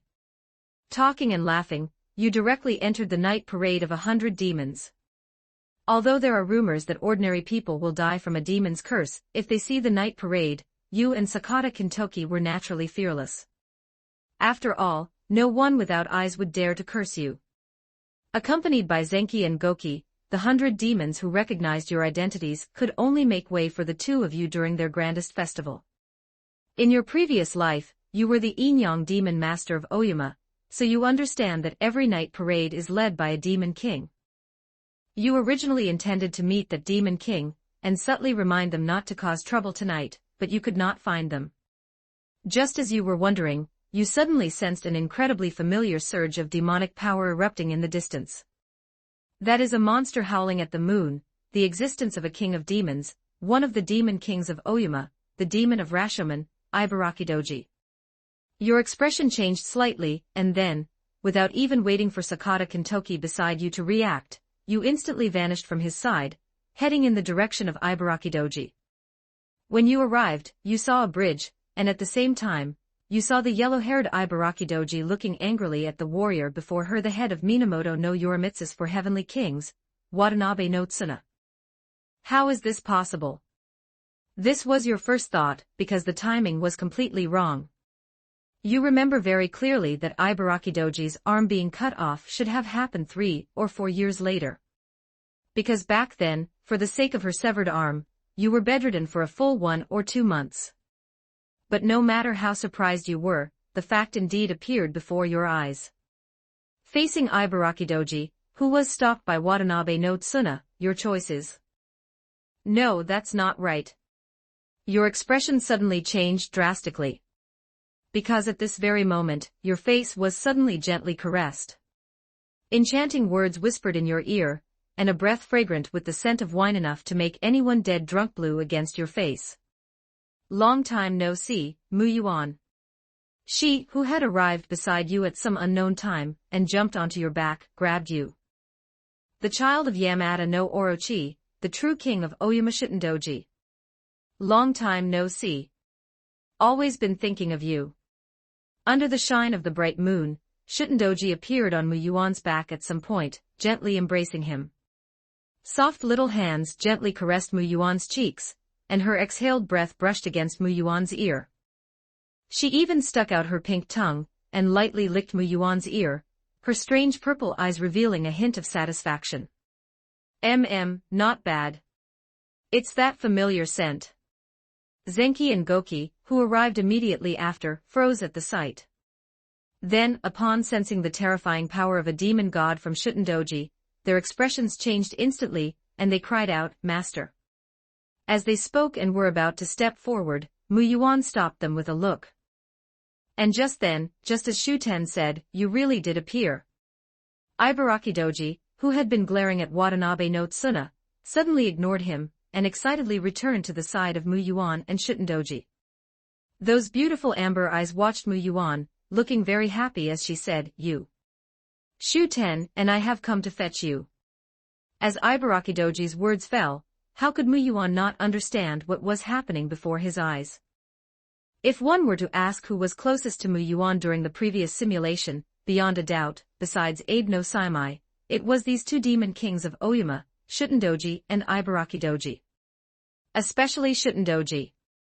In his previous life, Mu Yuan not only obtained blood from her to transform into a demon, but he also passed away while accompanying her. Thus, in reality, Shuten Doji had discovered very early on that within the demon realm of Oyama, it seemed a person was missing. Someone for her to tease, someone to drink with her, someone whose relationship with her was even closer than that with Ibaraki Doji. But she couldn't remember that person's appearance, couldn't remember that person's name. It was just that many times, she felt such an existence was missing from her side. This was because when the heroic spirit training manual restarted time, Mu Yuan was its central axis, it erased time within the current local area centered on him. Therefore, even if Shuten Doji felt many moments of déjà vu, she could not recall him as long as she didn't know of Mu Yuan's existence. But when the name Mu Yuan reached Oyama, and Shuten Doji and Ibaraki Doji completed the information through the descriptions of their subordinates, they naturally had that dream, just like Abe no Saimai and the others. They remembered some memories that left the deepest impression in their dreams, memories that even the rewinding of time could not wash away. Thus they came. On this day of the night parade of 100 demons, they came into Heian-kyo. Their purpose was simply to take back their companion. The Inyang demon master of Oyama, the third demon king of Oyama. Watanabe no Tsuna's brow furrowed slightly, and just as he was about to take a step forward, he was stopped by Mu Yuan's hand. Not just him, Mu Yuan's two Shikigami and Sakata Kintoki, who had rushed over in confusion without understanding the situation at all, were also stopped by him. Then, he skillfully peeled Shuten Doji off himself. His black eyes gazed at this demon king, who was like poisonous wine. And he took another look at the excited Ibaraki Doji. With a slight smile he said, "Shuten, Ibaraki, long time no see." As soon as these words were spoken, the joy in Ibaraki Doji's eyes intensified.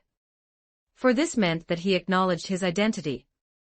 On the day of the night parade of 100 demons, Shuten Doji and Ibaraki Doji appeared before you at the same time. Their visit this time was not to attack the capital but for only one purpose. To take you home. In their eyes, you belong to them. You are their Inyang demon master, the third demon king of Oyama. Facing their invitation, your choice is A. Accept the invitation, B. Refuse and ignore, C. Take the opportunity to kill, D. Intervene personally. At this moment, using the observer perspective and holding the heroic spirit manual in his hands, Mu Yuan looked at the image projection before him. Looking at the two Oyama demon kings appearing before him, along with the two Minamoto no Yorimitsus for heavenly kings frowning and watching from the side, as well as the two Shikigami, Zenki and Goki. Mu Yuan did not hide his identity from them, nor did he pretend not to know them, because that would have been truly foolish. Moreover, Mu Yuan knew that he could not hide it at all. At the same time, Mu Yuan had actually long understood that a meeting between himself and the Shuten Doji and Ibaraki Doji was inevitable. Whether it was the legend of Watanabe no Tsuna severing the arm of Ibaraki Doji, or the future event of Minamoto no Yorimitsu personally leading a great army to crusade against Shuten Doji, Mu Yuan naturally could not manage to turn a blind eye to these things. However, he truly had not expected that the day he would meet the two of them would arrive so quickly, catching him completely off guard. At this moment, looking at the options before him, he fell into a long silence. Mu Yuan was very clear about what kind of consequences the few simple words on this option would cause, and thus he could not help but fall into hesitation. Mu Yuan hesitated in a rare display of uncertainty. But hesitation and doubt would not allow the event to progress effectively. Excessive avoidance would often cause things to head in an even more uncontrollable direction. Therefore, Mu Yuan's gaze soon became firm, and he made his choice. Mu Yuan slowly said to Shutendoji and Ibarakidoji before him, "This time, I cannot go back with you." As the words fell, Ibarakidoji was clearly stunned for a moment. The joy in her eyes and the smile on her face stiffened. It gradually turned into an expression of disbelief as she looked at Mu Yuan. Meanwhile, Shutendoji was still smiling. Her bewitching purple eyes looked at Mu Yuan before her. Although there was some gloom in her eyes, there were no further emotional fluctuations. Because she had long anticipated this choice from Mu Yuan. In the previous life, apart from Abe no Saimai, she was undoubtedly the person closest to Mu Yuan. Moreover, Shutendoji herself was very intelligent. She had always known why Mu Yuan had asked for her blood, falling from the path of humanity into the path of demons. She knew Mu Yuan's obsession. But now, Mu Yuan was the acknowledged first Onmyoji in Heian-kyo, and by his side were the two powerful Shikigami, Zenki and Goki, following him. Therefore, she had guessed this answer from Mu Yuan from the very beginning. What are you saying?" With wide eyes, Ibarakidoji almost jumped up directly, pointing at Mu Yuan and saying, "You say you won't go back with us. Why is this? Aren't you something that belongs to us?" Mu Yuan did not answer, he remained silent. Seeing that Mu Yuan did not speak, Ibarakidoji, whose emotions were gradually becoming agitated, looked at Shutendoji beside her. She saw that Shutendoji only had the corners of her mouth slightly raised, gazing at Mu Yuan with deep affection. She had no reaction to what Mu Yuan said. Her emotions finally spiraled out of control. I don't care about that much." As she spoke, the terrifying power of the Demon King on her body boiled, and the flames of the demon burned on her. With her yellow eyes fixed on Mu Yuan, she said, "I am going to take you back now. I don't care if you are willing or not." After speaking, she prepared to attack Mu Yuan. Seeing this, Watanabe no Tsuna and Sakata Kintoki, who were watching this scene from not far away, as well as the slightly pale-faced Zenki and Goki, were preparing to make a move. Mu Yuan sighed softly and slowly placed the folding fan in his hand beside his lips, softly chanting an incantation. A 5-pointed star bellflower seal flashed before his folding fan, and then his black eyes turned pale gold at a speed visible to the naked eye. Then, with a soft swish, Mu Yuan opened the folding fan in his hand. It revealed the face representing the night and the moon, a 5-bone bat fan engraved with a beautiful white-faced, golden-furred 9-tailed fox. The fan was divided into two sides, bearing the moon and the sun respectively. The sun was the light, representing the gods. The moon was the dark night, representing demons. Then, the moment Mu Yuan opened this folding fan, the vast spiritual power on his body instantly shocked everyone present. Shutendoji laughed, laughing very happily. She laughed until, in her bewitching purple eyes, only naked, endless killing intent remained. "Who is she?" Shutendoji said with a smile.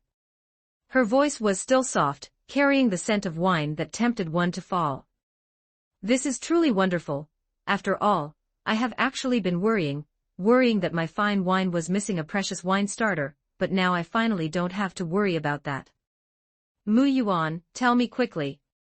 Shutendoji urged Mu Yuan eagerly, using a voice that tempted the soul, saying word by word, "I want to soak her bones, her flesh and blood, her soul. All in my wine. P.S. Getting exciting." Volume 1, Chapter 41, The Fan Divides Yin and Yang, One Tamamonome, One Divinity. Shutendoji's voice was not loud, it was even very light. But at this moment, no one dared to ignore her words. Even Ibarakidoji beside her, who had originally been engulfed in demonic flames due to anger, instantly retracted her Demon King aura at this moment. With her mouth agape, she looked at Shutendoji, her whole body trembling slightly, and a hint of terror revealed in her eyes. Shutendoji, you." Shutendoji ignored the reaction of Ibarakidoji beside her. She just smiled, her eyes at this moment locking onto Mu Yuan like a snake's eyes targeting prey, staring fixedly at him.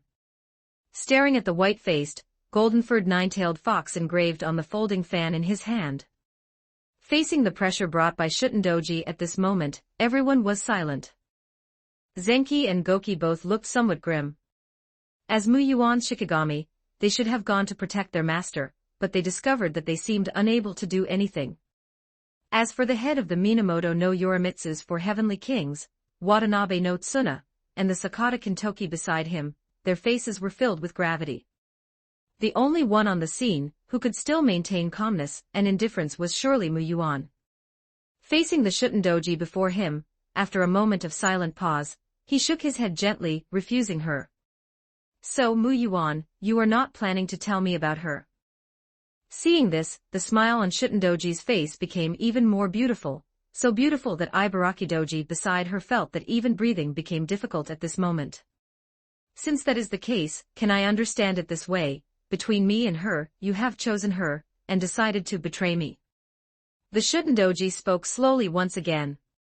Her eyes had completely begun to transform into snake eyes. The purple eyes that were originally bewitching and full of charm gradually turned into a scarlet color full of aggression and bloodthirst.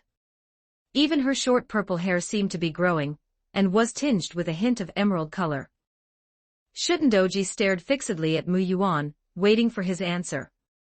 And Mu Yuan, who was locking eyes with her, felt at this moment as if he had once again fallen into that dream of sinking into the gap between the yin-yang realms, staring at the sealed god of calamity. And just at this moment, as if feeling something, the portrait of the white-faced, golden-furred nine-tailed fox engraved in the folding fan that Mu Yuan had opened, suddenly opened its eyes, its pale golden eyes looking at Shutendoji before it. At the same time, Shutendoji, noticing she was being watched, also lowered her head, and looked at her who had opened her eyes in the folding fan. The two gazed at each other from a distance, and time seemed to be frozen in this instant.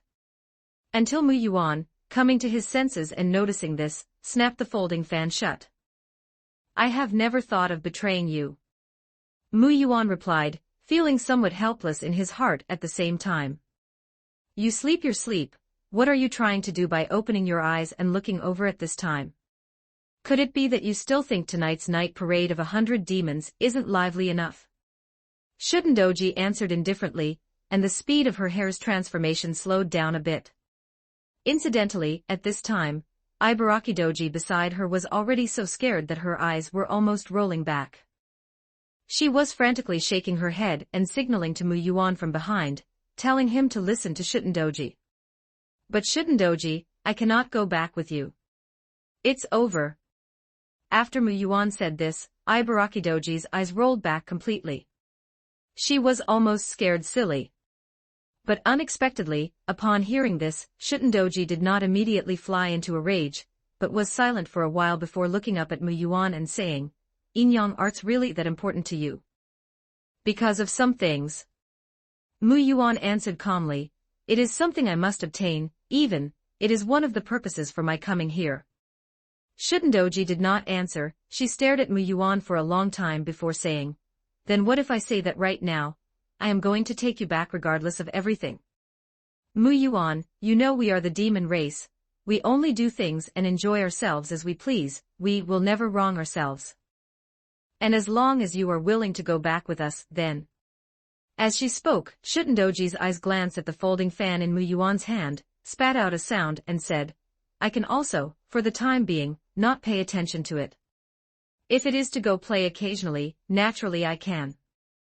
Mu Yuan smiled and said, drinking, frolicking, banquets, I also enjoy all of that, so as long as it is your invitation, I naturally will not refuse, but going back is not possible. Because I have already promised someone that before he returns to Heiankyo, I will protect this place in his stead. Abe no Saimai. Shutendoji, narrowing her eyes slightly, spoke the other person's name. And looking at her face, although she was still smiling, there was not a trace of a smile in her eyes. In his heart, Mu Yuan could not help but silently mourn for Abe no Saimai for 2 seconds. And nodded readily. Afterward, the scene fell silent once again. Shutendoji quietly looked at Mu Yuan for a long time, and then her eyes finally became as they usually were, becoming listless. Immediately, she turned around, holding fine wine in her hand that she had pulled out from who knows where, and after drinking it, said, "Let's go, Ibarakidoji."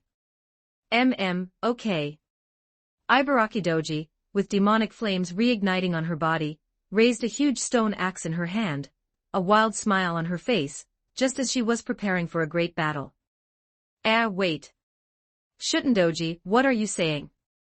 Shouldn't we be causing a scene right now and snatching Muyuan back?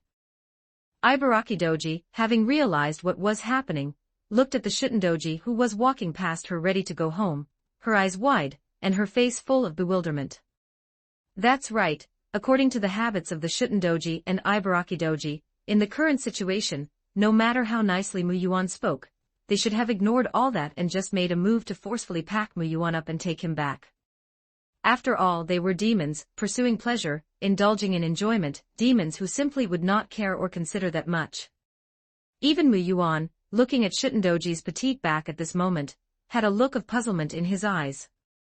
He was already prepared for a great battle. Shutendoji did not answer Ibarakidoji's confusion, and no one noticed the gloom that appeared in her eyes when she turned around. Kill them, tear them apart, devour them, destroy everything here. An ancient and bewitching voice constantly rang in Shutendoji's mind. Earlier, the anger in her heart had almost reached its peak, and thus her blood began to boil, and when the bloodline power she had been suppressing all along emerged. This voice was the voice that suddenly appeared in her mind. 44 Section 44 Chapter 44. Shutendoji knew whose voice this was. Shutendoji suppressed the power resonating ever more strongly within her body, and in her heart, she added angrily, "Get." With a gloomy face, while suppressing the surging power of the Yamada no Orochi. Shutendoji also turned back to glance at Muyuan. A flash of contemplation and doubt crossed his eyes. Because he vaguely felt that it was longing. It seemed to be longing for Muyuan. And this was the main reason why Shutendoji suddenly stopped. Otherwise she, who had come here specifically on this night of the night parade of 100 demons, certainly would not have let Muyuan off so easily. It was even very likely that she would have dragged Muyuan back to lock him up, waiting for that fox to come on her own initiative, and then kill her to use as wine-soaking material. This. Seeing that Shutendoji had actually left just like that, Ibarakidoji was at a loss for a moment, then could only glare fiercely at Muyuan and say, "Muyuan, you wait for me. When I come back next time, I will definitely pack you up and take you away." After dropping this harsh threat, the unwilling Ibarakidoji could only helplessly follow Shutendoji away. Watanabe no Tsuna, who had been watching the whole time, remained silent for a while. Immediately, just as he lowered his famous sword slightly, preparing to step forward and catch up with these two demon kings, Muyuan, who had already been prepared, lightly waved the folding fan in his hand, trapping him within a pentagram formation. Zenki, Goki, watch Kintoki. After calmly giving the order for Zenki and Goki to keep an eye on Sakata Kintoki and prevent him from acting recklessly, Muyuan turned to face Watanabe no Tsuna. "You should have kept them here," Watanabe no Tsuna said to Muyuan. "You are now the first Onmyoji of Heian-kyo." Muyuan shook his head without hesitation and said, "Sorry, I can't do that." "But they will come back," Watanabe no Tsuna said. "They are very persistent about you." Muyuan fell silent. Watanabe no Tsuna did not say anything more. He watched the receding figures of Shutendoji and Ibarakidoji until they were out of sight before saying, "I will report today's events truthfully to Lady Yorimitsu." "Thanks," Muyuan said. After all, Watanabe no Tsuna was referring to Minamoto no Yorimitsu, not that Fujiwara no Michinaga. The long night parade of 100 demons finally reached its end. Although it seemed as if nothing had happened, you understood that tonight was merely the prologue. When you returned home, just as you had expected, you found that Tamamonome had already woken up. When she saw you, her pale golden eyes revealed a hint of playfulness, as if she had watched a good show. It was clear she knew the whole process, and even verbally teased you a few times. This couldn't help but make you feel some regret. You shouldn't have shielded her back then. After a brief moment of playfulness, Tamamonome's expression suddenly turned serious. She told you that the reason she had suddenly woken up at that time was precisely because she had sensed a very terrifying aura of a Yamata no Orochi. Just as Tamamonome was chatting with you about this, Zenki suddenly informed you that someone had come to visit. When you went to greet them, and Tamamonome skillfully transformed into that white spirit fox, you were surprised to find that the visitors were none other than Minamoto no Yorimitsu and Watanabe no Tsuna. Minamoto no Yorimitsu visited late at night with a slightly gloomy expression. She told you that after hearing Watanabe no Tsuna's report tonight, she suddenly thought of some things regarding that dream.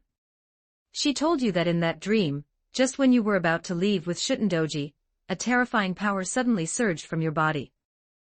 That power was mixed with endless anger and slaughter, as if it wanted to destroy the entire world. Then, in the dream, she saw a phantom behind you. It was a monster with a terrifying appearance, possessing 8 heads and 8 tails. She suspected that it was the most terrifying god of calamity in Japan, Yamata no Orochi. Mu Yuan, holding the heroic spirit training manual, slowly spoke the name. He was not so forgetful as to have forgotten the dream he had suddenly had at that time. And in the dream, the terrifying monster that was sealed and supposed to be in an eternal slumber, which he had seen in the endless abyss between the yin-yang realms, as well as that head among them that had lifted up and opened its eyes to stare directly at him. Shutendoji. Thus, a realization dawned in Mu Yuan's eyes. He said, "So that's it. So that is what happened. Is this the reason why you suddenly stopped and left? Opened its eyes, didn't it?" This was the greatest advantage of Mu Yuan, who held the Book of Heroic Spirits and existed with the absolute God's eye view of an observer. As an observer and also a participant, it was almost impossible for him to be trapped by the fog in the simulation. He could see through the heart of the problem at a glance. According to Type Moon's setting, it should have been sealed outside the world. So its goal naturally needs no further explanation, it must be to return to this world. That said, if it evolves like this, isn't this either a lost belt or a singularity? Speaking of this, Mu Yuan could not help but laugh. If that's really the case, then it seems I don't need to worry about it myself. Yamata no Orochi. Without needing many words, everyone already had the answer in their hearts, because its characteristics were simply too obvious. Afterwards, Minamoto no Yorimitsu chatted with you for a while longer and thanked you for your consistent care for Sakata Kintoki. She also hinted subtly that whenever you were willing, you could join the Minamoto clan warriors. You noticed that when she spoke of this, her gaze towards you was mixed with a hint of resentment. After all, whether in the dream or in reality, you had rejected her time and time again. Reading the memory up to this point, Mu Yuan could not help but feel a bit awkward. In this life, Mu Yuan really did not reject Minamoto no Yorimitsu on purpose. At first, it was because of Tamamonome's affairs. He did not have that much time. Later, it was because after he became the first Onmyoji, Kamo no Yasunori had specifically spoken to Mu Yuan alone about this matter, telling him to remember not to agree to Minamoto no Yorimitsu. Otherwise, as the first Onmyoji, if you were also on good terms with the Minamoto warriors, it would easily attract the attention of those in power within Heiankyo. Although Mu Yuan did not care about this at all, he was very close to the Kamo clan, and the Kamo clan itself was the premier Onmyoji family in Heiankyo. Therefore, to avoid unnecessary trouble, Mu Yuan had no choice but to refuse. After Minamoto no Yorimitsu left, Tamamonome, who had transformed back, had an exceptionally grave expression. Seeing this, curiosity welled up in your heart, so you asked her if she feared Yamata no Orochi. Tamamonome saw through your intent and tapped your head with annoyance before proudly raising her head to tell you that if she were at her peak, she would naturally have no fear, but now it was slightly troublesome. Immediately after, Tamamonome asked you to take out the 5-bone bat fan and flip it to the other side, which represented the yang aspect, and told you that it was time. It was time to completely perfect this magical artifact. The yin-yang folding fan, the fan was divided into 2 sides, representing the yin and yang aspects, with the sun and moon painted on each side respectively. During the day, flipping the fan to the moon represented borrowing the power of the demons in the night to dispel the dangers of the day. Encountering danger at night, flipping the fan to the sun represented borrowing the power of the gods to eliminate the evil spirits of the night. Up until now, this fan only had the yin side. Tamamonome only occupied the yin side. Because the side representing yang, the gods, already had a candidate. Dividing line P.S. Well, the last single chapter. After securing the big bookshelf today, starting tomorrow, I will resume updating twice or 3 times a day. Everyone, please be patient a little longer, the Lurin arc will speed up next.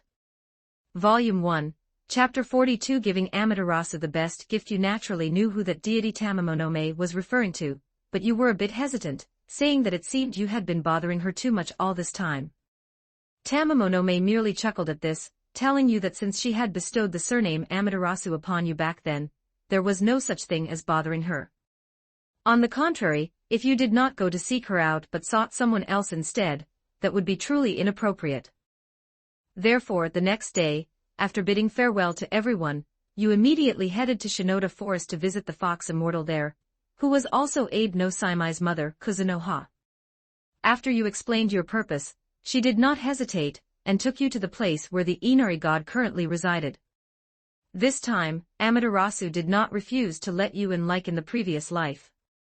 And when you followed Kuzunoha into the shrine, you saw.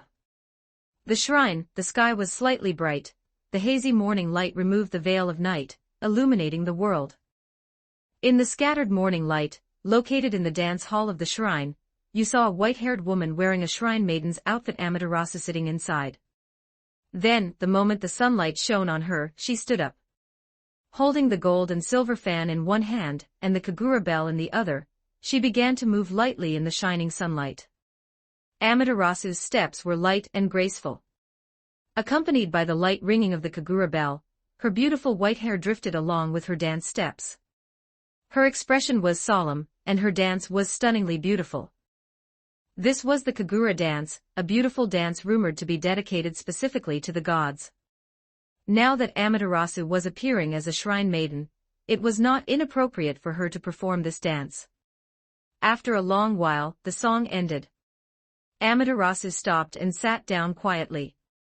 Only then did she turn her head, her red eyes looking towards Muyuan, who had arrived in the dance hall at some unknown time, not daring to make a sound, and was currently being surrounded by a large pile of spirit foxes.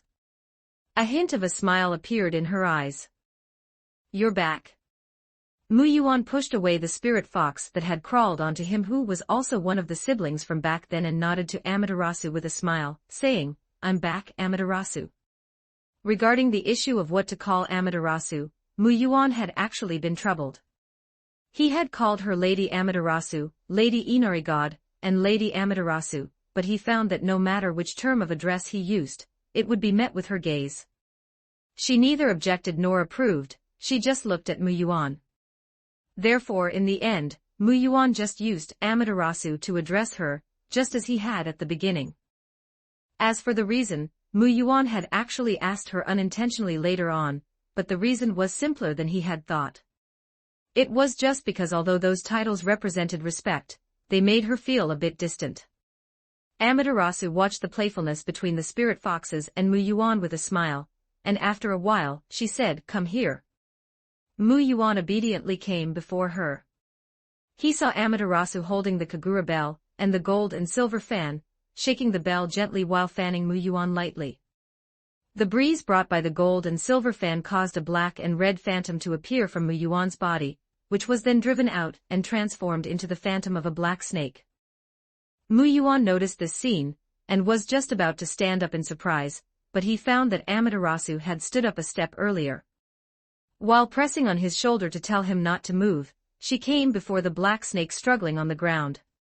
"I remember I have already said it once." Amaterasu stared at it and said, "He is my child. Do not try to touch him again." The struggling black snake stopped moving. It lifted its head to look at Amaterasu.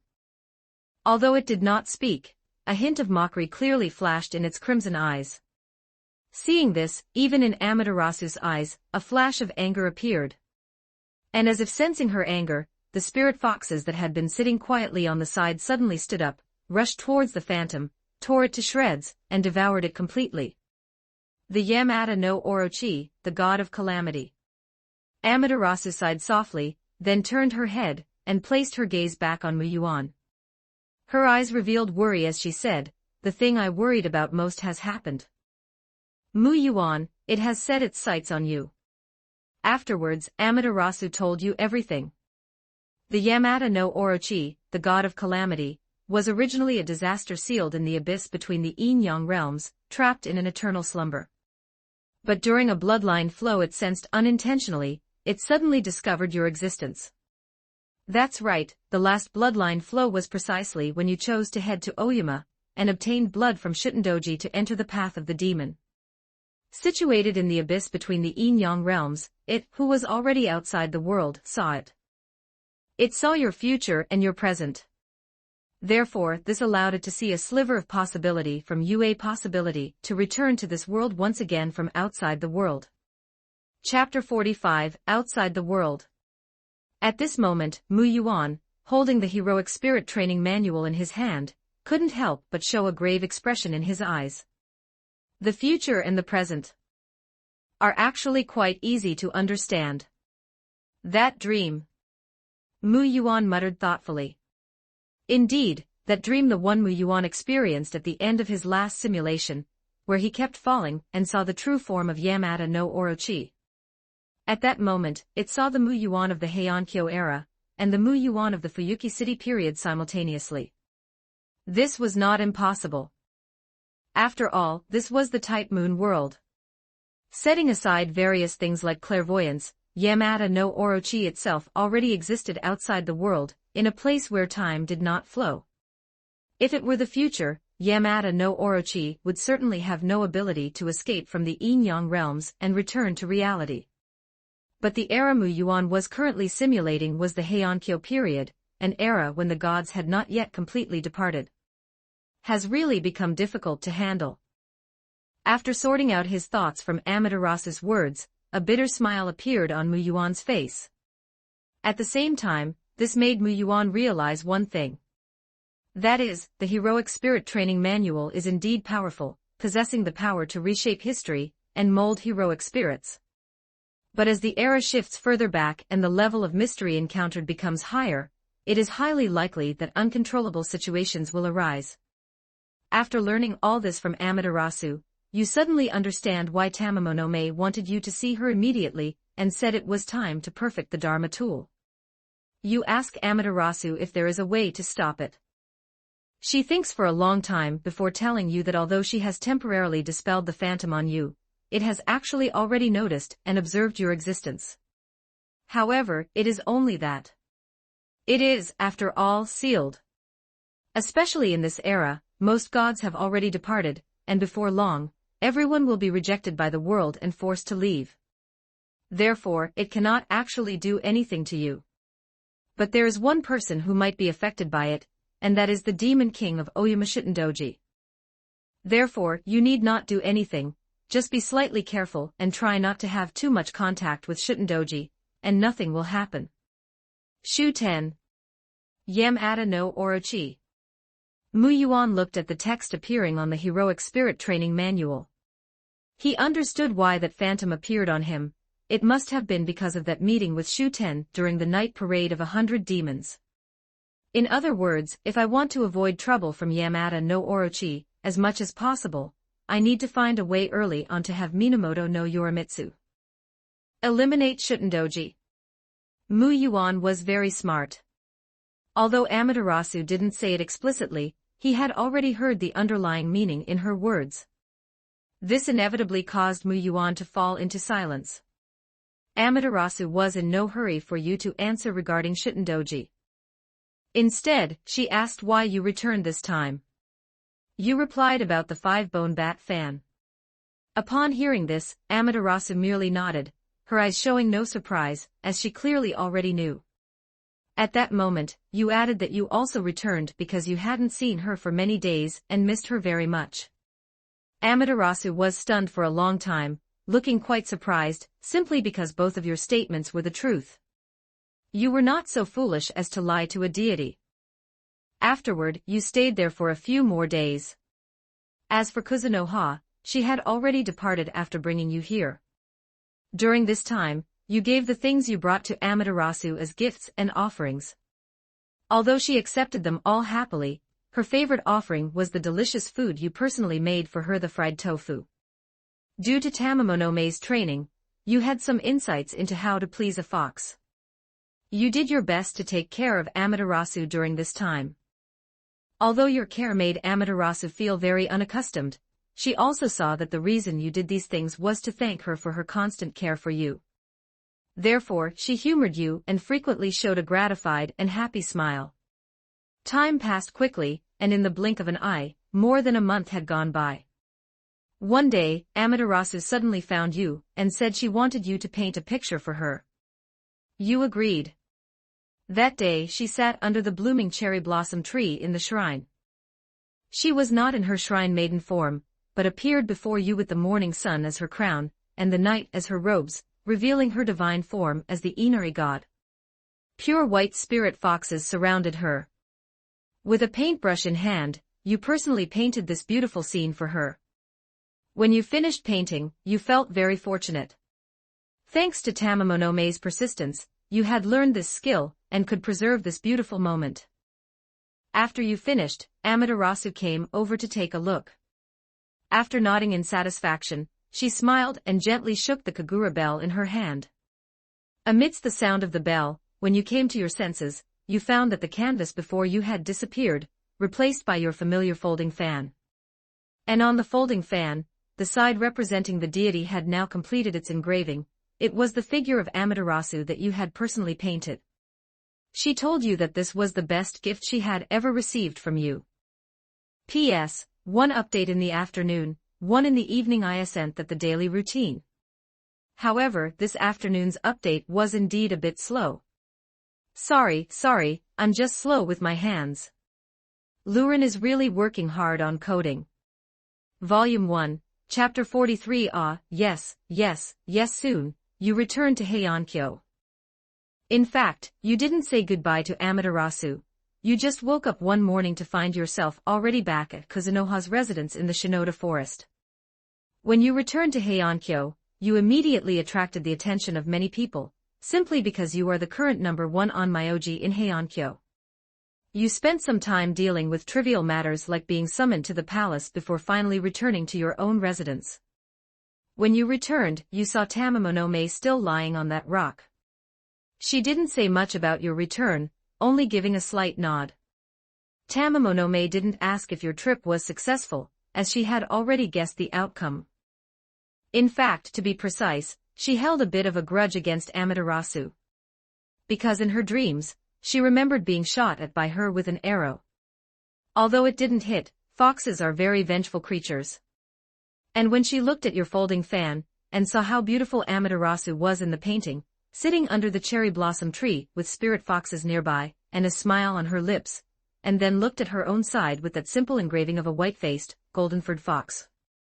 You, of course, expressed your innocence, as she was the one who engraved that painting herself, and it had nothing to do with you. But clearly, Tamamonome didn't want to hear it, and wouldn't even eat the offerings you gave her. At the same time, that evening, Watanabe no Tsuna came to see you. He took out a wrapped object and placed it before you. You recognized what it was at a glance. Because you had seen it in your previous life.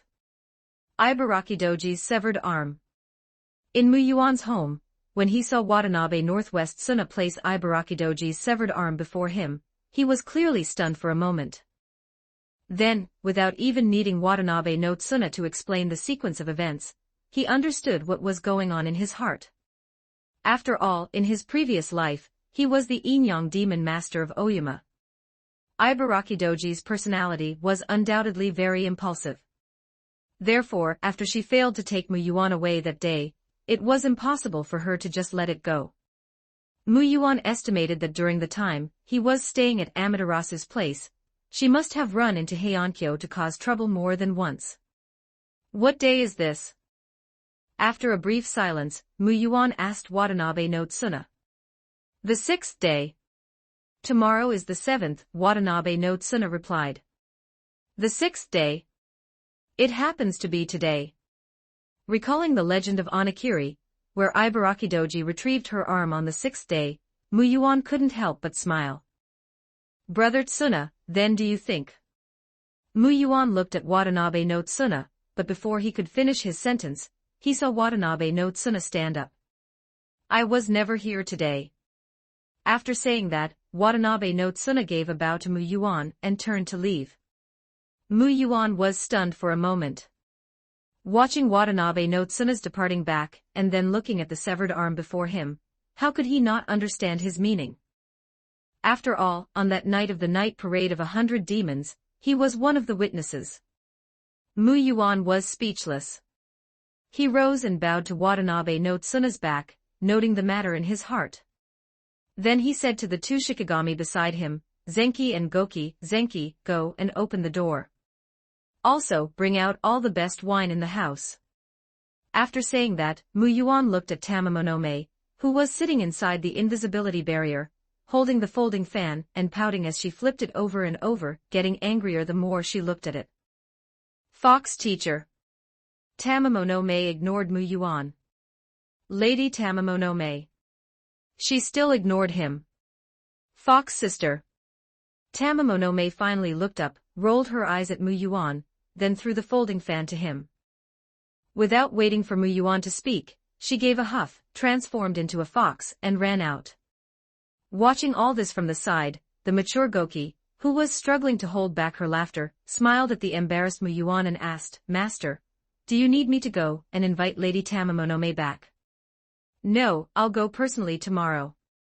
Mu Yuan shook his head, then moved the low table from the room to the courtyard outside, preparing the wine and utensils. He gazed at the stars and the bright moon in the sky for a while, then brought out the guqin from the room. Of the 4 arts zither, go calligraphy, and painting Tamamonome had taught Mu Yuan the most in zither and painting, simply because those were her specialties. To be more precise, as Daji, she was proficient in all these things, but if one were to talk about her greatest specialty, it would naturally be dance. After all, her dance was legendary throughout the ages. And Mu Yuan could indeed learn it. After all, his projection in this life had the bonus of the white fox young master. Combined with his elegant yet heroic air, it was undoubtedly natural that so many fox spirits were drawn to him. But Tamamonome remained silent on this one matter, likely because of some painful memories. In the courtyard, Mu Yuan plucked the strings of the zither. The faint light of the candle illuminated the courtyard. Tonight, Mu Yuan's courtyard was very quiet. Zenki and Goki had also left under Mu Yuan's orders. Gradually, the night deepened. Time passed from the hour of the rat to the hour of the ox, around 1 o'clock in the morning. This time is undoubtedly the quietest period in the world. Therefore, one could clearly hear the soft sound of Mu Yuan plucking the guqin strings, like a stream flowing gently under the moon. At the same time, there was the large tree he had personally cultivated, rustling in the night wind as an accompaniment. Speaking of which, Japan in the Heian era actually greatly admired the great ancient country on the other side of the shore. Therefore, whether in clothing, entertainment, or culture, the shadow of the opposite shore could be clearly seen. Not much time had passed before Mu Yuan stopped his fingers on the zither. A faint smile appeared on his handsome face. He then stood up, picked up the fine wine, filled the wine cup, placed it on the table, and sat down. Since you've already come and listened for so long, won't you come out? After Mu Yuan finished speaking and a brief silence followed, Ibarakidoji walked out from the shadows of the wall with a somewhat complex expression. Her amber-like eyes stared straight at Mu Yuan, filled with anger and intense dissatisfaction, making her look like a powder keg ready to explode at any moment. But in her eyes, there was uniquely.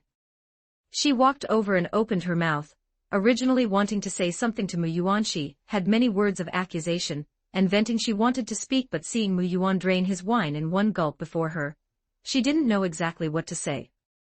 She sat down irritably, not taking the wine cup Mu Yuan had poured for her, but grabbing the wine flask from the side and chugging it down in one go. "Hey, leave some for me." Mu Yuan couldn't help but feel a bit pained at the sight, saying, "This is the best wine in Kyoto.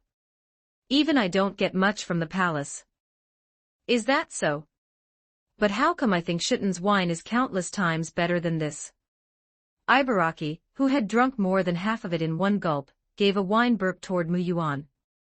At the same time, a blush appeared on her face. She glared at Mu Yuan and said, "If you want to drink, come back with me. We'll drink our fill with Shuten." Mu Yuan didn't speak. He only showed a faint look of helplessness in his eyes. Then he stood up, unwrapped the severed arm from the side, and walked toward Ibaraki with it. Ibaraki watched Mu Yuan's movements. She didn't dodge, allowing Mu Yuan to squat down in front of her and place her severed arm against the empty space. Then she saw Mu Yuan pick up the folding fan, turn it to the side representing Yang and the deity, mutter a few incantations she didn't understand, and then circle the fan around the point where the arm was reattached. Suddenly, Ibaraki Doji felt a bit of an itch. After the itching stopped, she instinctively clenched her hand and found that the severed arm had been reconnected. "It seems you really have learned some things," Ibaraki Doji said. She knew Mu Yuan was going to reattach her arm, but she didn't expect it to be so easy. "I am the #1 on Myoji in Kyoto now," Mu Yuan said with a smile. "But I hate the power on you." Ibaraki Doji flicked her hand and then said, "The power of a fox." 46 Section 46 Chapter 46, "I don't have that power you saw that night," Mu Yuan said helplessly. "Otherwise, I would have resisted just now. I'd rather lose this arm than have that disgusting power." "Speaking of which, is this power you have now from a fox?" Ibaraki Doji asked, as if thinking of something. "Yes, it is," Mu Yuan nodded. "Disgusting, I hate foxes." Ibaraki Doji immediately made a gagging expression and said, "I've been eating foxes for almost a month. Ever since Shuten returned to Oyama that day, she ordered all of us to find foxes and eat them." Mu Yuan listened, dumbfounded. Just how much hatred and resentment was there? "All right, after you go back, hurry and persuade Shuten to release all the foxes," Mu Yuan said, not knowing whether to laugh or cry. "What, do you feel sorry for them?" Ibaraki Doji glared at Mu Yuan. "It's not about feeling sorry." "Well, maybe a little, but I'm more afraid that if Jean finds out about this, she'll run over with her bow and arrows tonight and kill you all." Ibaraki Doji tilted her head. Mu Yuan had no choice but to tell Ibaraki about how he was abandoned and then raised by Jean. "How hateful. Where are they? I'll go eat them right now." After hearing the story, Ibaraki Doji slapped the table and stood up. Mu Yuan smiled and said, "I've already handled them properly in this life, don't worry. I gave him a chance, but he didn't cherish it. So I directly exposed his scandals, making it so he can never show his face in the capital again.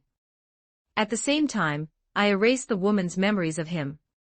She has already started a family with someone else, and is very happy now." Ibaraki was stunned for a moment, then sat back down and said, "I see."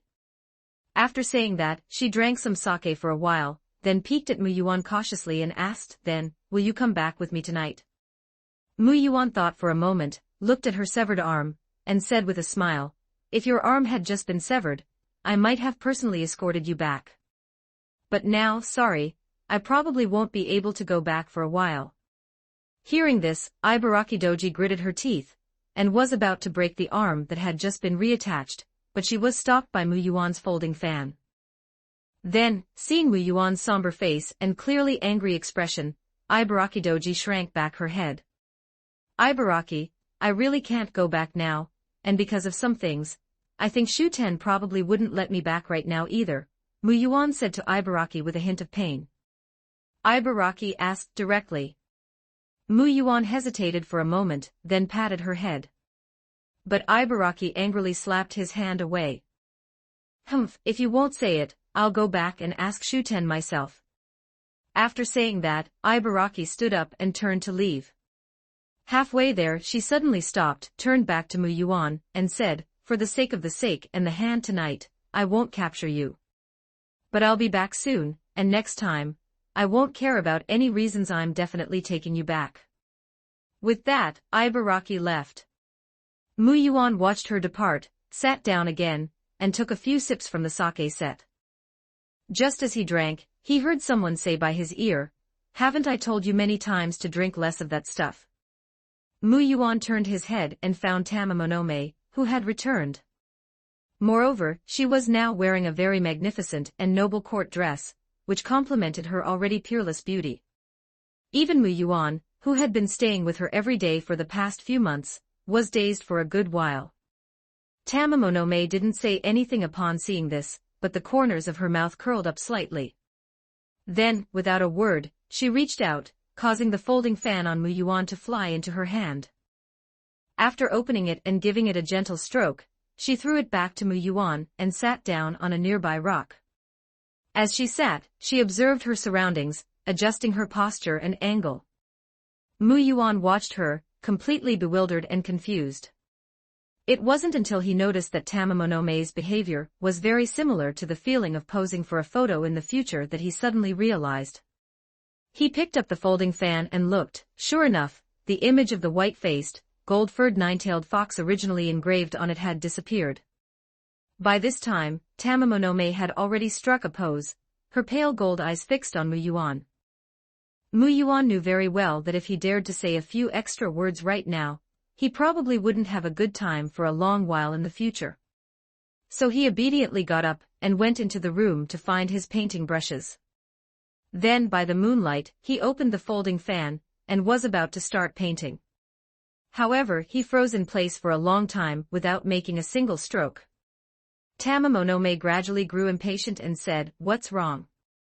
Are you unwilling?" "No, I wouldn't dare, absolutely wouldn't dare." Mu Yuan shook his head frantically. "Then why haven't you started?" Tamamonome's willow-like eyebrows arched slightly. "This folding fan is too small, I can't paint well on it." "Can't paint well?" The dissatisfaction on Tamamonome's face deepened. "Then the other side." Before she could finish her sentence. "The other side was when Jean got me a canvas. The canvas was very large, and I spent a long time revising it, and the spirit fox was helping me the whole time, so I was able to paint it." Mu Yuan spoke at his fastest speed. After all, having only studied for a few short months, Mu Yuan being able to paint so realistically was already considered very talented. Of course, it was also because Tamamonome was indeed a master in this field and taught him very diligently. To preserve the remaining dignity of his fox teacher, Tamamonome clicked her tongue and muttered, "So useless." The voice was very small, but Mu Yuan still heard it. He remained expressionless and said nothing. Yeah, I'm useless." Dividing line PS, this chapter is 4K, plus the previous 3K update, it's 7K today. Volume 1, Chapter 44 Heiankyo, Ashiya Doman, Duel of Arts. Since that day, time has passed very quickly. In an instant, several months have passed, and it is now the end of the year. During this time, you have not seen Shutendoji again. Ever since the parting on the day of the snake in June, only Ibaraki Doji frequently enters the capital to find you. At first, every time she entered Heiankyo, she would cause a huge commotion, until you scolded her many times. Only then did she gradually settle down. Eventually, Minamoto no Yorimitsu and Watanabe no Tsuna began to tolerate it, turning a blind eye to the matter. During this period, you curiously asked about the relationship between Ibaraki Doji and Watanabe no Tsuna, because that blockhead, mechanical man Watanabe only showed a flicker of complexity in his eyes when Ibaraki Doji was mentioned. Ibaraki Doji did not answer, but you later heard from Sakata Kintoki that it seemed to be related to Ibaraki Doji's mother. Knowing when to stop, you did not press for details. Afterwards, on many occasions, you would drink with Ibaraki Doji and Sakata Kintoki. However, in this life, because you are no longer of the Oni race, you could not outdrink these two at all, and thus were always the first to be defeated. Tamamonome still lazily lies on that rock every day, even when it snows. After all, a barrier has already been set up in your house, so it is not affected by the wind and snow at all. In such days, a feeling of zhuangzi dreaming of a butterfly even arose in your heart. Zhuangzi dreaming of a butterfly. Mu Yuan whispered softly, holding the book of heroic spirits and looking at the projected image before him. Snow was falling from the sky, but it was warm inside the house. Ibaraki Doji was competing in drinking with Sakata Kintoki on the side, Goki was sweeping the dust inside and the snow in the courtyard, while Zenki was swinging a giant axe in the yard for training. Wearing the Onmyoji's hunting robes, he was playing the guqin under the guidance of the lazy Tamamonome, conducting his daily studies. Tamamonome now goes 10 days or half a month without returning to the palace. If she didn't return occasionally, the people in the palace would suspect she had been kidnapped by a demon. He looked at this scene, and was dazed for a long time. Then he shook his head with a light laugh. Indeed, these are days worth remembering. As he spoke, although a sense of attachment remained in Mu Yuan's heart, he knew he could not stop yet. Thus he stepped forward and took that step. Immediately, the scenery changed.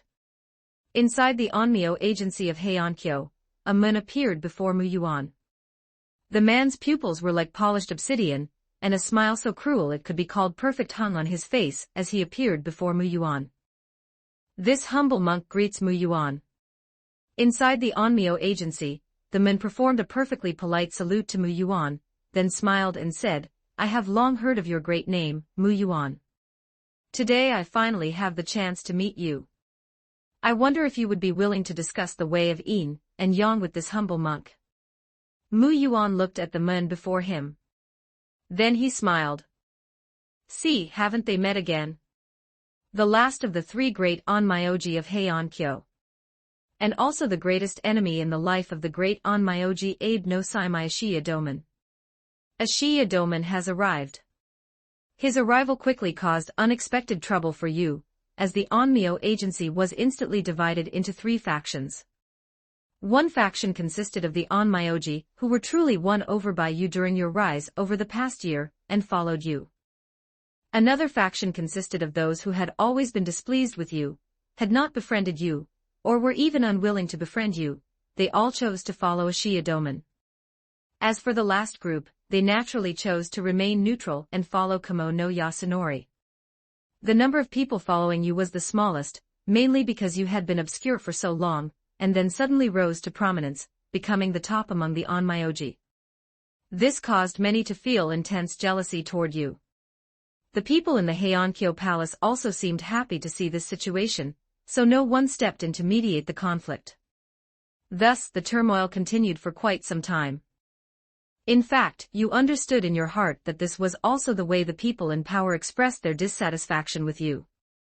Because even though you were clearly the number one Onmyoji, you had never pledged loyalty to anyone, even though you completed every mission from the Onmyo agency. After all, you were different from Abe no Saimai and the others.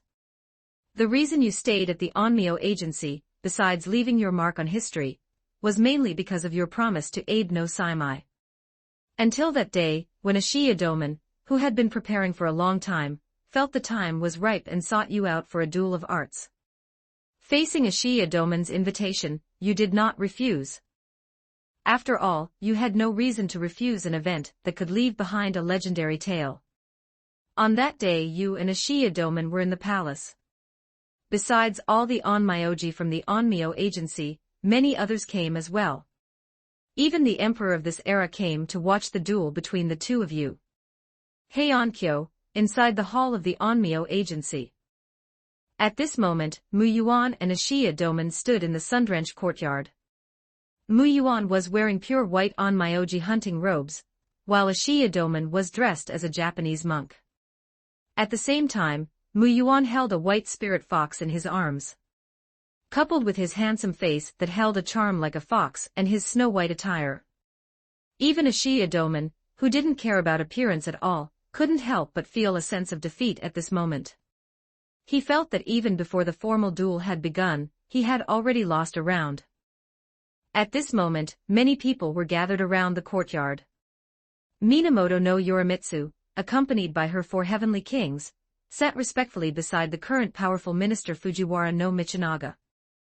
Fujiwara no Michinaga looked at the two in the courtyard, and couldn't help but ask Minamoto no Yorimitsu with a smile, "Yorimitsu, which of the two do you think will win?" Minamoto no Yorimitsu hadn't even had time to reply. "That's obviously going to be Muyuan." Sakata Kintoki, sitting nearby, shouted out without even thinking.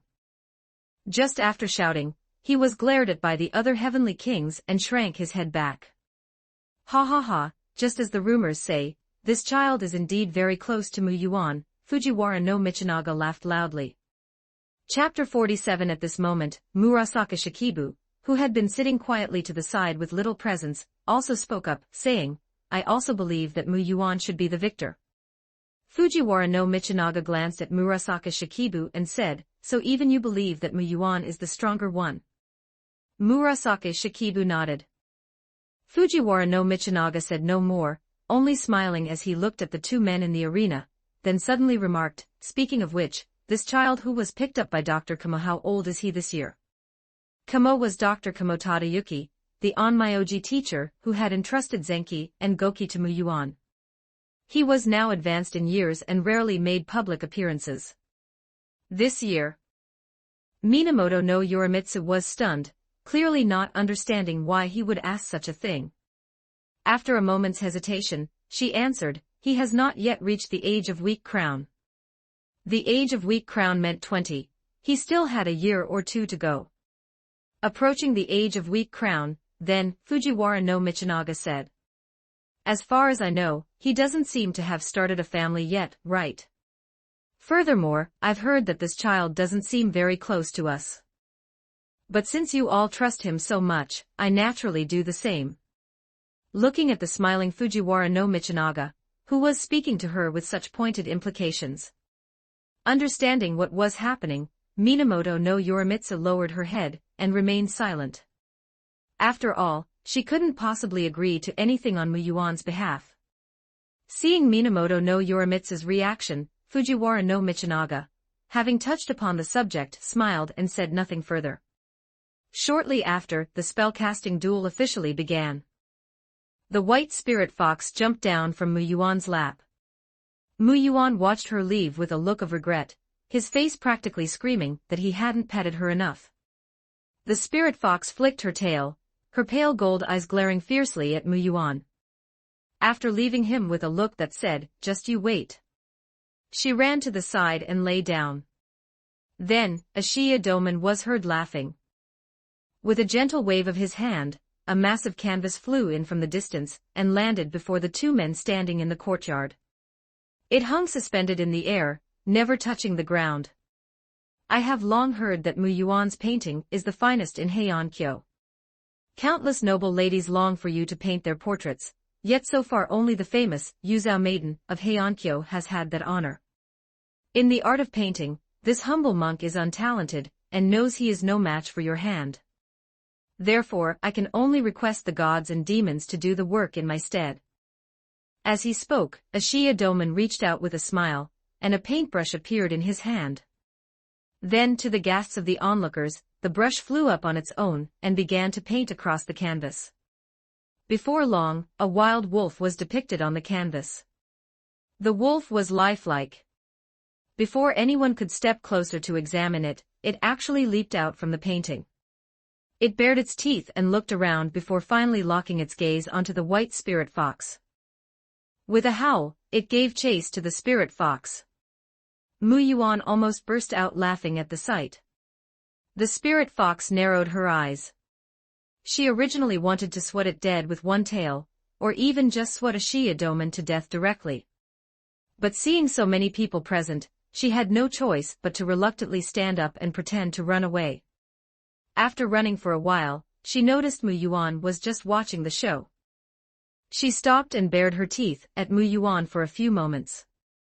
Only then did Muyuan shake his head with a smile, take out a paintbrush, and make a few strokes. A tiger leaped out from the painting and bit the wild wolf to death. The current scene left the gathered spectators cheering in excitement. However, Muyuan and Ashiya Doman knew very well that this was merely a small test. Ashiya-doman then looked up at the bright blue sky that had finally emerged after the heavy snow and said, "Today's sky is truly beautiful." As he spoke, he reached out and grabbed the paintbrush, using it to dot several dark clouds onto the canvas, obscuring the sun. Everyone present watched in shock as the actual sky became covered in dark clouds. Not only that, but following Ashiya-doman's movements, the dark clouds in the sky began to churn, and thin streaks of green lightning started to flash. From within the black clouds, a black flood dragon appeared, poking its head out and letting out a roar at everyone on the ground. With the painting complete, Ashiya-doman looked toward Muyuan. Muyuan smiled and sketched a small figure in the painting.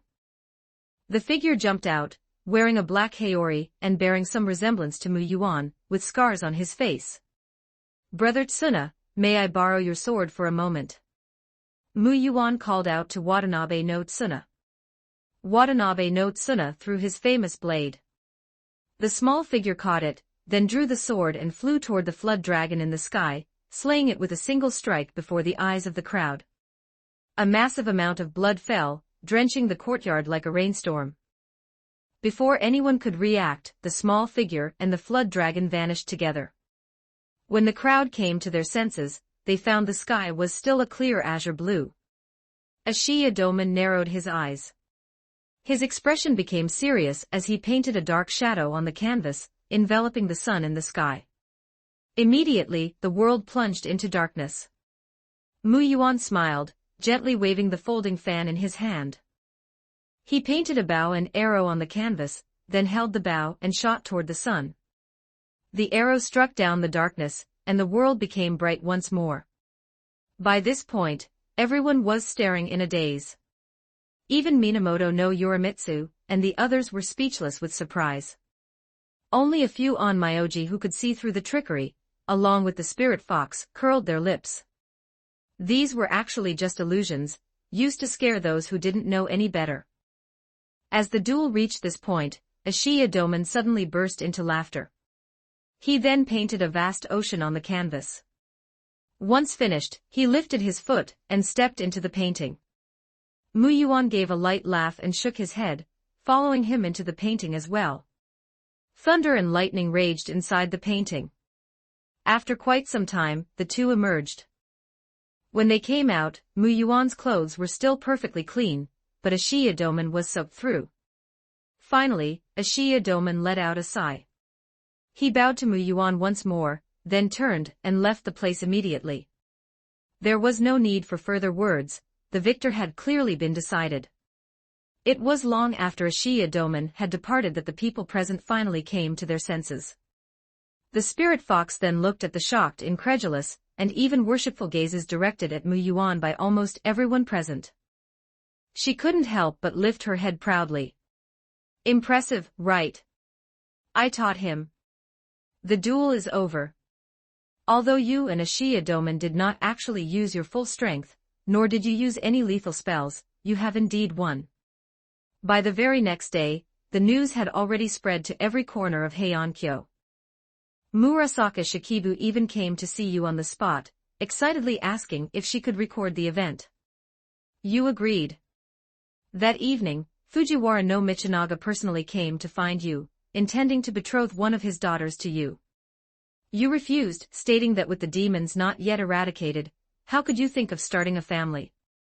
This left Fujiwara no Michinaga at a loss for words for a moment. To make Fujiwara no Michinaga abandon the idea completely, you fretted for a long time.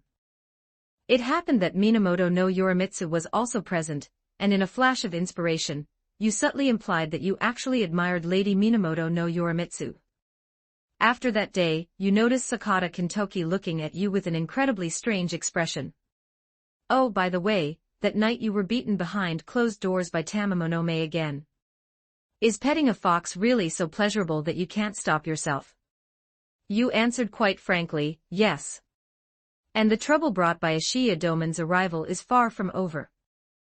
Only a few days passed before you felt a terrifying surge of magical power suddenly erupt from the palace, shrouding the entirety of Heiankyo in darkness. The last of the three great yokai of Japan, the Otengu, has arrived. Dividing line PS, 4K, Chapter 1. Volume 1, Chapter 45, Abe no Saimai returns, heading to Oyama regarding the appearance of the Otengu and the darkness shrouding the capital. You did not show too much panic, as you had already anticipated this. In your previous life as the Inyang demon master of Oyama, you had heard of this incident, and knew that it was later sealed by Abe no Saimai and the members of the Onmyo agency. This Otengu is the incarnation of Emperor Sutoku after his death. According to the historical records you know from the future, it brought centuries of continuous warfare to Japan. It is not only one of the three great yokai, but is also hailed as the god of wind. However, because you were well prepared and the matter was of great importance, you, Ashiya Doman, and the members of the Onmyo agency collaborated and quickly sealed it away. Since the Otengu incident ended, no major events occurred thereafter. Furthermore, after the duel, although the Onmyo agency was divided into three factions, no one dared to question you again. Thus time flowed by, and 2 years passed in the blink of an eye. That year, you had passed the age of weak crown. The childishness on your face was gone, and you held the title of the most handsome man in Heian-kyo. Through the tempering of years and under the training of Tamamonome, you have become the number one on Myoji in Heian-kyo in terms of the way of yin and yang.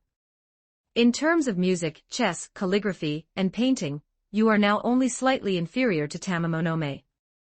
Your rich cultivation has given you an air of a transcendent immortal. And in this same year, that man returned.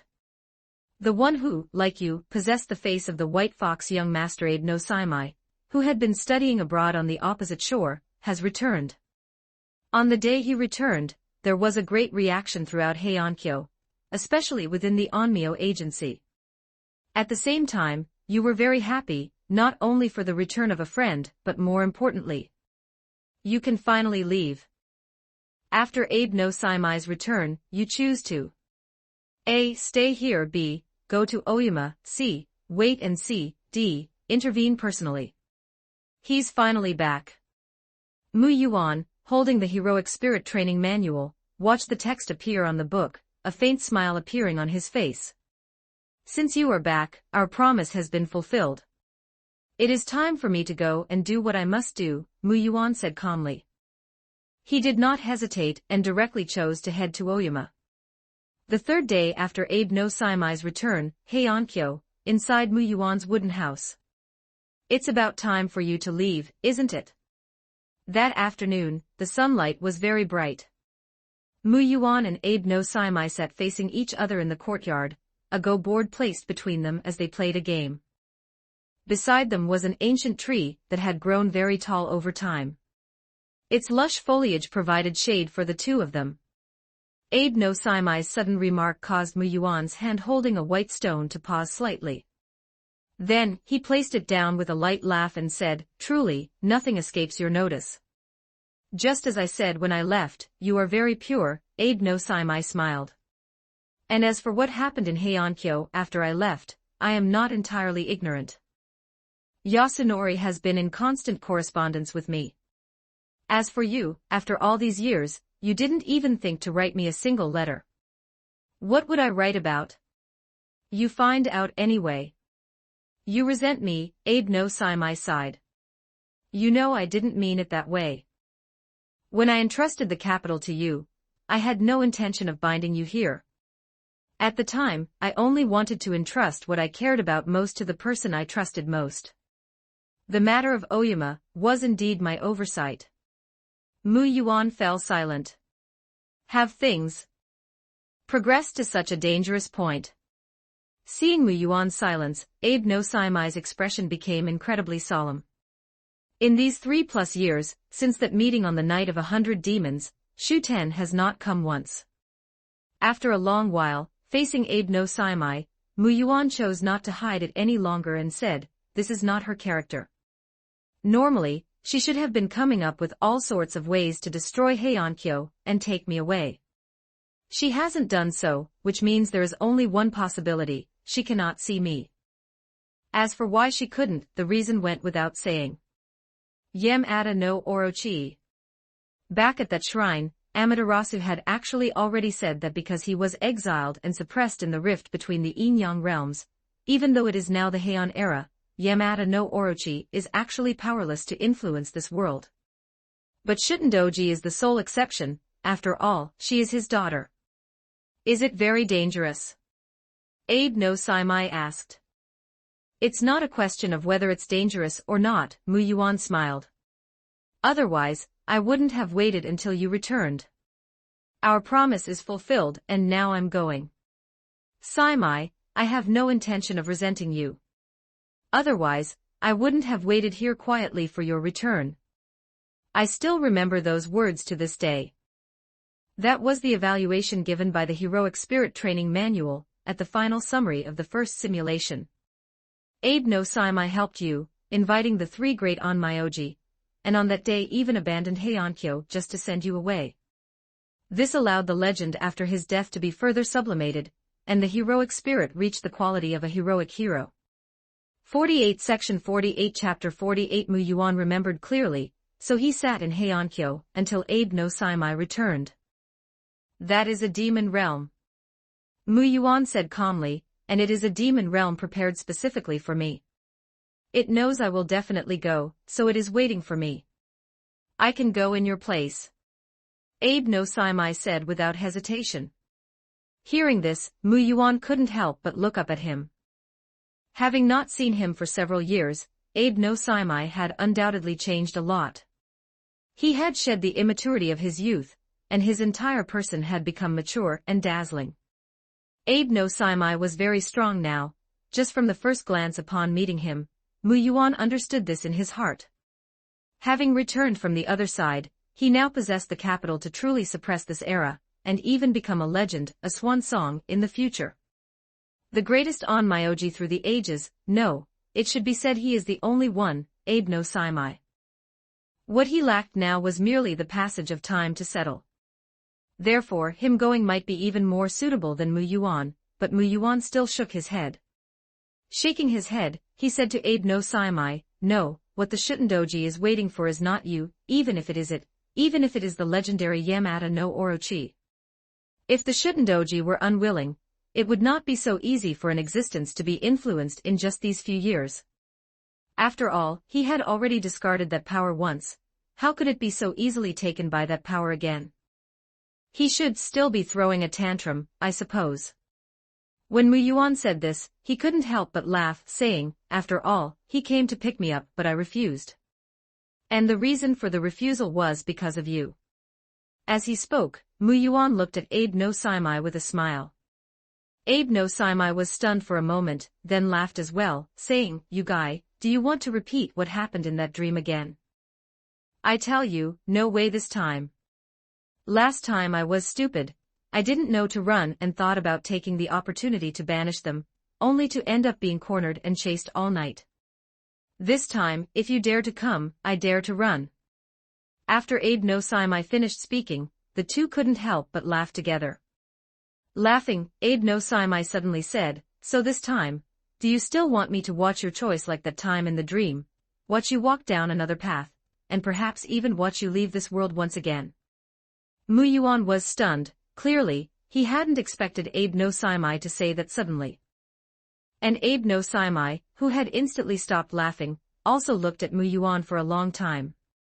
After a long time, he sighed deeply and said, forget it, I've long known you are this kind of person, so I won't say more. Besides, if you really wanted to find someone to help, you wouldn't need me. Whether it's that fox teacher of yours, or that goddess who is still staying in this world because of you, both are more qualified than me.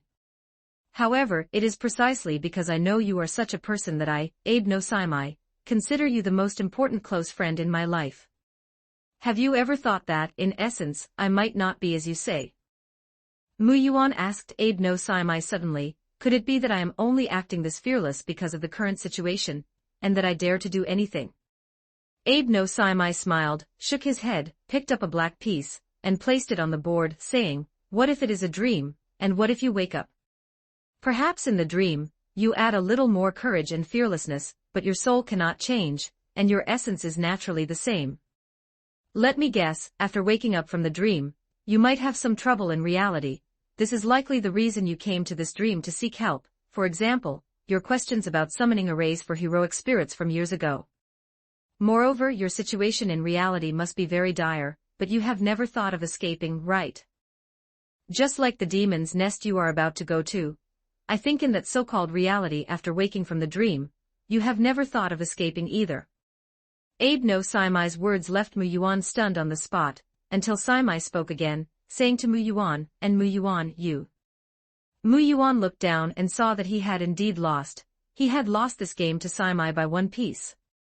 "You don't need to worry about my affairs, and you don't need to worry about what happens after you leave, because I will help you solve it." Saying this, Abe no Saimai stood up. At this moment, the look he gave Mu Yuan carried a hint of teasing, and he said, "But my friend, your fox teacher. I am sorry, but I am afraid I cannot help with that matter. If you want to go, then go." That night, when Tamamonome arrived there, and Mu Yuan was hesitating, not knowing how to explain, Tamamonome, who was lying on a rock in the courtyard basking in the moonlight, cast a glance at Mu Yuan with her light golden eyes and suddenly said, "I won't stop you, or do you think I can't see through your little tricks? In these thousands of years of my life as your teacher, what haven't I seen?" Ignoring the slightly embarrassed Mu Yuan, Tamamonome withdrew her gaze. The 5 tails exposed behind her flicked gently. Looking at the bright moon in the sky, as if recalling the past, she said, "Rest assured you won't die. Because even if you really die, I will fish you out from the underworld. After all, I have raised you for so long, and I am still waiting for you to personally see me off. P.S. Alright, it's confirmed it's not COVID, thankfully, it's just a cold, which is why my head hurts a little. I took medicine yesterday and feel much better today, so I wrote until now. I feel the foreshadowing is almost over. If nothing unexpected happens, the next part of the plot will be a high-energy point." Volume 1, Chapter 46 Ibuki Doji. That day you left Heiankyo. You did not say goodbye to anyone, not even Abe no Saimai or Tamamonome, and the only ones accompanying you were the 2 Shikigami, Zenki and Goki. Because you did not think of this as a farewell, you were just going out to see an old friend you hadn't seen in a long time. The next evening, in Oyama. It started raining in the sky. Mu Yuan wore a snow-white hunting robe, held a paper umbrella, and walked on the muddy mountain road. Although the mountain road was muddy, it could not stain Mu Yuan. And the moment Mu Yuan arrived on the mountain, he had actually been discovered by the demons on Oyama. At sunset, it is the time when spirits and demons are active. And Mu Yuan's appearance, along with Zenki, who was burly and carried a huge stone axe, and Goki, who had long blue hair and held a water bottle, all highlighted his identity. Heiankyo's number 1 on Myoji, Yumitsu Mumo. Master, there are many eyes around. Do you need me to? Zenki, who was holding the giant axe, hadn't finished speaking when he was stopped by Mu Yuan's gaze as he turned his head. Immediately, Mu Yuan scanned the surroundings and said calmly, "No need, they won't cause trouble." Just as Mu Yuan said, those demons, after recognizing Mu Yuan's identity, did not overestimate their abilities and launch an attack, but instead immediately reported the matter to the king in the demon realm.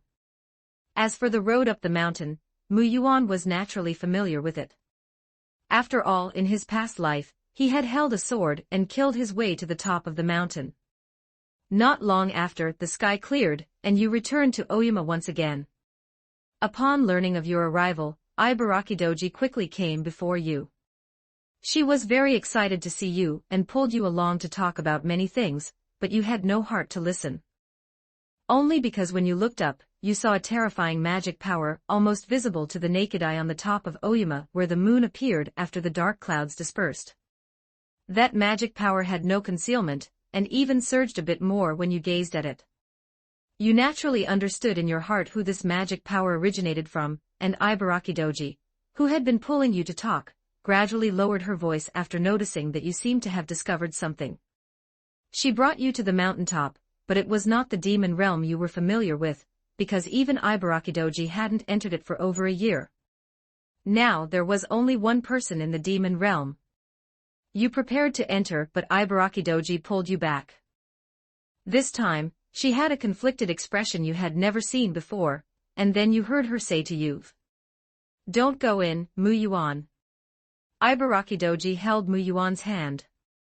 Her expression at this moment was as if she were about to cry, and she said to Mu Yuan, Shutendoji has suddenly changed so much. If you go in, you will definitely be eaten by him. Please leave quickly. I will pretend I didn't see anything. Hurry back to Heian-kyo. Shutendoji. I believe that after a while, when the Shutendoji's anger subsides, he will definitely change back. Then we can drink together, eat meat together, play together. You listened to Ibaraki's words, and your heart was like a calm lake surface being hit by rain, rippling with waves, because you knew most clearly how much Ibaraki liked the Shutendoji. At the same time, you also understood that this was indeed your last moment to turn back. Regarding this, your choice was. Mu Yuan, holding the heroic spirit training manual, did not even look at what the options were and had already made his choice. In an instant, Mu Yuan closed his eyes, and when he slowly opened them, he had already arrived before Ibaraki Doji from the perspective of an absolute observer.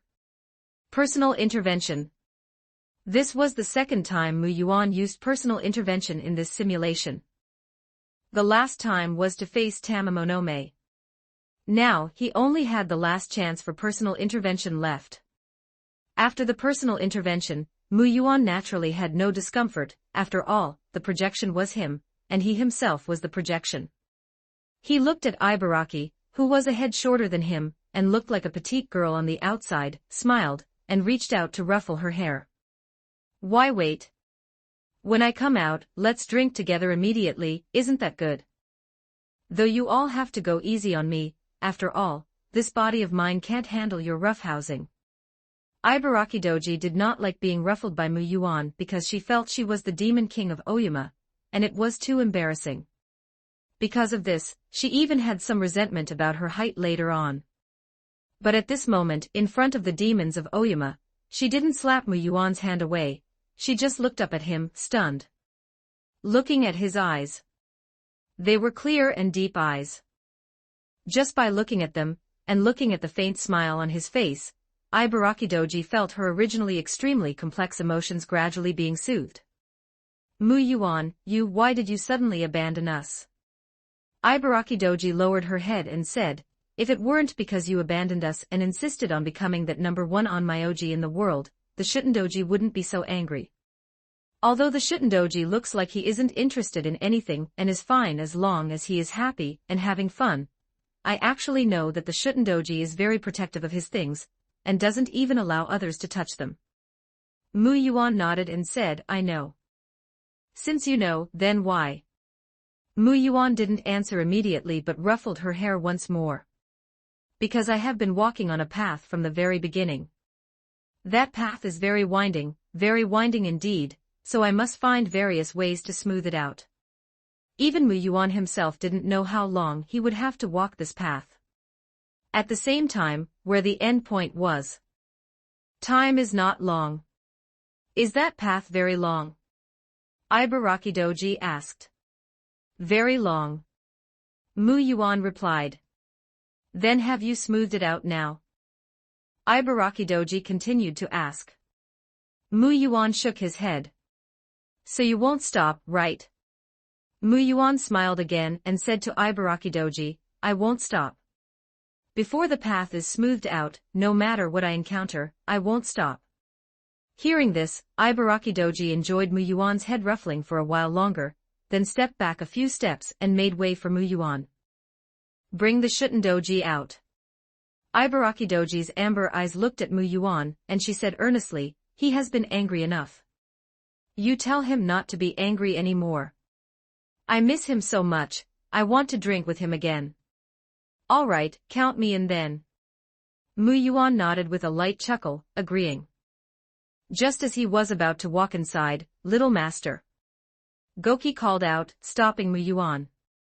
Mu Yuan stopped and looked back at Zenki and Goki. We want to go in with you. Mu Yuan shook his head and said, can't you feel it? It's useless for you to come in with me. But master, we are your Shikigami. Zenki took a step forward, anxious. With his tall and burly frame, this slight step made the ground tremble slowly. Master, we are clearly your Shikigami, yet one time, 2 times, we have been unable to protect you. Zenki said in a very frustrated tone, are we, like this, truly qualified to be your Shikigami? You are of course my Shikigami that I am proud of. Mu Yuan replied without a second thought. Have you forgotten the glory you have brought me? If it weren't for you, how could I have become the first Onmyoji of Heiankyo? Though I suppose this title of first is about to change hands soon anyway. After all, that guy Abe no Saimai has returned. Tisk, it's better not to mention him. I get angry just thinking about it. Ever since he came back from across the sea, he's been like a different person. That pervert. How dare he? I'll go back and slaughter him right now. Zenki's eyes widened, and he raised his giant axe, preparing to charge back, but fortunately, Goki skillfully stopped him. Little master, let us go in with you.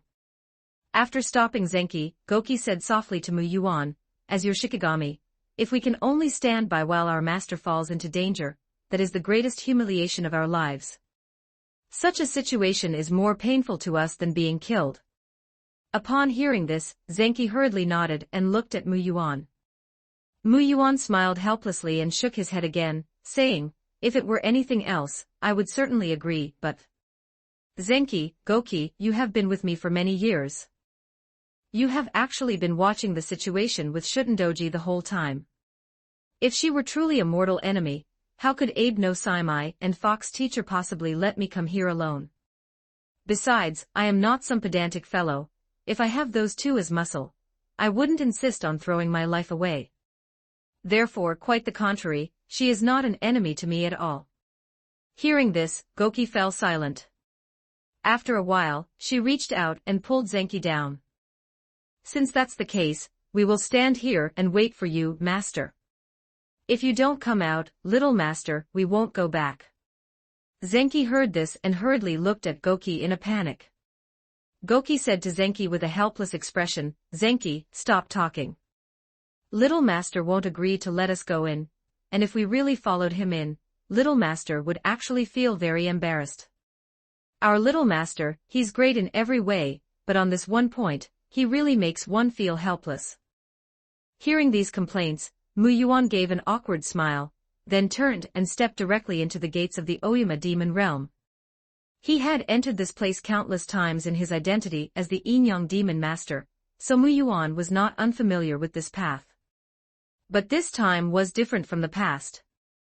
The moment Mu Yuan stepped inside, as Ibaraki Doji, Zenki, and Goki watched with changed expressions, the ghost gate vanished. Shutendoji had closed the door. The instant Mu Yuan arrived in this demon realm, he realized it was completely different from his memories. Not only were corpses piled up everywhere, making it look extremely desolate, but the air was also filled with a vast amount of resentment and filth, and the demonic power was terrifyingly high. Even the bright moon in the sky had turned blood-red at this moment. Blood-red moonlight shone down into this demon realm. Mu Yuan immediately understood that this had become a domain, just like the shrine where the lady who transformed into a shrine maiden, Amaterasu, resided. If that was the realm of a god, then this was, without a doubt, the demon realm of a demon god. Mu Yuan then looked at the gate behind him that had vanished. A faint, helpless smile appeared on his face as he said, is this necessary? Since I've come, are you still afraid I'll run away? After speaking, Mu Yuan shook his head lightly, his pace not faltering in the slightest, as he skillfully headed toward the castle in this demon realm. Although this place had become the demon realm of Shutendoji, apart from the addition of some uncleaned piles of corpses, and the lack of the vitality brought by gathering demons, it was not actually much different from Mu Yuan's memory. Therefore he naturally couldn't get lost, and it didn't take long for him to arrive outside the castle. He looked up, gazing at the massive castle built by the demon race. He looked at the blood-red moon above the castle. Then he lowered his head and walked inside. As he entered, the torches in the originally dark castle lit up automatically, illuminating the entire structure. Guided by the flames, Mu Yuan moved forward until he reached the castle's great hall. He saw her sitting alone at the table in the innermost part. Shutendoji, who had prepared wine and was waiting for him. No, right now, one shouldn't call her Shutendoji. What was reflected in Mu Yuan's eyes was a tall figure. The person had long green hair reaching to her waist, and her eyes were blood red, revealing madness, cruelty, and slaughter. The formerly petite Shutendoji was now presenting herself before Mu Yuan as a brown-skinned older sister figure. Although she did nothing, the moment Mu Yuan walked in, her eyes fixed on him like a giant snake spotting its prey. At the same time, facing the pressure she brought upon him, Mu Yuan couldn't help but think of that night when he faced the furious Tamamonome. It was like a high mountain piled with snow, and he was standing at the foot of the mountain, only waiting to be buried by the snow. At the same time, Mu Yuan saw a trace of Amaterasu on her. Not the Lady Shrine Maiden, but Amaterasu in her divine state, with the morning sun as her crown, draped in the night as her robe, her white skirt trailing, young foxes circling her knees, and the Kagura bell ringing in her hand. His body paused for a second, then he continued forward and arrived before her. Shutendoji? Mu Yuan asked, gazing at her. Shutendoji did not answer immediately. She just stared fixedly at Mu Yuan before her, suppressing the urge to strike immediately, to devour him, and ensure he could never leave her again, and a smile appeared on her face. The smile was extremely beautiful, yet it made one feel fear, as if a giant snake had opened its mouth. I am not called Shutendoji right now. Of course you can call me Shutendoji, or you can call me by my current name. Ibuki Doji. Ibuki Doji is exactly Shutendoji. It is an alias for Shutendoji near the foot of Mount Ibuki in Omi, another side of the anti-hero Shutendoji, the side of divinity. Unlike Shutendoji, who enjoys desires and has turned into a demon, this side, Ibuki Doji, appears much more rational because she possesses divinity, appearing as if she does not indulge in pleasure, but in reality, that is just how it appears. Ibuki Doji in this state is actually even more dangerous than Shutendoji. Once she develops an interest in a certain object, she becomes extremely persistent, just like a giant snake staring at its prey, and she will never give up until she obtains it. Ibuki, is it? Mu Yuan said softly, his face showing no great emotional fluctuation under the gaze of Ibuki Doji's scarlet eyes. After arriving before her, he looked at the fine wine placed on the table, waiting for his arrival. He picked it up and filled the wine cups for both of them. Ibuki watched Mu Yuan's actions, watching him fill the wine and sit down to drink, so she also reached out and drank the wine in front of her in one gulp. Mu Yuan watched her actions and said, "You are indeed unlike Shutendoji. Shutendoji would never waste wine like that, no matter what kind of wine it is, she would savor it carefully." Hearing Mu Yuan's words, Ibuki revealed a ferocious smile, about to answer. But Shutendoji is still Shutendoji. Speaking again, Mu Yuan put down his wine cup under Ibuki's slightly stunned gaze, took the 5-bone bat fan in his hand, tapped it gently, and said slowly to Ibuki, "No matter how the exterior changes, you are still you." Ibuki frowned slightly. She looked at Mu Yuan before her, who showed no discomfort under her pressure, and did not reveal a hint of fear or dread, and couldn't help but say, "Do you, truly, not fear me at all?" "Why should I fear you?" Tilting his head, a look of confusion appeared on Mu Yuan's face. "Just by the fact that I want to kill you right now, I only need to move a finger." As she spoke, Ibuki raised her right hand. It was a fully demonized hand, not as petite as the one Mu Yuan remembered of Shutendoji. At this moment, terrifying demonic power gathered on that hand. Yet, regarding this, Mu Yuan remained very calm. "You sitting before me are Shutendoji, my friend. Why should I feel afraid when I come to see my friend?" Saying this, Mu Yuan even smiled before continuing, "As for death, that is perhaps the thing I fear the least on this side. Compared to death, what I fear more is living a mediocre life, achieving nothing, and dying in such a stifling way." After all, in the world on this side, Mu Yuan had already died 3 times. Facing Mu Yuan's answer, Ibuki stared at him fixedly for a long time. After sniffing out that there was not a trace of a lie in his words, even Ibuki couldn't help but frown and say, "You really are a strange person." Mu Yuan smiled again upon hearing this and said, if it were Shutendoji, she certainly wouldn't say such things, instead, she would feel this is naturally my answer. As his words fell, a bit of irritation welled up in Ibuki's heart. It was because Mu Yuan had mentioned Shutendoji twice. She was even surprised herself that she could be emotionally affected by just a few short sentences from Mu Yuan. Afterwards, to suppress this emotion in her heart, she picked up the wine from the side, not pouring it into a cup, and drank a large gulp heroically. Wiping the corner of her mouth, Ibuki narrowed her eyes slightly and said to Mu Yuan, although you keep saying that I am Shutendoji, and that the two of us are one person, ever since you arrived here, you have been comparing me to her.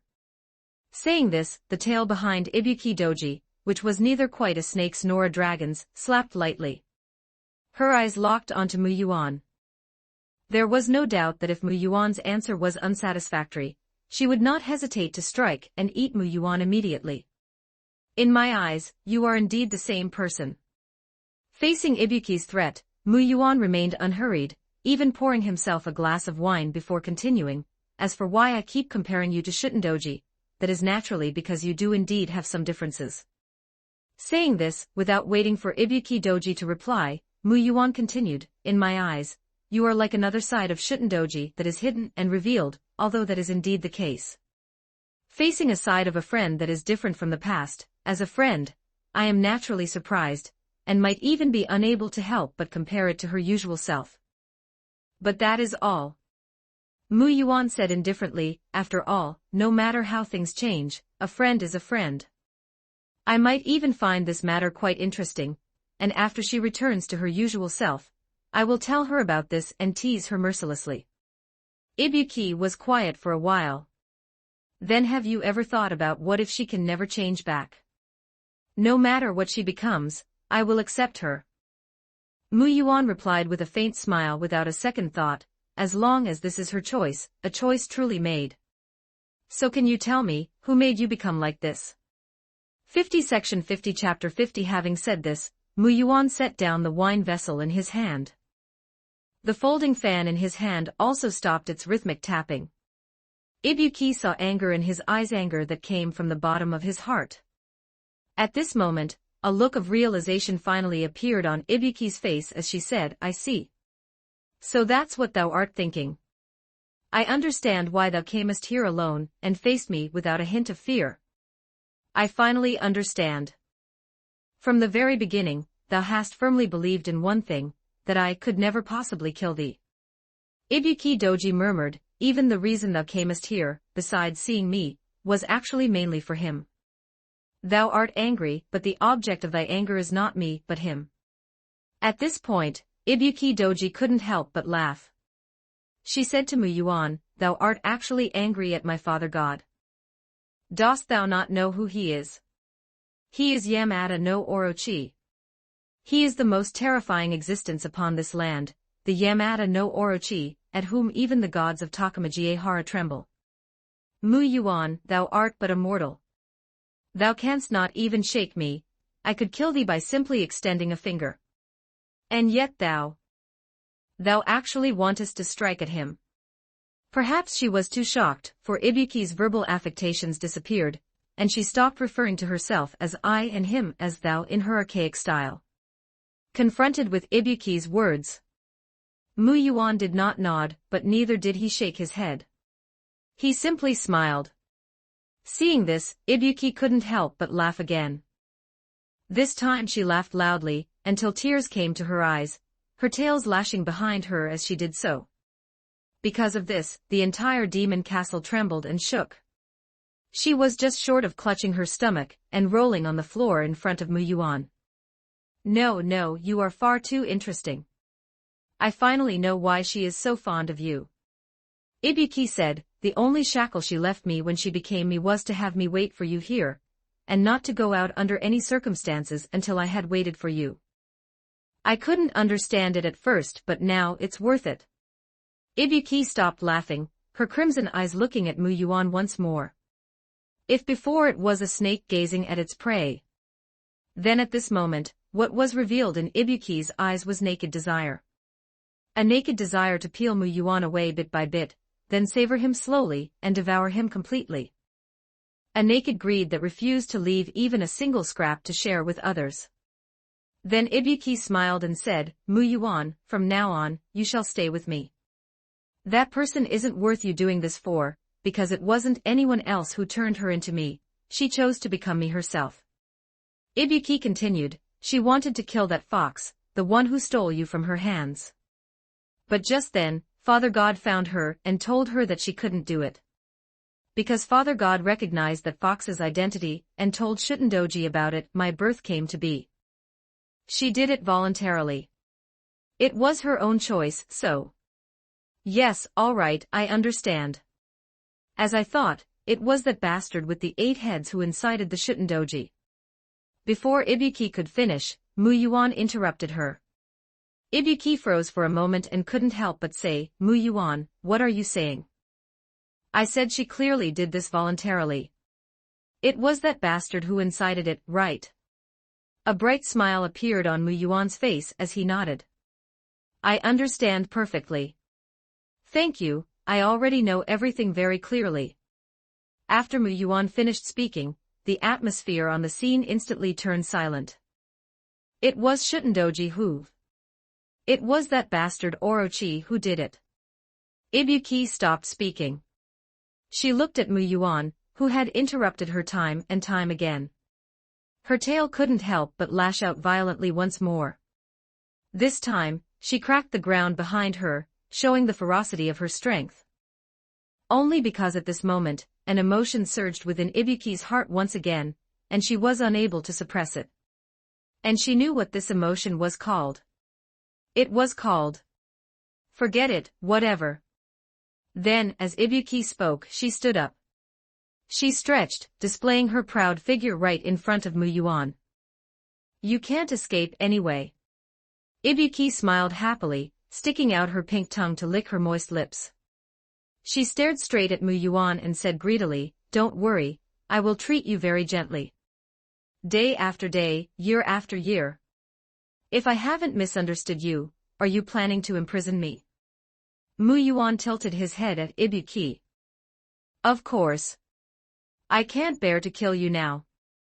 Ibuki smiled, narrowing her eyes as she said to Mu Yuan, "Or do you think you can resist me, for example, by calling that fox who stole you away to come here?"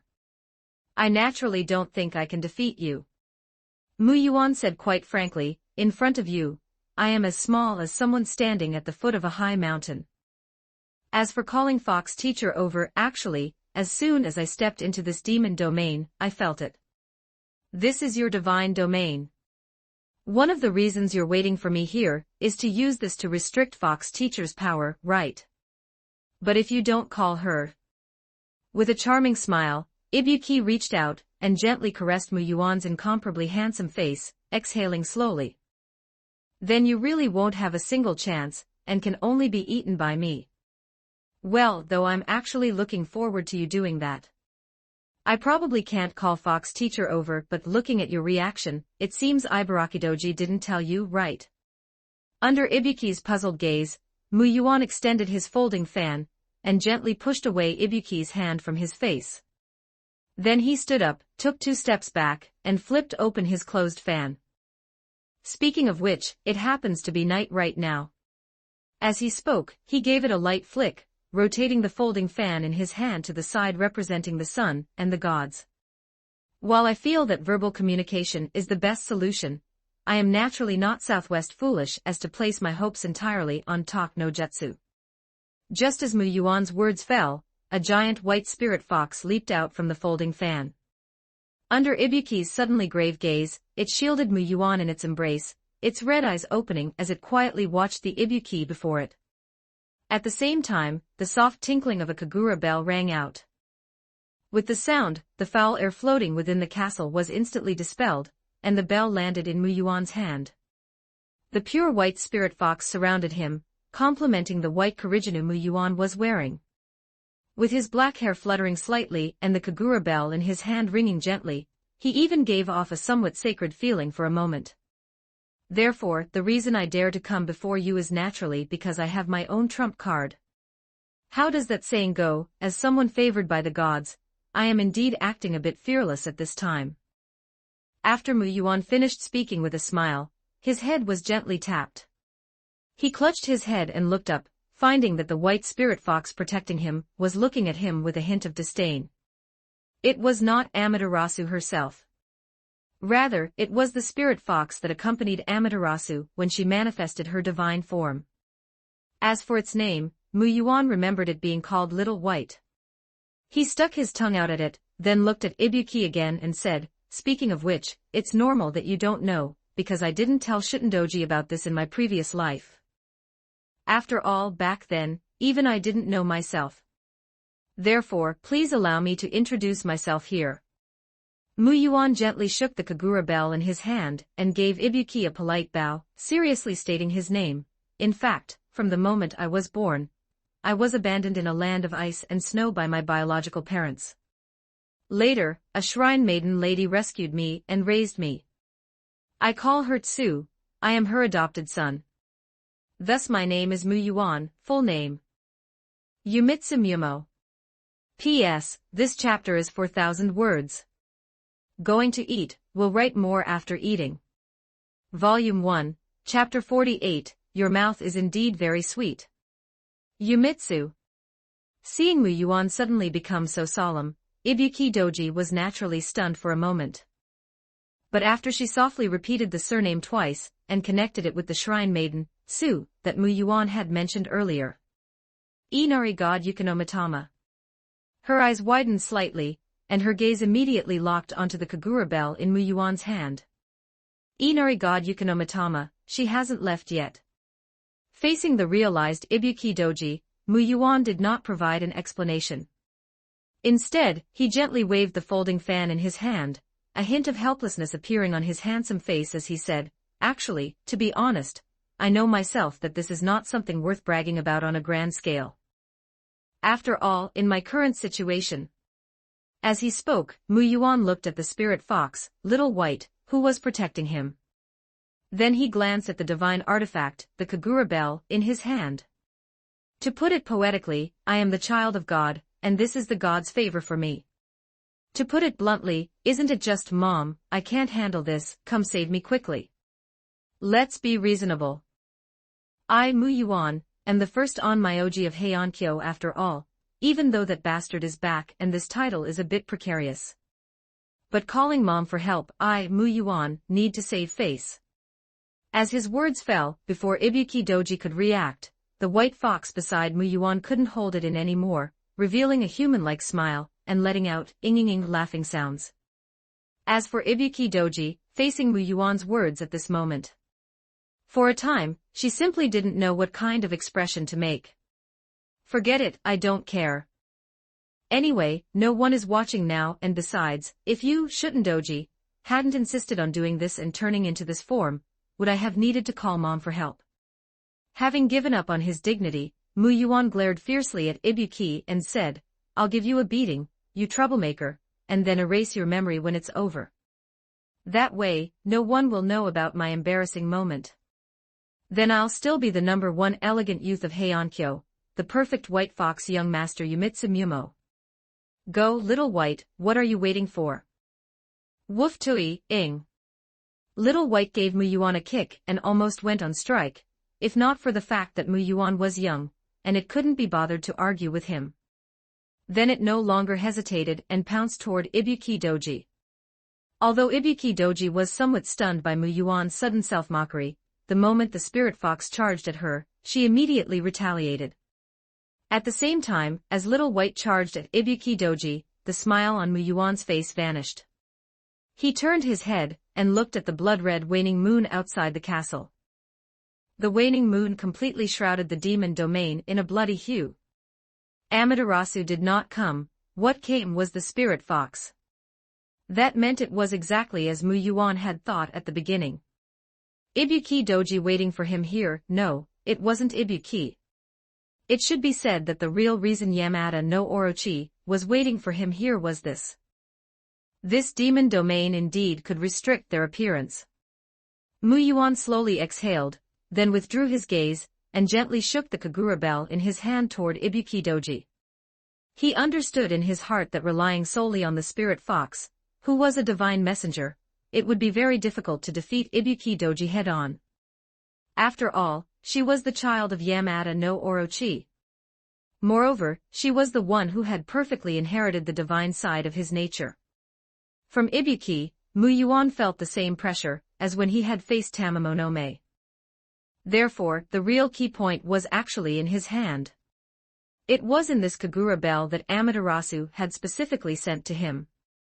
Muyuan gently shook the Kagura bell. Amidst its light tinkling, an invisible force spread in all directions, dispelling the foul power within the demon domain. At the same time, it influenced Ibuki's mind, dispelling the brutality, slaughter, and bloodlust inherited from Yamada no Orochi. Muyuan closed his eyes, recalling the memory of how Tsu used the Kagura bell back at the shrine. After a short while, he opened his eyes, a flash of hesitation passing through them. But he soon made a decision, taking a few steps back to the center of the hall lit by torches. With the folding fan in one hand and the Kagura bell in the other. Closing his eyes and recalling Tsu's dance from back then, he began to dance in the hall. Don't forget to like and subscribe to Novels Wonderland.